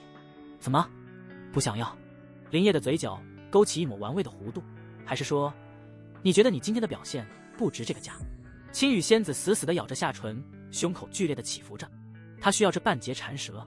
他的凌霜剑在刚才那一击中已经受损，若能将这蝉蛇中的庚金锐气融入其中，不仅能修复，更能让其威力大增。他需要力量，哪怕这力量是灵叶给的。最终，他缓缓地弯下腰，在那屈辱的目光注视下，捡起了那半截沉重的缠蛇。谢主人，赏赐。几乎是从牙缝里挤出了这几个字。很好，灵叶满意的点了点头，随即宣布道：从明天起，我将闭关，目标筑基圆满。在我出关之前，洞穴的一切由妹儿负责，你辅助他。若是我出关时发现你们3个女人少了一根头发，你们应该知道后果。他的目光在柳妹儿和青羽仙子之间来回扫视，那眼神中的警告意味不言而喻。柳妹儿心中一喜，连忙跪下：妹儿遵命，定不负主人所托。青羽仙子则低着头，让人看不清她的表情。洞穴内的气氛在这一刻变得微妙起来。灵叶靠在石壁上，感受着体内丹药化开的暖流，以及那枚妖丹传来的澎湃力量，心中一片火热，筑基圆满近在咫尺。金丹大道似乎也不再是遥不可及的梦。穿越来3年，3年都是炼气3层，可如今不过短短数月，灵叶已经到了要求金丹的程度。这就是有挂的感觉吗？而他不知道的是，就在他沉浸在对未来的无限憧憬中时，那个低着头的青羽仙子在用神识探查那半截缠蛇时，除了感受到那股锐利的庚金之气，还在缠蛇的某个破损的截面深处发现了一点微弱的、完全不属于金蝉的空间波动。那似乎是金蝉在很久以前无意中吞下的某个东西，一个被他的血肉包裹、隔绝了气息的东西。青羽仙子的心猛地一跳。翌日天光微亮，灵叶所在的那个小小的仅供一人盘坐的洞穴已经被一层肉眼可见的灵力光幕彻底封死。这是他用青羽仙子储物界中找到的几套阵盘组合而成的一个简易防御法阵，虽然品阶不高，但足以抵挡普通筑基后期的全力一击。最重要的是，可以隔绝内外的一切声息与探查。洞内，灵叶盘膝而坐，神情凝重。在他的身前，那枚赤金色的妖丹正静静地悬浮着，散发出惊人的热量与能量波动，将整个狭小的洞穴都映照成了一片暗金色。这就是他冲击筑基圆满，乃至未来窥探金丹大道的最大资粮。但灵叶清楚，这枚妖丹是一味绝世大药，同时也是一味穿肠剧毒，其中蕴含的不仅有三阳玄火莲那精纯到极致的火系灵力，更有闭眼金蝉数百年积累的妖力，以及他在自爆前那股不甘、怨毒、狂暴的意志。寻常修士若是敢直接吸收，下场只有一个：被那股狂暴的能量撑爆肉身，神魂被怨念污染，彻底沦为一个只知杀戮的怪物。富贵险中求，灵叶喃喃自语，眼中闪过一丝决绝。他深吸一口气，不再犹豫，双手掐诀，识海中的阴阳大月经轰然运转，一缕缕黑白二气自他体内升腾而起，交织盘旋，形成一个微型的不断旋转的阴阳鱼图案，缓缓靠近了那枚赤金妖丹。赤，两者接触的刹那，仿佛热油遇上了冷水，发出一声刺耳的声响。一股难以想象的狂暴能量，夹杂着一声凄厉的蟾蜍嘶鸣，顺着灵叶的灵力悍然冲入他的经脉之中。灵叶闷哼一声，脸色瞬间涨得通红，全身的经脉如同被烧红的铁水浇灌，传来撕心裂肺的剧痛。那股能量横冲直撞，仿佛要将他的身体撕成碎片。但他强行守住心神，疯狂运转功法。阴阳大月经的玄妙之处，在这一刻体现得淋漓尽致。那黑白二气所化的阴阳鱼，如同一座巨大的磨盘，开始缓慢而坚定地研磨、分解那股外来的狂暴能量。炽热霸道的火系灵力被分解、提纯，化作精纯的能量，融入他的气海，而那股阴冷的妖力与怨念，则被另一股力量牵引、包裹，暂时压制在经脉的各个角落，等待后续处理。这是一个极其痛苦而漫长的过程。灵叶的身体成了一个惨烈的战场，他的皮肤表面时而赤红如火，仿佛要燃烧起来，时而又浮现出淡淡的黑气，散发出不祥的气息。豆大的汗珠不断从他额头渗出，瞬间又被高温蒸发。他紧咬牙关，全部心神都沉浸在这场与死亡赛跑的拉锯战中。他甚至在想，若是此刻有青羽仙子的太阴之体在旁，以其至阴至寒的元阴之力进行双修，阴阳调和之下，中和这股火毒与怨念，必定会事半功倍。这个念头让他心中对那个女人的价值评估又上了一个台阶。她不仅仅是一个未来的炉鼎，更是一个能在他修炼道路上提供巨大助力的辅助品。时间就在这痛苦的煎熬中一点一滴的流逝，而在洞穴之外，3个女人也开始了她们的生活。柳妹儿俨然成了这个小团体的大管家，她每天指挥着白纸处理那些金蝉血肉，或是熬制成滋补的肉粥，或是用秘法炼制成一滴滴气血精华，以备不时之需。她将灵叶的起居安排得井井有条，俨然一副贤惠主母的模样。但只有她自己知道，她内心的焦虑。灵叶闭关了，这个男人的实力正在以一种他无法想象的速度飞跃。等他出关，自己这点微末道行，在他眼中恐怕会愈发不够看。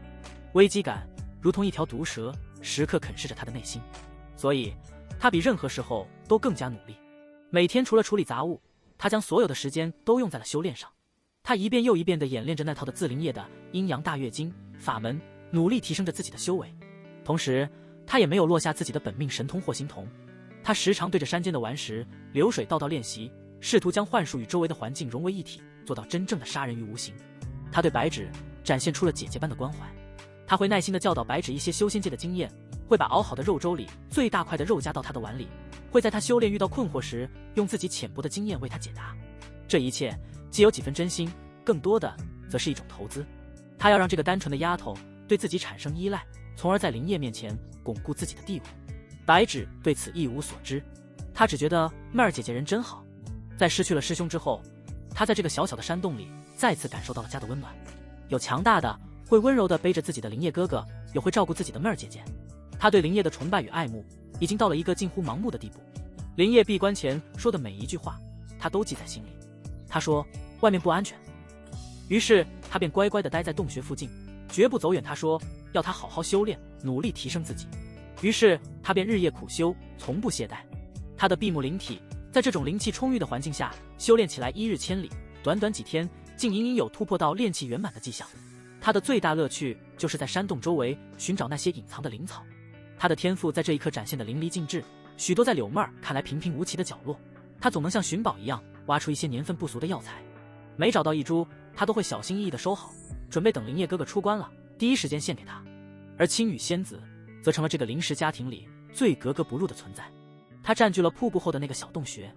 林烨闭关后，道种对他的压制似乎减弱了一些，不再是那种时时刻刻撕裂神魂的痛苦，转而化为了一种如影随形的威慑。只要他不产生逃跑或者反抗的念头，便与常人无异。他将那半截缠蛇用流风剑小心翼翼地切开，果然在最中心的位置，他找到了那个东西。那是一块约莫巴掌大小、通体漆黑、非金非玉的残破令牌。令牌上刻画着一些他看不懂的古老符文，正中心有一个模糊的形似山川的图案。他将神识探入其中，却被一股柔和而坚韧的力量挡了回来。但他能清晰地感觉到，这枚令牌与这片连绵的山脉存在着某种神秘的共鸣。这几天他除了打坐恢复灵力，研究那部太阴路神剑诀之外，所有的时间都花在了这枚神秘的令牌上。他有一种强烈的直觉，这枚令牌里有大秘密。这天中午，柳妹儿端着一碗热气腾腾的肉汤走进了瀑布后的洞穴。青羽妹妹，该用饭了。她脸上带着温婉的笑容，将食碗放在一块干净的石头上。青羽仙子从入定中睁开眼，清冷的目光扫了她一眼，没有说话。妹妹还在为之前的事情生气吗？柳妹儿自顾自地坐了下来，柔声说道：其实我们都一样，都是主人的女人。妹妹你出身高贵，天赋异禀，将来必定是主人身边最得力的人。姐姐我没什么本事，以后还要请妹妹多多照应呢。这番话说得滴水不漏，既捧高了青羽，又点明了双方的姐妹关系，还顺便宣示了一下自己过来人的地位。青羽仙子嘴角勾起一抹若有若无的嘲弄，她当然听得出柳妹儿话中的试探与拉拢。这个女人看似温顺妩媚，实则心机深沉，无时无刻不在计算着自己的得失。你想说什么？青羽仙子声音冰冷，懒得跟她绕圈子。柳妹儿脸上的笑容一僵，随即又恢复了自然。没什么，只是觉得在这深山之中，我们姐妹三人理应同心同德，才能更好的侍奉主人。侍奉主人。青羽仙子重复了一遍这4个字，眼神中的嘲弄更浓了。你倒是很享受这个身份。柳妹儿的脸色终于沉了下来，她最恨的就是青羽仙子这种眼神，那种发自骨子里的，仿佛在看一只摇尾乞怜的狗一样的眼神。享受？谁又愿意天生为奴？柳妹儿的声音也冷了下去。只不过我比你看得更清楚，反抗只有死路一条，顺从或许还能活下去。青羽，你那高人一等的骄傲，在主人面前一文不值。说完了吗？青羽仙子淡淡的说道。说完了就出去，你的汤我没兴趣。你……柳妹儿气得胸口起伏，但最终她还是忍住了。她知道现在还不是和这个女人撕破脸的时候。她站起身，冷哼一声，转身离去。就在她即将走出洞口的时候，青羽仙子忽然开口了：管好你那个天真的好妹妹，别让她到处乱跑。柳妹儿脚步一顿，回头不解地看着她。青羽仙子没有再解释，重新闭上了眼睛。柳妹儿皱了皱眉，虽然不明白他是什么意思，但心中却多了一丝警惕。而这份警惕在2天后变成了现实。这天下午，白芷像往常一样在山洞附近寻找灵草。他今天的运气很好，在一处山壁的石缝里发现了一株罕见的龙血藤。为了将整株藤蔓完整的取下，他不知不觉间爬上了一处平时很少来的山崖。就在他小心翼翼地将龙血藤收进药筐，准备原路返回时，眼角的余光忽然瞥见了山崖下方远处的密林中有几道人影闪过。他心中一惊，连忙趴在山崖边，悄悄地探出头去。只见5、6个身穿统一黑色劲装、气息阴冷的修士正排成一列，在林间快速穿行。他们每个人身后都背着一个用黑布包裹的人形的僵硬的东西。更让他感到毛骨悚然的是，走在最前面的那个领头之人，那人脸色惨白，毫无血色，嘴唇却乌青发紫，一双眼睛更是灰蒙蒙的，没有丝毫神采，就像2颗不会转动的玻璃珠子。他们所过之处，林间的飞鸟走兽都仿佛遇到了天敌一般，纷纷惊恐的逃窜。这是什么人？白芷虽然单纯，却不是傻子，他能清晰地感觉到那些人身上散发出的是比妖兽还要邪恶、还要冰冷的气息。他吓得心脏都快跳出来了，连忙缩回头，连滚带爬的往山洞的方向跑去。他一路狂奔，冲进主洞穴，正好撞见了正在打坐的柳妹儿。妹儿姐姐，不好了，不好了！他上气不接下气，清纯白皙的小脸吓得惨白。怎么了？慢慢说。柳妹儿扶住他，眉头紧锁。人，外面有好多好可怕的人。白芷语无伦次的将自己看到的一切都说了出来。听完他的描述，柳妹儿的脸色瞬间变得和白芷一样惨白。身背人形僵硬之物，领头者脸色如死人，是炼尸门的魔崽子。柳妹儿失声惊呼。炼尸门是附近几个州都有耳闻的邪道宗门，虽然不及合欢宗和天剑阁这般强大，但他们不修自身，专修尸道，将修士或凡人的尸体炼制成悍不畏死的尸魁，手段残忍，臭名昭著。他们怎么会出现在这片荒无人烟的山脉里？柳妹儿心中升起一股巨大的寒意。灵业正在闭关的紧要关头，绝对不能被打扰。而凭他和白芷，再加上一个心高气傲的青羽仙子，就在他心急如焚之际，青羽仙子不知何时已经悄无声息地出现在了主洞穴的入口。他看着慌乱的柳妹儿和白芷，脸上没什么表情，只是淡淡地问道：他们往哪个方向去了？往那边。白芷伸出颤抖的手，指向了瀑布所在的方向。柳妹儿和青羽仙子的心同时往下一沉，那里是他们的藏身之所，也是灵业闭关的要地。快，启动所有隐秘法阵！柳妹儿最先反应过来，她一把拉住白芷，以最快的速度冲向洞口，同时从储物袋中甩出数面阵旗。这些都是她这几天为了以防万一准备的。青羽仙子没有丝毫犹豫，也跟了上去。她比任何人都清楚，一旦灵业出事，道种反噬之下，她也必死无疑。现在他们是一根绳上的蚂蚱。3人来到洞口，柳妹儿双手翻飞，一道道灵诀打入阵旗之中。洞口周围的空气一阵扭曲，光影变幻。很快，整个山洞的入口便如同融入了山壁一般，消失不见。不够！青羽仙子的声音冷静的可怕。炼尸门的人对生气、魂力极为敏感，这种程度的幻阵瞒不过他们。说着，他屈指一弹，几块上品灵石精准地嵌入了柳妹儿法阵的几个关键节点。同时，他又从自己的储物戒中取出了一面巴掌大小的灰色古镜，这是圣光镜，能扭曲光线，遮蔽气息。你来主导，将他的力量融入你的法阵。他直接将镜子抛给了柳妹儿。柳妹儿一愣，没想到这个眼高于顶的女人，在这种关头竟然会如此干脆地拿出自己的法宝。她深深地看了青羽仙子一眼，没有多说废话，接过圣光镜，立刻开始重新布阵。在青羽仙子那远超她的阵法见识指点下，再辅以上品灵石和圣光镜，一个远比之前精妙得多的复合型隐秘法阵很快便布置完成。白芷，青羽仙子又看向一旁吓得瑟瑟发抖的白芷，用你的能力去和周围的植物沟通，让它们长得更茂盛一些，自然一些，把这里所有的痕迹都盖住。他的声音带着一种不容置疑的冷静，仿佛有种安抚人心的力量。白芷看着他，用力的点了点头。他闭上眼睛，纯木灵体的力量发动，一股无形的、充满生机的波动，以他为中心，悄然扩散开来。洞口周围的藤蔓、杂草，仿佛被注入了生命力一般，开始以肉眼可见的速度生长、蔓延，很快便将最后一点人工的痕迹也完美的遮掩了起来。做完这一切，3个女人屏住呼吸，躲在法阵之后，死死地盯着远处的密林。没过多久，那对炼尸门的修士果然出现在了他们的视野中。他们径直来到了瀑布下的水潭边。为首的那个死人脸修士停下脚步，灰蒙蒙的眼珠缓缓扫过四周。他抬起手放在鼻子前，深深地吸了一口气。奇怪，他发出沙哑难听的声音。此地的生气似乎比别处要浓郁一些，但又有些不对劲。大师兄，会不会是那东西就在这附近滋养了此地的生灵？旁边一个弟子低声问道。有可能。那大师兄点了点头，目光落在了那面巨大的瀑布之上，搜，一寸一寸的搜，就算是把这瀑布掀了，也要把东西给我找出来。是。几个弟子应了一声，便开始四散开来，用手中的法器在水潭周围敲敲打打，仔细探查起来。柳妹儿和白芷紧张得手心全是汗，只有青羽仙子依旧保持着绝对的冷静。她的一双青眸死死地盯着那个大师兄，以及他手中托着的一个罗盘状的法器。那法器上一根黑色的指针正微微颤抖着，指向的赫然便是瀑布后面的山体。他们果然是冲着那东西来的。时间一分一秒的过去，那几个炼师门的弟子一无所获。大师兄，什么都没有。这边也没有。那大师兄的脸色愈发阴沉，他看着手中罗盘上越来越剧烈的指针，喃喃自语：不可能，宗门古籍记载，山鬼令最后出现的气息就在此地，罗盘的反应也不会错。山鬼令。听到这三个字，青羽仙子的瞳孔猛地一缩，他瞬间就明白了，自己从金蝉体内得到的那枚黑色令牌到底是什么。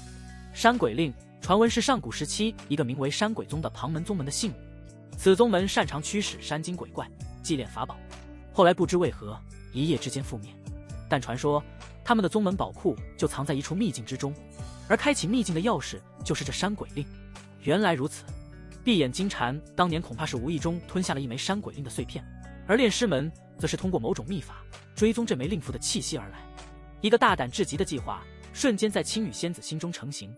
他看了一眼身旁焦急万分的柳妹儿，忽然传音入密：想不想来一招螳螂捕蝉，黄雀在后？柳妹儿浑身一震，愕然地看向他。青羽仙子没有理会他的震惊，用最快的速度将自己的猜测和计划全盘托出。他们有寻宝罗盘，我们有人，让他们去当这个开路的螳螂，替我们找到秘境入口，甚至替我们破开外围的禁制。等他们拼得你死我活，两败俱伤之时，我们再坐收渔翁之利。这笔天大的功劳，若是献给主人，你觉得他会怎么奖赏我们？柳妹儿的心脏疯狂地跳动起来。这个计划太大胆，太疯狂了，但也太诱人了。她看着青羽仙子那双亮的惊人的眸子，第一次发现这个女人在绝境中所爆发出的智慧与胆魄是何等的可怕。好，柳妹儿没有犹豫太久，便咬牙做出了决定。柳妹儿的心脏在胸腔里擂鼓，那是一种混杂着恐惧与极端兴奋的狂跳。青羽仙子的计划打开了她内心最深处的欲望之门，风险与收益在她脑中疯狂地计算着。怎么，又不敢了？青羽仙子清冷的目光精准地刺入柳妹儿摇摆不定的心神。有什么不敢的？柳妹儿咬了咬牙，丰腴的胸口因急促的呼吸而起伏，眼中闪过一丝狠色。不过是几个炼师门的杂碎，宰了便是指示。我们如何保证他们能找到入口？又如何在他们眼皮子底下脱身？青羽仙子嘴角勾起一抹几不可察的弧度，那是一种置诸在握的自信。她没有回答，而是直接用行动来证明。只见她手腕一翻，那枚漆黑的刻满古老符文的山鬼令碎片便出现在掌心。她看都没看，只是掂量了一下，然后对着远处那几个炼师门弟子搜索的反方向一处茂密的灌木丛屈指一弹，嗖，那枚令牌化作一道微不可察的黑影，悄无声息地穿过数十丈的距离，精准地落入了灌木丛的深处，发出一声极其轻微的被枝叶掩盖的闷响。做完这一切，他才传音给目瞪口呆的柳妹儿：就靠这个。果然，就在令牌落地的下一息，那炼师门大师兄手中罗盘上的黑色指针猛地一颤，剧烈地摆动了几下，最终像是被一股无形的力量强行扭转，死死地指向了令牌坠落的方向。在那边，那大师兄眼中灰蒙蒙的光芒一闪，脸上露出狂喜之色，再也顾不上什么瀑布水潭，身形一动，朝着那片灌木丛急冲而去。其余几个弟子见状，也连忙收起法器，紧随其后。走，跟上。青羽仙子声音平静，拉了一把还处在震惊中的柳妹儿，又对一旁不知所措的白芷吩咐道：白芷，你哪里都不要去，就守在主灵叶师兄闭关的洞口。记住，无论外面发生什么，听到什么，都不要出来，保护好你自己，不要受伤，就是你最大的功劳。仙子姐姐。白芷的小脸写满了担忧。听话。青羽仙子的语气不容置疑。白芷用力地点了点头，大眼睛里噙着泪水，转身跑回了灵业闭关的那个小洞穴前，像一只忠诚的小兽，蜷缩在被藤蔓掩盖的阵法之外，紧张地守护着。目送白芷离开，柳妹儿才回过神来。她看着青羽仙子那清冷绝美的侧脸，心中第一次生出一种难以言喻的复杂情绪。这个女人虽然高傲得令人讨厌，但这份临危不乱的胆识与算计，却又让人不得不佩服。跟紧了，别掉队。青羽仙子提醒了一句，便率先动身。她的身法极为高明，整个人仿佛化作了一缕没有重量的青烟，在林木间穿梭，悄无声息，只留下一道淡淡的残影。柳妹儿不敢怠慢，连忙施展身法跟上。她的身姿不如青羽那般空灵飘逸，却另有一番妩媚动人的风情，腰肢款摆，如同一只在林间滑行的美女蛇，每一个动作都充满了致命的诱惑。两道截然不同却又同样惊艳的风景线，就这样吊在那对炼尸门修士身后，如同两个最耐心的猎手，等待着猎物踏入陷阱。那几个炼尸门的修士显然没有察觉到身后的黄雀，他们一头扎进那片灌木丛。很快，那大师兄便在一处被压断的枝桠下找到了那枚漆黑的令牌。找到了，真的是山鬼令！一个弟子激动地叫出声：“大师兄英明！”另一个弟子立刻拍起了马屁。那大师兄将令牌攥在手中，感受着上面传来的一丝丝微弱的空间波动与古老气息，惨白的脸上也浮现出一抹潮红。他贪婪地摩挲着令牌，眼神狂热。错不了。古籍记载，山鬼宗覆灭前曾将开启宝库的7枚令符散落各处，这便是其中1枚的碎片。虽然只是碎片，但足以指引我们找到宝库的大致方位。他将令牌小心翼翼地收入怀中，再次拿出那个寻宝罗盘。这一次，他没有再让指针自由转动，而是口中念念有词，逼出一滴精血点在罗盘之上。嗡！罗盘上的指针在吸收了那滴精血后，散发出妖异的红光。它不再指向令牌，而是指向了一个更深更远的方向。走！大师兄低喝一声，当先开路。一行人加上他们身后背着的那些散发着不祥气息的尸魁，再次在山林中快速穿行起来。这一次，他们的目标明确了许多，速度也更快了。青羽仙子和柳妹儿对视一眼，都从对方眼中看到了一丝凝重。这炼尸门显然是有备而来，对这山鬼令的了解远比他们想象的要多。两人继续保持着不远不近的距离，如同鬼魅般跟随着。他们的呼吸与心跳都调整到了与周围环境几乎融为一体的频率。青羽仙子一身轻纱早已被他换下，此刻穿着一身从自己储物界中找出的紧身黑衣，将他那惊心动魄的丰腴曲线勾勒得淋漓尽致，行动间充满了力与美的结合。而柳妹儿则依旧是一身劲装，紧紧包裹着她成熟火爆的身段，奔行之时，腰臀间的弧度摇曳生姿，散发着野性的魅力。两个风格迥异的绝色女子，此刻却像两把出鞘的利刃，潜藏在暗处，只待一击必杀。大约跟了半天，前方的炼尸门修士在一处极其隐蔽的山谷前停了下来。那山谷的入口被一株巨大的、早已枯死的古树挡住，周围更是怪石嶙峋，瘴气弥漫，寻常人根本不会想到这里面别有洞天。就是这里了。那大师兄看着罗盘上几乎要竖起来的指针，激动的声音都有些颤抖。山鬼宗的秘境入口定然就在这山谷之内。他一挥手，身后一个身材最为高大的弟子立刻会意。那弟子将背上的尸魁放下，那是一具通体呈暗金色的僵尸，肌肉虬结，指甲乌黑锋利，一看便知不是凡品。吼！在弟子的操控下，那暗金尸魁发出一声不似人声的咆哮，迈开大步，蒲扇般的大手直接抓向那株拦路的枯死古树。咔嚓！看似坚硬无比的古树，在暗金尸魁的巨力之下，竟如铜朽木般被硬生生拔起，露出了后面一个黑漆漆的，仿佛能吞噬一切光线的洞口。一股阴冷、腐朽，还夹杂着一丝若有若无的灵药芬芳的奇异气息，从洞口中飘散而出。找到了，找到了！几个炼尸门的弟子顿时发出一阵狂喜的呼喊。躲在远处的柳妹儿看到这一幕，呼吸也不由得急促起来。她传音给青羽仙子：“现在动手吗？”不急。青羽仙子的声音依旧冰冷如雪，让这几只螳螂先进去替我们探探路，真正的蝉可还没露面呢。他的目光穿过幽深的洞口，仿佛已经看到了那隐藏在黑暗深处的真正的杀机。炼尸门的一行人在短暂的狂喜之后也迅速冷静下来。为首的大师兄眼中闪烁着谨慎的光芒，他很清楚上古宗门的秘境绝不可能毫无防备。老三，让你的铁狮先进去。他对着先前那个操控暗金尸魁的弟子命令道：“是，大师兄。”那名弟子不敢有违，立刻掐动法诀。那具暗金尸魁迈着沉重的步伐，一步一步地走进了漆黑的洞口，很快便消失在众人的视线中。洞外，所有人都屏住了呼吸，紧张地等待着。一息、2息、3息，洞内始终静悄悄的，没有任何声响传来。看来没什么危险。一个弟子松了口气，小声说道。那大师兄眉头微皱，心中那股不安的感觉却愈发强烈。他正要再说什么，一变陡声，吼！一声凄厉到极点的、充满了痛苦与暴怒的咆哮，猛地从洞穴深处传来。紧接着，一道金色的影子以比进去时快了数倍的速度倒飞而出，狠狠地砸在了外面的山壁上。砰！碎石飞溅，烟尘弥漫。众人定睛一看，无不倒吸一口凉气。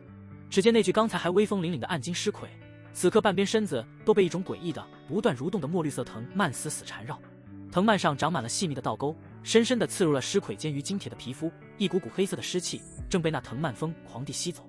更可怕的是，藤蔓的顶端竟然开出了一朵朵妖异的、酷似人脸的血色花朵。那些人脸的嘴巴一张一合，发出无声的尖笑，令人不寒而栗。我的铁师！那被称作老三的弟子发出一声惨叫，他能感觉到自己与尸魁之间的联系正在飞速减弱。他想上前，却被大师兄一把拉住。别去，是魂妖花，上古奇植，专克阴魂鬼物。大师兄脸色铁青，死死地盯着那些妖异的花朵。该死，这东西怎么会在这里？话音未落，洞口之中更多的墨绿色藤蔓如同潮水般汹涌而出，朝着他们席卷而来。结阵，放尸魁！大师兄当机立断，厉声喝道。剩下的几名弟子不敢怠慢，纷纷将身后的尸魁放下。几具形态各异、散发着浓郁尸气的僵尸挡在了他们身前，与那些噬魂妖花藤蔓缠斗在了一起。一时间，山谷入口处，尸气、妖气凌厉碰撞，轰鸣声不绝于耳。那些尸魁虽然悍不畏死，但在噬魂妖花的克制下，竟显得有些束手束脚，行动迟缓，很快便落入了下风。躲在远处的柳妹儿看到这一幕，美眸中异彩连连。她压低了声音，带着一丝兴奋传音道：“好机会！现在他们自顾不暇，正是我们动手的最佳时机。”青羽仙子只是淡淡的应了一声，但她那紧握着凌霜剑的手，以及眼中那亮的惊人的杀意，已经表明了她的态度。我先乱其心神，你寻机突入，先杀那几个弱的。柳妹儿迅速定下战术。青羽仙子没有异议，只是微微颔首。柳妹儿深吸一口气，饱满的胸脯微微起伏，随即她那双勾魂夺魄的桃花眼中泛起了一层奇异的、宛如水波般的紫色光晕。霍星童，一股无形的、诡异的精神波动悄无声息地笼罩了正在全力操控尸魁、抵挡藤蔓的炼尸门众人。下一刻，战场的局势发生了微妙的变化。一个正在掐诀的弟子动作猛地一僵，眼中闪过一丝茫然，随即他像是看到了什么极其恐怖的东西，失声尖叫起来。是合欢宗的妖女，他们也来了！大师兄小心！他这一嗓子让其他几人心中皆是一惊。胡说什么？哪里有合欢宗的人？大师兄心神一凛，立刻察觉到不对，厉声喝道。但已经晚了。另一个弟子眼中看到的景象却是自己的同门师兄弟突然面目狰狞地举起法器朝自己背后捅来。老五，你敢偷袭我！他怒吼一声，竟放弃了对尸魁的控制，反手一掌狠狠拍向了自己身边的同伴。场面瞬间乱成了一锅粥。就是现在，一道清冷的如同九幽寒冰般的杀机骤然爆发。青羽仙子的身影如同暗夜中掠过的一道闪电，快到了极致。他手中的凌霜剑发出一声清越的剑鸣，剑身上淡淡的太阴之力流转，带起一片冰冷的寒雾。太阴路神剑诀寒月斩，一道冰轮般的皎洁剑光一闪而逝。噗！那个最先陷入幻觉、大喊大叫的弟子，他的声音戛然而止。他甚至没能看清是什么东西击中了他，只觉得脖子一凉，随即整个世界便开始天旋地转。一颗大好的人头冲天而起，断颈处喷出的鲜血瞬间被剑气中的寒意冻结成了冰晶。一击得手，青羽仙子没有丝毫停留，他那包裹在黑色镜翼下的娇躯以一种匪夷所思的角度扭转，躲过一具失控尸魁的利爪，脚步在山壁上轻轻一点，整个人如同翩然起舞的黑色蝴蝶，再次扑向了另一个目标。他的身姿在血与火的战场上非但没有丝毫狼狈，反而有一种残酷而凄艳的美感。那紧身的黑衣将他凹凸有致、充满力量感的身体线条完美的展现出来，每一次挥剑，每一次闪躲，都像是一场死亡的舞蹈。那张清冷绝美的脸庞上溅上了几滴温热的血珠，更给他增添了几分妖异的魅力。不好，有埋伏！大师兄到底是筑基圆满的修士，心智坚定，瞬间便从柳妹儿的幻术影响中挣脱出来。他看着同门惨死，又看到那如同女杀神般的青羽仙子，顿时目眦欲裂。贱人，找死！他怒吼一声，舍弃了那些噬魂妖花，身形一晃，便要朝青羽仙子扑去。然而他刚一动，眼前便是一花，柳妹儿的身影不知何时已经出现在了他前方不远处的山石之上。他一手叉腰，一手轻轻撩拨着垂下的发丝，火红的劲装在山风中猎猎作响，勾勒出惊心动魄的火爆曲线。他对着大师兄露出了一个足以让任何男人都神魂颠倒的妩媚笑容。这位道兄，这么着急是要去哪儿啊？他的声音如同最香醇的美酒，带着一丝慵懒，一丝挑逗，直接钻进了大师兄的耳朵里。大师兄心神俱震，这个女人美得简直不像话，尤其是那双眼睛仿佛有魔力一般，让他只是看了一眼就觉得心跳加速，口干舌燥，脑中甚至不受控制地浮现出一些旖旎的画面。就是这一瞬间的失神，对于青羽仙子来说已经足够了。死！冰冷的一个字在另一个方向响起，又是一道凄美的剑光亮起。那个正在和自己同伴内讧的弟子被青羽仙子从背后一剑穿心，他脸上的表情还凝固在对同伴的愤怒与不解上，便彻底失去了生机。转瞬之间，炼师门一行5人便只剩下了那个心神失守的大师兄和那个被暗金尸傀连累早已吓得面无人色的老三。啊！那老三终于反应过来，发出一声惊恐的尖叫，转身就想逃。想跑？柳妹儿冷笑一声，屈指一弹，一道无形的精神冲击精准地命中了他的后脑。那老三只觉得脑袋像是被一柄大锤狠狠砸中，眼前一黑，闷哼一声便直挺挺地倒了下去，人事不省。此刻整个山谷入口除了那些依旧在和尸鬼缠斗的噬魂妖花，便只剩下了那个脸色正青正白死死盯着柳妹儿的大师兄。他终于明白自己从一开始就落入了一个精心布置的陷阱。这两个突然冒出来的女人，一个媚骨天成，擅长攻心之术，一个剑法狠辣，杀人如割草，两人的配合天衣无缝。你们到底是什么人？他从牙缝里挤出这句话，手已经悄悄摸向了腰间的一个黑色口袋。青羽仙子持剑而立，剑尖的鲜血缓缓滴落，他没有回答，只是用看死人一样的眼神看着他。柳妹儿则是咯咯一笑，风情万种，我们是谁不重要，重要的是你今天要死在这里了。他说话的同时对着青羽仙子的方向悄悄打了个手势，那意思是这个家伙不好对付，他身上那只本命尸魁还没放出来。青羽仙子微微颔首表示明白，两女一前一后形成夹击之势，将那大师兄所有的退路都彻底封死。空气中肃杀的气氛浓郁到了极点，那炼师门大师胸脸上的肌肉剧烈的抽搐着，他死死地盯着眼前的两个女人，一个冷若冰霜如同九天玄女却手持滴血的凶刃，一个媚眼如丝仿佛玉海妖姬却招招攻心歹毒无比。这两朵风格迥异却同样致命的妖花让他感受到了前所未有的压力。好好好，他怒极反笑，声音嘶哑，区区两个筑基期的女修也敢算计我炼师门，今天我就让你们知道什么叫真正的绝望。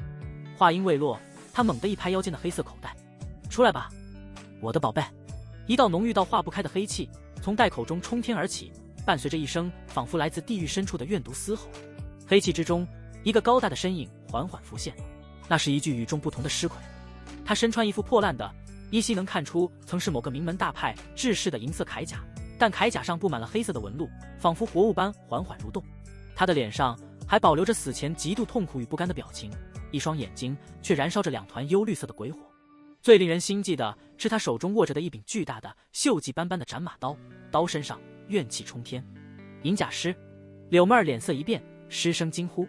这可不是寻常的铁石铜尸，而是用筑基圆满修士的尸体辅以无数怨魂祭炼而成的本命尸魁，其战力甚至比主人本身还要强悍几分，有点眼力。那大师兄狞笑一声，伸手一指青羽仙子，给我撕了他！吼！银甲师喉咙里发出一声沉闷的咆哮，双腿猛地一蹬地面，庞大的身躯竟爆发出与体型完全不符的速度，化作一道黑色的旋风，手中的斩马刀带起一阵腥风，当头就朝青羽仙子劈了下去。这一刀势大力沉，威猛绝伦，刀锋未至，那股凌厉的刀锋已经刮得人脸颊生疼。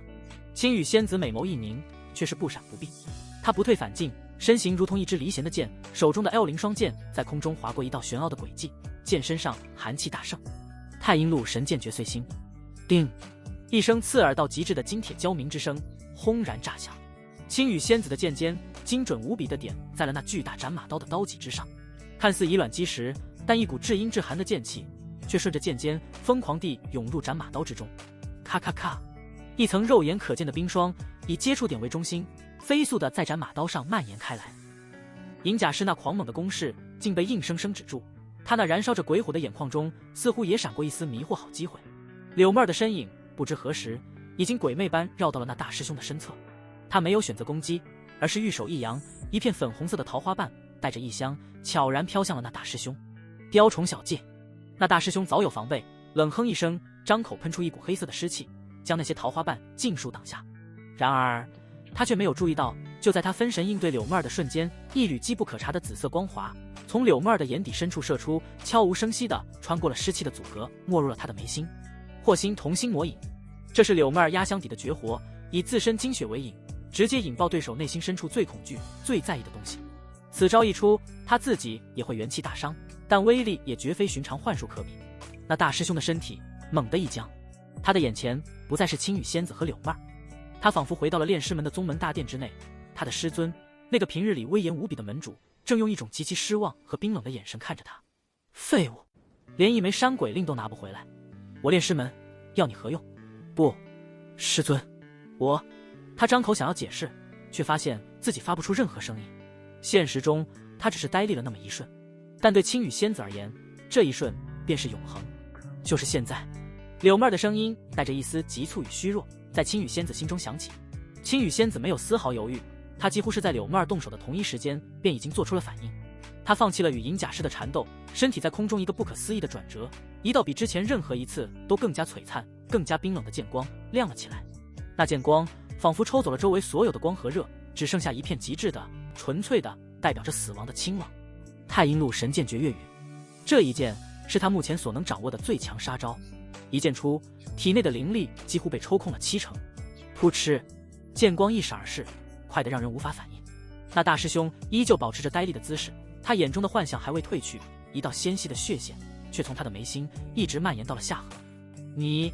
他艰难地吐出一个字，眼神中的鬼火与不甘如同风中残烛，迅速熄灭。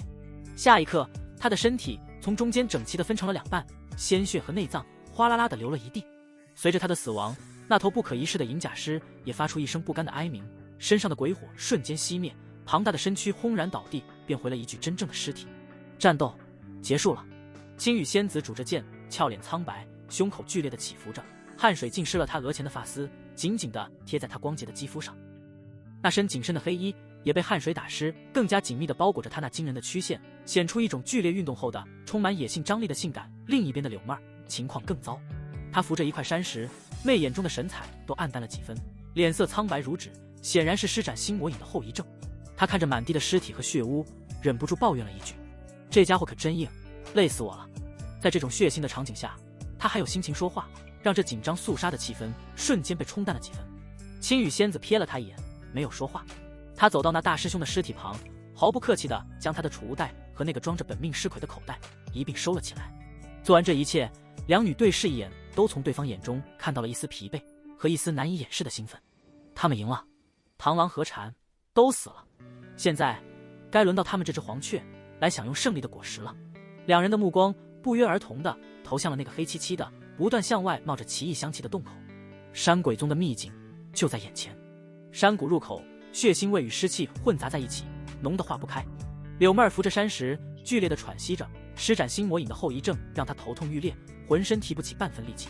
她看着不远处拄剑而立，同样脸色苍白，但身姿依旧挺拔如松的青羽仙子，心中闪过一丝复杂的情绪。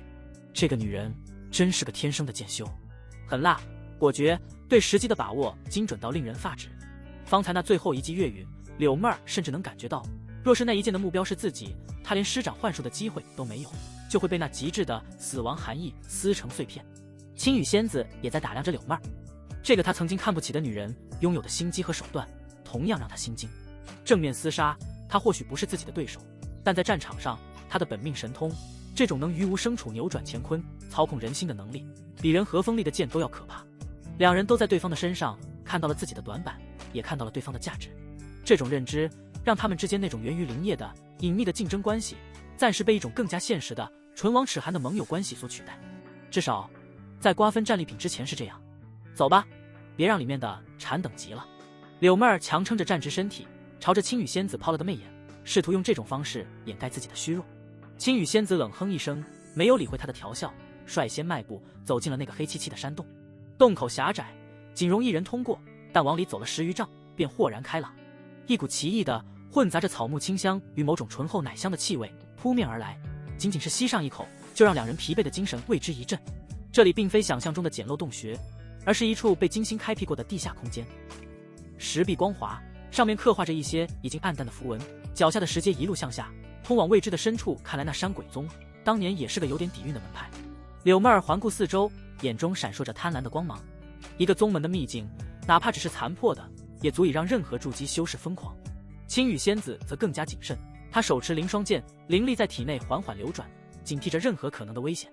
这地方太过安静了，安静的有些诡异。两人顺着石阶一路向下，大约走了一炷香的功夫，前方出现了一座古朴的石桥。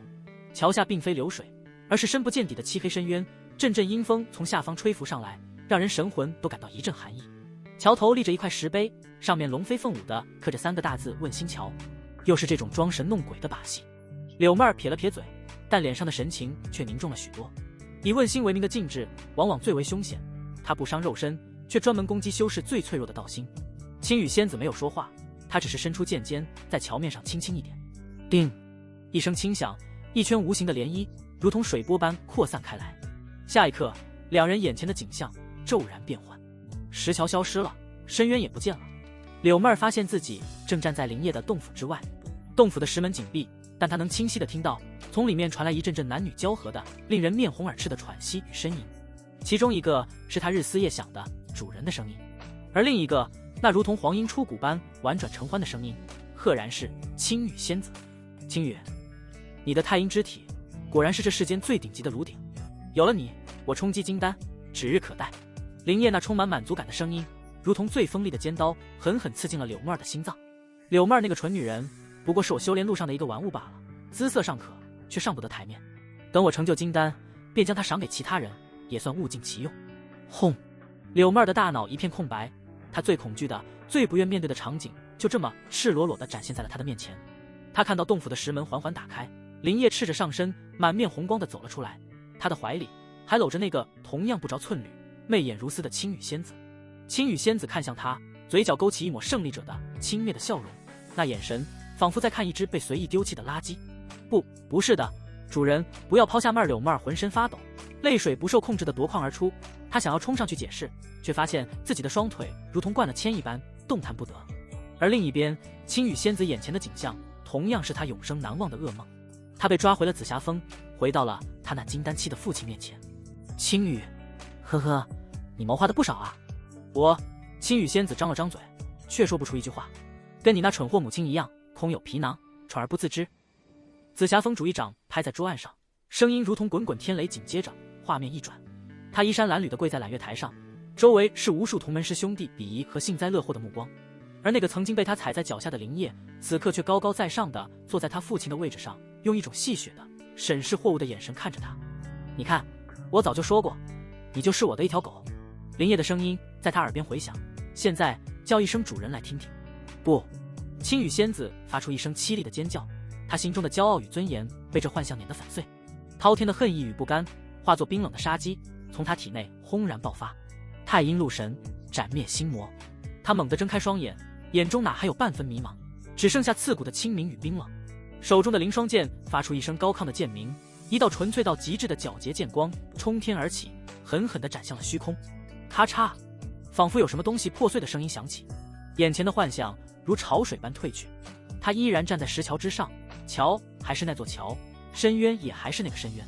不远处，柳妹儿正瘫坐在地，双目失神，泪流满面，口中还在喃喃自语着：“不要，主人，不要丢下我。”青羽仙子眉头一皱，这个女人道心竟然如此脆弱。她没有丝毫怜悯，抬起一脚狠狠踢在柳妹儿的腰上。废物，还不醒来！这一脚力道十足，柳妹儿被踢得一个趔趄，剧痛让她瞬间从幻象中挣脱。她茫然地看了一眼四周，随即反应过来发生了什么，一张俏脸瞬间涨得通红，既是羞愧又是后怕。她刚才竟然差点沉沦在幻术之中，道心失守。多谢。柳妹儿咬着下唇，低声说道。她知道，若非青羽仙子那一剑破开了幻阵的核心，自己恐怕就真的麻烦了。哼！青羽仙子收剑而立，冷冷地说道：“下次再这么没用，就死在这里好了。”虽然嘴上不饶人，但他心中却对柳妹儿高看了一眼。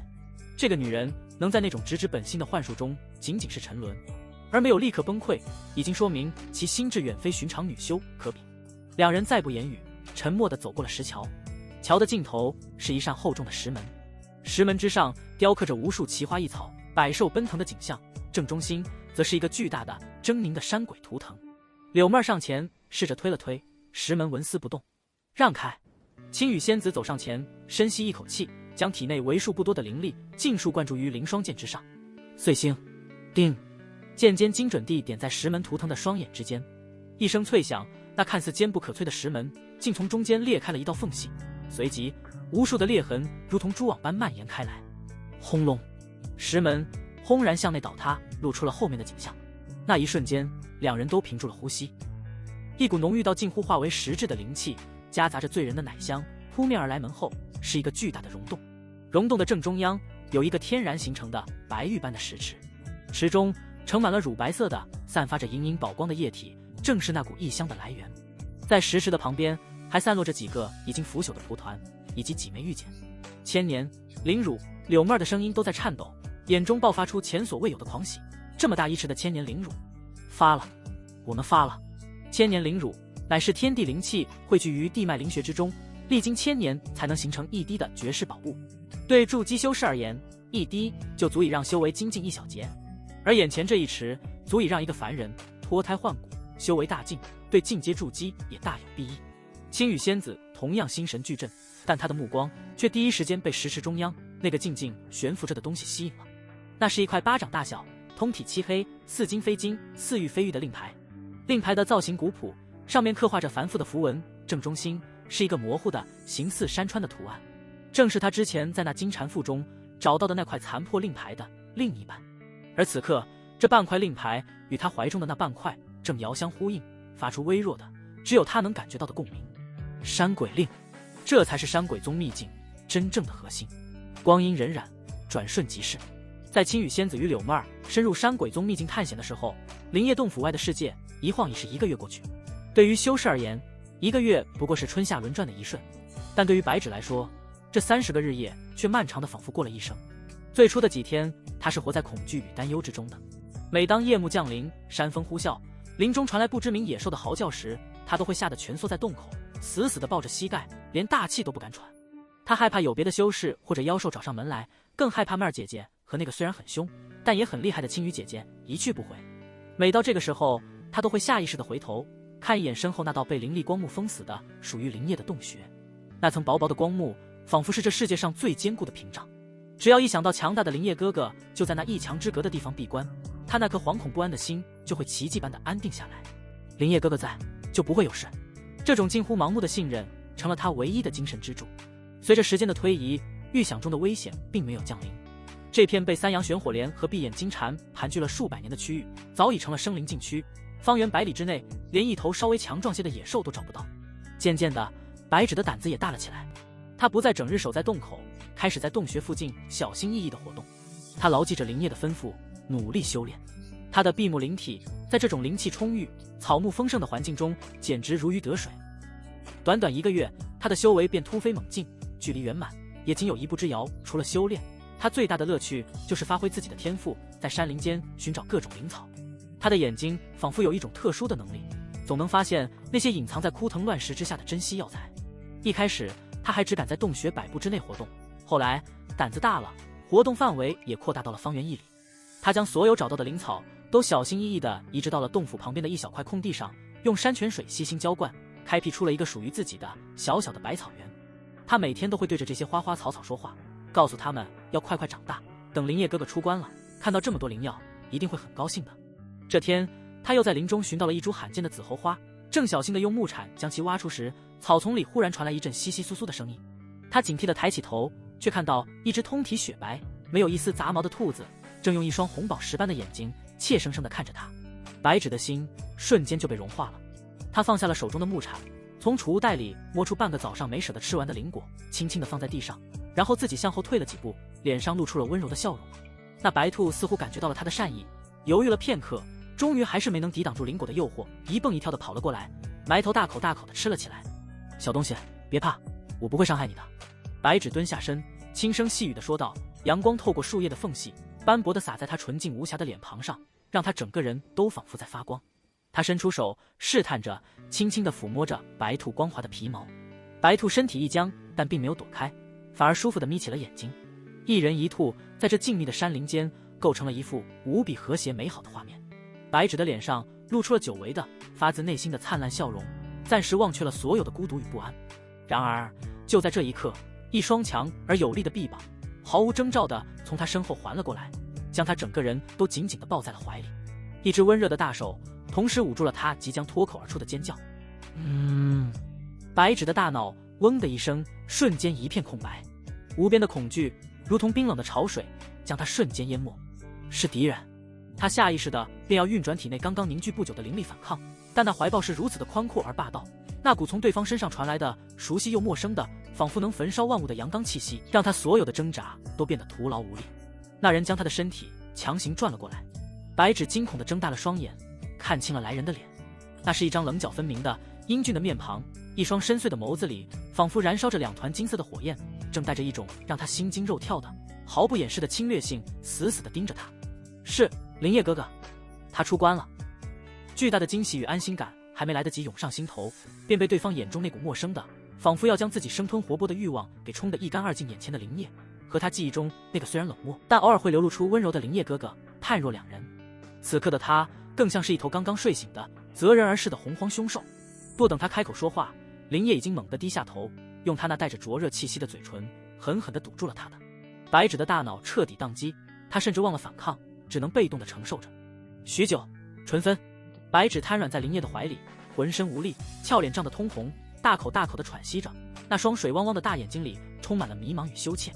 林业看着怀中这个被自己蹂躏的眼神迷离的纯洁少女，感受着她身体的柔软与芬芳，心中那股因为成功突破而膨胀到极致的无处宣泄的力量终于找到了一个突破口。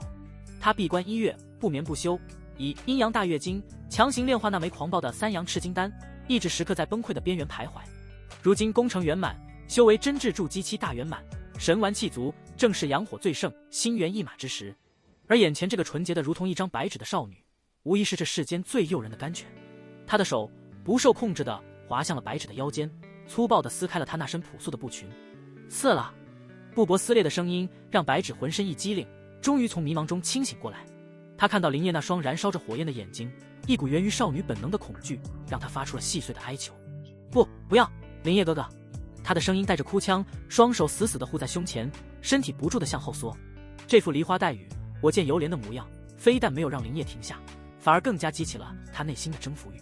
然而就在他准备进行下一步动作时，白纸仿佛想起了什么最重要的事情，用尽全身力气大声地郑重地喊了出来：林业哥哥，妹儿姐姐和青雨姐姐他们已经离开1个月了。这句话如同一盆冰水兜头浇下，林业的动作猛地一僵，他眼中那足以将人融化的灼热欲望在瞬间褪去，取而代之的是一片深不见底的令人心悸的冰冷。他缓缓松开了怀中的少女，慢慢地站直了身体。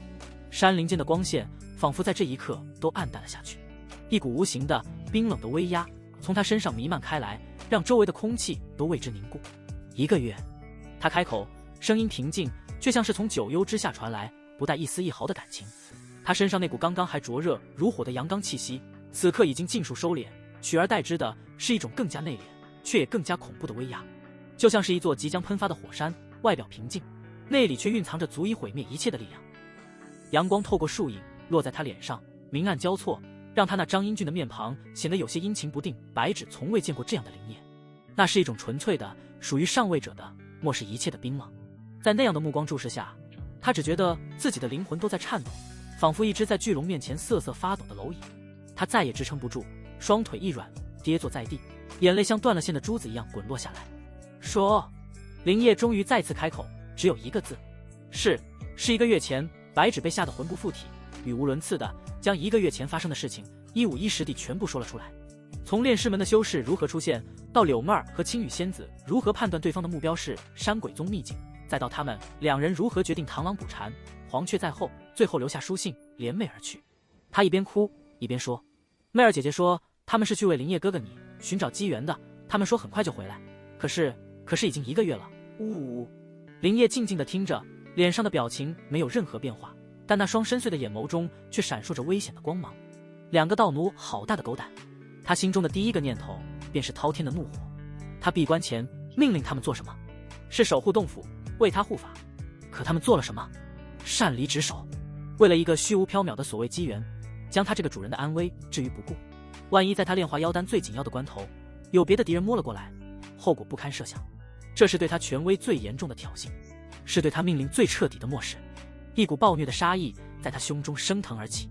他甚至在想，等那2个女人回来，他要用最残忍的手段，让他们知道什么是规矩。但林业终究是林业，滔天的怒火之下，是他那颗永远保持着绝对理智的心。他很快就从白纸混乱的叙述中提炼出了几个关键点：一，他们并非是想逃跑，青羽仙子身中道种，生死皆在他一念之间，绝无可能背叛。青羽仙子那个女人虽然心机深沉，但她很清楚，离开了自己，她照样摆脱不了盗奴的身份。二，他们的目标很明确，是为了夺取山鬼秘境的机缘。这说明他们的所作所为最终的受益者还是他林业。这2个女人虽然有些不听话，但确实无时无刻不在为他这个主人的利益考虑。三，他们赢了。如果他们输了，那么现在找上门来的就该是那炼尸门的人了。既然1个月过去，这里依旧风平浪静，那就说明柳妹儿和青羽仙子成功的解决了那几个炼尸门的弟子。想到这里，林业心中的杀意稍稍平复了一些，但取而代之的是一种更加冰冷的，如同猎人审视自己猎犬般的审慎。奴婢太有自己的想法，不是好事。该敲打的必须狠狠的敲打，否则今天他们敢擅自行动，明天就敢有其他的想法。他低下头，看着依旧在地上泪眼婆娑的白纸。少女的衣衫被扯下一截，露出了大片雪白的肌肤，头发凌乱，脸上挂着泪痕，看上去无比的清冷哀怨。林业心中闪过一丝莫名的情绪，那股因为被打断而压抑下去的欲望似乎又有了抬头的迹象，但他最终还是强行压了下去。现在不是想这些的时候。他弯下腰，伸出手，将白纸从地上拉了起来，顺手脱下自己的外袍，披在了他赤裸的香肩上。纸儿，别哭了。他的声音恢复了一丝温度。你做得很好，把一切都告诉了我。白纸愣愣地看着他。林业看着少女那双被泪水洗过的清澈见底的眼睛，那里面满是依赖与不解。他心中的那丝烦躁诡异地平息了下去。他忽然意识到自己对那2个女人发火毫无意义。他们不在，他就算气炸了肺，他们也不知道。他更不可能为了2个不听话的奴隶就抛下刚刚突破的安稳境界，去那什么凶险的秘境里寻找他们。万一他们已经死了呢？万一他们跟炼尸门的人同归于尽了呢？万一那里还有别的黄雀呢？他的命金贵得很。相较之下，眼前这个温顺听话纯净的如山间清泉般的小白兔才是最实在的。我没有怪你。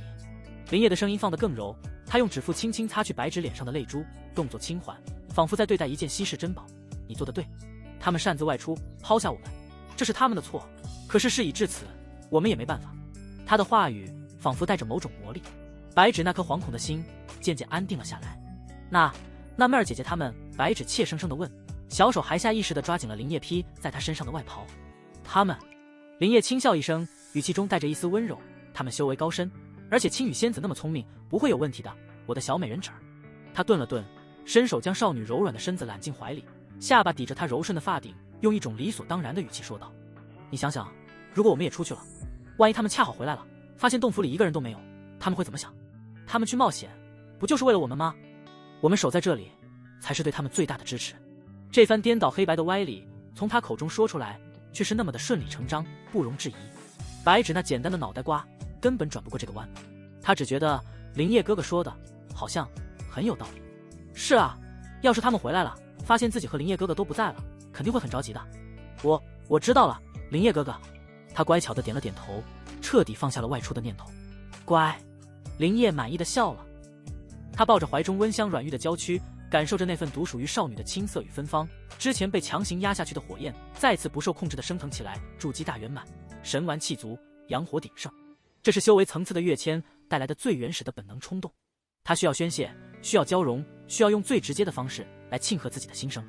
而怀里的白纸，无论是那闭目灵体的气息，还是那未经人事的纯洁，对他而言都是最顶级的补品，最诱人的甘霖。他不再压抑，他抱着白纸大步走回了那个属于他的刚刚撤去法阵的洞穴。山洞不大，石壁上还残留着吸取妖丹时留下的暗金色光晕。林业将它放在自己平日打坐的石床上。林业哥哥，白纸看着他那双再次燃起金色火焰的眼睛，一颗心又提到了嗓子眼。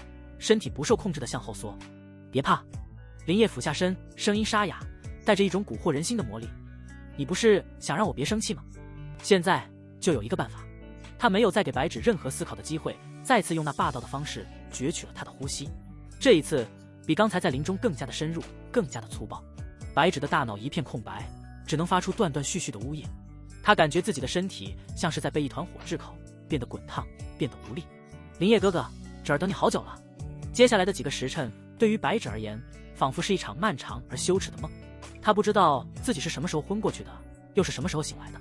当他再次睁开眼时，发现自己正躺在林烨的臂弯里，身上盖着他的外袍，而那个刚刚对自己做了那么多坏事的男人正闭着眼睛，一手揽着他，另一只手却搭在他的腹部，一股股温暖而精纯的灵力正源源不断地从他的掌心渡入他的气海。那是阴阳大月经的双修法门。白芷的闭目之体对林烨而言是大补之物。这段时间白芷积累的原因，让他那刚刚突破略显虚浮的境界得到了完美的巩固与沉淀。而林烨反补回去的，则是经过阴阳大月经提纯过的，属于筑基大圆满修士的精纯灵力。白芷只觉得一股暖流在四肢百骸中流淌，之前身体的痛楚早已消失不见，取而代之的是一种前所未有的充盈感。他能清晰地感觉到自己那停滞在炼气9层顶峰的修为瓶颈，在这股精纯灵力的冲刷下轰然破碎。短短一夜，他的修为如同坐上了云霄飞车，一路飙升到了炼气7的顶峰，距离筑基也仅仅是一步之遥。感觉到了吗？林烨不知何时已经睁开了眼睛，正低头看着他，嘴角带着一丝玩味的笑意。白芷的脸唰的一下红到了耳根，羞得将头埋进了他的怀里，不敢看他。林烨哈哈一笑，将他抱得更紧了些。就这样，在等待的日子里，洞府中的气氛变得旖旎而温馨。林烨彻底将白芷当成了自己的私有物，食髓之味，日夜索取。而单纯的白芷也在这种亲密无间的关系中彻底沦陷。他对林烨的感情从最初的崇拜和依赖，迅速蜕变成了一种夹杂着畏惧与爱慕的病态的痴恋。他会为他准备食物，会把新找到的灵草献宝一样的捧到他面前，会笨拙地迎合他所有的要求。林烨很享受这种感觉，一个纯洁无瑕的少女渐渐绽放出属于女人的妩媚与风情。这种亲手塑造的成就感让他无比满足。这样的日子过了大约5-6天。这天下午，林烨正像往常一样在洞穴里指点着白芷修炼，顺便占尽便宜。忽然他动作一顿，抬起头看向了洞外，两道熟悉又虚弱的气息正由远及近，快速地向这边靠近。他们回来了。林烨的嘴角缓缓勾起一抹冰冷的弧度，他温柔地拍了拍白芷的脸蛋，柔声道：芷儿，你先去瀑布那边的小洞里待一会儿，没有我的允许不准出来。哦，好。白芷虽然不解，但还是乖巧地穿好衣服，听话地走了出去。看着少女消失的背影，林烨脸上的最后一丝温情瞬间消失得无影无踪。他缓缓站起身，整理了一下衣袍，一步步走出洞穴，站在了洞府的入口处，双手负后，神情冷漠，静静地等待着。片刻之后，两道狼狈不堪的身影出现在了他的视线中，正是柳妹儿和青羽仙子。柳妹儿和青羽仙子一踏入洞府的范围，便感受到了那股熟悉又令人窒息的威压。是林烨，他出关了。两人对视一眼，都看到了对方脸上的惊惶与虚弱。他们在山鬼宗秘境中九死一生，虽然最终得手，但也耗尽了心力。此刻正是最狼狈的时候。本想着能赶在林烨出关前休整一番，再将宝物献上邀功，没想到终究是迟了一步。看着洞口那个负手而立、神情冷漠如万年玄冰的身影，柳妹儿心中咯噔一下，一股凉气从脚底板直冲天灵盖。完了！她几乎是下意识的加快了最后几步，然后扑通一声，双膝重重地跪在了林烨面前的泥地上。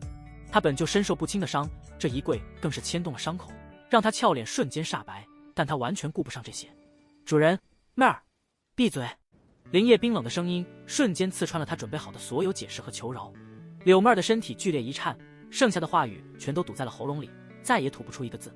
他只能低下头，将额头贴在冰冷的地面上，浑身抖如筛糠。林烨的目光越过跪伏在地的柳妹儿，落在了他身后那个依旧站着的女人身上。青羽仙子，她同样狼狈，那身青色的纱衣早已被鲜血和污泥染得看不出原色，好几处破口下露出触目惊心的伤痕，但她的腰杆却依旧挺得笔直。那张沾染了尘土的绝美脸庞上没有柳妹儿的恐惧，只有一种疲惫到极点的麻木，以及麻木之下深藏的不屈的倔强。他握紧了拳头，指甲深深嵌入掌心。这个畜生，自己为了那虚无缥缈的机缘，在秘境外与炼尸门的妖人殊死搏杀，几次险死还生，好不容易带着能让他一步登天的宝物回来，想的不是如何讨好他，而是为了让他能更快的提升实力，从而让自己也有一线生机。可他呢，没有一句关怀，没有一丝一毫的喜悦，只有这高高在上的审判般的姿态。一股屈辱的怒火在他心底轰然炸开，几乎要冲破道种带来的压力。林烨看着他那腹不服不忿的样子，嘴角勾起一抹残忍的弧度，重重的冷哼了一声。哼，这一声哼仿佛一道无形的惊雷，直接在他识海中炸响。青羽仙子喉咙里发出一声压抑的痛哼，那如影随形的道种之力仿佛被这声冷哼激活，瞬间化作1万根钢针，疯狂地刺向他的神魂。剧痛让他眼前阵阵发黑，那挺得笔直的腰杆再也支撑不住。识时务者为俊杰，在绝对的力量面前，所有的傲骨与尊严都只是一个笑话。青羽仙子闭上了眼睛，长长的睫毛微微颤抖，遮住了其中所有的不甘与恨意。下一刻，他缓缓地屈辱地弯下了双膝，和柳妹儿并排跪在了一起。很好，林烨心中冷笑，就是要这样。他要的就是他们明白，无论他们立下多大的功劳，无论他们变得多强，他们的身份永远都只是他的奴隶。他缓缓踱步上前，走到柳妹儿面前，弯下腰，用2根手指粗暴地捏住她尖翘的下巴，强迫她抬起头来。看着那张梨花带雨、写满了恐惧的娇媚脸蛋，林烨心中那股暴虐的杀意诡异地平复了几分。这个蠢女人虽然蠢，但这份忠心和畏惧却是实实在在的。他终究是没舍得直接对她发作，说：“这次行动是谁提议的？”林烨的声音依旧冰冷，却多了一丝审问的意味。柳妹儿的心猛地一揪，她下意识地用余光瞥了一眼身旁的青羽仙子。她知道，以林烨多疑的性格，这个问题的答案将直接决定他们2人接下来命运。以自己的身份，就算担下所有罪责，主人最多也就是重罚1顿，发泄完怒火也就过去了。可青羽仙子不同，她本就心高气傲，屡屡被主人打压，若是再坐实了擅作主张、蛊惑同伴的罪名，下场绝对会凄惨无比。这1个月在秘境中的相互扶持、同生共死的一幕幕，在他脑海中飞速闪过，一股他自己都说不清道不明的冲动压过了所有的算计与恐惧。他深吸一口气，迎着林烨那审视的目光，用一种前所未有的坚定语气，一字一句地说道：“回主人，是妹儿提议的。是妹儿见识浅薄，贪图机缘，没有考虑周全，将主人置于险地，所有罪责妹儿一人承担，请主人重重责罚。”说完，他重重地将头磕在地上。青羽仙子跪着的身子猛地一僵，她那丰腴饱满的山峰剧烈起伏了一下，难以置信地侧过头，看着身旁这个将所有责任都揽到自己身上的女人，她竟然会为了自己出头。林烨的动作也是一致，他眯起了眼睛，松开了柳妹儿的下巴。他当然不信，柳妹儿这个女人绝没有这个胆子和魄力。他心中好笑，转头看向青羽仙子，声音里带着一丝玩味：“他说的是真的吗？”青羽仙子沉默了，他知道林烨不信，他这么问不过是想借机再次敲打羞辱自己。如果自己顺水推舟让柳妹儿顶罪，林烨或许真的不会对柳妹儿下死手，但自己呢，欠下的人情，心中的那份骄傲都不允许他这么做。他不想欠任何人，尤其是这个同样被林烨玩弄于股掌之间的女人。他缓缓抬起那张美艳绝伦的脸庞，直视着林烨，那双清冷的眸子里第一次没有了恨意，也没有了恐惧，只有一片坦然。是我提议的，声音不大，却清晰无比。林烨看着他们2个，一个拼命顶罪，一个坦然承认，忽然低低的嗤笑出声：“哼，没想到你们2个出去一趟，倒是学会姐妹情深了。”他缓缓站直了身体，转过身，随手从旁边的一株老藤上扯下了一截而必粗细的青色藤蔓。他在手里随意的掂了掂，藤蔓在空中甩出一道噼啪的脆响。既然如此，他回过头，脸上带着恶劣的笑容：“那就一起罚吧。”说完，他不再看2个女人煞白的脸色，转身走进了自己闭关的洞穴。柳妹儿浑身一软，但看到林烨的背影，又立刻反应过来，眼中闪过一丝明悟。她用胳膊肘轻轻碰了碰还在发愣的青羽仙子，用眼神示意。这1个月的默契，让青羽仙子瞬间明白了他的意思。柳妹儿挣扎着站起身，整理了一下破烂的衣衫，迈着沉重的步子，跟着林烨走进了那个让他既恐惧又渴望的洞府。青羽仙子闭上眼，在睁开时已是一片死寂。她也站了起来，跟在柳妹儿身后走了进去。洞府内光线昏暗，石壁上还残留着林烨炼化妖丹时留下的暗金色光晕，空气中弥漫着一股灼热而霸道的阳刚气息。柳妹儿一走进来，便熟门熟路地走到洞府中央，端端正正地跪坐下来，低眉顺眼，一副任君采撷的模样。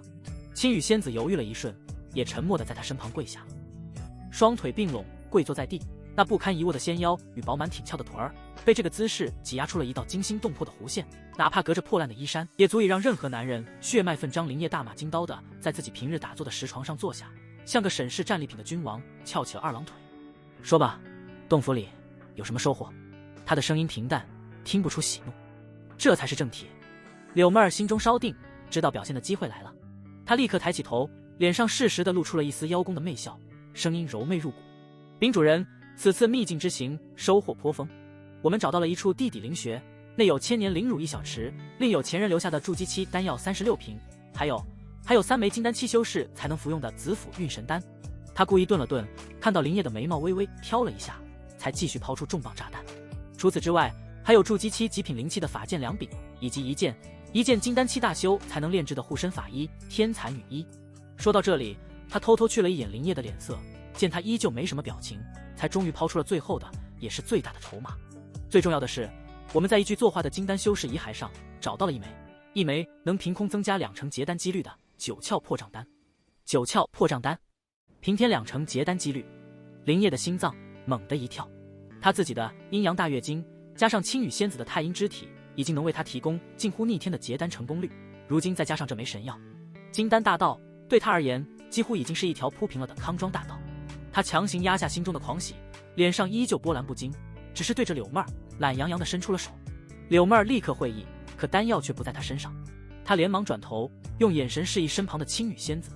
青羽仙子还跪在那里，心中五味杂陈。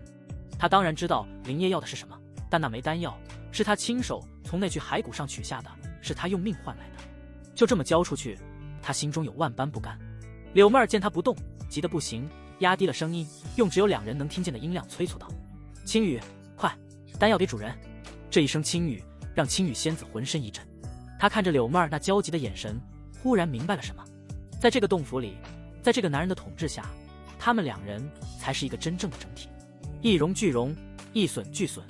他深吸一口气，压下了所有情绪，默默地从自己怀中那个贴身收藏的储物袋里取出了一个温润的玉盒。他将玉盒递给了柳妹儿，柳妹儿如蒙大赦，双手接过玉盒，然后做出了一个让青羽仙子再次震惊的动作。她没有起身，而是就这么跪在地上，用膝盖当作双脚，一步一步地卑微地爬到了林业的脚边。她高高地举起手中的玉盒，头颅深深地低下，用一种近乎于膜拜的姿态将玉盒呈了上去。主人，请过目。林业居高临下的看着他这副极尽谄媚的姿态，心中万分满意。这才对，这才是一个合格的奴隶该有的样子。他伸手接过玉盒，甚至没有多看柳妹儿一眼，而是将目光投向了青羽仙子，淡淡的说道：“跟妹儿学着点。”这句轻飘飘的话，却比任何羞辱都来得更加沉重。青羽仙子低下了头，白皙的牙齿死死地咬住了下唇。她不得不承认，在如何放下尊严，如何讨好这个男人这方面，自己确实远远不如柳妹儿。她不知道的是，在她产生这个念头的瞬间，她那颗高傲的道心已经悄然裂开了一道更深的缝隙。林业打开玉盒，一枚龙眼大小、通体赤金、布满9窍的丹药，正静静地躺在其中，散发着沁人心脾的药香。他对着光线看了又看，感受着其中蕴含的磅礴药力，脸上的冷漠终于绷不住，露出了一丝满意的笑容。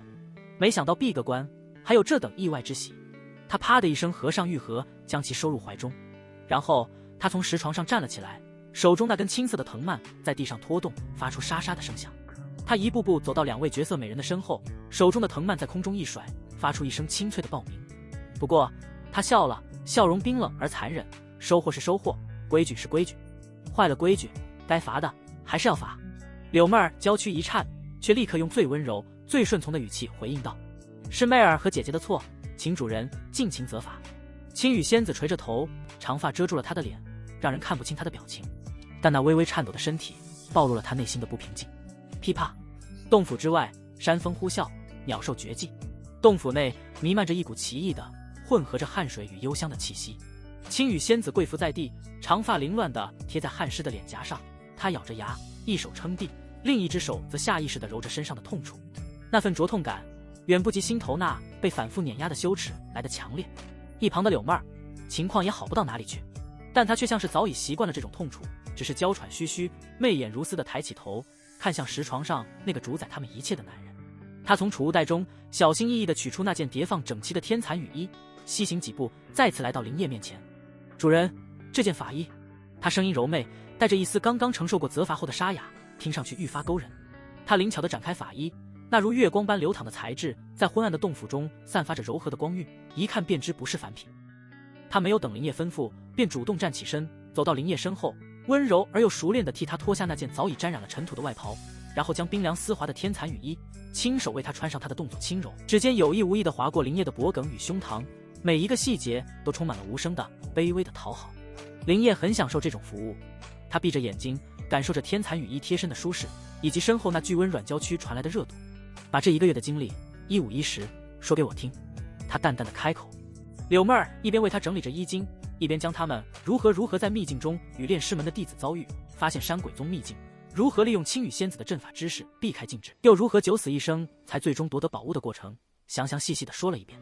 他的话语中刻意隐去了大部分自己起到的作用，而是将一切功劳都模糊地归于我们的共同努力，同时又着重渲染了过程的凶险与他们对主人的忠心。林烨听完点了点头，过程虽然凶险，但结果是好的。他缓缓睁开眼。也罢，林烨的声音听不出喜怒，他嘴角勾起一抹玩味的弧度，目光在柳妹儿那玲珑有致的娇躯上肆无忌惮地游走。他抬起那张媚态妩媚的俏脸，对着林烨温婉一笑，那笑容足以让百炼钢化围绕指柔。只听啪嗒一声轻响，他竟当着林烨的面干脆利落地解开了身上那件破烂的黑色劲装的束带，衣物顺着他光滑的香肩滑落。他从储物袋中取出一件崭新的如桃花般粉嫩的仙裙，不疾不徐地换上，而后他赤着一双雪白晶莹的玉足，在洞府中央那片空地上盈盈一拜。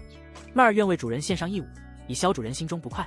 说完，他莲步轻移，水袖飞舞，在这狭小的洞府中翩然起舞。没有音乐，没有伴奏，但他身体的每一个动作，每一个眼神都充满了最原始的魅惑。那柔软的腰肢如水蛇般扭动，裙摆飞扬间，修长白皙的美腿若隐若现，一股淡淡的属于他体质的独特香风随着他的舞动弥漫在整个洞府之中。林烨靠在石床上，饶有兴致地欣赏着。他不得不承认，柳妹儿这个女人在取悦男人这方面确实是天赋异禀。一曲舞罢，柳妹儿香汗淋漓，俏脸绯红，一双媚眼更是水光潋滟，仿佛能滴出水来。她吐气如兰，看着林烨，忽然手腕一抖，那长长的粉色水袖如一条有生命的灵蛇，朝着林烨激射而去。林烨伸手一抓，顺势一带，啊！柳妹儿一声娇呼，整个人便被一股巨力拉扯着，跌入了一个宽阔而滚烫的怀抱。林烨低头，狠狠地吻住了那张娇艳欲滴的红唇。许久，唇分，他眼中泛起一丝委屈的水光，声音带着哭腔：“主人，妹儿这1个月好想你。”林烨心中那最后一丝火气，也在这声软语中烟消云散。他伸手怜惜地擦去他眼角的泪珠，低声问道：“刚才打你，疼不疼？”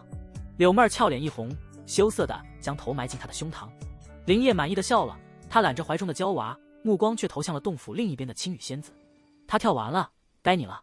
青羽仙子跪着的身子猛地一僵，她闭上眼，长长的睫毛剧烈地颤抖着。片刻之后，她再次睁开眼时，那双曾俯瞰众生的美眸中已是一片死寂的平静。她缓缓站起身，同样换上了一身水蓝色的仙裙，而后她素手一翻，那柄她从不离身的法剑凌霜出现在了手中。下一刻，剑光起，她也开始跳舞，跳的是剑舞。如果说柳妹儿的舞是勾魂摄魄的妖娆，那青羽仙子的舞便是清冷出尘的绝美。她的身姿翩若惊鸿，宛若游龙，剑光如水在她周身流转，时而如灵蛇出洞，时而如凤凰展翅。那水蓝色的裙摆随着她的动作翻飞，勾勒出她那丰腴饱满、惊心动魄的完美曲线。林烨的目光变得火热，他毫不掩饰自己的欲望，大声夸赞道：“好一个横断山脉第一峰！看来这名头还是得落在我们青羽仙子身上。”这粗俗的夸赞像一根针，狠狠刺入了青羽仙子的心中。但她的剑没有一丝一毫的紊乱，一舞剑气动四方。当最后一个剑招收势，青羽仙子持剑而立，香汗浸湿了她的鬓角。不错，值得表扬。青羽仙子听到这如同赏赐般的夸奖，缓缓地低下了她那颗曾经无比高傲的头颅。一舞终了，剑气消散，洞府内只剩下青羽仙子剧烈起伏的胸口和那柄依旧握在手中微微颤抖的法剑凌霜。林烨的掌声停了，他靠在石床上审视着他，就像在欣赏一件刚刚被驯服的带着野性的艺术品。他很满意，无论是柳妹儿的献媚，还是青羽仙子的屈从，都让他那颗掌控欲爆棚的心得到了极大的满足。这2个女人终于开始明白自己的位置了。青羽仙子平复着急促的呼吸，汗水顺着她光洁的额角滑落，浸湿了鬓角。她没有看林叶，而是将目光转向了柳妹儿，声音带着一丝刚运动完的沙哑，却异常清晰。我们之前得到的三阳玄火莲被金蝉吞噬了一半莲叶，还剩下2半，虽说也可直接吞服，但此物是炼制金髓丹的主药，若是炼成丹药，此一炉若能承担至少3枚，足够。他的话没有说完，但意思已经很明显，足够他和柳妹儿还有林叶自己使用。柳妹儿的心猛地一颤，她难以置信地看着青羽仙子，她没想到在这个时候，这个一向清高孤傲的女人竟然会主动为自己争取利益。之前她挺身而出为青羽仙子顶罪，不过是审时度势下的冲动之举，事后想来还有些后怕，可现在青羽仙子却用这种方式还了她的人情，这个人情还得很重。林叶当然也听懂了，他看着这2个女人之间微妙的气氛变化，心中冷笑，姐妹情深，很好，互相牵制，互相依存的道奴才不会生出别的心思。你会炼丹？林叶的声音打破了沉默。青羽仙子摇了摇头，动作很轻。我不会，但我认识一位丹道大师，他是我母亲的旧识，如今已是金丹期修为，只是他远在天剑阁的势力范围之内。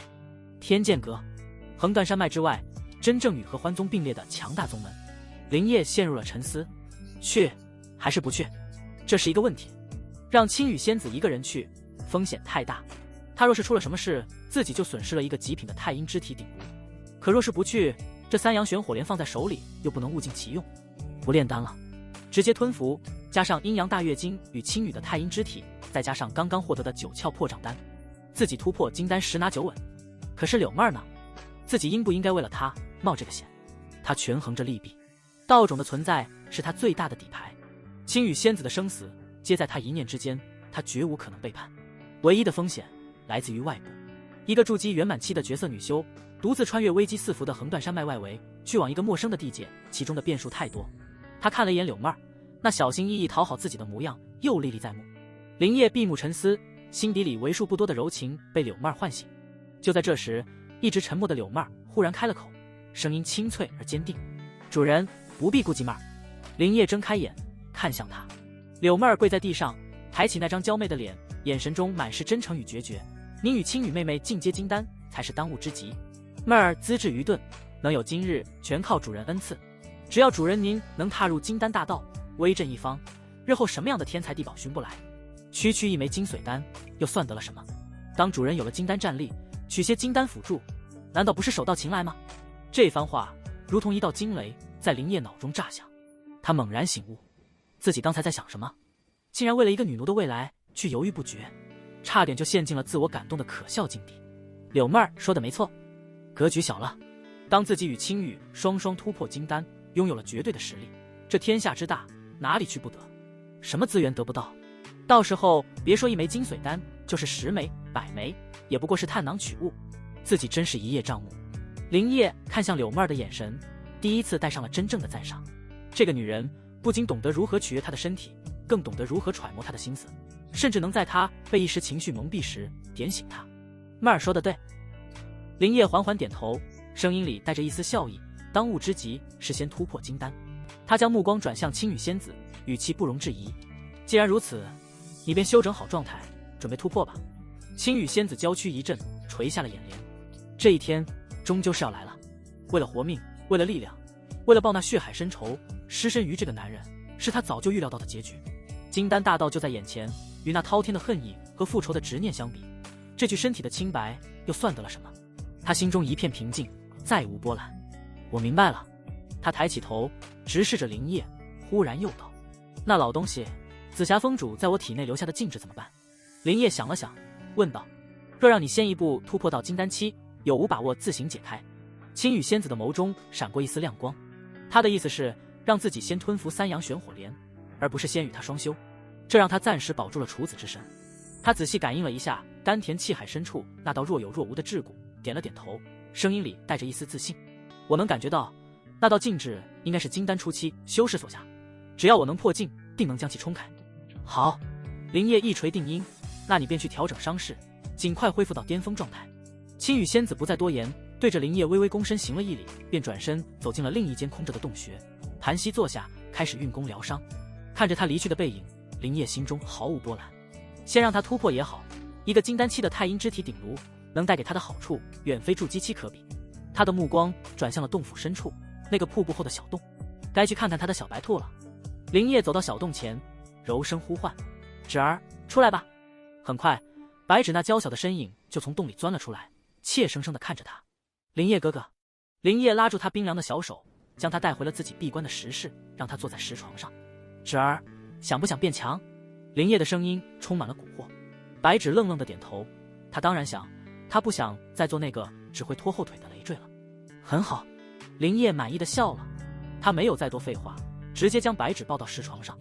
温暖而精纯的阳元通过阴阳大月经的法门，源源不断地涌入白芷的体内，滋养着她的经脉与气海。一番云雨过后，林业将一枚晶莹剔透、散发着浓郁药香的丹药塞进了白芷的口中。这是筑基丹，吞下去。白芷泪眼婆娑，感受着体内那股即将冲破瓶颈的磅礴灵力和口中那入口即化的神丹，心中充满了难以言喻的感动与幸福。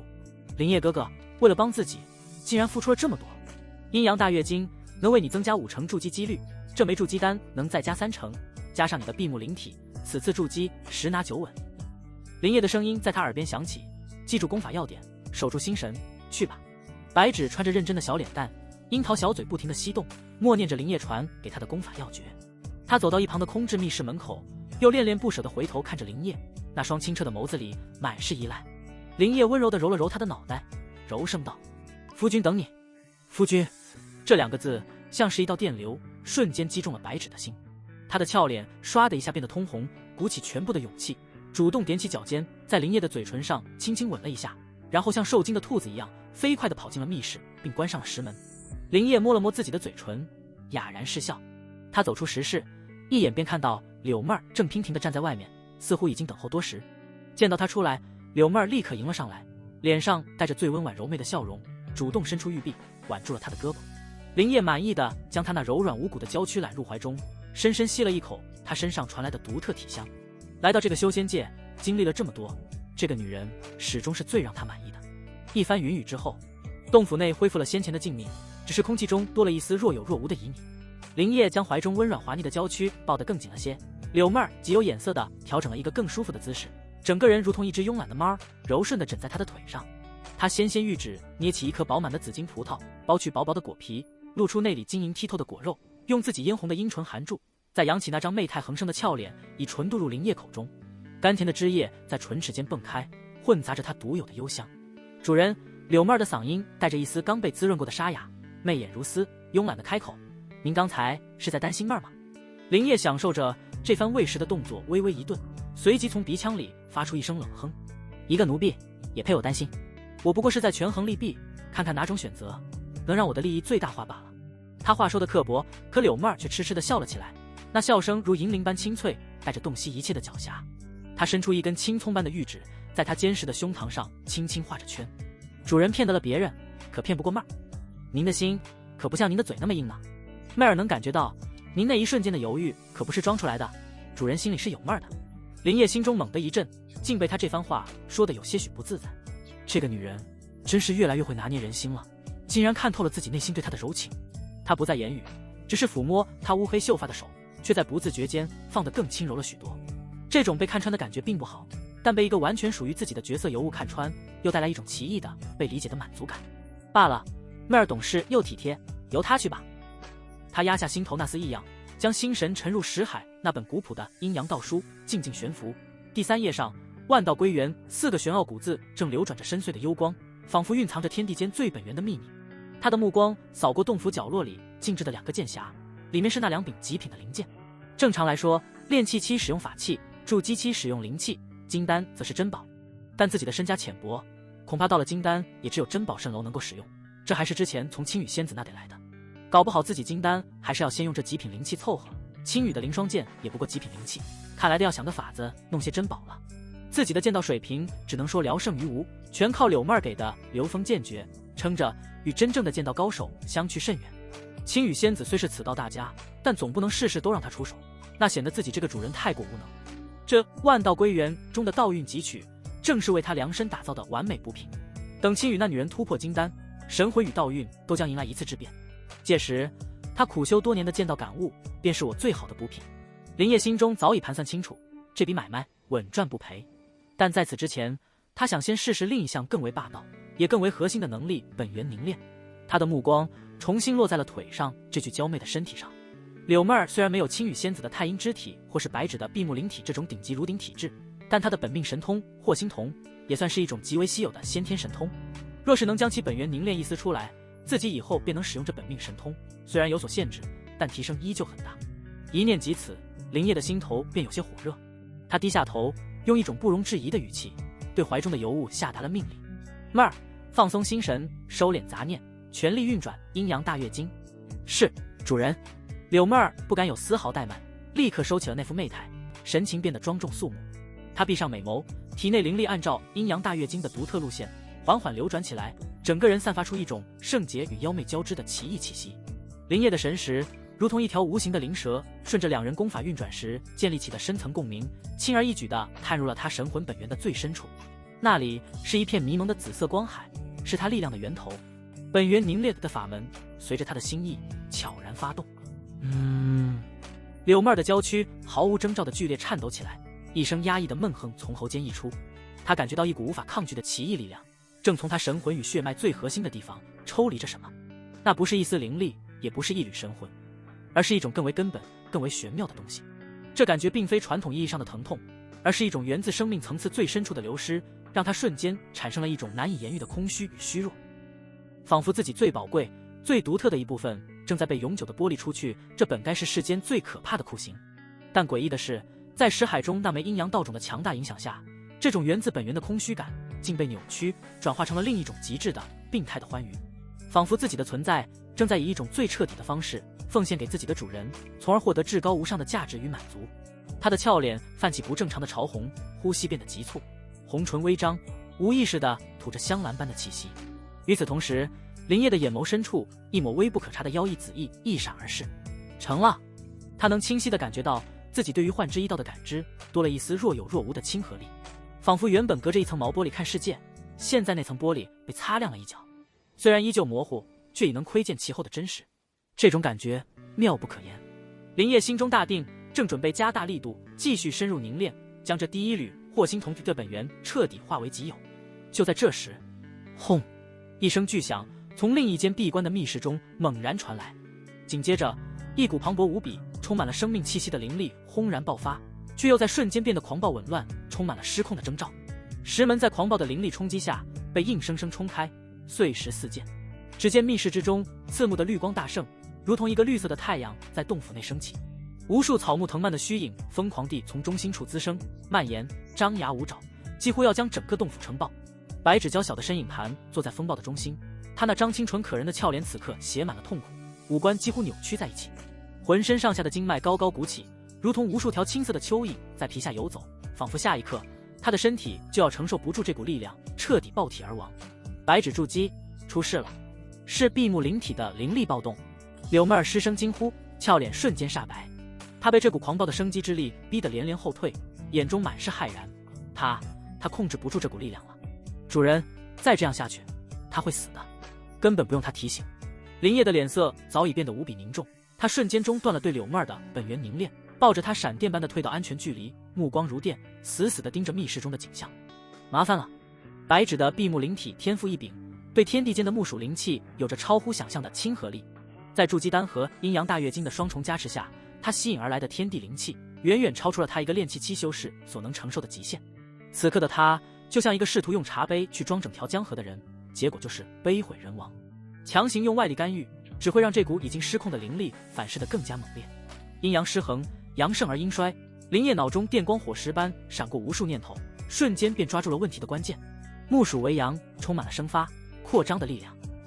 此刻白芷体内阳气暴走到极致，必须要有至阴至柔的力量来调和、镇压，方能引导其重归正途，化害为利至阴之物。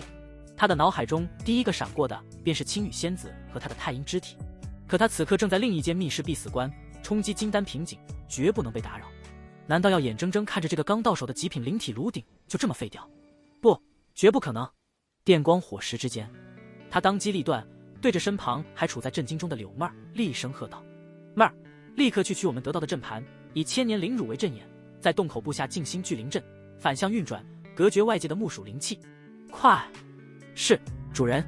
柳妹儿被他这一喝，瞬间回过神来，没有丝毫犹豫，身形一晃便冲向了存放战利品的储物袋。林业则深吸一口气，不再迟疑。他心念一动，身上那件刚刚穿上不久，如月光般流淌的天蚕羽衣自行飞出，化作一道银白色的匹链，无视那狂暴的绿色灵光，以一种超乎想象的轻柔，瞬间便将白纸那娇小玲珑、仿佛随时都会破碎的身体层层包裹了起来。天蚕羽衣乃金丹大修彩万年冰蚕丝炼制而成，是至阴至柔的顶级护身法衣。做完这一切，林业一个箭步冲入那片绿色的风暴之中，来到白纸身后。他双手结印，毫不犹豫地按在了白纸那被羽衣包裹的厚心之上。哼！狂暴的木属灵力顺着他的手臂疯狂涌入，饶是他肉身强悍，也被冲得气血翻腾，发出一声闷哼。但他眼神没有丝毫动摇，反而更加坚定。他将自身稳固雄浑的筑基期修为当做了一个中转站和过滤器，疯狂催动天蚕羽衣的至柔至阴之力，将其引导灌入白纸体内。同时，他口中发出一声蕴含着神魂之力的低喝，声音清晰地传入白纸濒临崩溃的识海。纸儿，听我的声音，凝神静气，放弃抵抗，运转阴阳大月经，将心神交给我。这声音如同黑暗风暴中的一座灯塔，被无边痛苦和死亡恐惧淹没的白纸，仿佛在溺水之际抓住了一根救命稻草。他几乎是出于本能，下意识地便按照林业的引导，放弃了徒劳的抵抗，开始运转那早已烂熟于心的双修法门。与此同时，柳妹儿已经动作麻利地布好了阵法，千年灵乳化作精纯无比的灵气被阵盘引导，天蚕羽衣的至阴之力如清凉的月光般温柔镇压，再经由林业那霸道而精纯的阳元调和引导，三股力量在白纸体内形成了一个完美的循环。他体内那股狂暴到足以撑爆山峦的木属灵力终于被渐渐驯服，如同被套上缰绳的野马，开始沿着正确的经脉路线奔腾，最终化作一道前所未有的滚滚洪流，一举冲破了那层坚固无比的境界瓶颈。轰！洞府内的绿色灵光风暴在达到顶点的瞬间，猛然向内一敛，全数没入了白纸的体内，所有的狂暴与紊乱尽数消失，取而代之的是一股生机盎然、灵动空能的全新气息。风暴中心的白纸缓缓睁开了双眼，那是一双怎样的眼睛啊！清澈的如同山间的溪泉，却又带着一丝草木般的空灵。成功迈入筑基期的他，浑身上下都透着一股不食人间烟火的仙气，原本就清纯可人的脸蛋，此刻更是多了一分令人不敢亵渎的圣洁。他缓缓低下头，看着自己晶莹如玉的双手，感受着体内那股前所未有、生生不息的强大力量，一时间有些恍惚。随即，他看到了身前那个为了救自己，额角见了汗珠，脸色微微有些苍白的男人。是他，是夫君救了自己。一股难以言喻的感动、依赖与爱意瞬间填满了他的心房。他再也控制不住自己的情绪，猛地扑进了林业的怀中，将小脸深深地埋在他的胸膛，带着哭腔哽咽道：“林业哥哥，谢谢你，谢谢你救了我。”温香软玉入怀，少女独特的体香混杂着雨后草木的清新气息涌入鼻端。林业心中暗笑，脸上却适时地露出一丝温柔与后怕，轻轻拍着她的后背，享受着这美人入怀的温存和少女最真挚的崇拜。又一个极品炉鼎安然到手。洞府内那股狂暴的绿色风暴骤然敛去，仿佛从未出现过，取而代之的是一股纯净而磅礴的生命气息，如春日暖阳，润物无声。白纸温香软玉的身子就这么紧紧地扑在林业怀里，带着哭腔的哽咽声，像一只受了惊吓后终于找到依靠的幼兽，在他的胸膛上不断地蹭着。少女独特的体香混合着雨后草木般的清新气息，丝丝缕缕地钻入林业的鼻端。林业心中暗笑，脸上却恰到好处地流露出一丝温柔与后怕。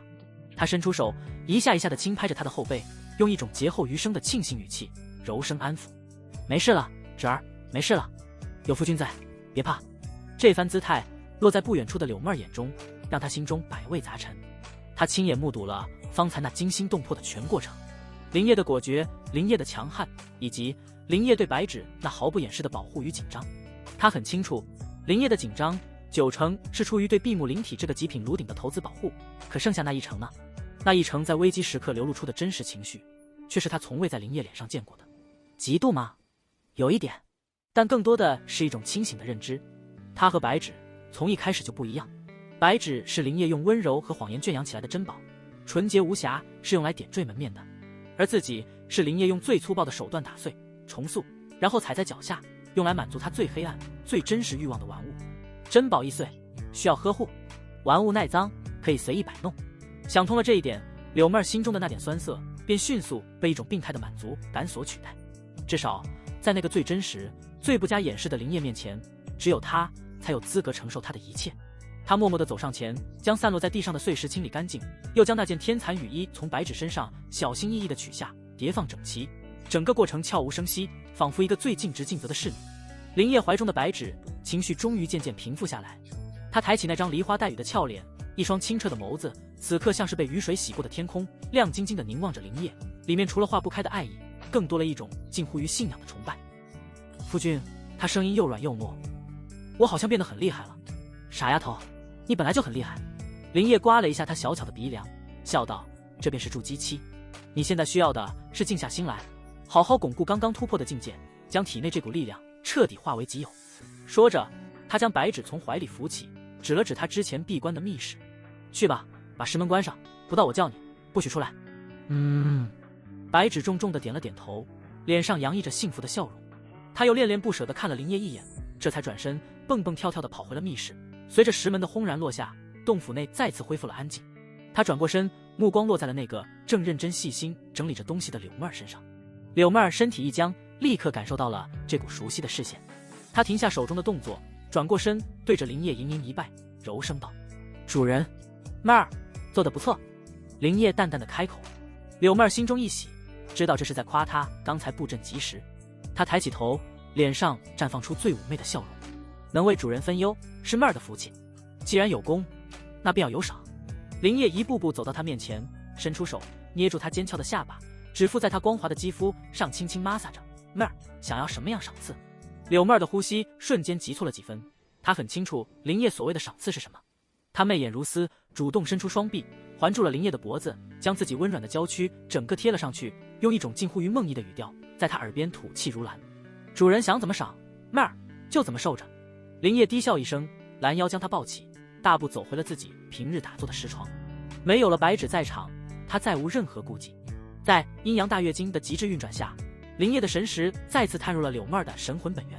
那片迷蒙的紫色光海，此刻因为白纸突破带来的灵气反哺，显得比之前更加凝实了几分。本源凝练啊，那种源自生命层次的包离感，比上一次来的更加清晰，更加强烈，仿佛有一只无形的大手正在他的灵魂深处蛮横地撕扯下属于他最核心的一部分。这是一种足以让任何修士道心崩溃的酷刑。这种被吞噬的奉献感，让他产生了前所未有的病态的沉沦与满足。而林烨则双目紧闭，全部心神都沉浸在那种奇妙的变化之中。随着那一缕精纯至极的紫色本源缓缓融入自己的神魂，他感觉自己与天地间的幻之道产生了一种血脉相连般的共鸣。这便是霍心童的本源之力。虽然只是微不足道的一丝，却已然为他打开了一扇通往全新世界的大门。不知过了多久，林烨才缓缓地睁开了眼睛。他眼眸的深处，一抹妖异的紫芒如同流星般划过，随即隐没不见。他低头看去，只见柳妹儿早已香汗淋漓，浑身瘫软地趴在他的胸膛上，连一根手指都动弹不得。只有那急促起伏的胸口，证明着他还活着。他的气息明显比之前衰弱了一丝。这种衰弱并非灵力损耗，而是一种本源上的削弱。若不花费大量天材地宝，恐怕极难弥补。林烨的眼中闪过一丝怜惜，他抱起柳妹儿，温柔地吻着她的唇。柳妹儿柔情似水，主动抱住林烨。他伸手从储物袋中取出一只玉瓶，倒出一枚散发着浓郁生机的丹药，塞进了柳妹儿的口中。这是清灵养神丹，固本培元，对你的损耗有好处。他的声音难得地带上了一丝温和。柳妹儿费力地睁开眼，将丹药咽下，一股清凉的药力在体内化开，迅速滋养着他那受损的本源，让他好受了许多。他看着林烨那双勾魂夺魄的桃花眼中泛起了委屈的水光，声音沙哑地撒娇道：主人，你好坏。林烨笑了，他喜欢他这副样子，既妩媚入骨，又对自己无限依赖。他将他散乱的秀发拨到耳后，低头在他光洁的额头上轻轻印下了一个吻。妹儿乖，睡吧，主人陪着你。主人。柳妹儿再也支撑不住，在他怀中寻了个舒服的姿势，沉沉地睡了过去。林烨揽着这具动人的娇躯，心中有些沉思。他发现随着与他的女人们的相处，他越来越心疼他的痉挛们，尤其是柳妹儿，有时不经意间的一举一动都让他心中有了涟漪，甚至有时候犯了错也舍不得罚。前3年自己在合欢宗的底层遭遇的屈辱，让自己的所有感情都化作了暴虐，可如今那藏在心底的柔情似乎又被柳妹儿给勾了出来。他抱着柳妹儿香软的身子，看着沉沉睡去的柳妹儿精致的俏腋，怜惜地摸了摸她苍白的脸蛋，心中思绪万千。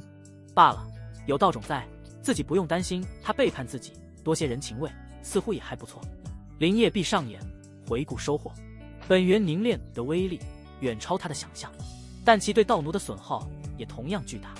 看来此法不可频繁抽取到奴本源，必须配合大量的天材地宝，一边汲取，一边滋养，走可持续发展的道路。他看向青羽仙子闭关的石室，眼中闪烁着期待的光芒。一个霍心童便有如此奇效，那青羽仙子苦修多年的剑道道运，以及他那更为珍贵的太阴之体本源，又会带给自己怎样的惊喜？金丹大道，他不仅要走上去，更要走出一条前无古人后无来者的万道归元之路。第二日清晨，当第一缕阳光透过洞口的藤蔓缝隙洒下斑驳的光点时，林叶从入定中醒来。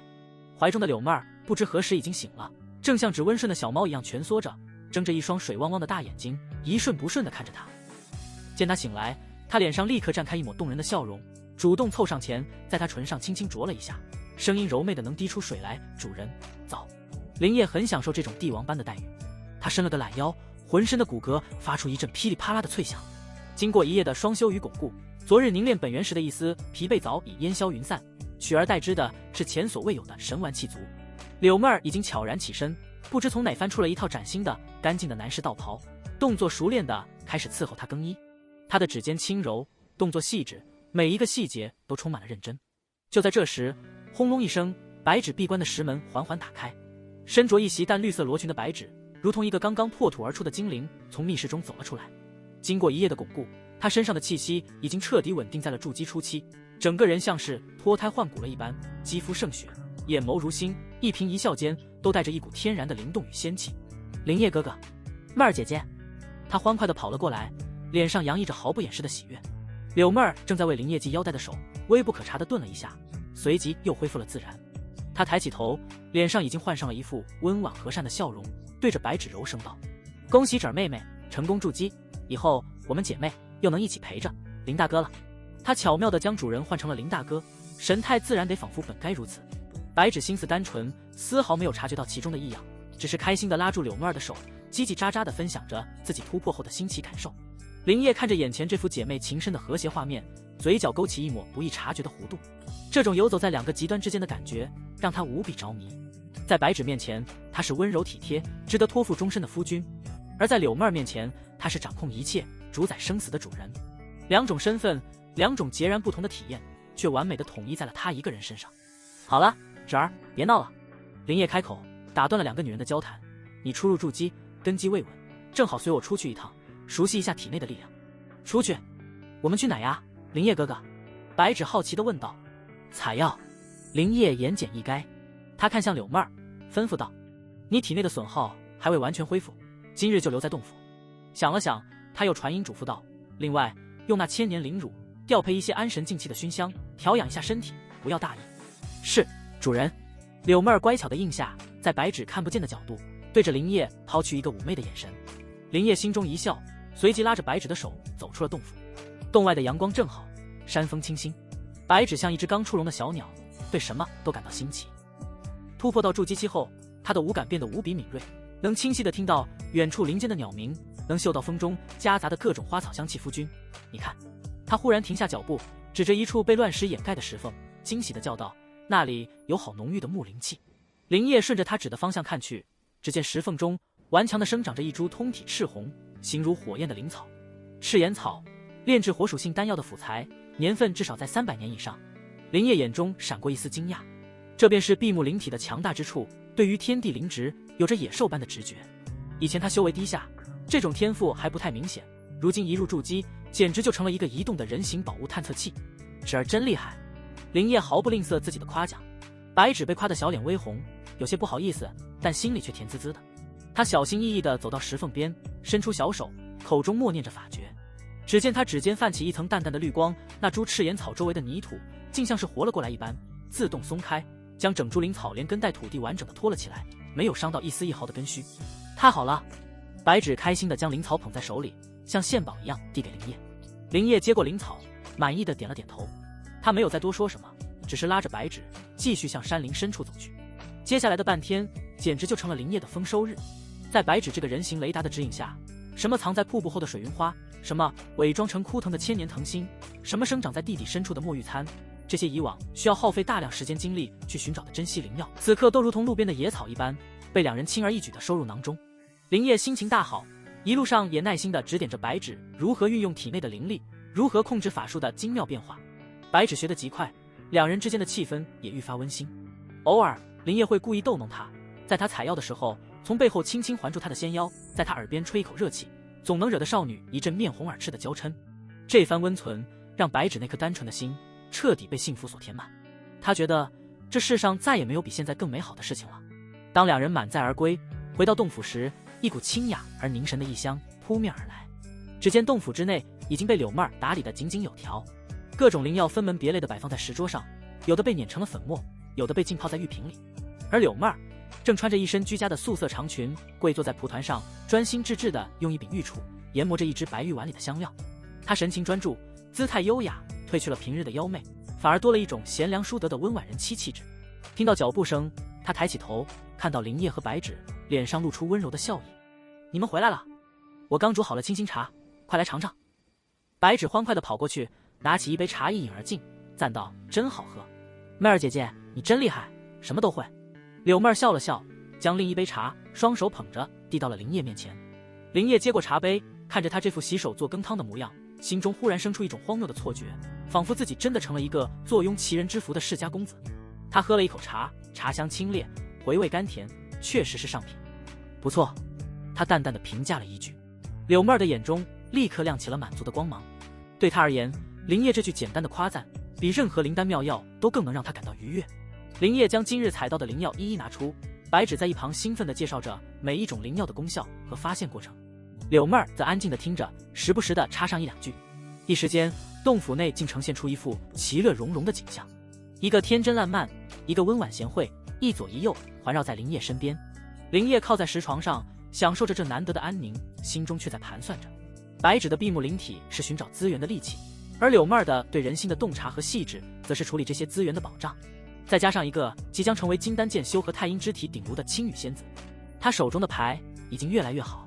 不过，他也很清楚，眼前这幅和谐的画面不过是建立在谎言之上的空中楼阁。一旦白芷知道了真相，会是怎样一番光景？林烨的眼中闪过一丝冷意。无妨，等他足够强大，强大到可以无视一切规则和情感的时候，真相是什么便不再重要。因为到那时，他说的就是真相。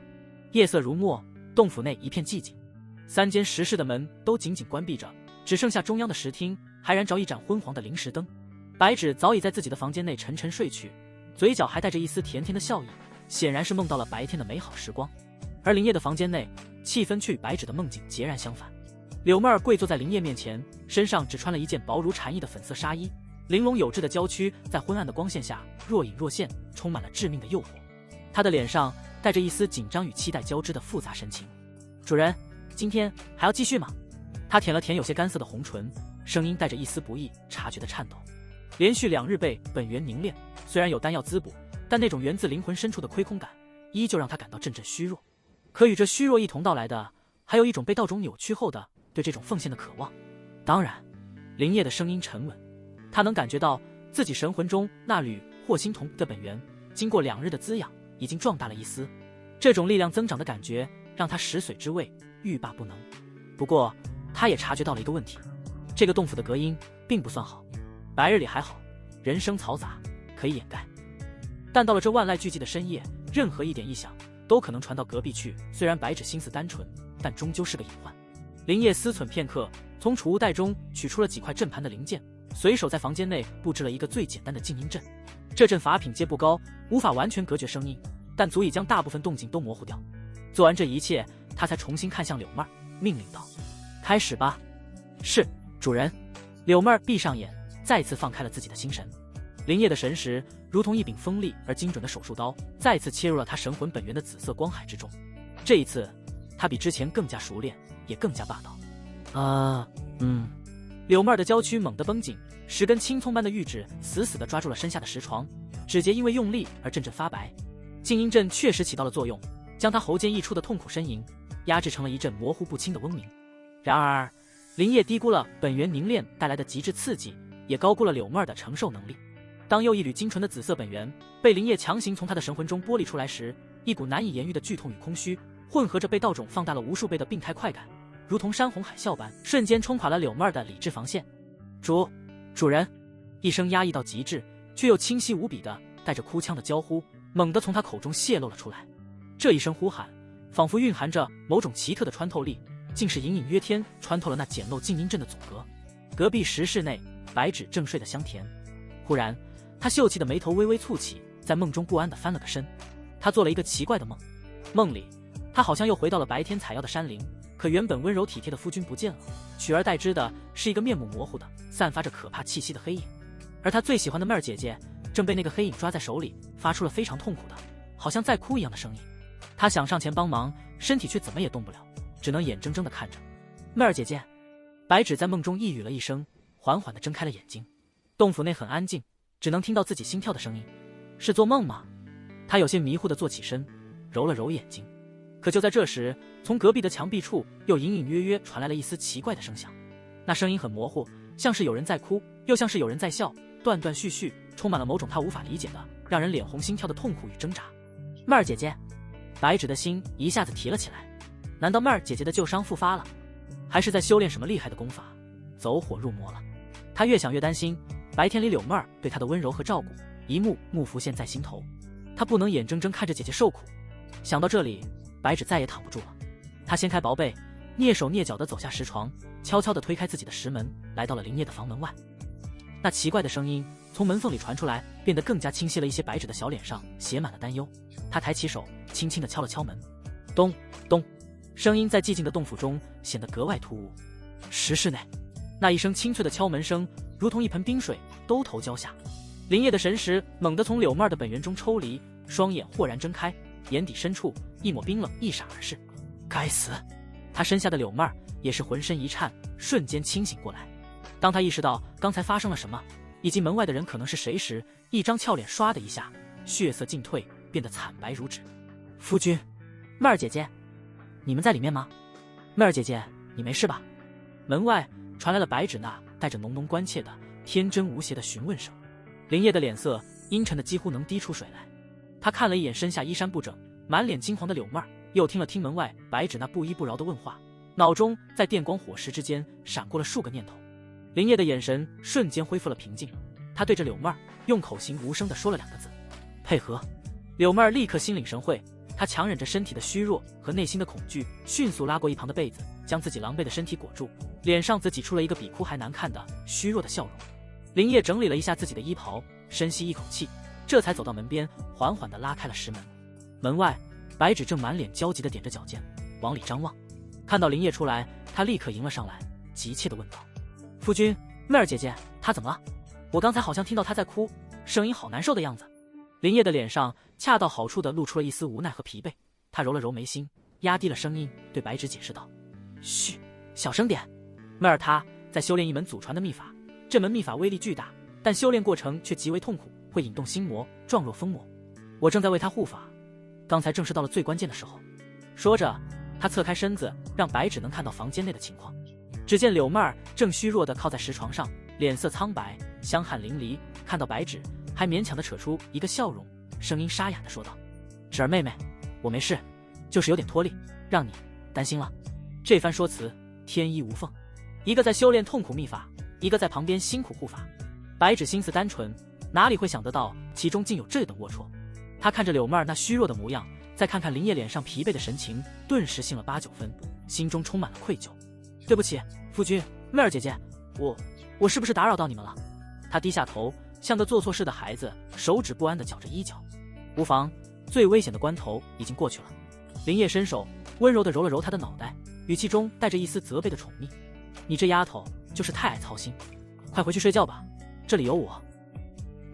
白芷点了点头，又有些不放心地看了柳妹儿一眼，这才1步3回头地走回了自己的房间，直到石门再次关上，林烨脸上的温柔才瞬间消失。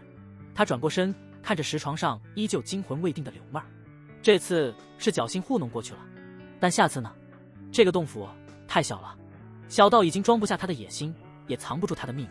白芷的纯真，青羽的傲骨，柳妹儿的妩媚，这3者本不该共存于一处，强行将他们凑在一起，迟早会引爆一个更大的麻烦，必须尽快找到一个新的据点。不过这一切都要等青羽仙子出关才行。柳妹儿咳嗽了一下，精致的俏脸带着些许苍白。林烨有些心疼地搂住她的身子，柳妹儿顺势靠在她胸膛上。林烨轻声道：“妹儿，这几次苦了你了。”柳妹儿有些疲惫地笑着，笑得很美。她伸手摸着林烨的脸，道：“主人，我想亲你。”2个月的时间悄然而过。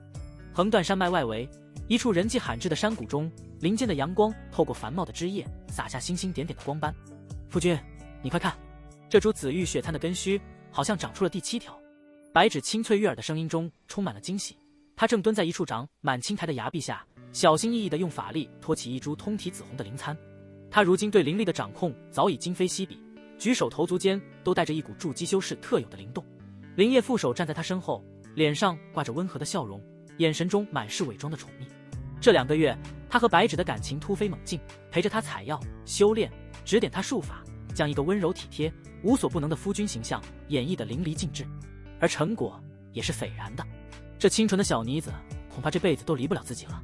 不仅仅是对他心灵的感染，还有身体上的开发，各种各样的花样层出不穷，让10岁之位的白芷多了一些蚀骨魅力。白芷的闭目灵体在筑基之后，天赋彻底觉醒，简直成了一个移动的人形宝物探测器。方圆数10里内，任何有些年份的灵植都逃不过他的感知。靠着他，林烨的储物袋被塞得满满当当，其中不乏一些连金丹修士都要眼红的珍稀药材。我们侄儿真厉害！林烨笑着夸奖，顺手从背后环住了他那不盈一握的纤腰。哎呀，夫君！白芷被他这突如其来的亲昵举动弄得俏脸绯红，身体微微一僵，随即又软化下来，羞涩的将头靠在他的胸膛上，心中像灌了蜜一样甜。不远处，一袭桃粉色仙裙的柳妹儿正安静地坐在一块青石上，手中拿着一只玉碗，细细研磨着刚采来的药草。她看着林烨和白芷亲密无间的样子，脸上挂着温婉和善的笑容，眼神清澈，仿佛只是一个单纯为他们感到开心的姐姐。只是那垂下的眼帘偶尔会遮住一闪而逝的复杂难明的光。这2个月，她扮演着妹儿姐姐的角色，将一个温柔贤惠、善解人意的形象维持得天衣无缝。她教白芷修炼，陪白芷说话，甚至在林烨疼爱白芷的时候，会主动守在洞外为他们放风。她的懂事换来了林烨的奖赏，本源凝练的次数减少了，取而代之的是各种固本培元的丹药，让他那亏损的本源得到了缓慢的滋养，还有事后他能感觉到的林烨的温柔。林烨很享受这种状态，一个纯洁如白芷，让他体验扮演情圣的乐趣；一个妩媚入骨髓，让他释放最黑暗的欲望。2种截然不同的体验，完美的交织在一起，让他那颗掌控一切的心得到了前所未有的满足。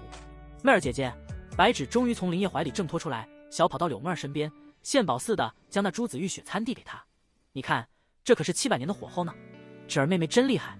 柳妹儿笑着接过，细细端详着，神态自然地与她讨论起这株灵参的药性。白芷看着柳妹儿那张在阳光下美得有些不真实的侧脸，忽然她像是想到了什么，拉着柳妹儿的手，将她拖到了旁边一棵大树后，神神秘秘地压低了声音：“妹儿姐姐，我能问你个问题吗？”什么是这么神神秘秘的？柳妹儿心中一跳，脸上却不动声色。白芷有些不好意思地绞着衣角，小脸微红，一双清澈的眸子偷偷瞥了一眼不远处的林烨，这才凑到柳妹儿耳边，用蚊子般的声音问道：“你是不是也喜欢林烨哥哥啊？”轰！柳妹儿的脑子里仿佛有惊雷炸响，她脸上的笑容瞬间僵住，整个人如遭雷击。这2个月的相处，终究是让这个心思单纯的女孩看出了些蛛丝马迹吗？是自己看她的眼神不够纯粹，还是她看向自己时偶尔流露出的占有欲被这丫头捕捉到了？喜欢这2个字对她而言是何等的讽刺！那不是喜欢，是恐惧，是依赖，是道种之下被扭曲了的病态的沉沦，是一种刻在灵魂最深处的属于奴隶对主人的绝对服从。可这些她能说吗？她该怎么回答？承认，那会瞬间击碎白芷心中那童话般的美梦，会让林烨精心编织的谎言彻底破产，而自己这个泄密者下场绝对会凄惨无比。否认。可看着白芷那双纯净的不含一丝杂质的眼睛，柳妹儿发现自己竟有些说不出口。她怕自己的否认会让这个天真的女孩在未来的某一天摔得更惨。一瞬间，无数念头在她脑中闪过，她的脸色变幻不定，额角甚至渗出了一丝细密的冷汗。白芷见她不说话，还以为自己问错了问题，让姐姐为难了，顿时有些手足无措。姐姐，我不是那个意思，我就是觉得你们有时候看对方的眼神很特别。我柳妹儿张了张嘴，喉咙干涩，一个字都吐不出来。就在这尴尬与危机一触即发的瞬间，轰隆隆，整个大地毫无征兆的猛烈一震，一股远比白纸筑基时恐怖100倍、浩瀚如渊海的恐怖威压，如同苏醒的远古巨龙，从他们洞府的方向轰然爆发。天空之上，风云倒卷，灵气暴走，一道粗壮无比的金色光柱洞穿云霄，直冲天际。方圆100里之内，所有的飞鸟走兽都在这股威压下匍匐在地，肝胆剧烈，瑟瑟发抖。金丹异象，青羽仙子要结金丹了。不好！林烨脸上的温和宠溺瞬间消失得无影无踪，取而代之的是前所未有的凝重与冰冷。这异象实在太过惊人，一个太阴之体的修士结丹，引动的天地之力远超寻常修士，如此大的动静必然会引来附近区域所有强者的窥探。他甚至来不及去想柳妹儿和白纸刚才在嘀咕什么，身形一晃，便出现在2人面前，用一种不容置疑的冰冷的语气厉声下令：妹儿，回洞府，用尽所有灵石，全力催动隐匿阵法。芷儿，你的任务完成了，回自己房间巩固修为，没有我的命令，不许踏出房门半步。这突如其来的变故和林烨那熟悉又陌生的充满了绝对支配感的命令让白纸吓了一跳，他还从未见过夫君这副模样，一时间竟有些不知所措。柳妹儿却是在瞬间便反应了过来，她对着林烨重重点头，拉起还有些发愣的白纸，化作一道残影，以最快的速度向洞府冲去。是，主人。这句脱口而出的低不可闻的回应消散在风中，不知有没有被惊慌的白纸听到。林烨没有理会他们，他独自一人站在山谷之中，抬头望向那贯穿天地的金色光柱，神情凝重到了极点。他能清晰地感知到青羽仙子的气息正在节节攀升，已经无限逼近了那个门槛。但与此同时，他的神魂波动却变得极不稳定，充满了混乱、疯狂与暴力。他陷入心魔了。透过那枚深植于对方神魂的道种，林烨几乎是身临其境的看到了他此刻的困境。在青羽仙子混乱的意识之海中，滔天的恨意化做了血色的风暴，风暴的中心是他最大的梦魇，那个毁了他母亲的男人紫霞峰主林清河。那张虚幻的脸正对着他得意而疯狂地大笑着。这股恨意既是他不惜一切代价冲击金丹的最大动力，也是随时能够将他拖入万劫不复深渊的致命毒药。蠢女人！林烨在心中暗骂一声，眼神变得无比阴沉。成败在此一举，竟然还被区区仇恨蒙蔽了心智。他绝不能让他失败。一个金丹期的太阴之体是他未来冲击更高境界的最大底牌，其价值无可估量。林烨心一横，眼中闪过一丝狠厉与决绝。常规的手段已经没用了，只能用最霸道、最直接的方式。他盘膝坐下，闭上双眼，分出一缕凝练到极致的神念，如同一柄烧红的烙铁，循着道种那无法被斩断的联系，悍然闯入了青羽仙子那片即将被心魔风暴吞噬的识海。青羽仙子的识海之内已是一片末日景象，血色的天空，血色的海洋，滔天的恨意化作实质的风暴，疯狂地撕扯着他那即将崩溃的神魂。在那风暴的中心，林清河的幻象愈发清晰，他那张扭曲的脸庞上挂着最恶毒的笑容，用最污秽的言语一遍又一遍地嘲笑着他的不洁，他的屈辱，他的无能。看到了吗，我的好女儿，你现在不过是别人胯下的玩物，你这辈子都别想报仇了。每一句话都像是一把淬毒的尖刀，狠狠扎在他的道心之上。他的意识在沉沦，神魂在瓦解，体内的灵力已经彻底失控。一旦道心崩溃，等待他的便是神魂俱灭、生死道消的下场。就在他即将被那无边恨意彻底吞噬的瞬间，废物！一个冰冷、霸道、充满了无上威严与极致蔑视的声音，如同9天之上的神雷，毫无征兆地在他神魂最深处轰然炸响。这声音他无比熟悉，是林烨。青羽仙子的意识猛地一震，混乱的识海中仿佛被撕开了一道裂口，紧接着一道模糊却散发着滔天凶威的身影凭空出现在这片血色世界之中。那身影看不清面容，却带着一股主宰一切、支配一切的恐怖气息。他甚至没有多看那林清河的幻想一眼，只是不屑地抬起脚，狠狠向下一踩。轰！紫霞峰主那不可一世的幻想，连一声惨叫都没来得及发出，便如同一个被踩爆的血色水泡，瞬间分崩离析，化作了漫天光点。那道霸道的身影居高临下的俯视着青羽仙子那颤抖的神魂，冰冷而残忍的声音再次响起：连区区一个金丹都解不成，还妄谈什么报仇，真是可笑。记住，你的命是我的，你的身体是我的，你的仇也只有我允许，你才能去报。现在收起你那点可怜的恨意，给我凝丹。这番话每一个字都像是最恶毒的诅咒，又像是最深刻的烙印，狠狠地刻进了青羽仙子的灵魂之中。极致的羞辱，极致的霸道，这种感觉比林清河带给他的伤害更加深刻，更加直抵灵魂。林清河毁了他的过去，而这个男人正在主宰他的现在和未来。这股突如其来的、更加庞大的屈辱感，反而像一盆冰水，瞬间浇醒了被仇恨烧昏了头的青羽仙子。是啊，他忽然觉得有些可笑，自己在这里被一个死人的幻想折磨得死去活来，可笑不可笑？自己的生死、自己的尊严，甚至自己的仇恨，都早已不属于自己了。他们都属于洞府外那个男人，那个将自己视作私有物品的主人。自己连反抗他的念头都生不出，还谈什么向自己父亲复仇？唯一的价值就是变得更强，成为一个更有用的工具。这个念头一旦产生，便如同燎原的野火，瞬间烧尽了所有的杂念。他的恨意没有消失，只是被一种更加深沉、更加绝望的现实给强行压了下去。他的眼神瞬间恢复了清明，他的道心在破碎的边缘，以一种更加扭曲却也更加坚固的方式重新凝聚。给我破！青羽仙子发出一声源自灵魂的怒吼，那不再是针对仇人，而是针对这该死的天道，该死的命运。轰！石海内的血色风暴应声而散，外界那冲天的金色光柱猛地一颤，随即以更加狂暴的姿态开始疯狂地吸收着周遭的天地灵气。心魔劫已过，林烨的神念悄然退回，脸上露出一丝满意的冷笑。对付这种心高气傲的女人，讲道理是没用的，只有用更强的力量、更深的羞辱，才能将她从牛角尖里打出来。成了。然而事情还未结束，天空之上那被灵气搅动的云层，不知何时已经变成了厚重的、散发着毁灭气息的墨色结云。结云的中心，一道道银蛇般的电光在疯狂游走，发出噼里啪啪的恐怖声响。雷劫，金丹雷劫终于降临。轰卡！第一道雷劫如同一条水桶粗细的银色雷龙，咆哮着撕裂长空，带着毁天灭地的威势，狠狠地朝着洞府的位置劈了下来。洞府内的隐秘阵法在这天威之下如同纸糊的一般，瞬间就被撕裂。但那雷劫的目标并非洞府本身，一道水蓝色的身影不知何时已经出现在了洞府上方的山巅，正是青羽仙子。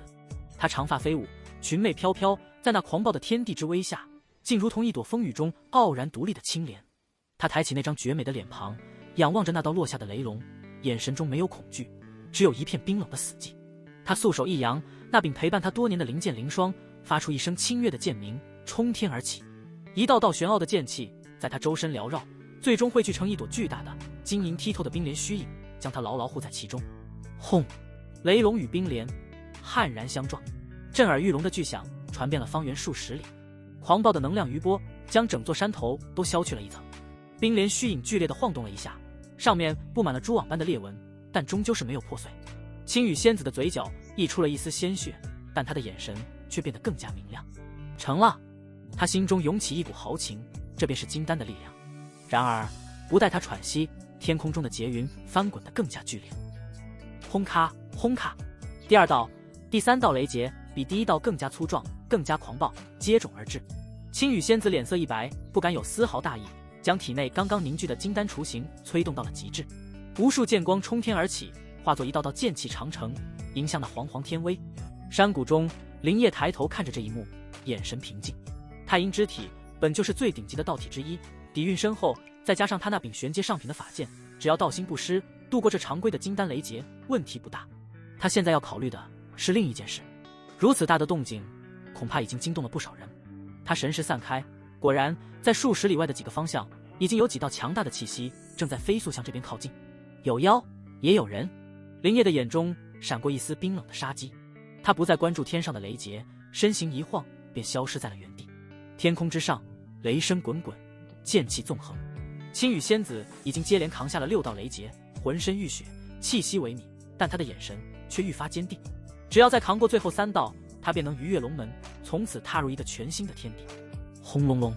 最后3道雷劫仿佛融合在了一起，化作了一道前所未有、粗壮如山岳的紫色雷柱，带着审判众生的威严，轰然落下。青羽仙子瞳孔猛缩，将所有的法力、所有的神魂之力尽数灌入了灵霜剑中。太阴路神剑绝月陨，他发出一声轻斥，人剑合一，化作一道璀璨至极的剑光，逆流而上，迎向了那道足以毁灭一切的紫色雷柱。天地间只剩下那一道剑光与那一道雷柱，紫与白的极致碰撞，没有发出惊天动地的巨响，反而陷入了一瞬间诡异的寂静。下一刻，无穷无尽的光与热以碰撞点为中心，轰然爆发，一道肉眼可见的环形冲击波横扫四方，所过之处，山石化为齑粉，树木瞬间成灰，整个山谷的地形都被彻底改变。而高天之上，那恐怖的紫色雷柱竟被那道看似渺小的剑光从中硬生生剖开。剑光去势不减，直冲云霄，将那厚重的结云都斩出了一道巨大的豁口。阳光第一次从豁口中洒落，结云开始缓缓消散，化作最精纯的天地灵气，如同找到了归宿的倦鸟，疯狂地涌向山巅那道浴血的身影。青羽仙子的身影从空中缓缓落下，她的脸色苍白如纸，身上的水蓝色长裙已是破碎不堪，露出大片雪白细腻的肌肤，几道被雷霆灼伤的焦痕触目惊心。但她的双眸却亮得惊人，仿佛蕴藏着2颗真正的星辰。在她丹田之中，一颗龙眼大小、通体剔透、散发着淡淡寒气的金色丹丸正在缓缓旋转，每一次旋转都引动着海量的天地灵气灌入她体内，修复着她破损的经脉与伤势。金丹已成。随着他的成功，一股远比之前更加浩瀚、更加纯粹，带着一丝高渺与威严的气息从他身上扩散开来。这不再是筑基期修士的灵力威压，而是属于金丹真人的领域。这股威压如水银泻地，瞬间笼罩了方圆百里。那些被雷劫惊动、正悄然靠近的妖兽，在这股气息下，灵魂深处爆发出最原始的恐惧，纷纷夹着尾巴，如潮水般退去，不敢有丝毫停留。而在几个不同的方向，几道正小心翼翼摸过来的身影也同时顿住了身形。他们脸上那原本贪婪、觊觎的神色瞬间被骇然与敬畏所取代。金丹真人，竟然真的有人在此地渡劫成功，成就了金丹大道。那可是金丹真人啊，在任何一个宗门都是上层级别的存在，是能够开宗立派、镇压一方的强者。犹豫了片刻后，这几道身影不约而同地改变了方向，不再是偷偷摸摸的前行，而是整理好衣冠，面带恭敬，小心翼翼地朝着气息的中心飞来。恭贺一位新晋金丹真人，若是能结个善缘，那可是天大的机缘。山巅之上，青羽仙子并未理会这些，她感受着体内那前所未有的磅礴力量，感受着与天地法则之间那若有若无的联系，心中却没有半分喜悦，只有一片无尽的空洞与悲凉。金丹又如何？依旧是那个男人的阶下囚，是他手中的一件工具。他缓缓抬手，一缕精纯的法力涌出，身上破碎的衣衫瞬间被修复，甚至比原来更加光洁。雷霆留下的伤痕，在太阴之体与金丹法力的双重作用下，迅速愈合，连一丝疤痕都未留下。此刻的他，沐浴在金色的阳光与浓郁的灵气之中，气质发生了翻天覆地的变化。如果说之前的他是冰山雪莲，清冷而孤傲，那么现在的他就是9天之上的广寒仙子，多了一份俯瞰众生的淡漠与疏离。他身姿本就高挑，此刻更显挺拔，丰腴饱满的胸脯随着呼吸微微起伏，勾勒出惊心动魄的弧线。不堪一握的纤腰之下是挺翘浑圆的臀，以及一双修长笔直被裙摆遮掩的玉腿。一头青丝如瀑，只用一根简单的玉簪松松挽起，几缕发丝垂在光洁的额前与雪白的脖颈边，平添了几分出尘之意。肌肤胜雪，眉目如画，那双秋水般的眸子此刻却空灵的不带一丝一毫的人间烟火气。他就这么静静地站在那里，便是一道绝世的风景，让人自惭形秽，不敢直视。林叶的身影如同鬼魅般出现在他身后不远处，看着他的背影，眼中闪过一丝满意的光芒。这件工具总算是打磨完成了。就在这时，3道流光从远处飞来，停在了山谷之外，不敢再靠近。晚辈金涛门王川，恭贺前辈成就金丹大道，仙途永昌。晚辈散修无人，见过真人。一个粗犷的声音和一个略带谄媚的声音先后响起，而第3道身影却是一位身着流云宗月白色道袍的女子。她并未像另外2人那样急着开口，而是神情焦急地四处张望着。当她的目光落在洞府门口，看到那2个刚刚跑出来的身影时，整个人都僵住了。芷儿，一声充满了惊喜与不敢置信的呼喊从那女子口中传出。柳妹儿扶着还有些惊魂未定的白芷，刚走出洞府就听到了这声呼唤。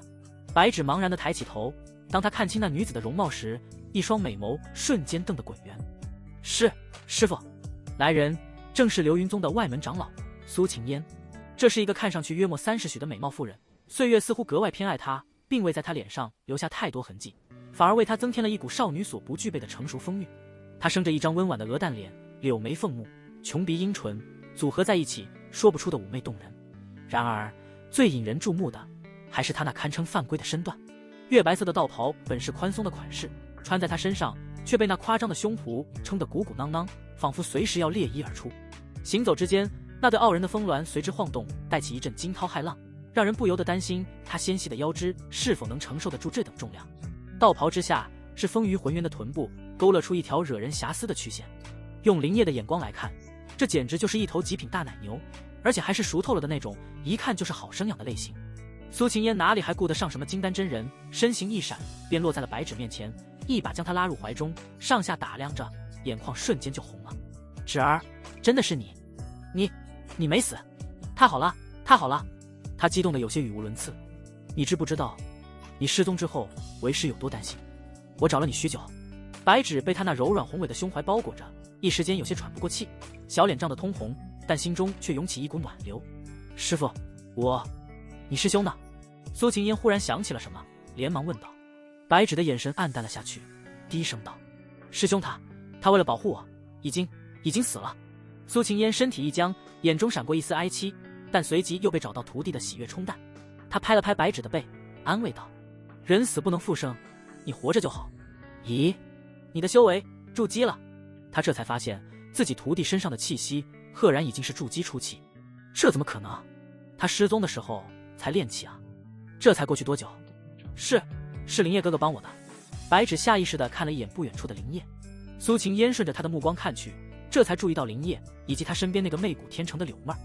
他眉头微蹙，身为宗门长老，他的眼光何其毒辣，一眼就看出这两人不简单，尤其是那个男人却给他一种不舒服的感觉。不过现在不是追究这些的时候，他拉着白芷的手，不容置喙地说道：不管发生了什么，先跟为师回宗门，这里不是说话的地方。白芷闻言，脸上却露出了犹豫之色，他下意识地抓紧了林烨的衣角，小声的带着一丝乞求的意味。可是林烨哥哥他不想离开林烨。苏晴烟的脸色沉了下来，正要开口训斥，一股冰冷刺骨的寒意却从天而降，将他整个人都笼罩了进去。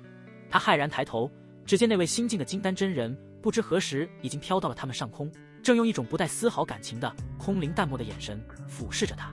本座的地盘是你想来就来，想走就走的吗？青羽仙子的声音如同万年不化的寒冰，每一个字都让苏晴烟的神魂感到一阵战栗。金丹真人的威压如同一座无形的大山，死死地压在他的身上。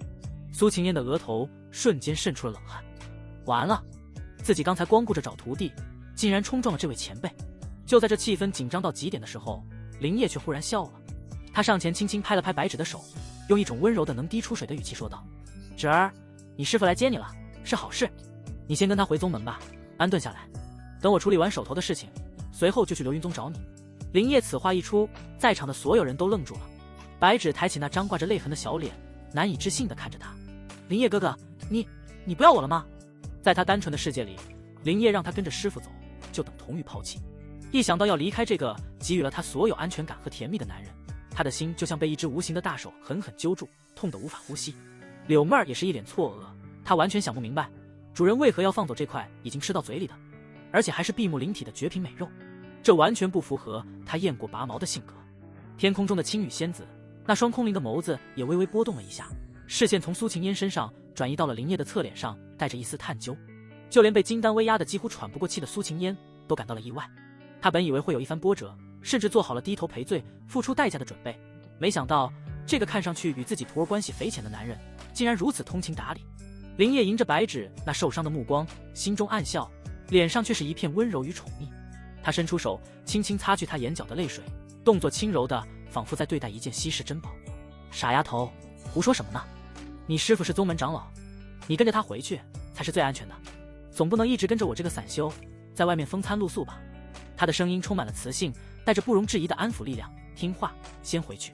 我向你保证，用不了多久，我一定会去找你。到时候我还要看看我们芷儿在宗门里有没有偷懒呢。这番话说得合情合理，既体贴又充满了对未来的期许。白芷那颗慌乱的心渐渐安定了下来。是啊，林烨哥哥是为了他好，而且他也说了会来找自己的。他咬着嘴唇，重重的点了点头，一双水汪汪的大眼睛里写满了不舍与依恋。那我等你，你一定要来，一定。林烨笑着承诺，心中却在盘算着另一件事。他的目光不着痕迹的在那位依旧保持着警惕的苏长老身上肆无忌惮的扫过。闭目灵体，跑不了。这枚棋子放回流云宗，作用甚至比带在身边更大。而这位苏长老啧，一个熟透了的身段如此夸张的俏妇人。更重要的是，刚才白芷无意中提起过，他这位师父乃是流云宗一位地位不俗的炼丹师。炼丹师，林烨的心头瞬间变得火热起来。相比于白纸这种天赋型的宝物探测器，一个能将天材地宝转化为实实在在丹药的炼丹师，其价值在某些时候甚至要更高。若是能将这位苏长老也变成自己的阴阳奴，那不仅意味着他将拥有一个予取予求的极品尤物，更意味着他将拥有一个源源不断的丹药补给库。万道归元的真正用法，可不仅仅是提升修为和改善体质，汲取道运才是核心。一个炼丹师的道运，那该是何等珍贵！自己若是能汲取他的炼丹感悟，岂不是也能在丹道上突飞猛进？到时候，左手一个闭目灵体找药，右手一个炼丹大师炼丹，自己只需要躺着，修为就能坐火箭一样往上窜。这才是真正的神仙日子。这个念头一旦升起，便再也无法遏制。林烨看着苏晴嫣的眼神，已经像是在看一件即将到手的完美无瑕的藏品。苏晴嫣被他看得有些发毛，总觉得这个年轻男人的眼神有些古怪，但又说不上来哪里不对。他只想尽快带着徒弟离开这个是非之地。既然如此，那就多谢道友体谅了。他对着林烨遥遥一抱拳，算是谢过，随即又对着天空中的青羽仙子深深一躬，晚辈苏晴嫣多有冒犯，还请真人恕罪。青羽仙子没有说话，只是冷冷地看了他一眼，缓缓收回了那股令人窒息的威压。苏晴嫣如蒙大赦，连忙拉着一步三回头的白纸，化作一道流光，匆匆离去。另外2名看热闹的散修见没戏可唱，也识趣的再次道贺一番，便告辞溜走。很快，整个山谷便再次恢复了宁静，只剩下林烨、柳妹儿以及那位新晋的金丹真人。空气中的气氛在这一刻变得有些微妙。柳妹儿看着山巅之上那道仙姿缥缈、威压犹存的身影，心中充满了敬畏与一丝不易察觉的嫉妒。曾几何时，他们修为差距不大，如今对方却已是高高在上的金丹真人，是他需要仰望的存在了。他下意识地向林烨身边靠了靠，仿佛只有这样才能找到一丝安全感。青羽仙子在空中静立了片刻，似乎在适应着体内暴涨的力量，随即他轻轻落下来了，身形没有丝毫烟火气地从山巅飘落，如同风中的一片羽毛，无声无息地落在了林烨面前3步之外。金丹真人的气场依旧强大，那股源自生命层次的威压让柳妹儿甚至忍不住想要跪下膜拜。